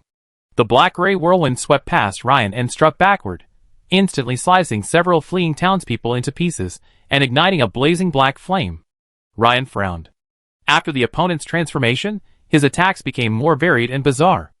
This was clearly not a physical attack, but rather a blend of some mysterious energy. Just when Ryan thought he had dodged the attack by rolling sideways, suddenly, his level 3 danger sense gave him a frantic warning. At the same time, Ryan sensed a cold light from the corner of his eye, slashing towards his face like lightning. Ryan immediately raised his shimmering great sword to block horizontally. Clang! Sparks flew. Ryan was instantly sent flying 4 or 5 meters away. Fuck! The opponent's strength has increased. At this moment, Ryan's eyes widened, as if he had witnessed something incredible. The opponent's body had just grown to 2.5 meters, already quite long, but now it was 12.5 meters. The black flame monk with the scythe had transformed from his waist into a 10-meter-long python, looking incredibly strange and terrifying. The key point here is that this 10 meters is a real, not imaginary figure. The previous strike was caused by the opponent's waist literally stretching to 10 meters, like plasticine, and then his upper body reached Ryan's position, allowing him to strike the scythe. Just as Ryan was still in shock, he saw the opponent's waist contract again, like a spring, pulling his lower body from its original position to the attack point. This cultist is so weird. Is this still a human being? Rubber Luffy? What a slender waist! Ryan cursed inwardly. Jenny, watching nervously from the side, as he fought the black-robed monk with a giant scythe, opened her mouth wide, her eyes wide with a look of utter horror. Although she had heard of the activities and evil deeds of cults before, this was the first time she had ever seen such a strange and terrifying cultist. This isn't even human. Will Ryan be defeated? Jenny's fair hands clutched tightly at her long skirt as she nervously watched the battle in the center of the church square through the carriage window, wondering if there was any way she could help Ryan. She glanced sideways at the two family knights, whose faces were equally pale with fear, and shook her head. The family cavalry, they're only a second-level knight squire, totally useless. Too weak. Huh? At this moment, Jenny saw a short man dressed as a Night's Watch captain, tightly holding a middle-aged woman dressed as a peasant, with a kindly expression. Since she was not far from the two, despite the clamor and the scattered crowd, Jenny could still make out their fragmented conversation. Let me go check on Ryan. Aunt Emma. You only make Lord Ryan worry if you go over there. So first. Huh? Is this Ryan's mother? Jenny's eyes lit up, and she immediately realized something. She immediately jumped off the carriage, her skirt hoisted, and ran over. The two family cavalrymen immediately followed, protecting their daughter. Aunt? Are you Ryan's mother? Yes, may I ask who you are? Emma asked nervously, stepping back half a step as she saw a young lady dressed as a noblewoman, followed by two fully armed cavalrymen. I'm Jenny from the Crawley family, Aunt Emma, and I'm a friend of Lord Ryan. If you're worried Lord Ryan won't leave, you can come and watch from my carriage. It'd be much safer that way, Jenny said, gesturing to a nearby carriage. At the beautiful noblewoman's suggestion, Matteo nodded repeatedly and said, Aunt Emma, if you still wish to stay here, then follow Miss Jenny's advice. After all, being inside the carriage, with two cavalrymen as escort, would be relatively safer. Also, Aunt Emma could observe the Battle of Ryan in the church square from the carriage window. Will this stain your carriage? I'm wearing. Emma hesitated, glancing at herself, then at the luxurious carriage. She had never ridden in such a luxurious, aristocratic carriage before. Her clothes were filthy from her escape. This made Matteo, watching nearby, anxious. He thought, Aunt Emma, you were once a peasant woman, but now you are the honored mother of Lord Ryan. Emma, why do you still care about this? Aunt Emma, just call me Jenny. Jenny's eyes suddenly crescented in a smile. She didn't mind Emma's dirty clothes at all, and she stepped forward to help her up. As she spoke, she rubbed Emma's dirty clothes with her flowery white dress and said, Aunt Emma, you see, I'm not clean either. Let's not make such a fuss. Come on. Huh? Such a gracious noble lady. Emma might have reconsidered this under normal circumstances, but now, concerned for Ryan, she felt no hesitation. She nodded and agreed. The two of them quickly entered the carriage together. The two Jenny cavalrymen glanced at each other, then at the formidable Ryan, and immediately understood their young lady's intention. Miss, you're widening the path. The battle continued in the center of the church square. However, the black flame monk with a giant scythe across from them didn't rush to attack. Instead, he said, Young man, you have considerable talent. Joining my lord is your best option. Ryan hadn't expected the other party to suddenly extend an olive branch and recruit him. Join the Black Flame Church and worship the evil god? And then become something like you, neither human nor ghost? The thought of becoming a rubber man himself? Ryan shook his head like a rattle. Seeing Ryan shaking his head and rejecting his suggestion seemed to infuriate the apostle. He immediately launched a twirl and leap slash at Ryan. Wow! A 2.6 meter tall enemy performing a leap slash had an incredibly large attack radius. Ryan dodged the attack again with a sideways movement, narrowly avoiding it. But before Ryan could even stand, a ball of black flame emanated from the Black Flame Monk's free left hand and blasted towards him. Boom! Ryan was instantly blown several meters back, his body engulfed in wisps of black flame. Hiss! That hurts. This was a combo attack. Danger Sense level 3 had already given him a warning, but he simply couldn't dodge in time.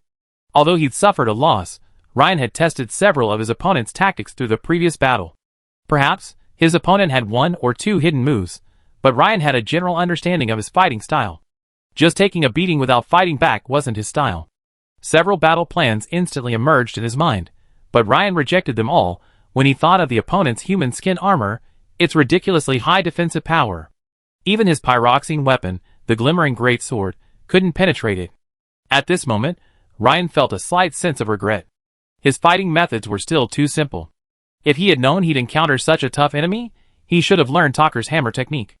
With the concussive force of the heavy hammer, he should be able to bypass the opponent's surface defenses and directly inflict a severe blow to the inside of his body. But now, there was still a chance. Just now, Ryan had keenly noticed a momentary weakness in the opponent's armor. When the opponent stretched their waist like a rubber man to attack, the wrinkled human skin armor was also stretched. It was like a pair of wrinkled trousers being ironed flat. The human skin armor at that time was incredibly smooth and incredibly tight. Perhaps, the reason for using children's skin to create the armor was probably because of the elasticity of children's skin tissue. Of course, human skin alone could not achieve this effect.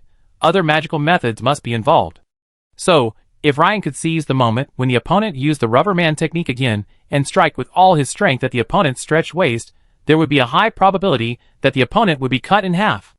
In the county seat of Maester County, inside a luxurious mansion, the stunning Baroness Crawley, dressed at home in a white, corseted, puffy dress, lay half reclining on a lambskin lounge chair in the mansion's back garden, leisurely basking in the warm early winter sun. A maid's delicate hands carefully peeled grapes for her, while another lovingly covered her with a thin wool blanket. The Baroness's towering figure and exaggerated waist-to-hip ratio drew the maid's constant comparisons, each one envied. At that moment, a maid hurried over and announced, "Madam, Miss Jenny has sent an urgent message by blue-helmeted pigeon." With that, she handed Baroness Crawley a tube-like legging. Baroness Crawley's real name was Jennifer Cece, but since marrying Baron Crawley, she had become Jennifer Crawley. Jennifer's face flashed with surprise as she immediately stood up and took the tube. Opening it, she saw the handwriting of her daughter, Jenny. It read, "Mother, Goldhire Town has been attacked by cultists. Please contact the county capital immediately for support." Jenny! This startled Jennifer. She immediately thought, Jenny is in danger. But the next second, she realized that Jenny wasn't necessarily in danger. If she were, Jenny wouldn't have simply written a request for help, but also included a suicide note to her mother. This put Jennifer's mind at ease. Goldhire Town? Ryan! A flash of inspiration flashed through Baroness Jennifer's mind, and she quickly guessed what her daughter was thinking. Change into formal attire immediately. I need to visit a guest. Yes, ma'am. Golden Town. In the square outside the church, the fierce battle continued. Dang!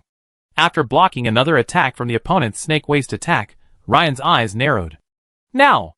After breaking through the 35% limit, Ryan instantly activated his extraordinary ability, Giant Strength Level 2, and a 100% burst of strength. His strength instantly increased from 15 plus 5 to 15 plus 29. A 195% increase, nearly doubling the power. The black-robed monk with the scythe also noticed something was wrong. For the tiny figure before him had also undergone a transformation, just like him. But instead of simply growing vertically like him, he had grown taller and stronger at the same time. It was like a monkey suddenly transforming into a mountain gorilla. Faced with Ryan's immensely powerful sword, the black-robed monk with the scythe tried his best to block. But it couldn't be stopped. It couldn't be stopped at all. This went from 20 points of strength to 44. Clang! The moment the two weapons made contact, the immense force of the glimmering great sword was transmitted to the opponent's giant sickle. The giant sickle didn't even have 1/100th of a second to block before it was deflected. Then, the great sword continued its downward slash, followed by a sound like leather being cut. Plop! The sound of a heavy object falling to the ground was heard. The human skin armor, which was in the process of stretching, had indeed lost its defensive power. The giant sickle's slender waist was cut in two by Ryan's glimmering greatsword. And just now, there was the sound of the opponent's upper body falling to the ground. Ah! The other party screamed. It seemed as if some powerful backlash had occurred. The black-robed monk with the giant scythe suddenly erupted in flames, burning ever more fiercely. At this moment, within the church hall, the black flame monk, Mitri, who had presided over the ceremony, had just completed the final stages of the blood sacrifice. On the tip of the bone staff sat a diamond-shaped crystal of an intensely bloody color.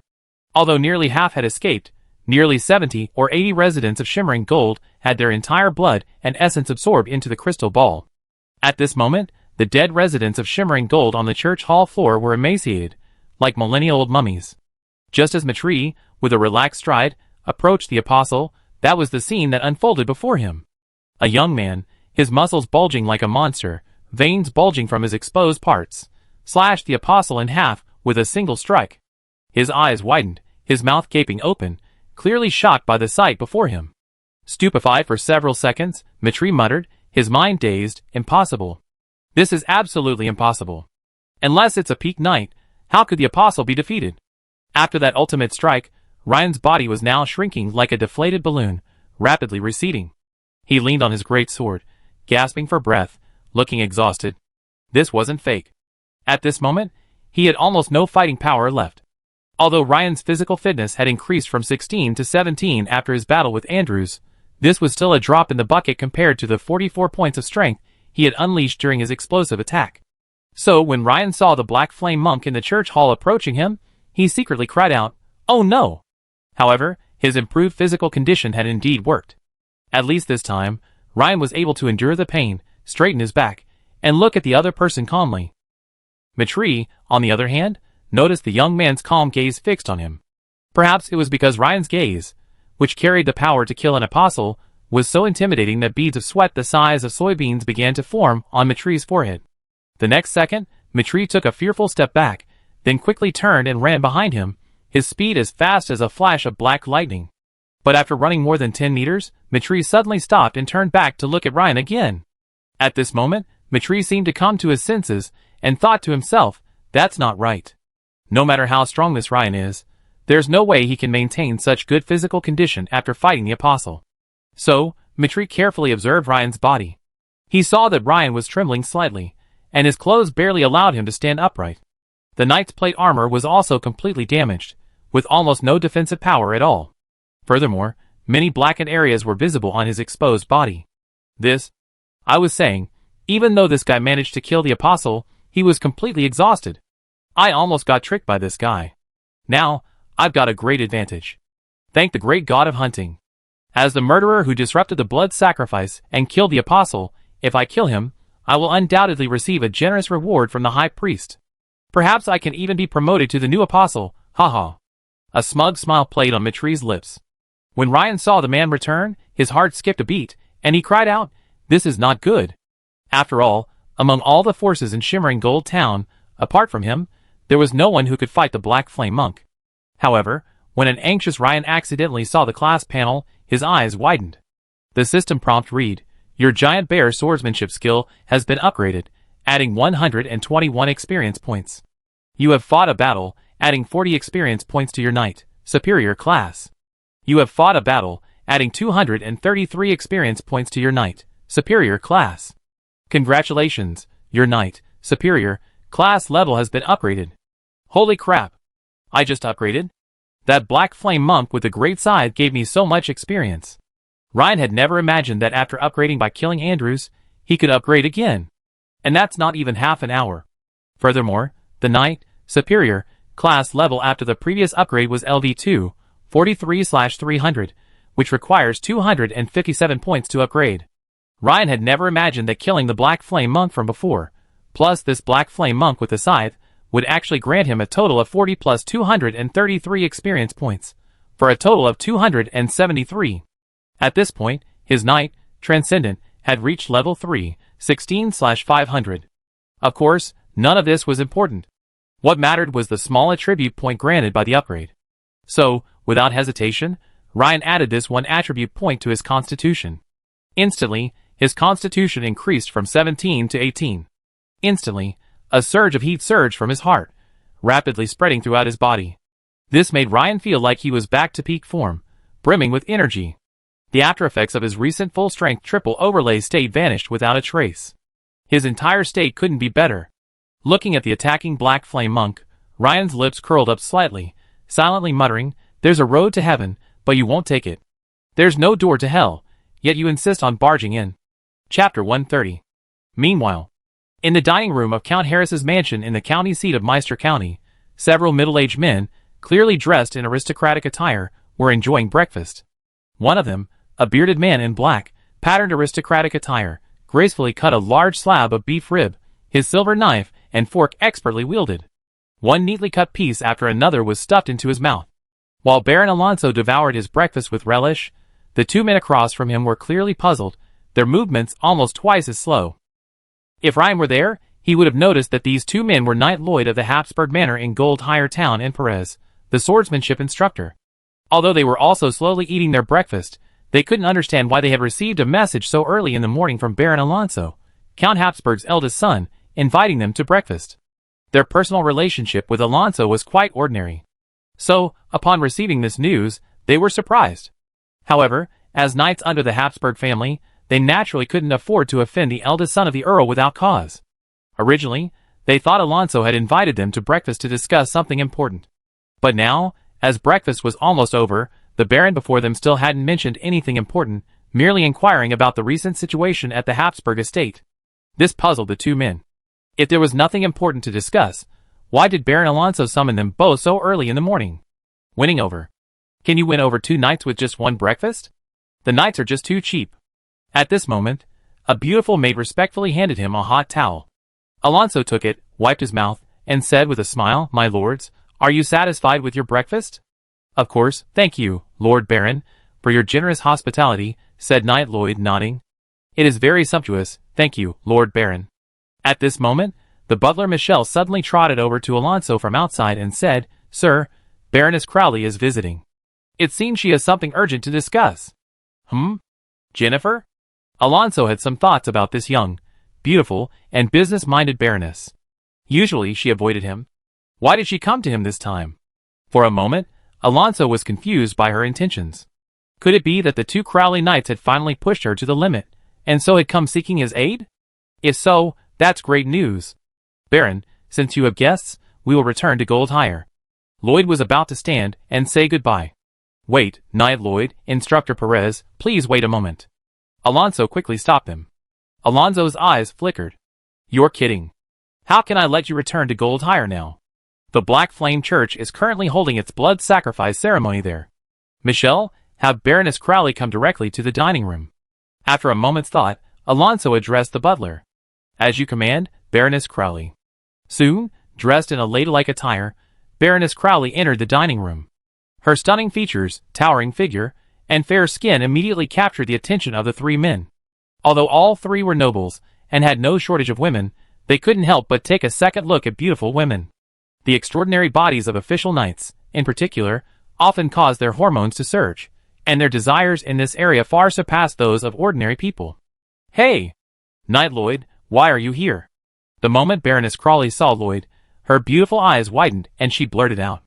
Baroness Crowley had met Knight Lloyd at several aristocratic gatherings before. She knew him as the head of the Habsburg Manor in Goldhire, and well trusted by the Earl. Lloyd was confused. "Why shouldn't I be here?" Seeing Knight Lloyd's bewildered expression, Baroness Crowley's heart skipped a beat. "Don't you know that Goldhire was just attacked by cultists?" "What?" Lloyd's face suddenly paled. He exchanged a glance with Perez, then realized that Baron Alonso's summons this morning wasn't just for breakfast. So, it seemed those rumors were not groundless. Alonso was stunned. What was going on? How could a pampered noblewoman be so well informed? However, when he saw the look the two knights gave him, he felt even more alarmed. Now, he couldn't stop them even if he wanted to. "What? Baroness Crowley, is your information accurate?" Alonso said, feigning shock, standing up. "Of course, Ginny is in Goldhire right now," Baroness Crowley said with conviction. Baron, please excuse us. Hearing Baroness Crowley's words, Lloyd turned and left without waiting for Alonso to reply. This was considered rather rude among the nobility. And the way the two knights had looked at Alonso just now was clearly amiss. Baroness Crowley, ever attentive to observation, took in every detail of their expressions and pondered them. Please wait a moment, Sir Lloyd. I go with you. Alonso quickly realized. He smiled bitterly. Alonso had never imagined that Baroness Crowley would be the cause of his problems in this matter. What a bummer. Now, he could only volunteer to go to Goldshire to clear himself of suspicion. Wait, Sir Lloyd. I go with you too. After all, Ginny is in Goldshire, and I'm worried about her, Baroness Crowley said hurriedly. Goldshire. Outside the church square. Although Mitri rushed toward Ryan at high speed, he didn't foolishly rush in for a close combat. His first thought was to use ranged attacks to eliminate the exhausted Ryan. He stopped about 20 meters from Ryan and carefully manipulated a ball of black flame, hurling it precisely at Ryan. This made Ryan think, what a pity. Swish. Ryan took a side step, dodging Mitri's black flame ball. Then, Ryan rushed toward Mitri at full speed, his nimble form and fluid movements showing no sign of injury or fatigue at all. Mitri's pupils suddenly shrank, and he exclaimed in disbelief, How is this possible? How could you be completely unharmed? Aren't you exhausted? Facing Ryan's sudden transformation from a sickly cat to a ferocious tiger, Mitri racked his brains to understand why. Just now, the man's muscles were trembling slightly, and he couldn't even stand steadily with his sword. Mitri was sure that even the best troubadour or opera singer he had ever seen couldn't perform such a convincing effect. In the brief half-second Mitri was stunned, Ryan had covered a distance of over 10 meters. The distance between them was rapidly closing. Mitri's face suddenly became panicked. He quickly retreated, unleashing his full force on the black flame fireball. Swish, swish, swish. He seemed to have some kind of power, releasing black flame fireballs faster than the previous black flame monks. The black flame fireballs immediately lashed out at Ryan, like a barrage of cannonballs. Break limit. As Ryan activated the break limit, his strength, physical strength, and agility instantly surged by 35%, increasing his speed even further. Several black flame fireballs flew past Ryan's rapidly moving afterimage, impacting the ground behind him, and exploding in a cloud of dust. The distance between the two men grew closer and closer. Ryan swiftly dodged two more black flame fireballs, with another left-right slash. Then, with a rare upward slash from his shimmering great sword, he sliced off the opponent's right hand, which was gripping the strange bone staff. Following this, fueled by his experience in level 6 giant bear swordsmanship, Ryan instinctively took another leap to the right, his greatsword unleashing a powerful downward slash. Swish. Ryan's left foot braked sharply, and he paused from his high-speed swing, maintaining his sideways swinging stance. Ah! A shrill scream echoed from behind him. Plop! Followed by the sound of another heavy object hitting the ground. Ryan flicked his wrist slightly, and the crimson stain on the greatsword suddenly faded considerably. Only then did he slowly turn around. He saw that the black flame monk had been split diagonally in half, from right shoulder to left hip. The sound of the heavy object hitting the ground was the sound of the man's upper body falling to the ground. The black flame monk's powerful vitality now became a shackle and torture, preventing him from dying quickly, forcing him to slowly face death. This fear of death is an instinctive instinct of all living things, which is why the man was still screaming at the top of his lungs. But all this had nothing to do with Ryan. Without caring about the man's life or death, Ryan stepped forward and picked up the strange bone staff tightly grasped in the man's severed right limb. It seemed that this object had greatly increased the speed of the black flame monk's long-range fireball attacks. Furthermore, Ryan saw that this very object had played a vital role in the unholy ritual just now. Even now, a faint scent of blood emanated from the blood-colored crystal at the top of the bone staff. However, just as Ryan grasped the bone staff, a system notification suddenly sounded. This made Ryan startle. The system notification read, Ding. The host has obtained an unknown artifact, triggering a class change. Black Flame Monk. Prerequisites for advancement to Black Flame Monk are 1. Possess any extraordinary class panel. 2. Have a spirit of 12 or above. 3. Believe in the god of hunting or utilize an unknown artifact. These conditions are met. Is the class change to Black Flame Monk correct? Huh? My class panel system actually allows me to transfer to a Black Flame Monk?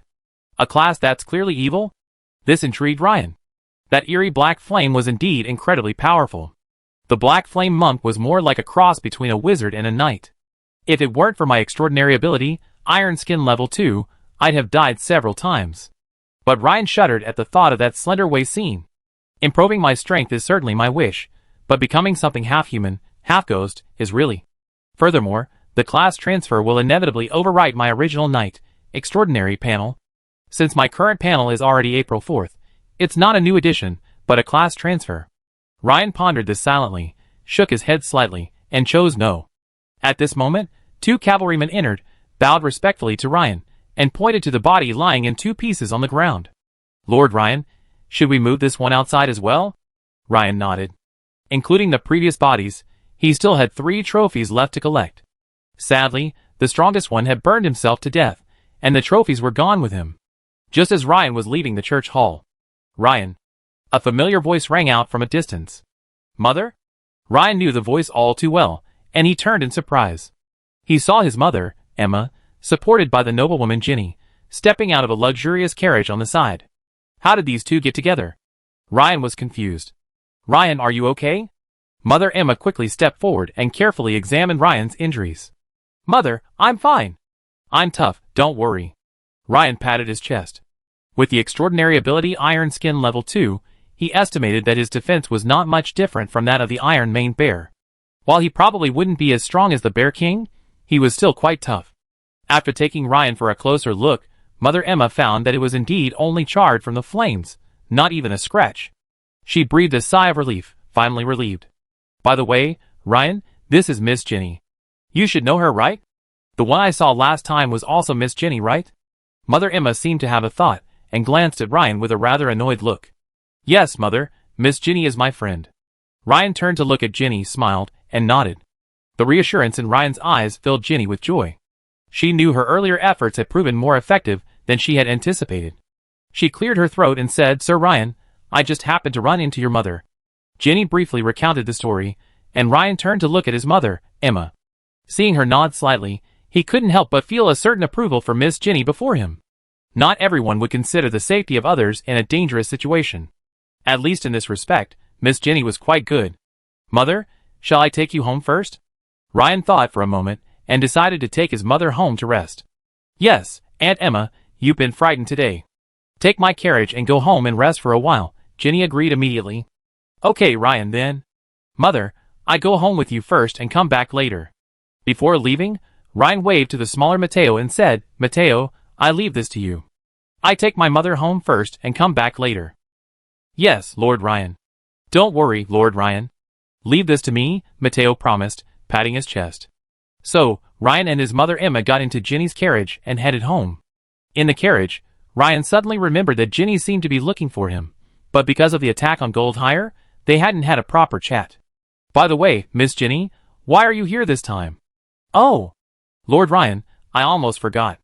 Last time you told me you wanted to learn the spiritual language.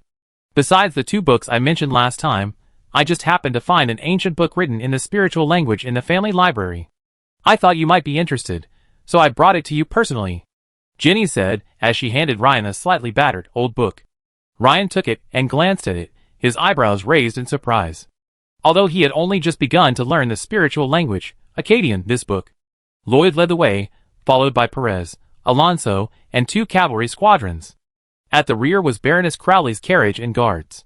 The group, like a long snake, set out from the county town and advanced rapidly towards Goldhire.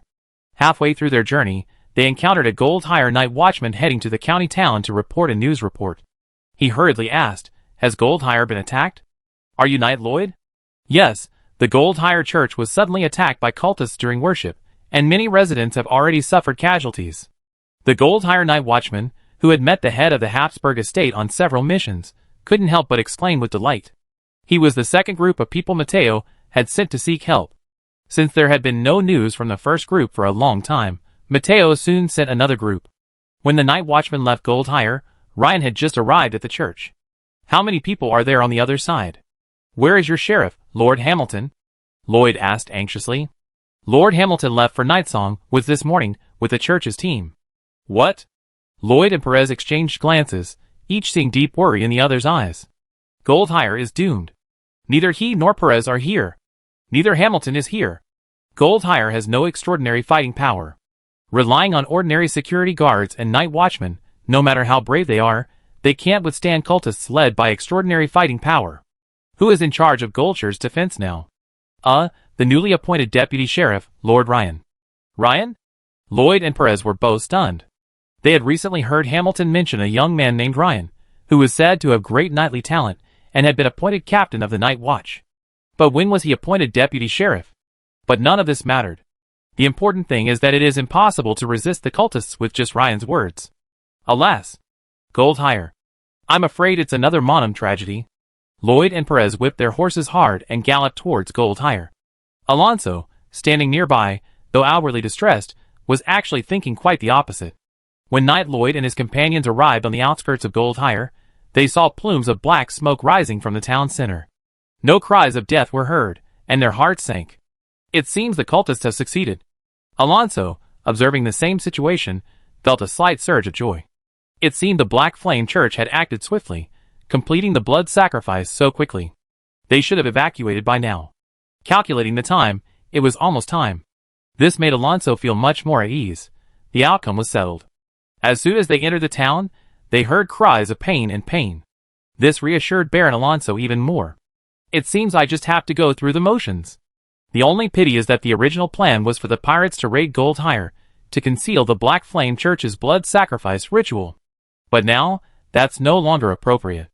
I'm afraid the Black Flame Church incident can no longer be suppressed. Baroness Crowley, in the carriage behind, saw the dire situation in Goldhire, and felt a pang of worry.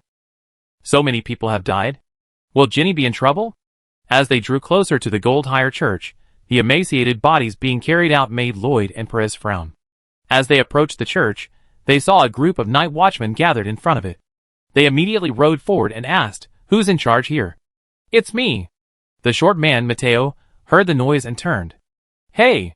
Sir Lloyd, you're finally here. Have the cultists evacuated?" Lloyd's face darkened. Mateo shook his head and pointed to a cart in the square outside the church. "The cultists are all there." "Huh?" Several people looked over in confusion. On the cart lay what looked like corpses, a bloody mess. "Are you saying all the cultists are dead?" Lloyd realized instantly and asked in surprise. Mateo nodded and said, "Yes, they were all killed by Lord Ryan." "That's impossible," Alonso blurted out. But he immediately realized that this was inappropriate and added, "I mean, don't they have any transcendence?" "Of course, sir. They have 4 transcendents." "That's what I was saying." Alonso breathed a sigh of relief. He had just figured out what the Night's Watch captain meant. The cultists they killed were all here. Mateo glanced at Alonso curiously and said, 3 of the 4 enemy superhumans are found here." "What? For superhumans, and you killed 3? Alonso's eyes widened in disbelief. At this point, he almost thought he was hallucinating. "Yeah, how is that possible? How did you kill them?" Lloyd didn't suspect Mateo of lying, but rather that this was a bit outrageous. 20 or so ordinary Night's Watchmen had repelled 4 cultists led by superhumans, killing 3 of them. Even a troubadour's autobiography wouldn't dare write that. Perez looked at Mateo with astonishment. Even the beautiful Baroness Crawley lifted the curtain of the carriage and stared at Mateo with surprise. She had heard Ryan's name from what he had just said. While she knew Ryan was a skilled fighter, she was a little unconvinced that he could fight to this level. Seeing the attention of several important figures focused on him put pressure on Mateo. However, he still found these important figures from the county capital rather strange. They seemed to have little faith in their fighting ability. Also, he felt it necessary to correct the other party's mistake. After all, this was tied to their merit rewards. Of course, while Lord Ryan accounted for the vast majority, the Night's Watch was a whole, and they too would share in some of the merit. Well, this lord, he killed not 3, but 4 transcendents. Look! There's another one over there, burned to ashes. Mateo pointed to a mass of black ash in the square outside the church. Now, Lloyd, Perez, Alonso, and Baroness Crowley were all silent. They all stared blankly at the mass of black ash with wide eyes. The entire scene was in complete silence. Somewhere in a valley east of Goldhire, 70 or 80 strong men armed with various weapons gathered to rest. At their head was a one-eyed man carrying an exaggeratedly large bow. He was Phil Kratz, the vice-captain of the Black Sail Pirates. Not only did he possess the strength of a veteran knight, he was particularly skilled with the bow, a rare sharpshooter among the pirates, nicknamed the Bloody Shooter. He paced back and forth, a look of confusion on his face. This was against the Black Flame Church's agreement. They had clearly stated that, around 10 o'clock, once a signal flare was fired, they would plunder Gold Hire. For this, the Black Flame Church had paid them a large sum of money. But it was almost 10:30 in the morning, and no signal flare had appeared over Gold Hire. They did see a few plumes of black smoke. Perhaps several families were preparing lunch early. The brothers were starving. Besides, he had promised Baron Norman that he would help him deal with the near night. It was said that the young men served in Goldshire's night watch and had considerable nightly talent. Of course, this kind of small matter is just a side job. The main thing is, if we still can't get a signal, we're in big trouble. Should we retreat or attack? What are those sneaky cultists up to? We've been waiting forever. A pirate spat out the grass roots in his mouth, complaining impatiently. Boss, why wait for their signal? Can't we just attack? Yes, let's just attack, boss. Do we Black Sail pirates really have to obey those cultists' orders? Someone started the conversation, and instantly, the hot-tempered pirates erupted. To plunder Gold Hire, they'd rushed from the coast in the dead of night, skipping even breakfast, all hoping to make a killing. And now, there's no news of those bastards. Could they just be the ones to take it all in? Chapter 131. At this moment, in Ginny's carriage. With Ryan's meager Acadian vocabulary, he could only make out the faint handwriting on the book cover, which roughly read, about forging. Yes, just those two words, Ryan quickly discerned. But Ryan was already captivated. There was no way he couldn't be captivated. Because this was a book written in the spiritual language, Acadian, and it was about forging. Don't forget, Ryan had a blacksmith class panel.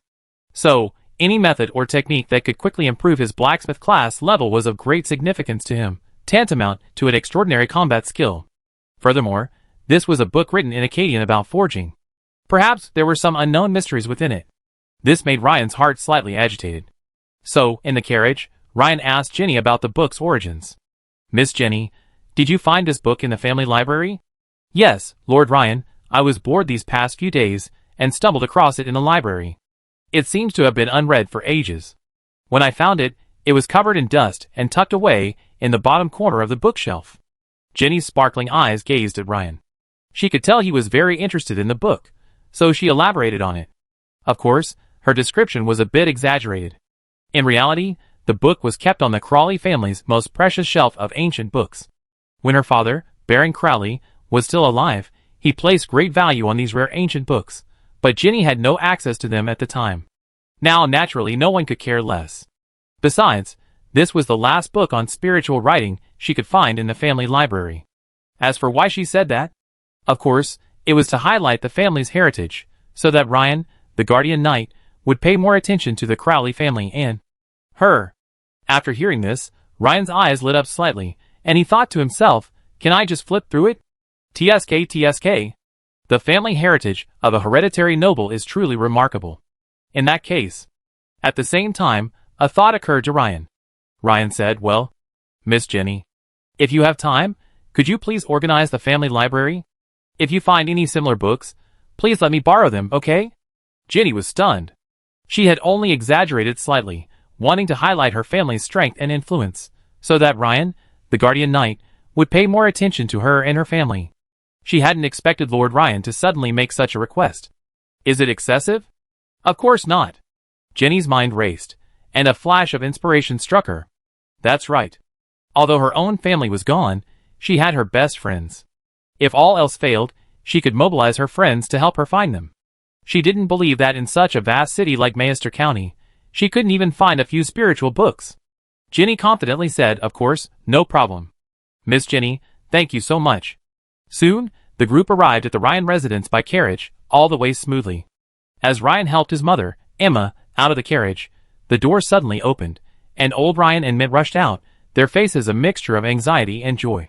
Sir Ryan, I won't bother you then.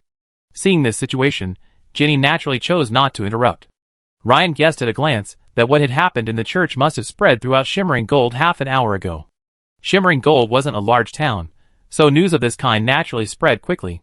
Even old Ryan, who had gone to work on the farm early that morning, had already rushed home. Emma, are you okay? Mom. Mint threw herself into Emma's arms. After a heartfelt talk, the family finally calmed down. After comforting his father and Mint, Ryan went upstairs. After removing his tattered knight's plate armor and briefly wiping himself, Ryan changed into a linen tunic. He then began to search through 2 other spiritual books, trying to understand the meaning of the words on the cover. After all, that feeling of half-understanding is most tantalizing. It's like a woman, half-covered, holding her lute, her face still tantalizing. After spending 10 minutes or so translating the title, Ryan was immediately delighted. The title of the ancient book actually meant Exploration of the Application of the Burning Touch in Forging. However, Ryan still had a question in his mind. What exactly did this burning touch mean? Was it some kind of sorcery? A special artifact? Or perhaps some kind of technology? Before Ryan could turn to the next page to study, there was a knock on the door. Mint's childish voice called out, "Brother, someone's downstairs, looking for you." "Okay, Mint, I'd be right there." Clearly, the attack had just occurred in Gold Hire, and as sheriff's deputy, Ryan still had a lot to deal with, so this wasn't a good time to do research. Ryan went downstairs to see a fellow night watchman. He reported, "Lord Ryan, several nobles have arrived from the church, including Knight Lloyd. They'd like to invite you over." "Okay, we be right there." However, Ryan thought for a moment and changed his clothes, exchanging his linen tunic for the plate armor he'd worn earlier. Although he possessed the extraordinary ability of iron skin, it would obviously be safer with an additional layer of protection. After all, whenever you can stack armor, you should stack it more. When Ryan returned to the church, he saw several men in knight armor. Among them, Knight Lloyd and sword instructor Perez were old acquaintances. Ryan was familiar with these 2, but they weren't familiar with him. After all, Ryan's previous level was still too low, untouchable. In the carriage, the beautiful Baroness Crawley lifted the curtain, nodded, and smiled at Ryan as he approached. The only person Ryan didn't recognize among the crowd was a middle-aged man with a beard. Knight Lloyd, Perez's swordsmanship instructor. "I'm Ryan." "Excuse me, who is this?" "This is Baron Alonso," Knight Lloyd introduced. "Alonso?" Ryan's pupil shrank. Wasn't that the mastermind behind the attack on him last time? Who is this? Also, according to Hamilton's previous introduction, he was also Claire's brother, the eldest son of Count Habsburg. If Ryan hadn't known that the previous incident was his doing, he would have been deceived by this actor Baron. At this moment, Alonso was also observing Ryan with curiosity. "Good day, Baron," Ryan said with a slight bow and a smile. This gesture fully demonstrated Ryan's self-cultivation as an actor. After a brief exchange of pleasantries, Knight Lloyd immediately stated the purpose of having Ryan come. After all, they found the incident too absurd and bizarre. So Knight Lloyd directly confirmed, "Ryan, did you kill all these cultists, whose strength had reached the extraordinary level?" Just now, they had examined the bodies on the cart, and judging by the black robes and attire, they were indeed Black Flame monks.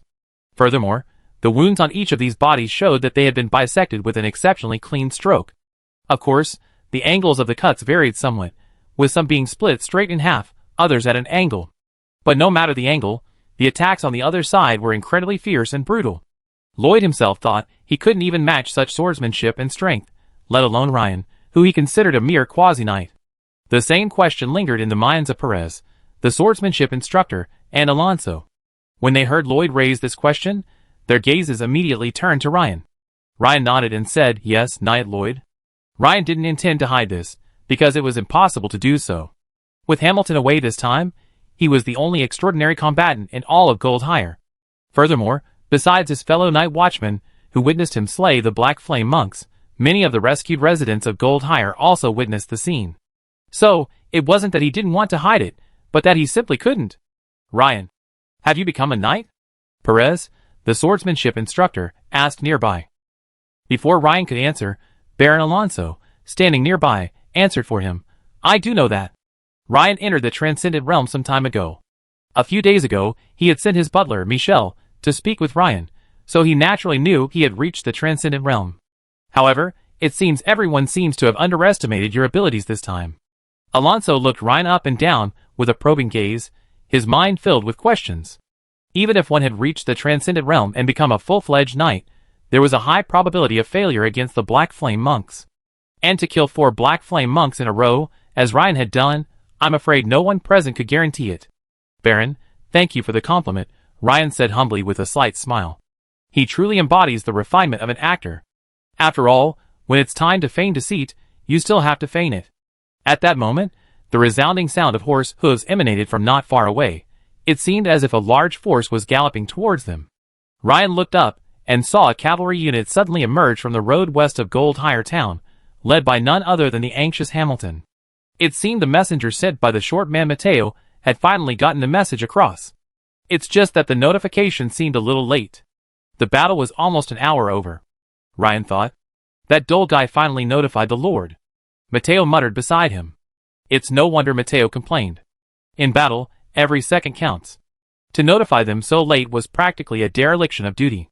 Knight Lloyd glanced at the cavalryman beside Hamilton and said, the messenger from earlier should have been killed. The cavalryman I sent notified them. Ryan glanced around. Sure enough, he didn't see the night watchman named Dorr, but he did see Lager, who also looked nervous. The investigation team that had set out this morning had returned with the same crew. Hamilton dismounted, greeted Ryan, Lloyd, and the others with a grim expression, and immediately began to inspect the situation. As the sheriff of Goldhire, he was the primary person responsible for its defense. Upon hearing the news that Goldhire had been attacked by cultists, he naturally rushed back immediately. Ryan exchanged a few pleasantries with Lager before being called aside by Hamilton. As for the church, Archbishop Rudolph and the 4 Templar Knights also decided to return upon learning that the cultists had attacked Goldhire. After all, the evil knights were deep within the Nightsong forest, acting as a hidden danger and unlikely to erupt immediately. The recent stirrings of the evil cult were causing Monsoon and the Church of the Sea Goddess a bit of a headache. So, Archbishop Rudolph and the Templars followed Hamilton and began to examine the bodies of the Black Flame monks on the cart. Such fierce swordsmanship! A Templar exclaimed. The others nodded in agreement. As experienced Templars, they knew only too well how difficult it was to cleave a Black Flame monk in half. Hey! That's Matri. Archbishop Rudolph's eyes narrowed. Although his expression remained impassive, his heart was already surging with turmoil. Although he didn't know the other two, he had dealt with Matri several times before, only to have him slip away each time. The man had once been a wizard apprentice, but somehow ended up becoming involved with the Black Flame Church. It was said that due to his proficiency in certain techniques, he was highly regarded by the Black Flame Church's higher-ups. Unexpectedly, he had died here. Although he didn't believe that the deaths of the 3 Black Flame monks were the work of this still immature-looking youth before him, the facts seemed to constantly remind him that this was the only explanation.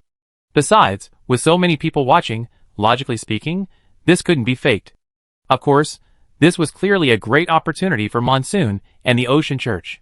Whether or not Ryan had killed them was immaterial. What mattered was that the Black Flame Church had lost 4 Transcendents in Shining Gold Town, a significant loss and serious damage. Hey! Archbishop Rudolph, that's not right. There are 1, 2, and 6.5 corpses here, representing the bodies of 3 Black Flame brothers. So, where's the other one? A Templar observed attentively. At this moment, Mateo, standing nearby, immediately pointed to a mass of black ash in the square outside the church and said, Look! The other one is over there. Several people immediately followed Mateo's gaze. They saw a large mass of black ash on the ground. Archbishop Rudolph and several Templars quickly approached. Although the body had been reduced to a mass of black ash, they could still detect some clues. Archbishop Rudolph, it's human skin armor. A Templar pried through the ash with his long sword, picking out a thumb-sized fragment. After examining it, he looked up at Archbishop Rudolph with a startled expression and reported. What? Say it again. Archbishop Rudolph suddenly looked startled. Archbishop Rudolph, it's an apostle's token. Another Templar exclaimed, his sword seeming to strike something hard and clearing it. A diamond-shaped token shaped like a black flame appeared before everyone's eyes. It's an apostle. Archbishop Rudolph, unable to maintain his composure any longer, stared at the token in astonishment. Apostle? The other 2 Templars' eyes widened, their mouths hanging open. The exclamations of the church members, especially those of the usually calm Archbishop Rudolph, immediately drew the attention of the others. Knight Lloyd, swordsmanship instructor Perez, and Hamilton all turned to look. Baron Alonso, meanwhile, felt as if struck by lightning, frozen in shock. He could only hear himself screaming inwardly, What? Another Black Flame Apostle has died? You know, this is a Black Flame Apostle. A Black Flame Apostle whose strength surpasses even that of a senior knight. Basically, unless a peak knight appeared, no Black Flame Apostle was ever killed. At most, a Black Flame Apostle was repelled by the combined efforts of a few senior knights. Although he and the Black Flame Church enjoyed a mutually beneficial partnership, He had no idea of the Black Flame Church's personnel deployment during a particular operation. He had previously heard that 4 Black Flame Church Transcendents had been slain by Ryan, and he had already experienced a crushing shock. But what he hadn't expected was that among the 4, an apostle of the Black Flame Church had also been slain. This was truly shocking, a shock beyond measure. Compared to the others, it was clear that, as fellow believers in the gods, Archbishop Rudolph, and the 4 Templar Knights, they understood the significance and difficulty of this undertaking more clearly. At this moment, Ryan was being pulled aside by Hamilton for a private conversation. "Ryan, did you kill all 4 Black Flame Church Transcendents independently?" Hamilton asked, also in astonishment, sizing up his capable general. Although he had already overestimated Ryan's combat prowess, the scene before him still left him utterly shocked. After encountering the messenger sent by Knight Lloyd, Hamilton's vision nearly blacked out upon hearing the news. On the one hand, he worried about Ryan's misfortune, and on the other, he knew that such a serious security incident in Gold Hire Town would inevitably lead to his being held accountable, perhaps even stripped of his noble title. At that moment, he immediately glanced at the county sheriff, Viscount Hamadi, but from his shocked expression, Hamilton couldn't immediately tell whether the county sheriff was truly unaware or deliberately concealing the truth. However, when he arrived at Gold Hire Town at full speed, the situation had taken a surprising turn. He hadn't imagined that he, who was already certain to be held accountable, might actually have a blessing in disguise. Gold Hire Town was attacked by cultists, and Sheriff Hamilton, who was fawning over them, abandoned his post, resulting in the deaths and injuries of Gold Hire residents. Tragic. Under the command of Sheriff Hamilton, Gold Hire deliberately appeared weak, luring the enemy into a trap and completely annihilating a large group of cultists led by 4 Transcendents. Although there were casualties, the cult's arrogance was severely dealt a blow.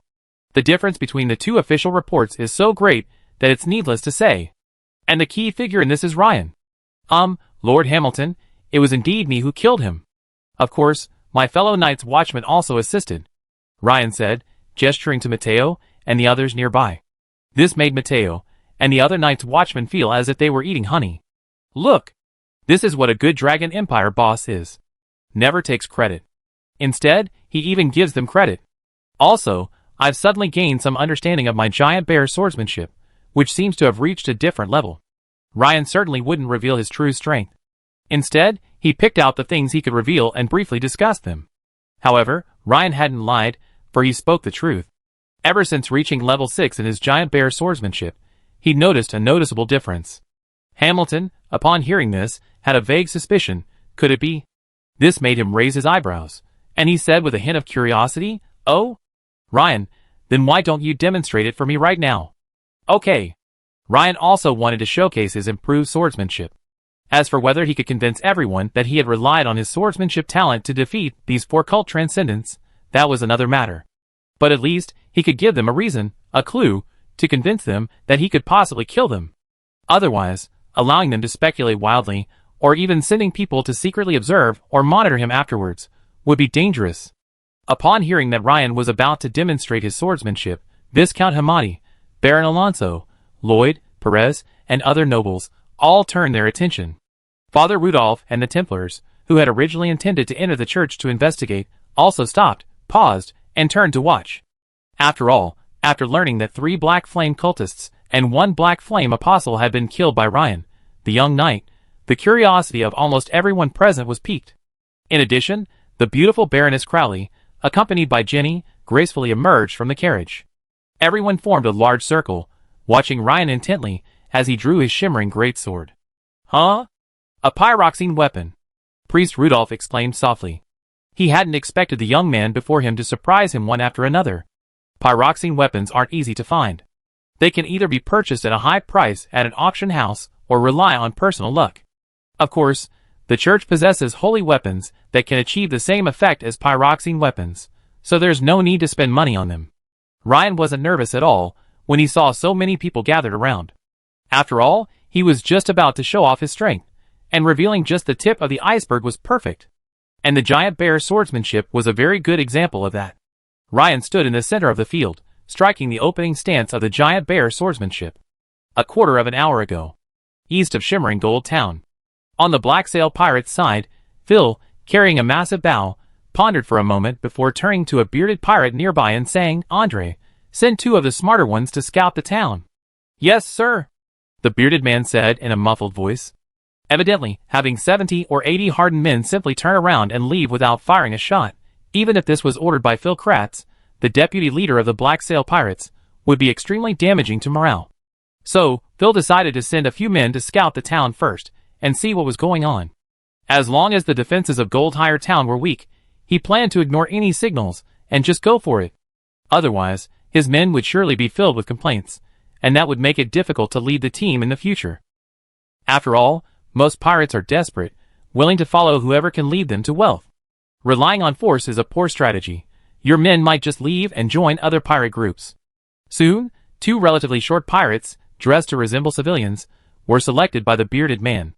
They raced towards Goldhire Town to conduct a reconnaissance mission.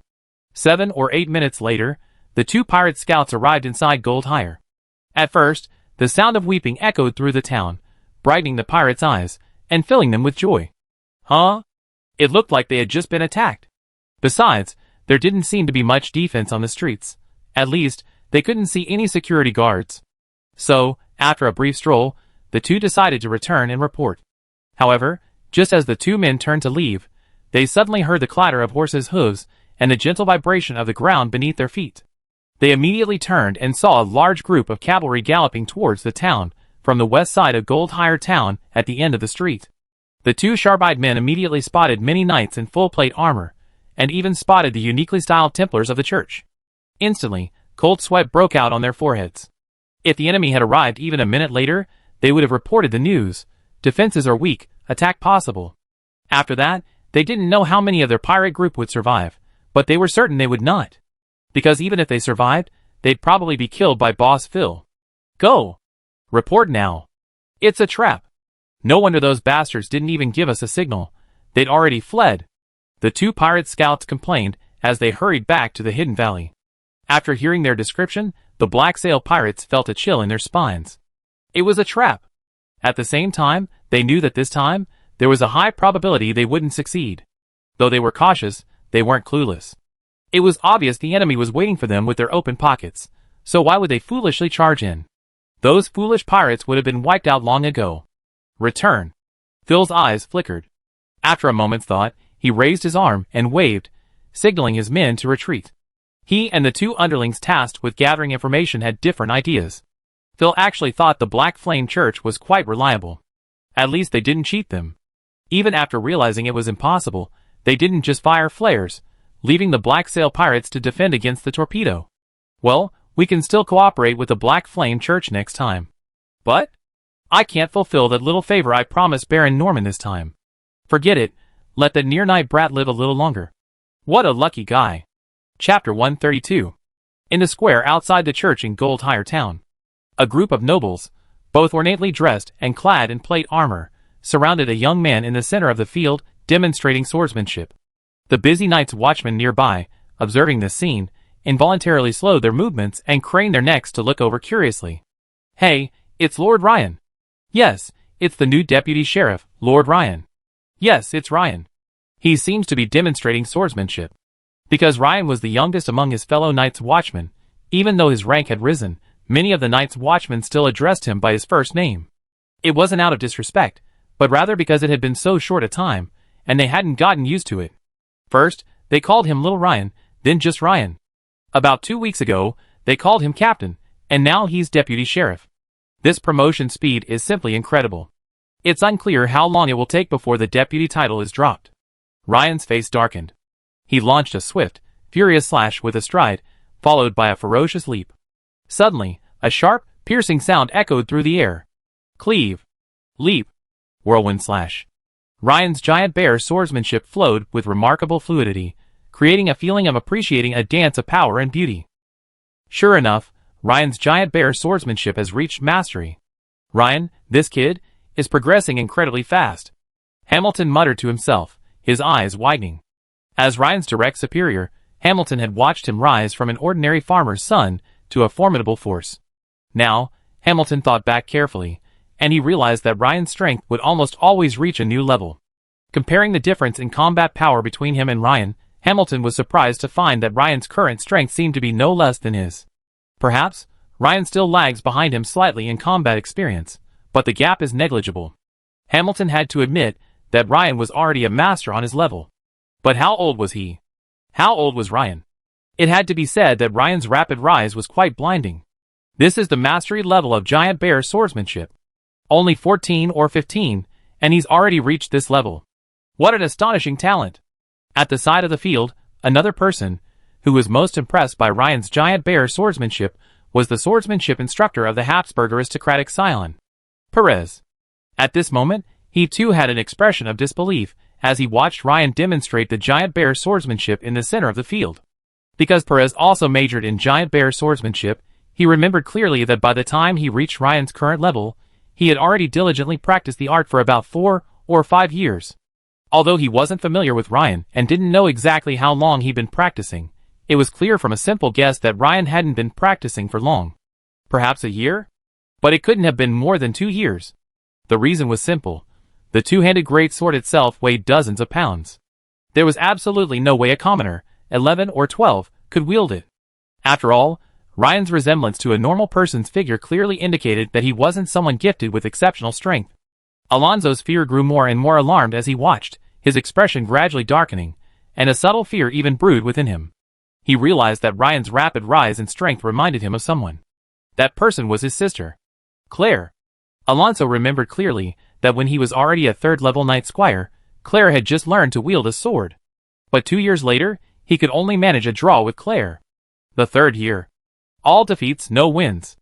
Although his strength had risen rapidly in the past year thanks to the Black Flame Church's abundant supply of divine blood, it now seemed foolish to compare his training progress with that of someone so gifted. Thankfully, Alonso had anticipated this with his sister Claire. That was why he had cooperated with the Black Flame Church and hoped to gain something from the Black Flame prayer ceremony. If he could gain control of the Black Flames or other special abilities through the ritual, his strength would skyrocket. While Alonso fretted, the church members watched Ryan's swordsmanship demonstration intently. Beryl, what do you think of Ryan's swordsmanship? Father Rudolph asked a nearby Templar. Very strong, not inferior to me, but judging by his age, I'm far inferior.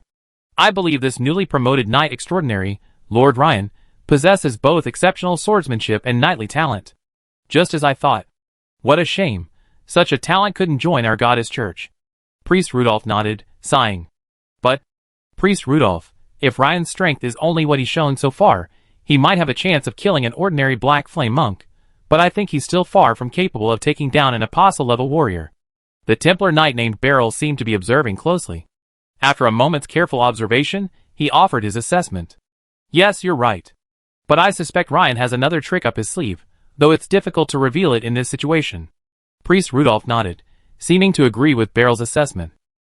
Judging from his swordsmanship, he has at least the potential to kill an apostle-level warrior, isn't he? Rudolph said with a smile. Yes, you're right. Beryl paused, then agreed with a smile. Among the nobles present, the only one who couldn't quite fathom the other's thoughts was Viscount Hamadi, the county sheriff. He stared at Ryan expressionlessly, his thoughts etched in his mind. Baroness Crawley and Jenny, standing nearby, watched with sparkling eyes. They naturally hoped that Ryan, the guardian knight of the Crawley family, would become as powerful as possible. Ryan's swordplay demonstration lasted less than 10 seconds before it was over. However, it left a deep impression on the onlookers. Hamilton stepped forward, patted Ryan's shoulder with a complicated expression, and whispered, Ryan, you've given me another big surprise. Your giant bear swordsmanship has reached the level of mastery. Truly remarkable. Also, after this review, I estimate you have the 1,000 merit points required for canonization. I was a little worried that you'd only been promoted to the transcendent level recently, and that your strength might be lacking. Now, it seems my worries were unnecessary. This made Ryan slightly happy. He hadn't expected these Black Flame monks to be so valuable. He had assumed it would take at least several months to accumulate the 1,000 merit points needed to register for the canonization assessment. As Ryan and Hamilton were conversing, a Templar knight approached Rudolph and whispered, Priest Rudolph, I think you should go and see what's going on inside the church. Rudolph raised his eyebrows, looked up, and glanced at the Templar knight with a hint of surprise. The Templar nodded slightly, causing his expression to darken. Rudolph and Beryl quickly entered the church to inspect the scene. After carefully examining the bodies of several residents of Goldhire, Priest Rudolph's face darkened as he said, The Black Flame Church's blood ritual was performed here, and it appears to have been successful. Hey! If, as the Night Watchman just said, all the Black Flame cult's transcendents were killed by Ryan, then the crystals storing their blood energy should be in Ryan's possession. Beryl, standing nearby, frowned, suddenly realizing something, and offered a warning. That's right. Go ask Ryan if the energy storage crystal is still there, or if it was destroyed in the previous battle, Priest Rudolph said gravely after a moment's thought. As you command, Master. Beryl strode out of the church. Soon, Beryl approached Ryan, who was conversing with Hamilton, and asked, Sir Ryan, excuse me, did you see a diamond-shaped crystal during the battle with the Black Flame Monk? Ryan thought for a moment and nodded. He certainly remembered the blood-red diamond-shaped crystal atop the bone staff. Not only did he remember it, but he was also deeply impressed, because as soon as he touched it, it gave him a job change hint. That's great. Sir Ryan, this crystal holds extraordinary significance for the church. Could you? Wait, according to regulations, this crystal is considered trophy, and must be surrendered to the Empire. The church can only apologize. Suddenly, someone interrupted Beryl. Ryan turned to see his superior, Viscount Hamadi, approaching with a smile on his face. Hamilton, what do you think? Viscount Hamadi turned to Hamilton and asked. Your Excellency, according to the regulations, that is indeed the case. Hamilton's expression slightly soured, but he nodded nonetheless. Although he had doubts about Viscount Hamadi's stance, it was impossible to overthrow a Viscount without solid evidence. Hamadi also explained Andrews's sudden rebellion and the assassination of Ryan, stating that he had been completely kept in the dark and had no knowledge of the matter. Also, even if Viscount Hamadi was in trouble, according to regulations, the matter would be handled at the provincial level. Ryan, regarding the valuation of the energy storage crystals, after conversion, we can help you directly convert them into merit points. Perhaps merit points are more useful to you than gold coins, Hamadi said, turning to Ryan. Ryan first glanced at Hamilton, who nodded slightly. It seemed he might not be able to keep this unknown artifact identified by the system. A higher rank could crush a lower rank, especially since it was 2 levels higher. He had originally wanted to keep it, and study it carefully. So, Ryan nodded to Hamadi and said, Okay, Your Excellency, please wait a moment. I go home. After returning home, Ryan locked the door to his room, and took up the bone staff to examine it carefully. But then Ryan thought, whether Hamadi or the Templar were talking about the crystal, he didn't necessarily have to hand it over. He wondered if he could remove the crystal separately. After a brief exploration, Ryan quickly discovered that there seemed to be a slot between the bone staff and the blood-red diamond-shaped crystal. So, Ryan grasped the fist-sized crystal in one hand, and the bone staff in the other, and pried it apart. With a click, the blood-red diamond-shaped crystal was removed. Since you only want the crystal, I keep this bone staff, Ryan thought. But as Ryan grasped the crystal, a system prompt suddenly sounded. Ding! Detection detected a large amount of unknown absorbable energy. Absorb or not. Note, absorbed energy can be converted into experience points for the designated class. Hiss! Ryan gasped. Damn! There's such a good thing? Of course I absorb it. Surrender? Go to hell. Chapter 133. Yes. The next second, the once rich blood-colored energy within the diamond-shaped crystal, like a dam releasing a flood, instantly surged into Ryan's body. But it seemed as if the system had absorbed it, discarding the dross and retaining the essence. Ryan himself did not feel the slightest discomfort, but a considerable amount of black and gray matter drifted from his left hand, which was holding the blood-colored crystal, to the ground. The absorption and transformation process was almost instantaneous. Ding! A total of 1024 Transcendental Experience Points have been converted. Please choose Knight, Transcendent, or Wizard Apprentice, Transcendent, to upgrade. Seeing this, Ryan thought for a moment and decided to choose the latter. The reason was simple. He was currently Knight, Transcendent, Level 3, 84/500. Choosing Knight would only increase him 1 level, while choosing Wizard Apprentice, Transcendent, Level 1, 0/100, would allow him to increase his level by a full 3 levels. Ryan also noticed that experience points gained in battle were automatically added to the Knight, Extraordinary, class panel. He wondered if this was because the Wizard Apprentice, Extraordinary, class panel lacked attack skills, or was it some other reason? But for now, he wasn't really worried about the Knight, Extraordinary, class level increase rate. On the contrary, it seemed that the Wizard Apprentice, Extraordinary, class experience could only be increased through practicing basic meditation. Weighing the two options, the choice was easy. Ryan silently chanted, "Wizard Apprentice."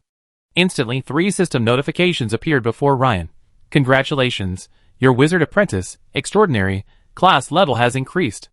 Congratulations, your Wizard Apprentice, Extraordinary, class level has been increased.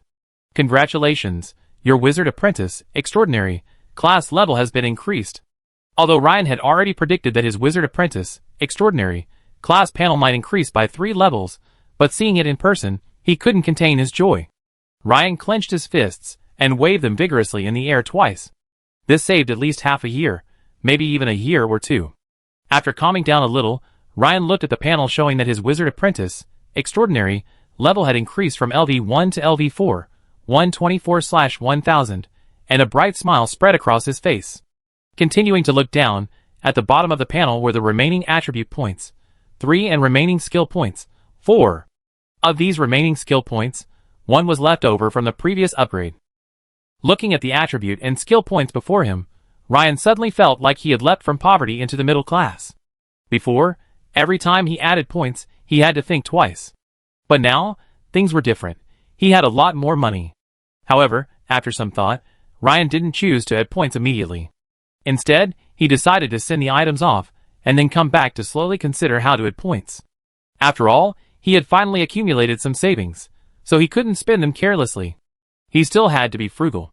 Ryan looked at the prismatic crystal, which had once been a rich blood-red color, now a pure, transparent color, and a sly smile crossed his face. I wonder if Viscount Hamady, seeing this crystal before him, would still be willing to convert his spoils into merit points. Forget it. Let's just give him the bone staff as well. After all, I've gotten such a great deal. Giving him the crystal and the staff is a sign of sincerity, Ryan thought. Click. Ryan attached the transparent prismatic crystal to the staff, then quickly headed downstairs and headed towards the church. Soon, when Ryan returned, he saw that Archbishop Rudolph of the church seemed to be arguing with Viscount Hamady. This made Ryan slow down his pace and listen. "Your Excellency, as is customary, the energy storage crystal is handed over to our church for disposal." "Archbishop Rudolph, you said it, it's customary. According to imperial regulations, it belongs to the Empire first and foremost." Wow! This crystal seems to be a real treasure. It even attracted 2 important figures to scramble for it. Unfortunately, this energy storage crystal is now a blank slab of crystal. Although Ryan wasn't sure why the other party valued this crystal so highly, it was clearly because of the blood-colored energy within it. Ryan slightly increased the volume of his footsteps, and Hamady and Rudolph immediately stopped arguing and turned to look. As Ryan handed the bone staff to Hamady, he could clearly feel Alonso's eyes flicker. Although his expression was trying hard to conceal it, it was also filled with uncontrollable joy. Rudolph, on the other hand, glanced at the transparent crystal on the top of the staff, then back at Ryan, a look of confusion on his face. Clearly, Rudolph had already discovered that it was a blank crystal. "Haha, Ryan, yes, that's it," Viscount Hamady said with a laugh. "You're welcome, Viscount." However, the moment Hamady took it, his expression changed dramatically, becoming extremely grim. "Empty? What do you mean by empty?" Ryan asked, knowingly. Hamady stared intently at Ryan and asked, "Ryan, was this the staff of sacrifice like this when you received it?" "Of course, Viscount," Ryan lied without blushing or breathing. "By the way, so this bone staff is called the Staff of Sacrifice? Viscount, you really know a lot about the Black Flame Church. Well, this cult is a huge threat to the Empire, so I've made a point of learning more about them." Hamady, realizing his gaffe, coughed slightly and said, "It seems the blood sacrifice ritual wasn't successful. It must have been interrupted just when it was about to succeed. What a pity." Hamady instantly guessed the most likely scenario. "My Lord Viscount, you promised to help me convert the spoils into merit points." "Of course."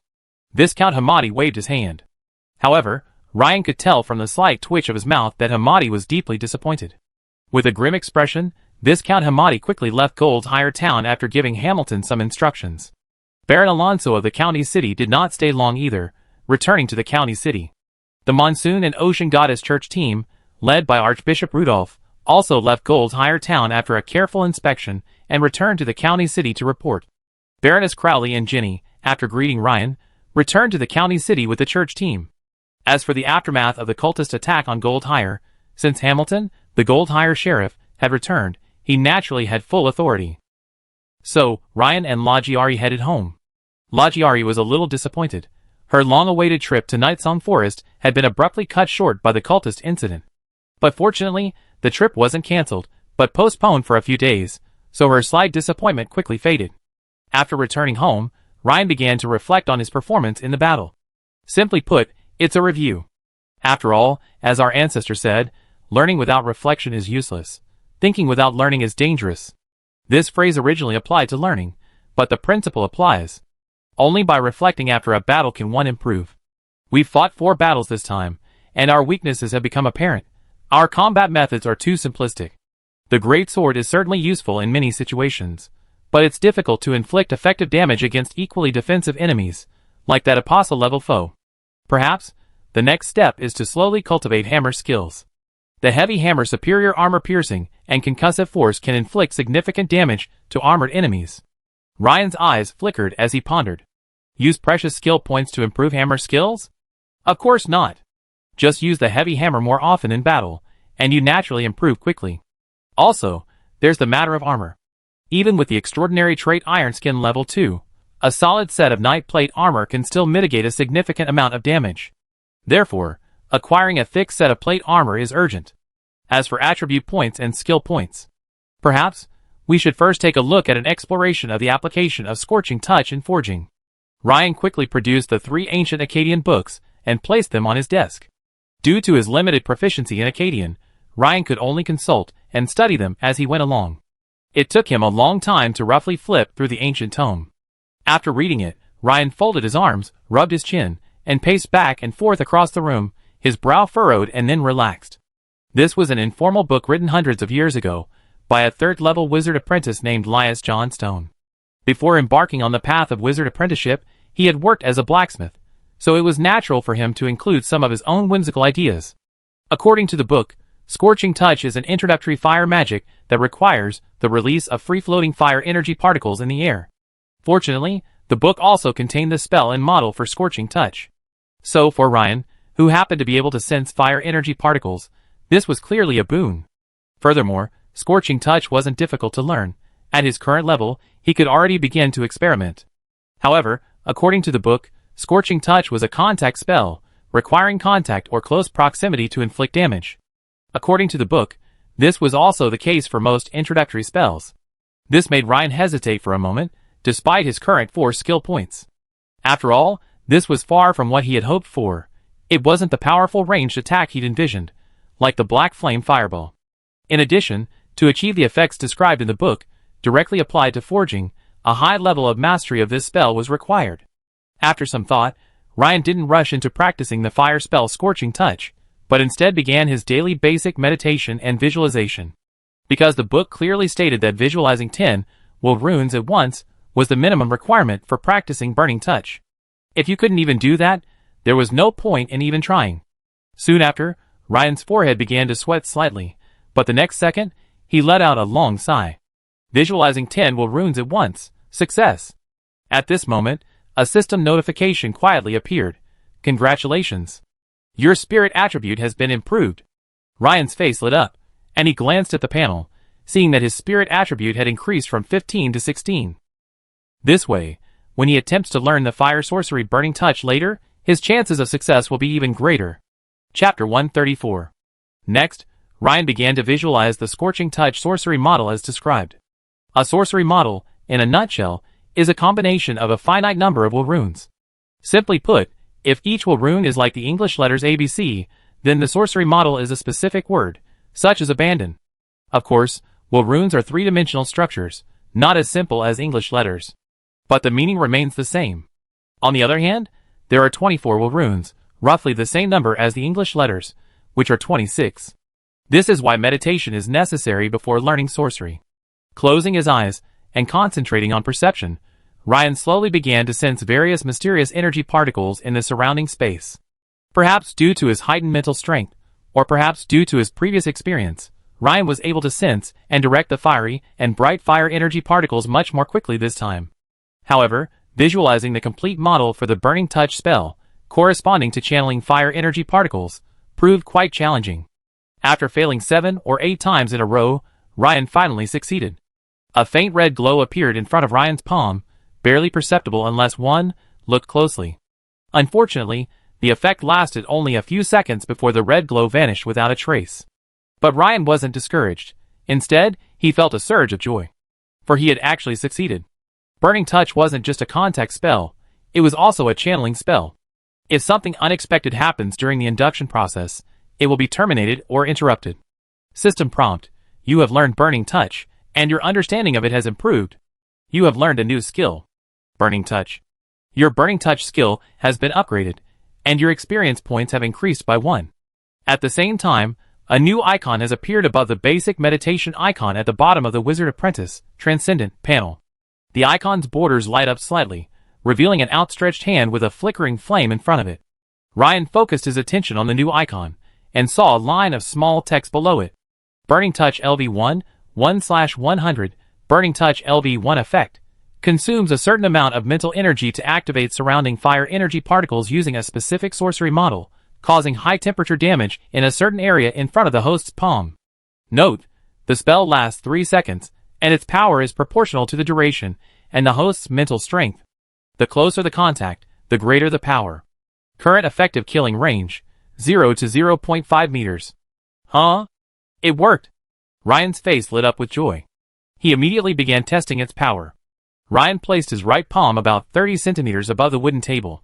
Then, he activated Burning Touch. Soon, a faint red glow appeared in the palm of his hand. A wave of heat began to radiate from his palm. After 2 or 3 seconds, Ryan noticed that the original wooden tabletop seemed to be slightly charred. This amazed him, and he couldn't help but exclaim, "This power is quite impressive." Immediately, Ryan lowered his palm to 10 centimeters. After the distance between his palm and the tabletop was shortened by 20 centimeters, the rate of charring accelerated significantly. At this point, a faint black handprint appeared almost clearly on the wooden table. Ryan thought for a moment, then pressed his right palm directly onto the table. Instantly, the charred area, centered on Ryan's palm, rapidly spread outward, soon forming a black circle the size of a wash basin. A pungent, burning smell emanated from the wooden table. Ryan then quickly lifted his right palm from the table, interrupting his newly learned spell, Scorching Touch. Looking at the circular charred pattern on the wooden table before him, Ryan couldn't help but feel surprised and delighted. That's right. The temperature must have been around 300 to 500 degrees. The wood surface is completely carbonized. Unfortunately, there's no accurate way to measure temperature, so I can only make a rough guess. However, it's clearly far from what's described in the book and can be applied to forging. After all, the melting point of bronze is nearly 1,000 degrees, while iron is around 1,500 degrees. Ryan pondered for a moment, muttering to himself. The successful mastery of Burning Touch filled Ryan with joy, and he tried this newly mastered spell several more times. Suddenly, circular charred marks appeared on the walls and chair backs of the room. After several attempts, Ryan still found it difficult to conceal his excitement. However, he also felt a slight discomfort in his brain, a groggy feeling that came over him, a kind of mental fatigue. Ryan knew this was probably due to excessive mental exertion. So, Ryan quickly stopped and took a break. Knock, knock, knock. Ryan, are you there? It was his mother Emma's voice. Yes. After opening the door, Emma glanced around with a strange expression on her face, her nostrils flaring slightly. She looked at Ryan suspiciously and said, "Ryan, are you grilling something? Why is there such a burning smell? I can smell it downstairs." Huh? It was then that Ryan realized he had been so focused on experimenting with the effects of the Burning Touch spell that his room was now filled with a slightly pungent smell of wood. No. Maybe I accidentally set fire to some wood with the candle, Ryan quickly denied. Emma stammered, about to say something else. The first thing she saw when she opened the door was a smoldering, charred circular pattern on the wall. Is this the area a candle can burn? Laughing at a child? But Emma, thinking of her son, Ryan, with all his might as he slew his enemies, swallowed back the words that were on the tip of her tongue. The child is an adult now. Let him have his own little secrets. Emma thought to herself. Okay then. Remember to ventilate the room well, said his mother, Emma, before closing the door again. Okay, mother, Ryan said, rubbing his head with a hint of embarrassment. Although his mother, Emma, had witnessed his prowess, Ryan still didn't want to let his family know about his practice of witchcraft. After all, the extraordinary path of knighthood was highly accepted by ordinary people. But wizards were a different story. Their various strange sorceries, their many evil and terrifying images, sung by bards, still intimidated ordinary people. So, Ryan felt he had to maintain the noble image of a knight in front of his family. Thinking of the knightly profession, Ryan recalled the most loyal comrades of a knight or warrior. Their weapons. Ryan placed the sheepskin-wrapped great sword on the table, unrolled the sheepskin, and lifted up the glimmering great sword, examining it carefully. Although the infusion of star iron had increased the sword's hardness several times, its strength against the enemy was also increasing day by day. Therefore, the blade now bore a number of tiny nicks. The blade needed resharpening. So, Ryan took out a small whetstone, drizzled a few drops of oil, and began to polish it diligently. After polishing, he laid the great sword flat and examined it from all angles. After confirming that the curvature of the blade and the blade's nicks were mostly intact, Ryan rewrapped the glimmering great sword in sheepskin and set it aside. Then, Ryan flipped to the first page of the dashboard system, the attributes page, and began to examine it carefully. Name, Ryan Kalin. Occupation, Wizard Apprentice, Extraordinary, Level 4, 124/1000/Knight, Extraordinary, Level 3, 84/500/Blacksmith Level 3, 0/500/Dog Trainer Level 3, 1/500, Constitution, 18. Strength, 15. Agility, 15. Spirit, 16. Attribute points remaining, 3. Skill points remaining, 4. Looking at the numbers 3 and 4 at the bottom, a smile played on Ryan's face. It's not easy. It's a rare opportunity to be a big spender for once. Ryan quickly began to consider the specific skill points he should add. First, regarding attribute points, adding strength would dramatically increase his combat power. After all, his transcendental ability, massive strength level 2, and his core skill, power burst, both boost his base strength. Adding constitution points would increase the duration of his burst, improve his resistance to various abnormalities, and so on, which would naturally be very effective. Agility is also very important. However, Ryan currently doesn't have any abilities or skills that significantly increase his agility, so if he wants to add points to it, he can put it off a bit and decide based on the specific situation. As for spirit, in the short term, it won't actually bring Ryan an immediate boost to his strength. If it's not urgent, Ryan could actually improve it slowly through practicing basic meditation techniques. After some thought, Ryan still felt undecided, so he decided not to add attribute points for now. After all, saving it for recovery during battle would be a miracle. Ryan then turned his attention to skill points. Regarding skill points, the only options are the Knight, Transcendent, panel or the Sorcerer's Apprentice, Transcendent, panel. Let's first look at the Sorcerer's Apprentice, Transcendent, panel, which only has 2 skills. First, adding points to basic meditation would likely only increase the speed at which your spirit attributes improve. Adding points to Burning Touch would offer even greater benefits. Besides increasing the damage of the spell, it could also be used for forging, raising the Blacksmith's class level. However, it's unclear how much this improvement would be, whether it would require level 2 or 3 to smelt bronze or even iron ingots. However, as an entry-level contact spell, it only deals damage at close range, a significant drawback. To be honest, Burning Touch's attack range might even be wider than that of a two-handed greatsword. This was also where Ryan hesitated. If it were a powerful ranged attack spell like Fireball, Ryan would have unleashed a continuous attack without hesitation. Bang, bang, bang. Fireball machine gun. Just thinking about it is so impressive. Wouldn't it be a bloodbath? Ryan couldn't help but envision it. Chapter 135. Next is the Knight, Extraordinary panel. This one offers a much wider range of options. Ryan's first thought was to increase his limit breaking ability. Limit breaking is an explosive improvement to all aspects of physical fitness. During this period, strength, agility, and vitality all experience significant increases. Thanks to the 2 additional points he'd previously increased vitality, Ryan's limit-breaking ability has now reached 40%. Thus, vitality has a higher positive correlation with physical limit breaking than agility. A 40% breakthrough value means that after Ryan activates breakthrough, his strength, agility, and stamina will all increase by 40%, skyrocketing his combat power. The strength of a seasoned knight will be fully demonstrated. In addition, Ryan currently has 4 skill points. If all are invested in breakthrough value, his breakthrough value could reach 80%. TSK. Straight past the 60% barrier, entering the realm of a peak knight. At the same time, Ryan's 2 extraordinary traits, Giant Strength Level 2 and Iron Skin Level 2, can both be successfully upgraded to Level 3. With these two combined, his strength will undoubtedly increase by leaps and bounds. This fully demonstrates the saying that the level of breakthrough value essentially determines a knight's combat power. Another skill option is Giant Bear Swordsmanship. Ryan's Giant Bear Swordsmanship has currently reached level 6. If he continues to improve step by step, he will need a full 3,000 experience points to reach level 7. Obviously, the time saved by investing skill points in any level 6 skill is quite considerable. Furthermore, Giant Bear Swordsmanship is Ryan's primary combat skill.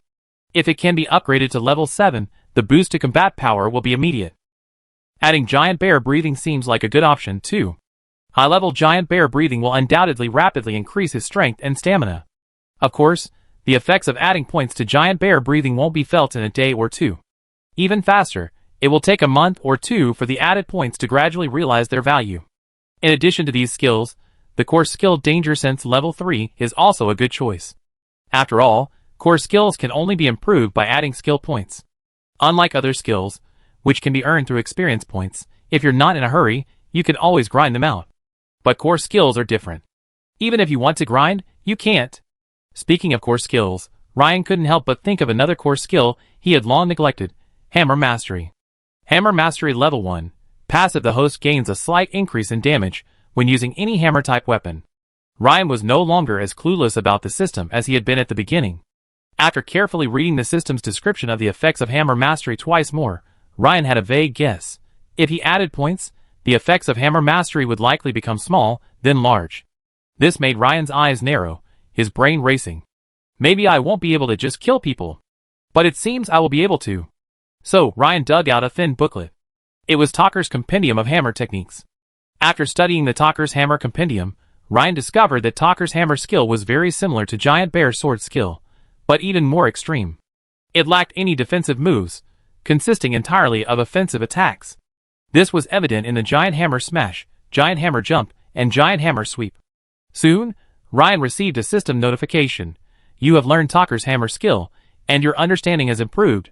You have learned a new skill. Talker Hammer Skill. Your Talker Hammer skill has been improved, and your experience points have increased by 1.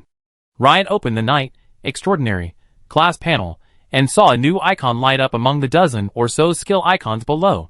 Talker Hammer Skill Level 1, 1/100. The icon had a simple image, a pair of large hands holding a large hammer, looking quite powerful. Speaking of hammer training, Ryan couldn't help but recall his past life's practice of smashing tires with a sledgehammer. It seemed to be the most common form of physical training in various combat sports. Swinging a sledgehammer might seem simple, but its function is quite remarkable. Not only does it fully develop one's rotational explosive power, but it also cultivates the stability of core muscles, like the waist and abdomen. Of course, with Ryan's 18 points in constitution and 15 points in strength, this process was a bit unnecessary. Now, he urgently needed a sparring partner to help him quickly improve his hammer skills. At this thought, Ryan naturally thought of Shield Master Logger. But it was already a bit late at this point. After some thought, Ryan decided to wait until tomorrow morning. Emma tossed and turned all night, unable to sleep well. She woke old Ryan more than a dozen times, asking him frequently, "Alas, didn't you see how Ryan looked today? How do you think Ryan managed to kill so calmly? How many people has Ryan killed? This certainly isn't his first time, is it?" Although very sleepy, old Ryan calmly took Emma's hand, patted it gently, and soothed her. "Don't overthink it. I know you're frightened. Go to bed early, and you'll be fine after a while. Don't be afraid." In reality, Emma had felt a pang of fear ever since she witnessed her son, Ryan, calmly slaughter several Black Flame monks. She had never seen Ryan so cold-blooded before.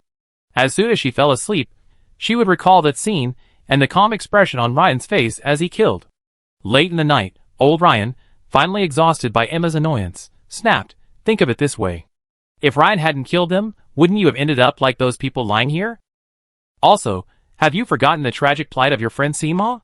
This immediately left Emma speechless for a long time. Seema was considered one of her best friends, and Ryan knew her well. But this time, she too had met a tragic death in the church, at the hands of the cultists.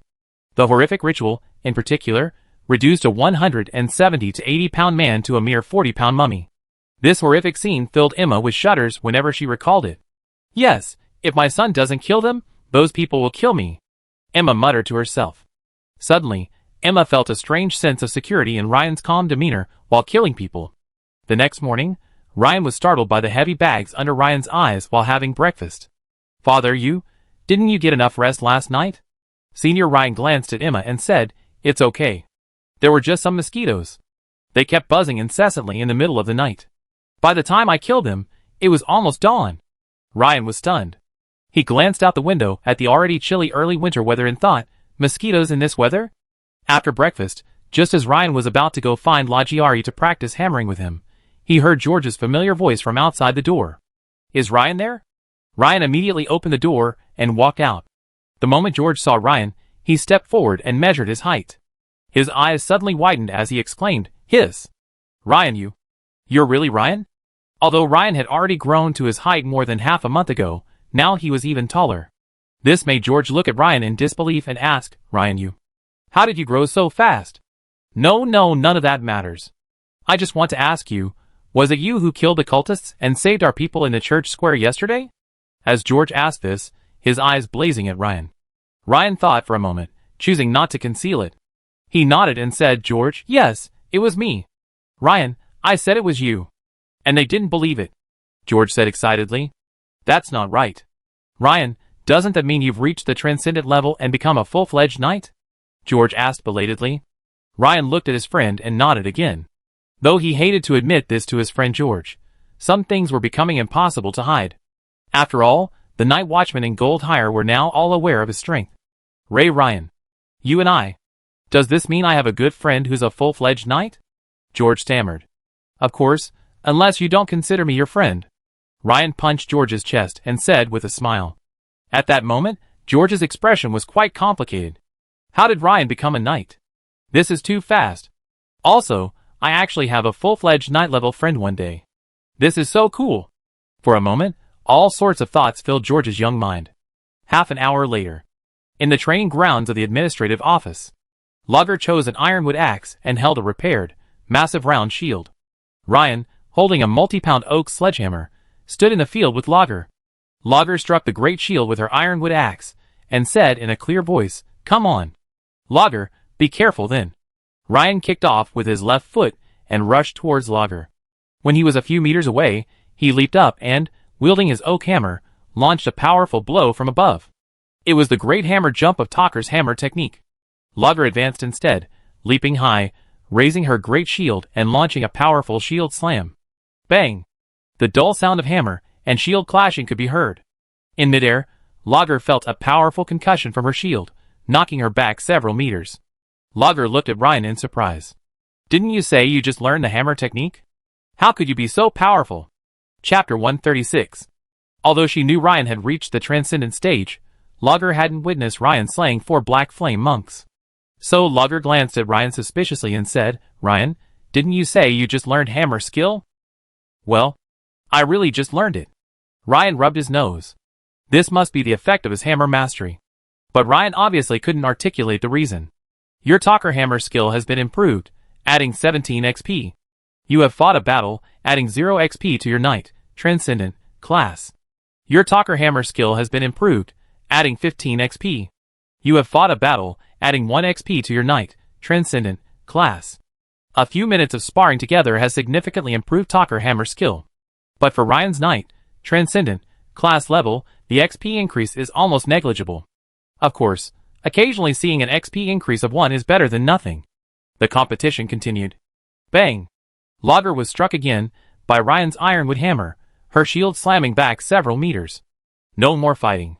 Lager's full chest heaved violently, and her beautiful eyes rolled back at Ryan, whose forehead was bare of sweat. Isn't this bullying? Not only had Ryan reached the transcendent stage, but he also clearly had a solid foundation in hammer work. She couldn't withstand a few of his blows, even with her most proficient weapon, the shield. Lager thought to herself. Besides, although she was a barbarian, with strength and stamina surpassing that of an average knight, Lager always felt that Ryan was a monster, more of a barbarian than she was. Well, all right. Ryan could tell that Lager had indeed given it his all. It's just that he'd only used about 60% of his strength just now. Any less, and after one match, his experience points in Talker's hammer technique would be too low. Any more power, and Lager would be overwhelmed. What a headache. As for fatigue? Not at all. With his 18-point physique, Ryan's current battle with Lager felt like a marathon runner jogging 10 kilometers in his past life. It was just a warm-up at best. The night watchman nearby kept glancing at Lager and Ryan. Although Goldhire had just suffered a cultist attack, and the night watchman's workload had increased exponentially after witnessing the cultist's formidable strength, many of the night watchmen, no matter how busy they were, would take time out to come to the training grounds to improve themselves. A night watchman turned to the smaller Mateo and whispered, "Captain, you're saying the adjutant didn't show mercy to such a beautiful barbarian girl? What do you know? It's called fun." Mateo glanced at the night watchman. Fun? The night watchman thought for a moment, then seemed to understand something. He nodded repeatedly, a look of sudden enlightenment on his face. I see. No wonder the adjutant, even with such formidable strength, still challenged her to a duel. Although the other party's conversation was quiet, Ryan and Lager were able to hear it clearly. Lager's cheeks, already flushed from the intense exercise, were now even more flushed. By the way, Lager, can you forge a warhammer? Ryan asked, waving the ironwood hammer in his hand. Well, but the warhammer made of ordinary materials may not be very suitable for you. Lager looked at the iron and wood hammer in Ryan's hand and said. Ryan nodded immediately and said, yes. I need a good warhammer. As his strength increased, the importance of a good weapon became increasingly apparent. Before Ryan reached the transcendent stage, even a decent fine steel greatsword could barely withstand his combat intensity, let alone the strength of a seasoned knight. Furthermore, when his overlay state burst was activated, Ryan's weapon requirements became even higher. Could a weapon wielded at 20 strength have the same requirements as one wielded at 40 strength? The answer was clearly no.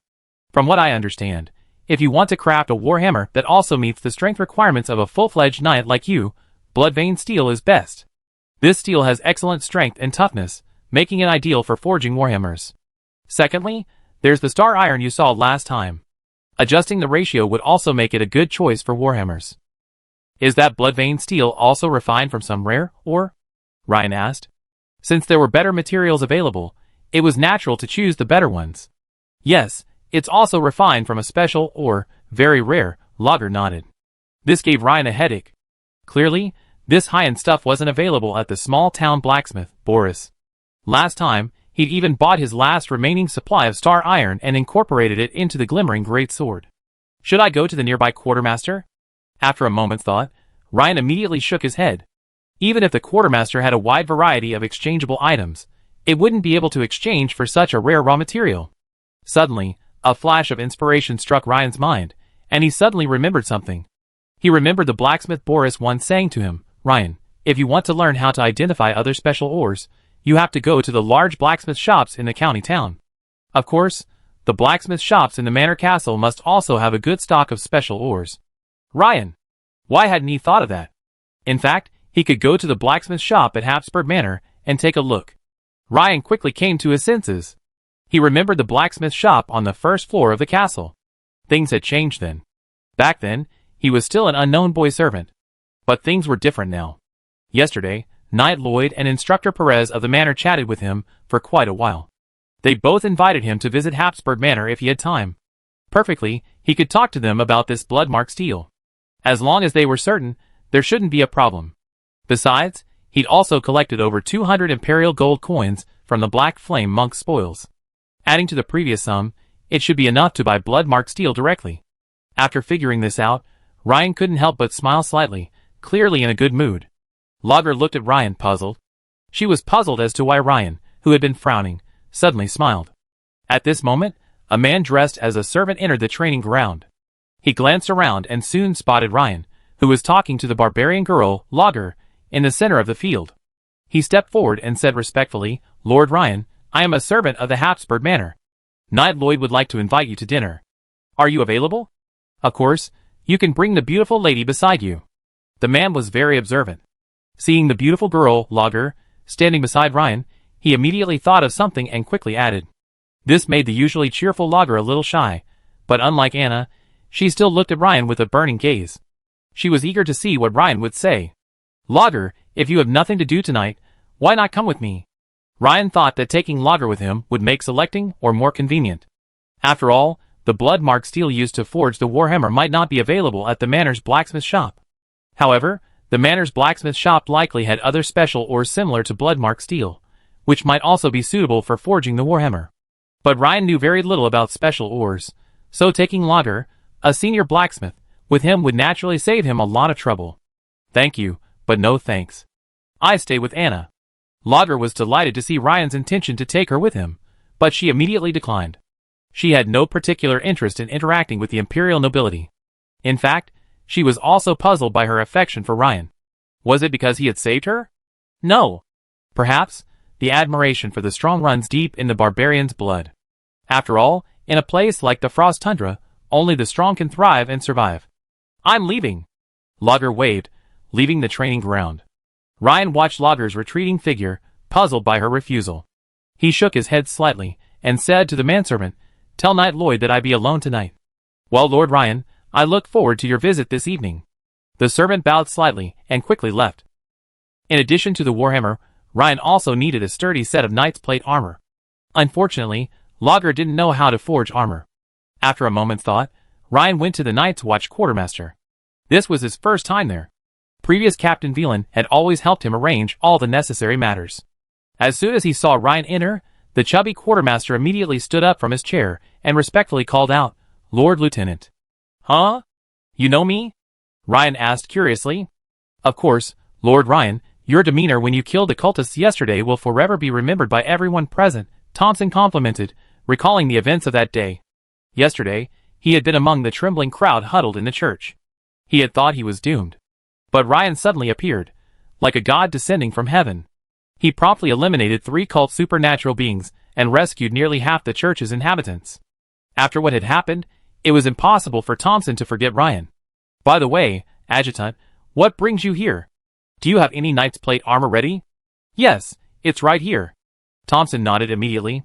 His chubby body swiftly turned, and he led Ryan to a nearby storage room, where he retrieved 2 heavy suits of knight's plate armor. Ryan was delighted at first, but after opening them and taking a closer look, he couldn't help but feel a little disappointed. The commissary room had 2 existing sets of knight's plate armor, but they were of mediocre quality, even inferior to the one Hamilton had given him last time. This was probably for someone at the level of a knight. This level of knightly plate armor, aside from carrying over 100 pounds of weight, offered little in the way of defense. "Do you have a warhammer here?" Ryan asked again. "Yes, sir. Would you like a 2-handed or 1-handed hammer?" "A 2-handed hammer." Thompson quickly brought a 2-handed hammer and handed it to Ryan. Ryan was surprised to see that, aside from the iron head, the rest of the hammer was made of wood. This made Ryan grumble inwardly. It wasn't much different from the ironwood hammer in the training room. "The handle is wooden?" "Yes, sir. The handle is made of oak. It's very tough and durable." Ryan nodded. Clearly, the supply room wouldn't hold any weapons suitable for him. After all, most of the equipment here was for ordinary night watchmen and security officers. Seeing the disappointment evident on Ryan's face, Thompson keenly sensed something and cautiously asked, "Adjutant, are you seeking better weapons or armor? Don't you know that for someone of your rank, any equipment exchange requires going to the quartermaster's office in the county capital?" "Huh? Going to the county capital? Isn't there a pamphlet?" Ryan gestured to Thompson, comparing it to the size of the pamphlet Hamilton had shown him earlier. He still remembered the large words on the cover: Imperial Security and Guard Force Merit Point Exchange Book, Non-Commissioned Officers. Thompson suddenly understood. Well, as a sheriff's deputy, even your Merit Points Redemption Book is different from the previous ones. It's for lieutenant officers, confidential, and can only be viewed at the quartermaster in the county capital. "I see," Ryan nodded. "And so, the higher the level, the more items you can redeem, and many of these items may involve secrets." Returning home, Ryan had intended to study Akkadian, but unexpectedly, just as he sat down, a messenger arrived, saying Lord Hamilton had requested him. Soon, Ryan arrived at Hamilton's office. As soon as he saw Ryan enter, Hamilton smiled and said, "Ryan, your merit points for killing 3 Black Flame monks and 1 Black Flame apostle last time have been assessed. Adding your previous merit points, the total is 1,489. When Hamilton first saw this number, he was a bit stunned. He had expected Ryan to have 1,000 merit points this time, but he hadn't expected it to be so much more. It seemed that the Black Flame Apostle alone had contributed over 500 merit points. "So many?" Ryan blurted out. Unexpectedly. "Actually, I didn't expect that either." Seeing Ryan's eyes widen with surprise, Hamilton felt much more at ease. Ryan had given him quite a few shocks lately. Now, it was his turn to shock Ryan. Here, these are the documents for the inauguration examination. You need to fill them out yourself, Hamilton said, handing Ryan another thin document. Yes. Ryan took it and examined it carefully. The document consisted of 2 sheets of paper, and the content was very brief. In essence, it was a disclaimer, stating that the assessment carried risks and caution was advised. You could withdraw at any time before the assessment was issued. However, if you withdrew after the assessment was issued, you would have to wait 5 years before taking the exam again. If you withdrew twice in a row, you would be banned from taking the exam for life. After quickly reading it, Ryan immediately picked up his quill and quickly filled in his name. By the way, Ryan, I heard you were practicing with a heavy hammer at the training ground this morning? Hamilton asked casually, accepting the document from Ryan. Yes, sir. Ryan was still a little surprised. News had spread so quickly. What happened that morning had reached Hamilton's ears by the afternoon. Hamilton frowned slightly and said, although the hammer's damage is impressive, if you practice it for a short time, I'm afraid it's unlikely you see any substantial improvement. I suggest you focus on the giant bear swordsmanship and wait until after the consecration test is over before practicing. Ryan nodded, not objecting. He knew Hamilton meant well. But he had cheats, so that was different. By the way, regarding the consecration test, I have 2 things to remind you of. Hamilton thought for a moment and added. The first is that if you encounter a multiplayer or team mission, you must pay attention to certain of your teammates. When I say teammates, I don't just mean the heirs of the nobility, I mean the commoners as well. As if a thought had occurred to him, Hamilton's face darkened as he mentioned the last sentence. Of course, it's best if you can land a single-player mission. While the mission may be a bit more difficult, it's relatively easier to grasp the situation. Furthermore, given your current strength and age, as long as you can complete the mission properly, your score shouldn't be low. The Lord's assessment should be quite certain. As for whether you can capture the Baron, I don't think we need to force it. Your own safety is paramount. Thank you for your concern, sir. I keep an eye on it. Ryan, noticing Hamilton's seriousness, nodded earnestly. Then you should prepare well. As usual, someone from higher-ups will contact you within a month of submitting your application. A month? Ryan's face was thoughtful. A month would be enough time for my strength to reach another level. Evening. Walking against the setting sun, Ryan, clad in plate armor and carrying his sheepskin-wrapped great sword, arrived at the Habsburg Manor, a place he hadn't visited for nearly a month. The Habsburg Manor, illuminated by the sunset, looked like a pure gold building draped in golden veil, a breathtaking spectacle. For the first time, Ryan realized how truly beautiful the manor's scenery truly was. Perhaps it was due to his previously reserved state of mind that he hadn't fully appreciated it. It was like a little boy of 5 or 6, unaware of the beauty's embrace, instead drawn to a lollipop, his eyes fixed on it. Ryan arrived at the manor gate with familiarity. A maid, already waiting at the door, stepped forward and said respectfully, "Excuse me, Master Ryan?" Ryan nodded and said, "Yes. Please follow me." Okay. Ryan followed the maid into the castle. The maid led Ryan to a luxuriously decorated reception room and said, "Master Ryan, please take a seat in the reception room. I will report to the Lord immediately." Just as Ryan was leisurely admiring the exquisite decorations in the reception room, a familiar figure appeared at the doorway. "Huh? You're Ryan?" The head maid, Shadia, holding a silver teapot, looked at him with a look of surprise, seemingly unsure. After all, after a month, Ryan's figure had changed quite a bit. But when Ryan looked up, Shadia confirmed that the young man sitting in the castle's reception room was Ryan. "Why are you here?" Shadia was still dressed in the black maid uniform of a high-ranking servant. Ryan stood up and smiled at Shadia. Just as he was about to say something, he heard footsteps at the door. This made Shadia a little nervous. She knew that Knight Lloyd was entertaining a distinguished guest that evening. So, she had brought tea and prepared to personally greet him. But now, Ryan was here, for some unknown reason. "By the way, Ryan, are you here to get the black tongue oil? But didn't I show you the way last time?" "Ryan, follow me. This is the reception room. A distinguished guest is arriving soon." At this moment, Knight Lloyd walked in, accompanied by Swordsman Perez. The arrival of these 2 extraordinary people made Shadia's face change. Lloyd and Perez's gazes passed over Shadia and fixed on Ryan. This made Shadia exclaim inwardly, "Oh no!" Although Knight Lloyd was a good man, as the head of the manor, he was rather old-fashioned and a stickler for rules. As for Lord Perez, she could sense a deep-seated pride in him. This kind of pride wasn't meant to be derogatory. It was more of a knight's pride, pride in one's own skills. Just as Shadia's mind raced, trying to find a suitable excuse for Ryan, Lloyd burst into a hearty laugh and said, "Ryan, you're finally here." And the ever-proud swordsman Perez also smiled at Ryan. Because in his heart, Ryan's outstanding giant bear swordsmanship had long been his approval. "Huh?" Shadia's beautiful eyes suddenly widened, her mouth slightly open, staring at the scene in a daze. This? What's going on? Could it be that Ryan is tonight's distinguished guest? "Knight Lloyd, Sir Perez, you." Shadia glanced at Ryan, then at the two extraordinary knights. "Huh, Shadia, do you know Ryan?" Lloyd asked, taking in Shadia's shocked expression. Before Shadia could reply, Ryan said with a smile, "Haha, Knight Lloyd, you might not know this, but I once participated in child servant training at the manor. During that time, head maid Shadia took very good care of me." "Oh!" Knight Lloyd smiled at Shadia. "That's right." Shadia was still a little confused. "Ryan, would you like me to show you around the castle first?" Knight Lloyd was very attentive, not asking too many questions or mentioning the fact that Ryan was training child servants here. After all, many people don't like to have their pasts mentioned, especially when they weren't particularly glorious.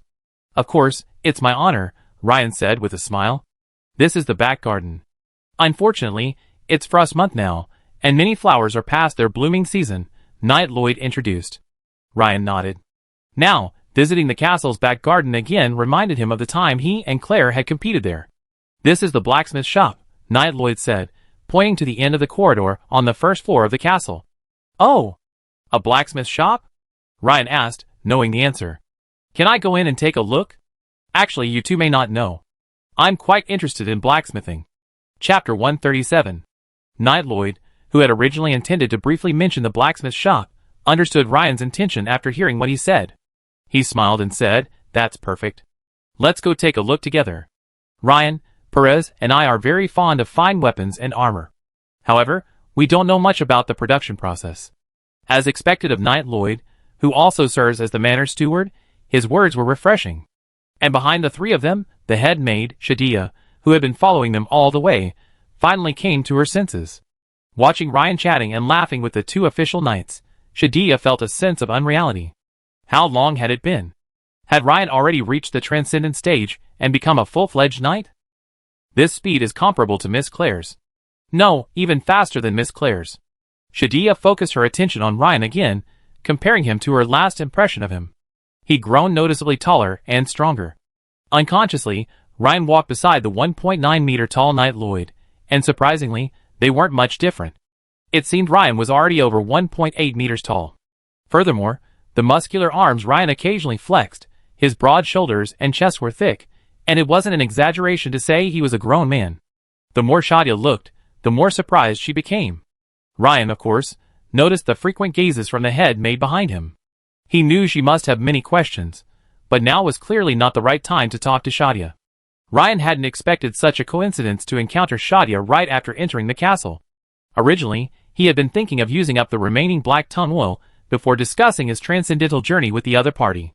At this moment, led by Knight Lloyd, Ryan entered the castle's blacksmith shop. As soon as he entered, a wave of heat washed over him, and the clanging of ironwork filled his ears. Ryan took a quick look around and found 3 blacksmiths working on weapons, armor, and daily necessities, along with about 15 or 16 apprentices and helpers. In terms of scale, it was 3 to 5 times the size of Boris's blacksmith shop in shimmering gold. In addition, the entire blacksmith shop had a ceiling height of approximately 6 meters, appearing quite spacious and airy. The most striking feature was a cylindrical structure over 4 meters high, resembling a blast furnace. This gave Ryan a slight cheer. The larger the scale, the more likely it was that the specialized ores he would need would be larger. Ryan also spotted an old acquaintance, Ball, the blacksmith, forging horseshoes. Seeing Knight Lloyd and Instructor Perez enter, everyone present looked up. Those who could put their work on hold paused, while those who couldn't stop also slowed down their forging. Clearly, as the head of the manor, Knight Lloyd held a very high prestige. At this moment, a burly bearded man tossed his work to an apprentice blacksmith. Ryan noticed that the man seemed to have just been forging a plate gauntlet. "Knight Lloyd, Instructor Perez, what brings you here?" the bearded man asked. "Snell, the star performer tonight isn't me, but this, Knight Ryan, the deputy sheriff of Gold Hire," Knight Lloyd introduced with a smile. The burly man named Snell was visibly stunned, his expression filled with astonishment. Clearly, he hadn't expected that the youthful-looking boy before him was actually tonight's guest, and had already reached the rank of Knight Transcendent. Ryan, this is Snell. I've just passed the Imperial Blacksmith Association's Armorsmith assessment. Hello, Sir Ryan. I'm Snell, Snell said with a slight bow. Armorsmith? Ryan's eyes lit up immediately at the mention of this. Hello, Sir Snell. The status of ordinary blacksmiths among ordinary people is extremely high, and armorsmith is a higher-level profession. Generally speaking, after being rated as a senior blacksmith, one's skills are already very sophisticated. However, if one wishes to further improve, one must choose a niche and delve into it, such as armorsmith or swordsmith. As an armorsmith, Snell naturally deserves the title of Sir Ryan. Snell, then please show us around, Lloyd said with a smile. Yes, sir. At this moment, Ball, the blacksmith working on horseshoes, looked at Ryan with a puzzled expression. The man's face resembled the young man he had once taught, who was in the boy servant training program. They even had the same name. The difference, however, was enormous in terms of stature. Their status was even more disparate. One was a farmer's son, the other the sheriff of Gold Hire. Thinking back, that young man, Ryan, was quite talented at trimming and shoeing horses. It was just that he had heard a while ago that he had stopped participating in the boy servant training program. What a pity! If he had continued, he would have had a good chance of passing the boy servant training program and becoming the manor's blacksmith's apprentice. Thinking of this, Ball shook his head slightly and continued to forge the horseshoe with all his heart. Soon, Snell led the group to the area Ryan was most concerned about, the blacksmith shop storage room. Sir Ryan, this is the storage room. We store commonly used raw materials, such as iron ingots, flux, and special ores. The storage room was approximately 70 or 80 square meters. Upon entering, Ryan saw at least a dozen types of special ores, the names of which he couldn't even pronounce, arranged on multi-layered wooden shelves. Also, piled on the floor were various high-quality, melted metal ingots. Seeing Ryan approach the shelves of special ores on his own, seemingly drawn to them, Snell felt a surge of pride and joy. These special ores were slowly collected by him through his connections within the industry. Some of them were rarely seen, even at auction houses. Seeing Ryan pick up a piece and examine it carefully, Snell couldn't help but feel a sense of recognition. That something he cherished was also cherished by others. If Snell's previous introduction had been more of a courtesy to his guests, this time, it came from the heart. Sir Ryan, this is star iron. It possesses exceptional hardness and toughness, making it an excellent material for sharp weapons, perfect for forging daggers, long swords, or two-handed great swords. This is igneous ore, mined from around the crater of a fiery volcano. Its production is extremely rare. This is bloodstone ore. Snell, certified as an armorsmith by the Blacksmith's Guild, possessed a forging expertise far exceeding that of the small-town blacksmith, Boris. As he continued his introduction, system notifications appeared like a screen-filling barrage. Your ore identification skill has been upgraded, adding 19 experience points. You have learned to identify the special or igneous ore, adding 6 blacksmithing experience points. You have learned to identify the special or bloodstone ore, adding 7 blacksmithing experience points. Congratulations! Your ore identification skill has been upgraded to level 2. It's here! It's here! It's here! Suddenly, Ryan's smile widened even more. Having come to the Habsburg Manor for the dinner, he had already accomplished a small part of his purpose. Suddenly, fragments of memories flooded Ryan's mind, as if he had spent months studying these special ores, becoming intimately familiar with their properties. Not long after Ryan digested these fragments, the system notification came again. Congratulations! Your ore identification skill has reached level 3. This, just as he had absorbed and digested the fragments of memories in his mind, another wave of fragmented memories related to ore identification arrived. This made Ryan truly experience the meaning of one word from a wise man is worth 10 years of study. Looking at this dazzling array of special ores, Ryan felt as if he had discovered a gold mine. Ryan thought of the Black Flame Church's eerie black flames, their scorching heat and devastating damage. Ryan also noticed that several of the special ores were heat-resistant. After a moment's reflection, Ryan realized that if he could prepare a set of heat-resistant nightplate armor, he would have a significant advantage against the Black Flame Church's sorceress attacks. Unfortunately, the price of these ores was far too high. It seemed he had to hurry and make some money. Also, judging by Ryan's limited knowledge of metals from his previous life, he realized that this world's research on alloys was still at a very low level. He had previously thought that the blacksmiths he had met were of low skill, but even Snell, already an armor forger, had only a very superficial understanding of alloys, and had not conducted any systematic research. An alloy is a substance composed of two or more metals and metals or nonmetals, synthesized through a specific method to possess metallic properties. Bronze, for example, is a typical metal-metal alloy, composed of copper and tin in specific proportions. Differences in these proportions can lead to significant variations in the alloy's properties. Ryan felt he had grasped a clue. Facing a variety of exotic and special ores, this was the real gold mine, but it was a massive undertaking, and now was not the right time to begin. After Snell finished introducing these special ores, Ryan glanced at the blacksmith class panel and saw that blacksmithing had reached level 3, 112/500, and ore identification had reached level 3, 27 out of 500. This speed was comparable to a rocket. For Snell, seeing Ryan's expression, alternately eager for knowledge and lost in thought, was a source of great joy. While he didn't know how much this strange, young Lord Ryan truly enjoyed forging, Snell was very impressed by his attitude. So, this time, Snell's introduction was even more enthusiastic. If Ryan knew Snell's thoughts, he would undoubtedly shake Snell's hands, vigorously shake them, and shout, "Let us devote our lives to the forging profession together." After introducing the raw ore on the shelves, Snell began to introduce the neatly stacked metal ingots nearby. This is a blood-marked steel ingot. It's made by mixing a certain proportion of bloodstone ore into an iron ingot, and then melting it to create a high-quality steel ingot. It has high strength and toughness, making it suitable for forging blunt weapons. Hey! Isn't this the blood-veined steel Logger was talking about? Ryan picked up a piece. It felt quite heavy, its density seemingly only slightly less than that of star iron. Ryan carefully surveyed the stacked ingots. He noticed a significant number, approximately 20 or so.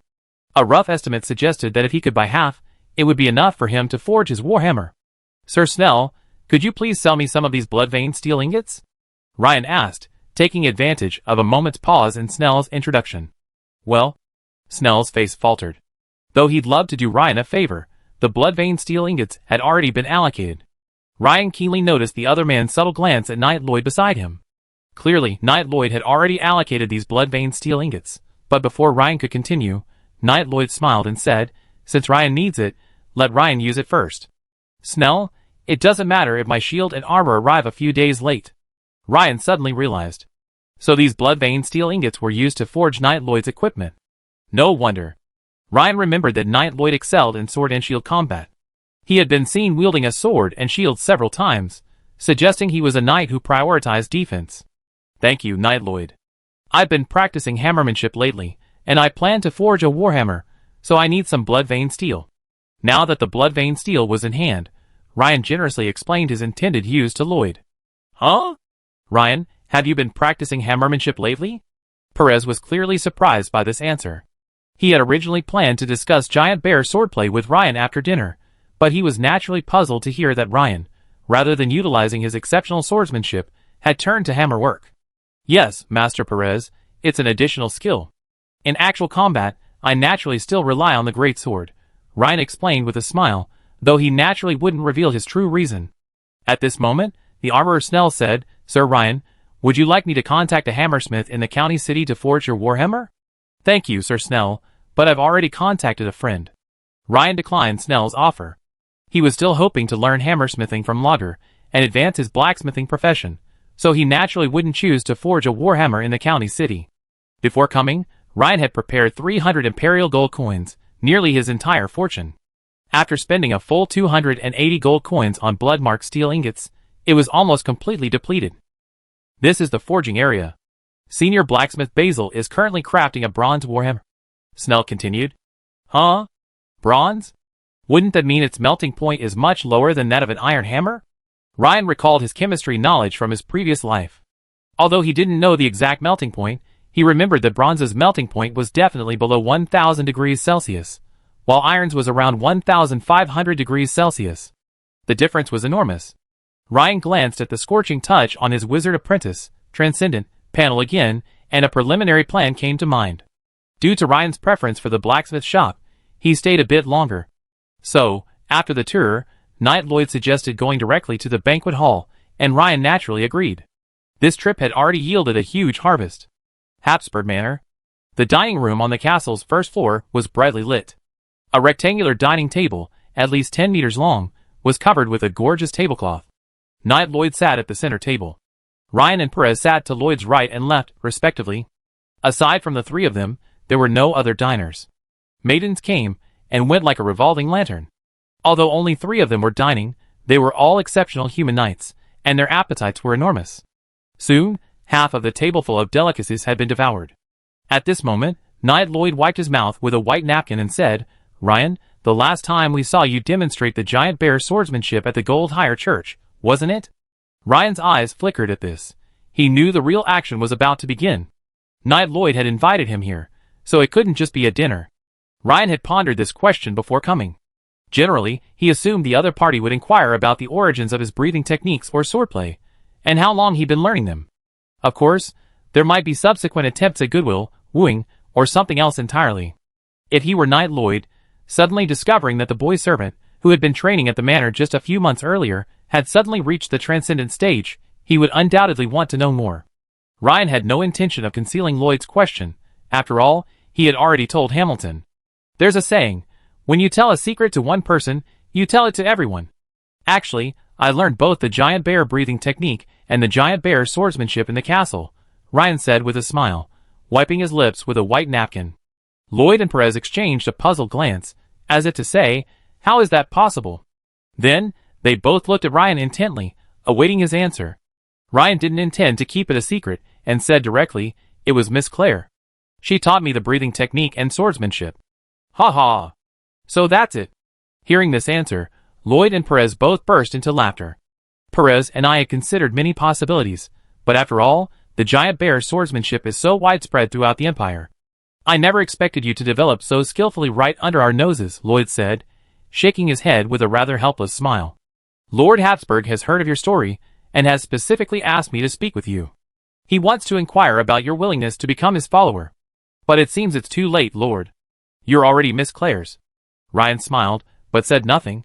For now, only Ryan knew that he and Claire hadn't signed any kind of follower contract. After Ryan explained the origins of his breathing technique and swordsmanship, he clearly sensed a closer approach from Knight Lloyd. "Ryan, you said you've been learning hammerwork lately. How about we discuss it after dinner?" Is there such a good thing? Just offering you experience as an NPC right here?" Ryan's brows lit up, and he quickly agreed, of course. "It would be my honor." After a conversation, Ryan learned that Knight Lloyd, in addition to his proficiency with the one-handed sword, was also highly skilled with the one-handed hammer. After all, in a battle between knights, whoever could first pierce the opponent's iron armor was already halfway to victory. "Wait, Lloyd, we agreed that Ryan and I would discuss giant bear swordsmanship first. As for hammering, we talk later," the taciturn instructor Perez suddenly interrupted. "Huh? This is a double blessing?" Ryan's eyes lit up. He hadn't expected that Lager wouldn't be his experienced NPC during the day, and now two transcendent-level experienced NPCs would appear at night. TSK, Habsburg Manor, it seemed like his blessed place. Ryan quickly said, "Knight Lloyd, Instructor Perez, please stop arguing. We have plenty of time to discuss tonight." Ryan silently added, "I hope you two don't find it too tiring tonight." After dinner, inside the castle's indoor training grounds, Ryan and Perez stood in the center, both holding fine steel swords. The next second, Ryan swiftly stepped forward, his sword slashing in a lightning-fast semicircle, slashing down at Perez at a 45-degree angle. Perez, on the other side, followed suit with an almost identical strike. Clang! The sharp sound of metal clashing echoed. The two men quickly separated. With just one strike, Ryan sensed that Perez's strength matched his own, a formidable opponent. Of course, this was without any skills activated. Then, the two engaged again. Ding ding clang clang. The two fought faster and faster, and soon, only two blurry shadows remained on the field, rapidly exchanging blows. Ding! After a powerful exchange, both were sent flying. Neither Ryan nor Perez activated limit break nor used any secret techniques. It was simply a regular exchange. After all, going all out in the first fight wouldn't be a friendly match. Ryan glanced at the system notification. "Your giant bear sword skill has been upgraded, adding 56 experience points. You have fought a battle, and your knight, superb, experience points have increased by 17. Not bad. Steady improvement. Think the experience points are too low? It's safe, and you can do it multiple times." With his 18-point physique, Ryan and Perez barely felt any fatigue after their brief duel. In other words, Ryan could fight in a repetitive battle. He single-handedly fought 2 men. After watching Ryan and Perez spar, Knight Lloyd was also a little impatient. "Ryan, how's it going? Do you need a break?" "Not really, Knight Lloyd. I switched to the Warhammer." Ryan stepped aside and picked up a massive ironwood hammer. Of course. Hearing that Ryan was actually going to use the Warhammer, Lloyd and Perez were both quite curious. A key purpose for Lloyd's sparring match with Ryan was to gain a detailed understanding and assessment of Ryan's strength. Since Ryan was willing to demonstrate his never-before-seen hammering skills, it was naturally a great opportunity. Meanwhile, in a luxurious mansion in Meister County City, in a dimly lit underground hall, a slender knight, carrying a scythe-shaped weapon, respectfully reported, "Master Priest, over the past few days, many nobles have sent us messages urging us to be mindful of our impact and to remain low-key. The events in Goldhire have put them in a difficult position. Also, the cause of Goldshir's disastrous defeat has been thoroughly investigated. Reliable sources indicate it was still the newly promoted knight, Ryan. It is said that he possesses exceptional swordsmanship talent. It was precisely because of his mastery that he was able to slay Ashim, Andrews, and the others one by one. This has been confirmed by Baron Alonso." Or Ryan. Did he rely on his swordsmanship? Then find the right moment and send an Iron Maiden puppet over to see if he can break it. Hee hee. A deep laugh echoed from the shadows. "As you command, Master Priest." Upon hearing the Master Priest's words, a smile crept across the face of the Scythe Knight beneath his helmet. Chapter 138. The 2 men stood still and quickly engaged each other, but Knight Lloyd seized the opportunity to strike Ryan back several steps with a shield strike. This was a stark contrast to Ryan's previous battle with Perez. However, a system prompt gave Ryan a boost. "Your Talker Hammer skill has been upgraded, adding 27 experience points. You have fought a battle, adding 9 experience points to your Knight Extraordinary class. If you hadn't been defeated so quickly, you would have gained at least 40 to 50 hammer experience points after one match." Lloyd glanced at Ryan with confusion and asked, "Ryan, you must have learned the hammer skill not long ago, right?" This made Ryan blush slightly. Clearly, using the hammer skill you had only learned a day ago against a full-fledged knight in a match was somewhat disrespectful. Especially since the previous match, Ryan had been locked in a close fight with Perez using the giant bear sword technique. However, it was somewhat plausible that, with the added bonus of Hammer Mastery Level 1, Ryan's Talker Hammer technique appeared to be performing with some skill, not like he just learned it on his first day. Otherwise, even the most generous Knight Lloyd would have walked away. After a moment's deliberation, Ryan decided to put a few skill points into his core skill, Hammer Mastery Level 1. After all, with such valuable experience NPCs like Lloyd and Perez here, it would be a shame to not pique their interest and gain a significant amount of experience along the way. Furthermore, Hammer Mastery is a core skill, requiring skill points to level up, not daily practice. From this perspective, Hammer Specialization is more like a talent. So, as he added points, the remaining skill points on the panel went from 4 to 3, and Hammer Specialization instantly increased from level 1 to level 2. Instantly, Ryan noticed a difference in the feeling he felt when holding the two-handed hammer. It was an inexplicable feeling, as if Ryan had an innate familiarity with hammers, as if the hammers were an extension of his arms. At the same time, the description of Hammer Specialization on the panel also changed. Core Skill, Hammer Specialization Level 2, Passive, Hammer Specialization Level 2, Passive. The host gains a slight increase in damage when using any hammer weapon. The change from subtle to slightly mirrors the change after upgrading Blacksmith's strength. Knight Lloyd, I've practiced hammering for a while, but I'm probably not familiar enough with the ironwood hammer yet. Let's try again, Ryan said, a white lie after adding points. Knight Lloyd nodded, acknowledging Ryan's explanation. It's common for unfamiliarity with a weapon to affect performance. The two quickly settled in, and the second round began. As expected, this time, with the benefit of his level 2 hammer mastery, Ryan was in much better shape than the previous one. Although he still couldn't defeat Knight Lloyd, wielding his hammer and shield, he still managed to give him a fair fight. The match concluded, and a system notification appeared. Your Talker Hammer skill has been upgraded, adding 54 experience points. You have participated in a battle, and your Knight Extraordinary class experience points have increased by 16. Congratulations, your Talker Hammer skill has been upgraded to level 2. Huh? An upgrade? Looking at Talker Hammer Technique Level 2, 1/300. Suddenly, Ryan's mind was flooded with fragmented memories of his Talker Hammer Technique training. These memories, fragmented fragments of Hammer Technique training, flashed through Ryan's mind like slideshows, quickly imbued into his muscle memory. It felt as if he had been practicing Talker Hammer technique daily for months. "Ryan, why don't we stop here tonight?" Night Lloyd asked. To be honest, he was a little disappointed with Ryan's hammer technique. Night Lloyd felt that Ryan's hammer technique wasn't very proficient. Compared to his opponent's level in Giant Bear sword technique, there was still a significant gap. His ability to engage him in a back-and-forth battle seemed more due to instinct. "Huh? I just reached level 1, and the experienced NPC is leaving?" "Night Lloyd, during our recent duel, I seem to have gained some insights into hammermanship. How about we have another match?" Ryan said with a smile. As soon as Ryan finished speaking, Lloyd and Perez exchanged a smile. They secretly thought that Ryan still had a youthful spirit, a bit of a novice but playful vibe. After just 2 rounds, they had already thoroughly understood Ryan's hammermanship. However, Night Lloyd thought for a moment, nodded, and agreed with Ryan's suggestion. "Okay. Young people, you have to give them face. Just hold back a little for a while," Lloyd thought to himself. The two quickly stood in line, and the third round began. But this one immediately shocked Lloyd and Perez. With his hammer mastery and Talker's hammer technique, both of which had reached level 2, Ryan's strength saw another small leap. If the second match had just been fought, Night Lloyd could still easily defeat Ryan. But this one was a close call. Night Lloyd, who had initially wanted to hold back, was now growing increasingly nervous as the fight went on. Bang! After several minutes of intense fighting, the sweat-soaked Night Lloyd managed a hard-fought victory.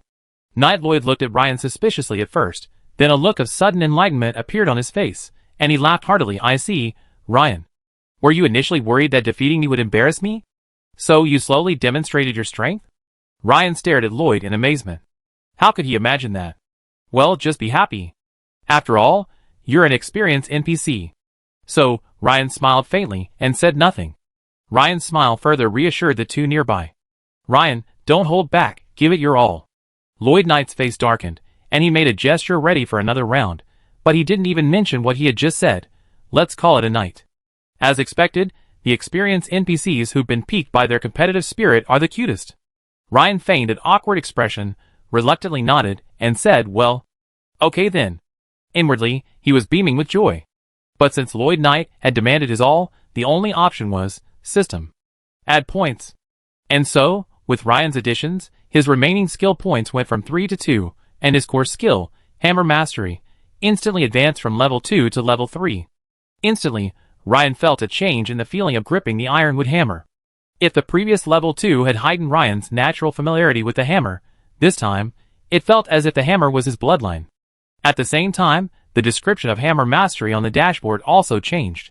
Core skill, Hammer Mastery level 3, passive, Hammer Mastery level 3, passive. The host gains a significant damage increase when using any hammer weapon. The shift from a slight increase to a significant increase is self-explanatory. And so, with the power of Hammer Mastery level 3 and the level 2 Talker hammer technique, Ryan finally overpowered Lloyd Knight, wielding his hammer shield. With a resounding bang, Ryan used the ironwood hammer to send Lloyd Knight flying. But Lloyd's expression showed no sign of displeasure, as if to say, "I told you, you were hiding something, and now I've caught you." Perez, standing by, was also eager to try. "Lloyd, you've already had 3 bouts with Ryan. Isn't it my turn now?" "Perez, don't worry, give me 2 more." Night Lloyd was enjoying himself, and naturally didn't want to leave. Watching this, a smile played on Ryan's face. He thought, "Don't worry, you two. Don't worry, I understand how to treat everyone equally." After the 5th bout, "Ryan, go find Perez. Your stamina. Youth is the best."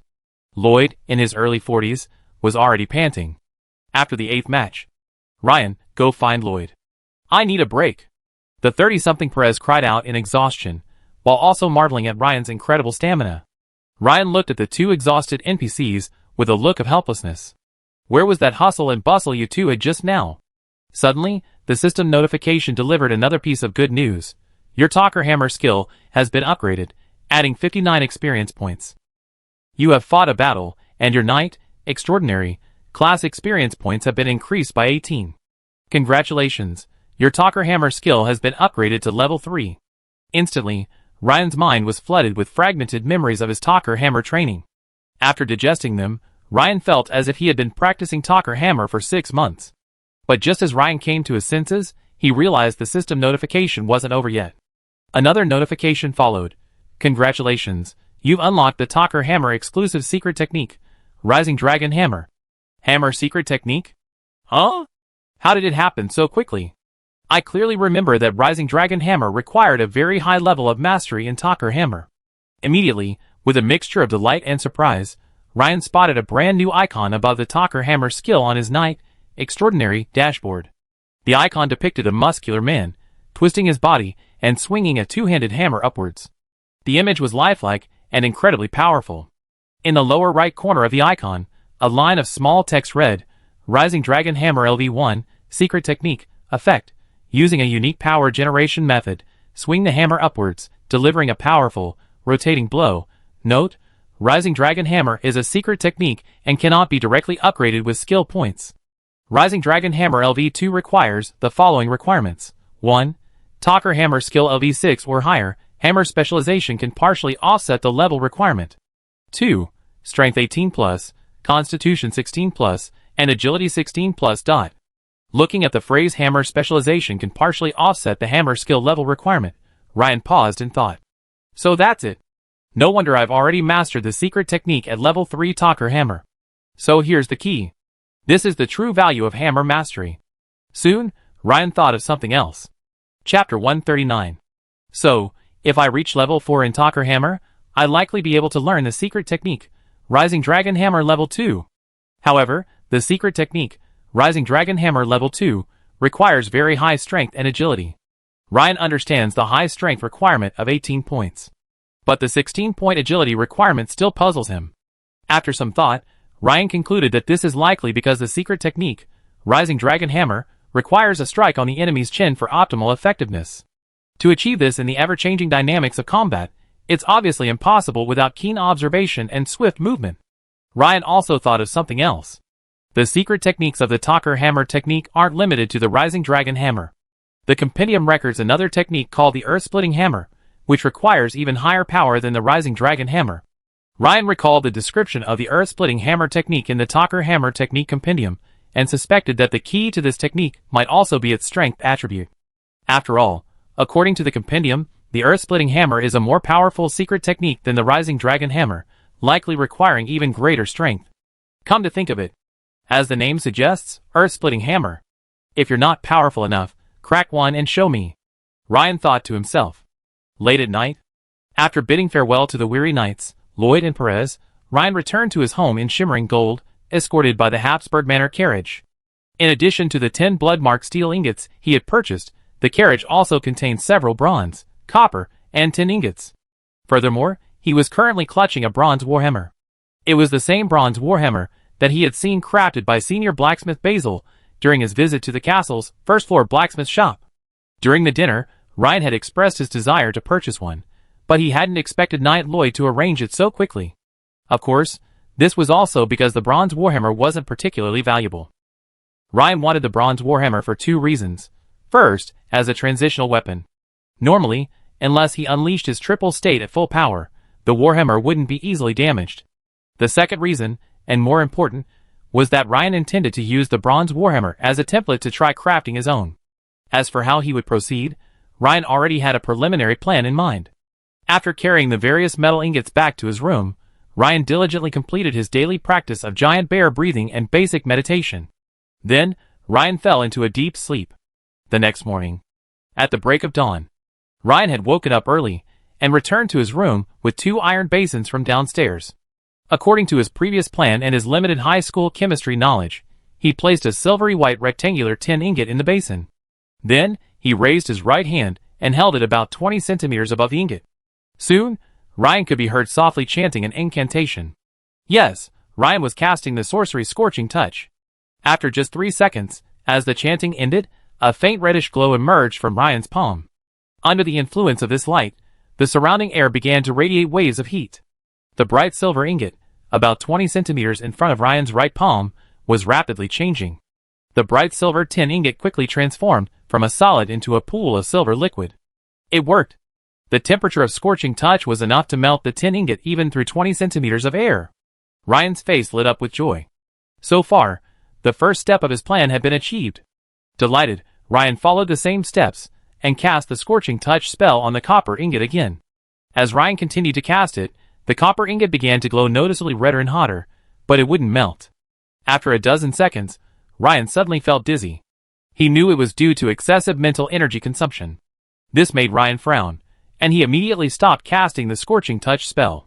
The first step had just succeeded, but the second step was stuck. Ryan knew the reason, of course.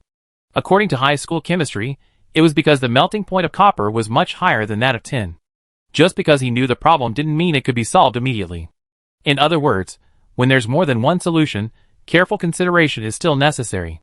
Ryan folded his arms and paced back and forth across the room. After a moment's thought, he opened the green glowing Wizard Apprentice, Transcendent, class panel and carefully read the small text below the right side of the Sorcerer's Touch LV1 icon. Casting time: 3 seconds. Power is proportional to duration and host's mental strength. The closer the contact, the greater the power. Current effective damage range: 0 to 0.5 meters. According to the description, solving this problem is straightforward. Simply improving his mental attributes will undoubtedly solve it. If his mental power is strong enough, not only will the power of his spells increase, but Ryan will also be able to maintain his spells for longer. As for how many points of mental power he needs to increase, that'd have to be tested. However, judging by the reddening and burning copper ingot just now, perhaps increasing his mental power by 1 or 2 points will barely do the trick. Will using skill points to upgrade the spell Scorching Touch to level 1 be effective? That's still uncertain. Based on the description of Scorching Touch, it seems the power is tied to mental power, not the skill level. Of course, the main reason is that Ryan has other plans for using these 2 skill points.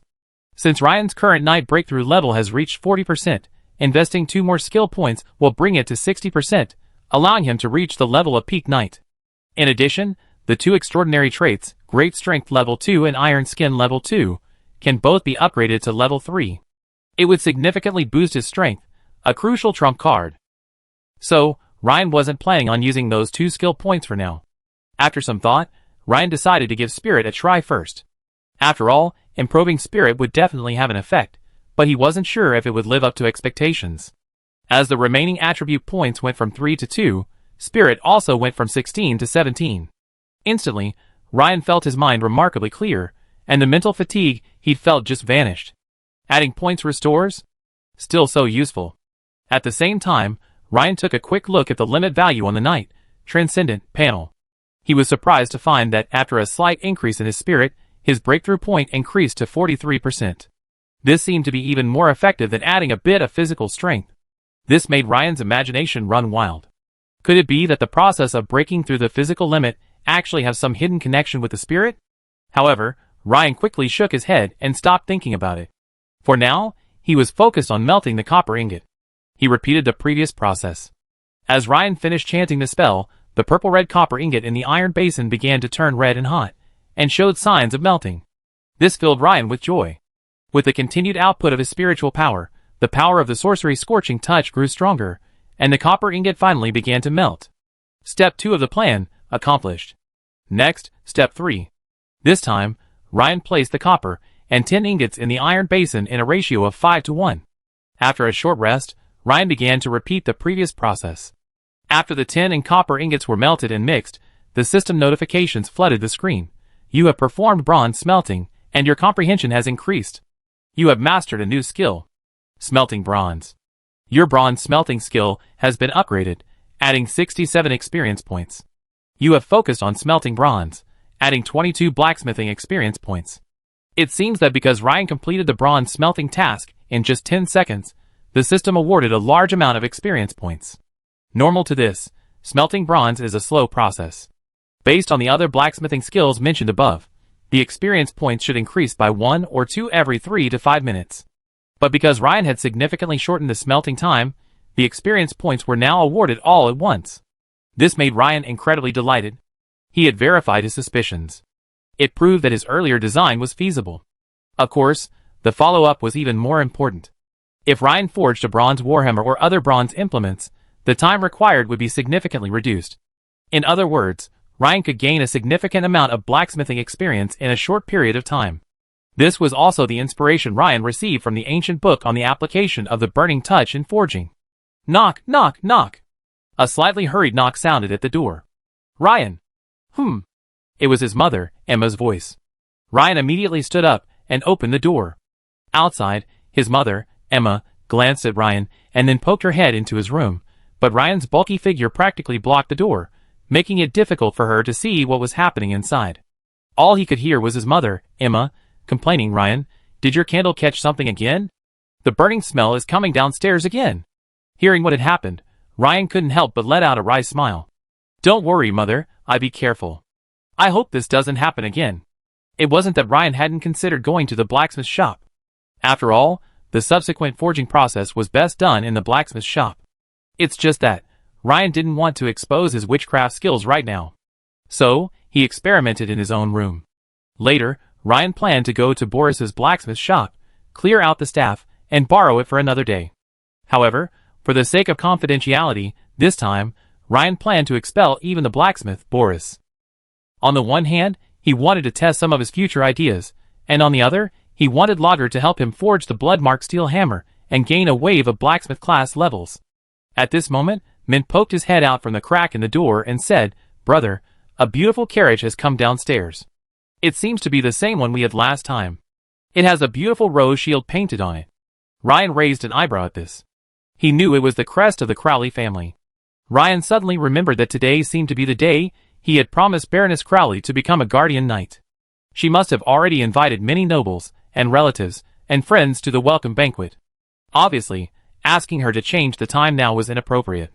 Of course, having already mentioned his promise, Ryan had no habit of going back on his word. It seemed that his plan to advance his blacksmith class level and forge the blood-marked steel hammer would have to be postponed for a day. "Thank you, Mint. I'll be right down." After a moment's thought, Ryan, dressed in plate armor, carrying a sheepskin-wrapped shimmering greatsword on his back and a bronze warhammer in hand, descended the stairs. Seeing Ryan emerge, a butler in a tuxedo immediately hopped out of the carriage. As the butler opened the carriage door, a slender, beautiful figure gracefully descended. She gave Ryan a ladylike salute and said, "Good morning, Your Excellency." Chapter 140. "Miss Jenny?" Ryan was slightly surprised. He hadn't expected Jenny to come pick him up personally. It seemed the Crowley family took his appointment as the family's guardian knight very seriously. After a brief greeting, Ryan followed Jenny into the carriage. Soon, the carriage slowly made its way toward the county town.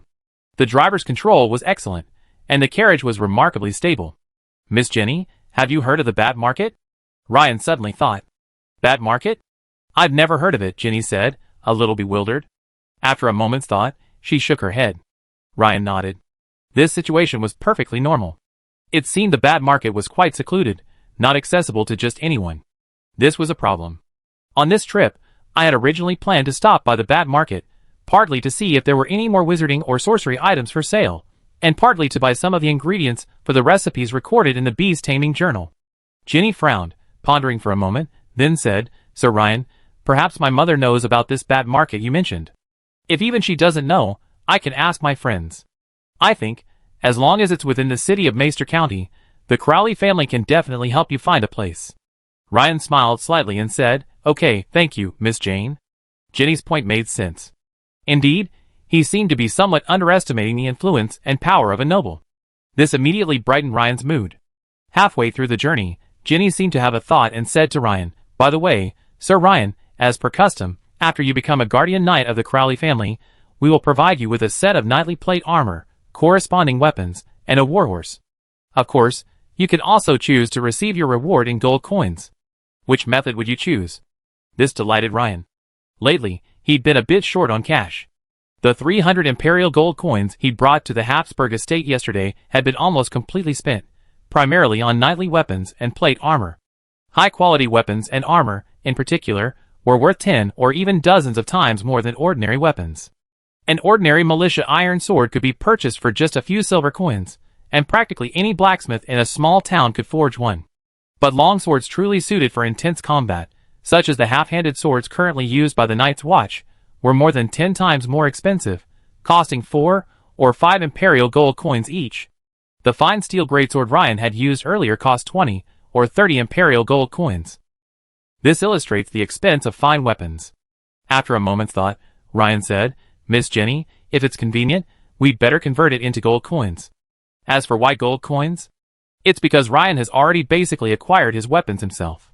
He currently carries a glimmering greatsword, and while his two-handed warhammer hasn't been forged yet, the raw material, blood-marked steel ingots, is already available. Furthermore, the weapons provided by the Crowley family are likely fine steel weapons of the highest quality, and honestly, they don't meet Ryan's combat needs. As for armor, although Ryan was currently lacking a set of Knight's Plate armor, he had already figured out how to get it. As for warhorses, Ryan, in his current position as sheriff's lieutenant, could travel by bus.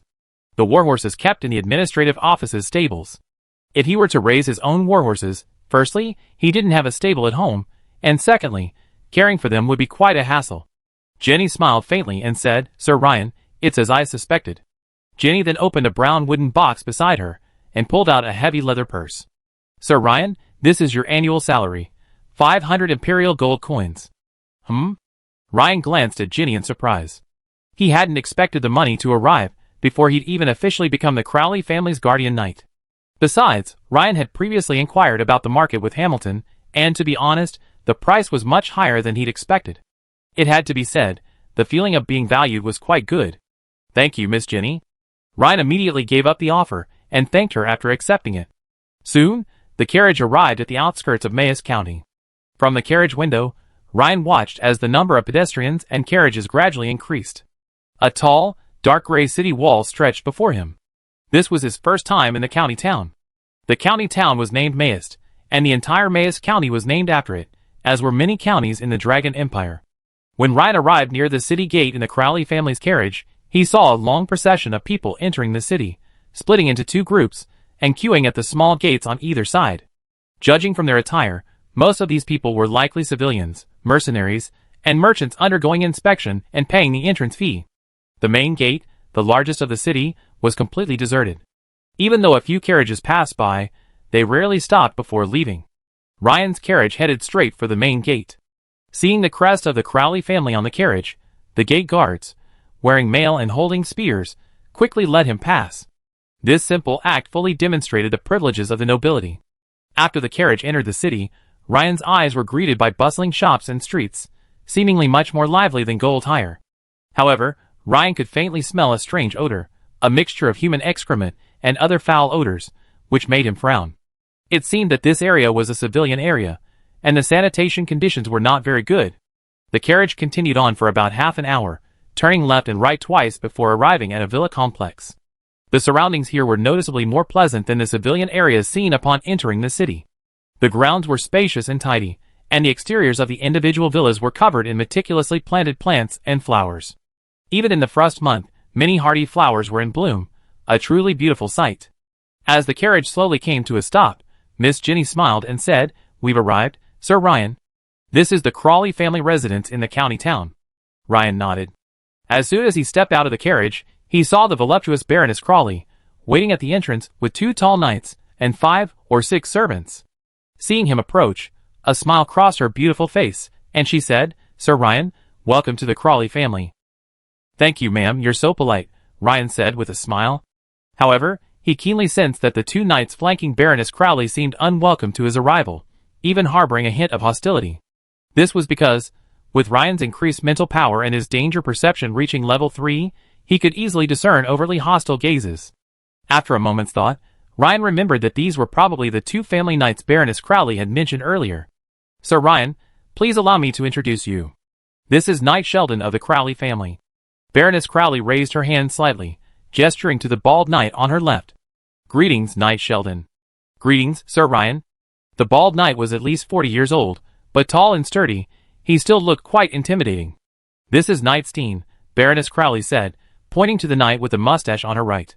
"Greetings, Knight Steen." "Greetings, Knight Ryan." "Sir Ryan, let's go inside. Thank you for your hard work on this journey." At this moment, the beautiful Baroness Crowley took the initiative and took Ryan's left hand, walking inside. The lady's white breasts rose high, brushing against Ryan's arm with every step. This caused the 2 knights to exchange glances, each seeing resentment and a certain desire in the other's eyes. Seeing a little tender flesh approaching, he took the initiative to press himself against it. "Fuck slut. Still pretending to be innocent in front of me." The knight named Steen seemed to have even less patience. Seeing this, he couldn't hold back any longer and spoke up. "I heard that Lord Ryan had just entered the Transcendent Realm not long ago." "Yes, Knight Steen, I've indeed only been in the transcendent realm for less than 2 weeks. Ryan nodded and replied casually. Oh, I thought it was just a rumor. While a newly promoted knight is not barred from becoming a guardian knight of the Crowley family, as a guardian knight, shouldn't you demonstrate convincing strength? How about this, Lord Ryan? Would you mind demonstrating on the training ground? Of course, I can be your imaginary enemy, Steen said, seemingly with reasonable suspicion, but actually with a hint of provocation. This caused Baroness Crowley to noticeably tighten her grip on Ryan's hand. She was clearly a little embarrassed, and annoyed that Steen had proposed a duel with Ryan so quickly. She had assumed that the scene before her would at least wait until the afternoon, or even later. Stein, you're so rude. Lord Ryan just arrived. Baroness Crowley snapped angrily. So soon? The sex scene's already started? Ren's brows raised. Since he'd promised Baroness Crowley, and since he'd even accepted payment for the carriage, he naturally had to make things right for her. Ren waved a hand, interrupting Baroness Crowley's words. Oh! Lord Ryan, do you wish to challenge me? Upon first sight of the two family knights, Ryan observed them closely, and found their abilities quite ordinary. That being the case, Ryan didn't intend to waste any more time on them. He just needed to quickly demonstrate his strength, and fulfill Baroness Crowley's request. That way, he could still find time to visit the county commissary, and perhaps even inquire about the bat market. No! Ryan thought, perhaps these two were very good experience-earning NPCs. They just might need some guidance. Thinking of his gains yesterday at the Habsburg Manor, a smile played on Ryan's lips. So he formed a small plan. Hearing Ryan's straightforward agreement, Steen couldn't help but laugh. He's still a young man indeed. He agreed after a little prodding. That's a sure thing. If your excellency Ryan doesn't mind, it would certainly be my honor, Steen said with false politeness. I'm also looking forward to exchanging combat experiences with Knight Steen, Ryan replied with a smile. Soon, the group arrived at the training ground behind the villa. Many barons, descendants of noble families, or representatives, who had been invited to the ceremony and were friendly with the Crowley family naturally flocked to the training grounds upon hearing the news of a formal knightly competition.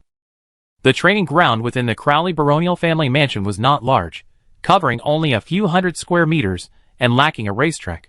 This was due to the mansion's location within the city of Mayest. Land within the city was extremely valuable, and even the nobility generally wouldn't spare the expense of building a racetrack. Large training grounds with racetracks were typically located within their suburban estates. On the training ground, Ryan and Stern stood in the center of the arena, though this time Ryan wielded a bronze warhammer instead of a shimmering great sword. Before entering the arena, Ryan had handed the sheepskin-wrapped shimmering great sword and other items to Jenny for safekeeping. Sir Ryan, wouldn't you like to change into a set of knight armor? Stern said, narrowing his eyes as he looked at Ryan, who was clad in plate armor. Ryan shook his head slightly. No, this will do. Stern nodded, sword and shield in hand, suddenly moving from stillness to movement, charging towards Ryan. Clang! The sound of metal clashing rang out. The two men each took a step back, seemingly evenly matched. Then, they engaged in a fierce battle. Their movements were so rapid that, apart from those of a certain level of strength, many noble ladies, who were watching from the sidelines could only listen. They couldn't see their figures clearly, only the clanking of weapons clashing. Huh? This Ryan is quite powerful, actually able to fight Stein to a draw. The older knight Sheldon's eyes narrowed slightly, and he thought to himself. In his mind, this newly promoted young knight should be inferior to Stein's strength. Generally speaking, even the most talented, a short-time ascension is a major flaw. Logically speaking, the opponent should be far behind a veteran knight like Stein in both combat proficiency and breakthroughs. Catching up, after all, takes time. So, logically, Stein shouldn't have to exert too much effort to defeat him. In the end, the battle turned out to be beyond Sheldon's expectations. It was a stalemate, seemingly a test of stamina. Jenny, standing nearby, was equally surprised. She too was watching the battle unfold with a puzzled expression. She had many questions in her mind. Why had Lord Ryan switched to hammering? Also, why did it feel like Lord Ryan was letting him win? Why? Shouldn't he have defeated Stern cleanly and decisively, thus establishing his authority? Jenny pondered for a long time, but couldn't understand why Ryan had acted this way. 7 or 8 minutes later, Ryan saw Stern, exhausted after the intense battle, his movements becoming distorted. He knew that continuing his act would be too contrived. So, Ryan seized on Stern's unsteady stride and struck him to the ground with a single blow of his hammer. Then, feigning exhaustion himself, he stood in the center of the arena, propped up by his bronze warhammer, breathing heavily. Lord Ryan, youth is a virtue. You must have more stamina than I do. Otherwise, the outcome of this fight would be uncertain. Though defeated, Stern was clearly unconvinced. Judging from his own experience during their recent fight, if Lord Ryan hadn't been younger and possessed a bit more stamina than him, the outcome might have been uncertain. Ryan smiled faintly, ignoring the defeated opponent's complaints, as if he hadn't heard the discontent in Stern's tone. Stern glanced at the smiling Ryan, then stood up angrily and left the center of the arena. Ryan, on the other hand, gleefully read the system notification. Your Talker Hammer skill has been upgraded, adding 79 experience points. You have participated in a battle, adding 26 experience points to the Knight Extraordinary class. It seems that because the recent battle lasted long enough, the system rewarded a high amount of experience points. Come to think of it, that bout had, after all, amassed nearly all the energy of a veteran knight. Stein stood up, walked over to Knight Sheldon, and whispered something. Then, the older, bald knight, Sheldon, slowly stepped forward and said with a smile, Sir Ryan, do you mind if an old fellow like me joins in? You know, at my age, my strength has declined considerably, so now is the perfect time to challenge Sir Ryan. I'm not trying to take advantage of you. Ryan hadn't expected it. His acting was so good, yet this Knight Sheldon had already challenged him so quickly.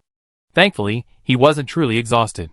On the contrary, his strategy had been quite successful, having lured the older, bald knight into action. Not only did he want to win, but he also wanted to maintain the moral high ground and, by the way, gain some hammer skill experience. But this Knight Sheldon seemed a bit too shameless. Baroness Crowley, watching the battle from the sidelines, felt a touch of anxiety upon seeing this scene. She tightened her grip on Jenny's hand, as if worried that Ryan would agree.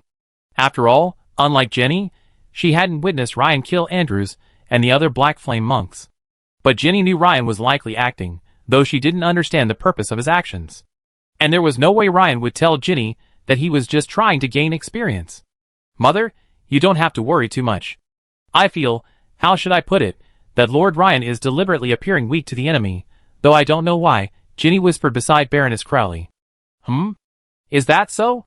Baroness Crowley glanced at Jenny, noticing that her daughter didn't seem to be trying to comfort her. After all, even a white lie would soon be exposed by the upcoming match.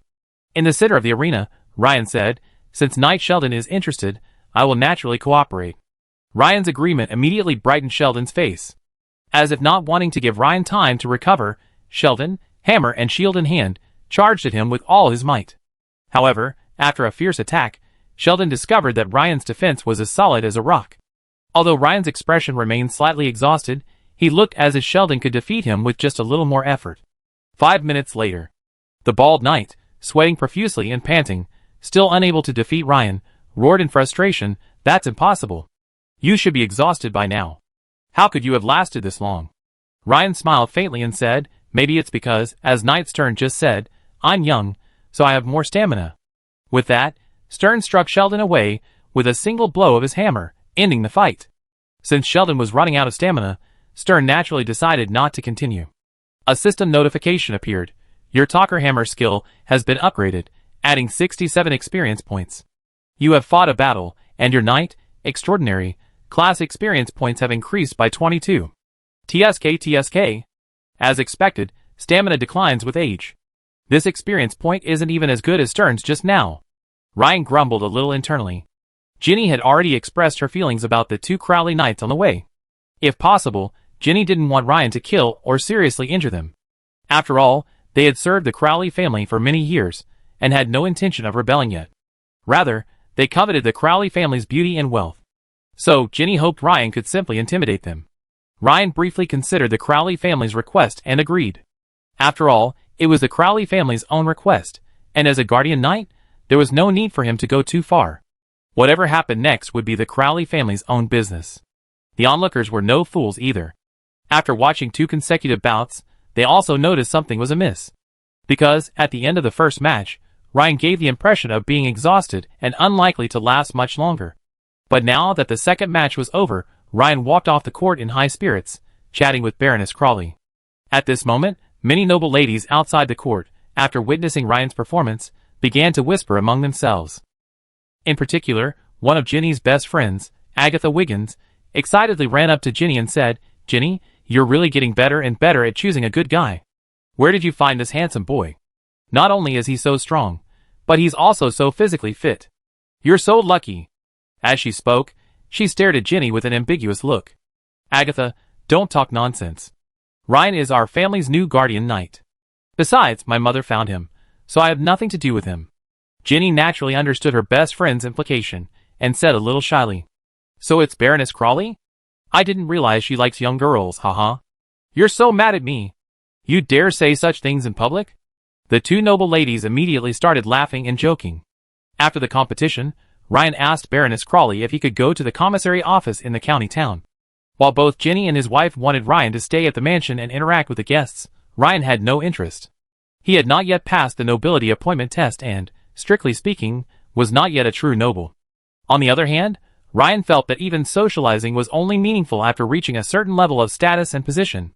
However, there was an appointment ceremony and dinner at the Crawley family mansion that evening, and Ryan was determined to attend. Ryan took a carriage arranged by the Crawley family to the commissary office in the county town, located north of the city. The county town's quartermaster's office, located next to the city guards camp, was responsible for exchanging merits for the county's internal defense forces, including the city guard, night watch, and security guards. After Ryan presented his insignia representing the deputy sheriff of Goldhire, he was allowed in.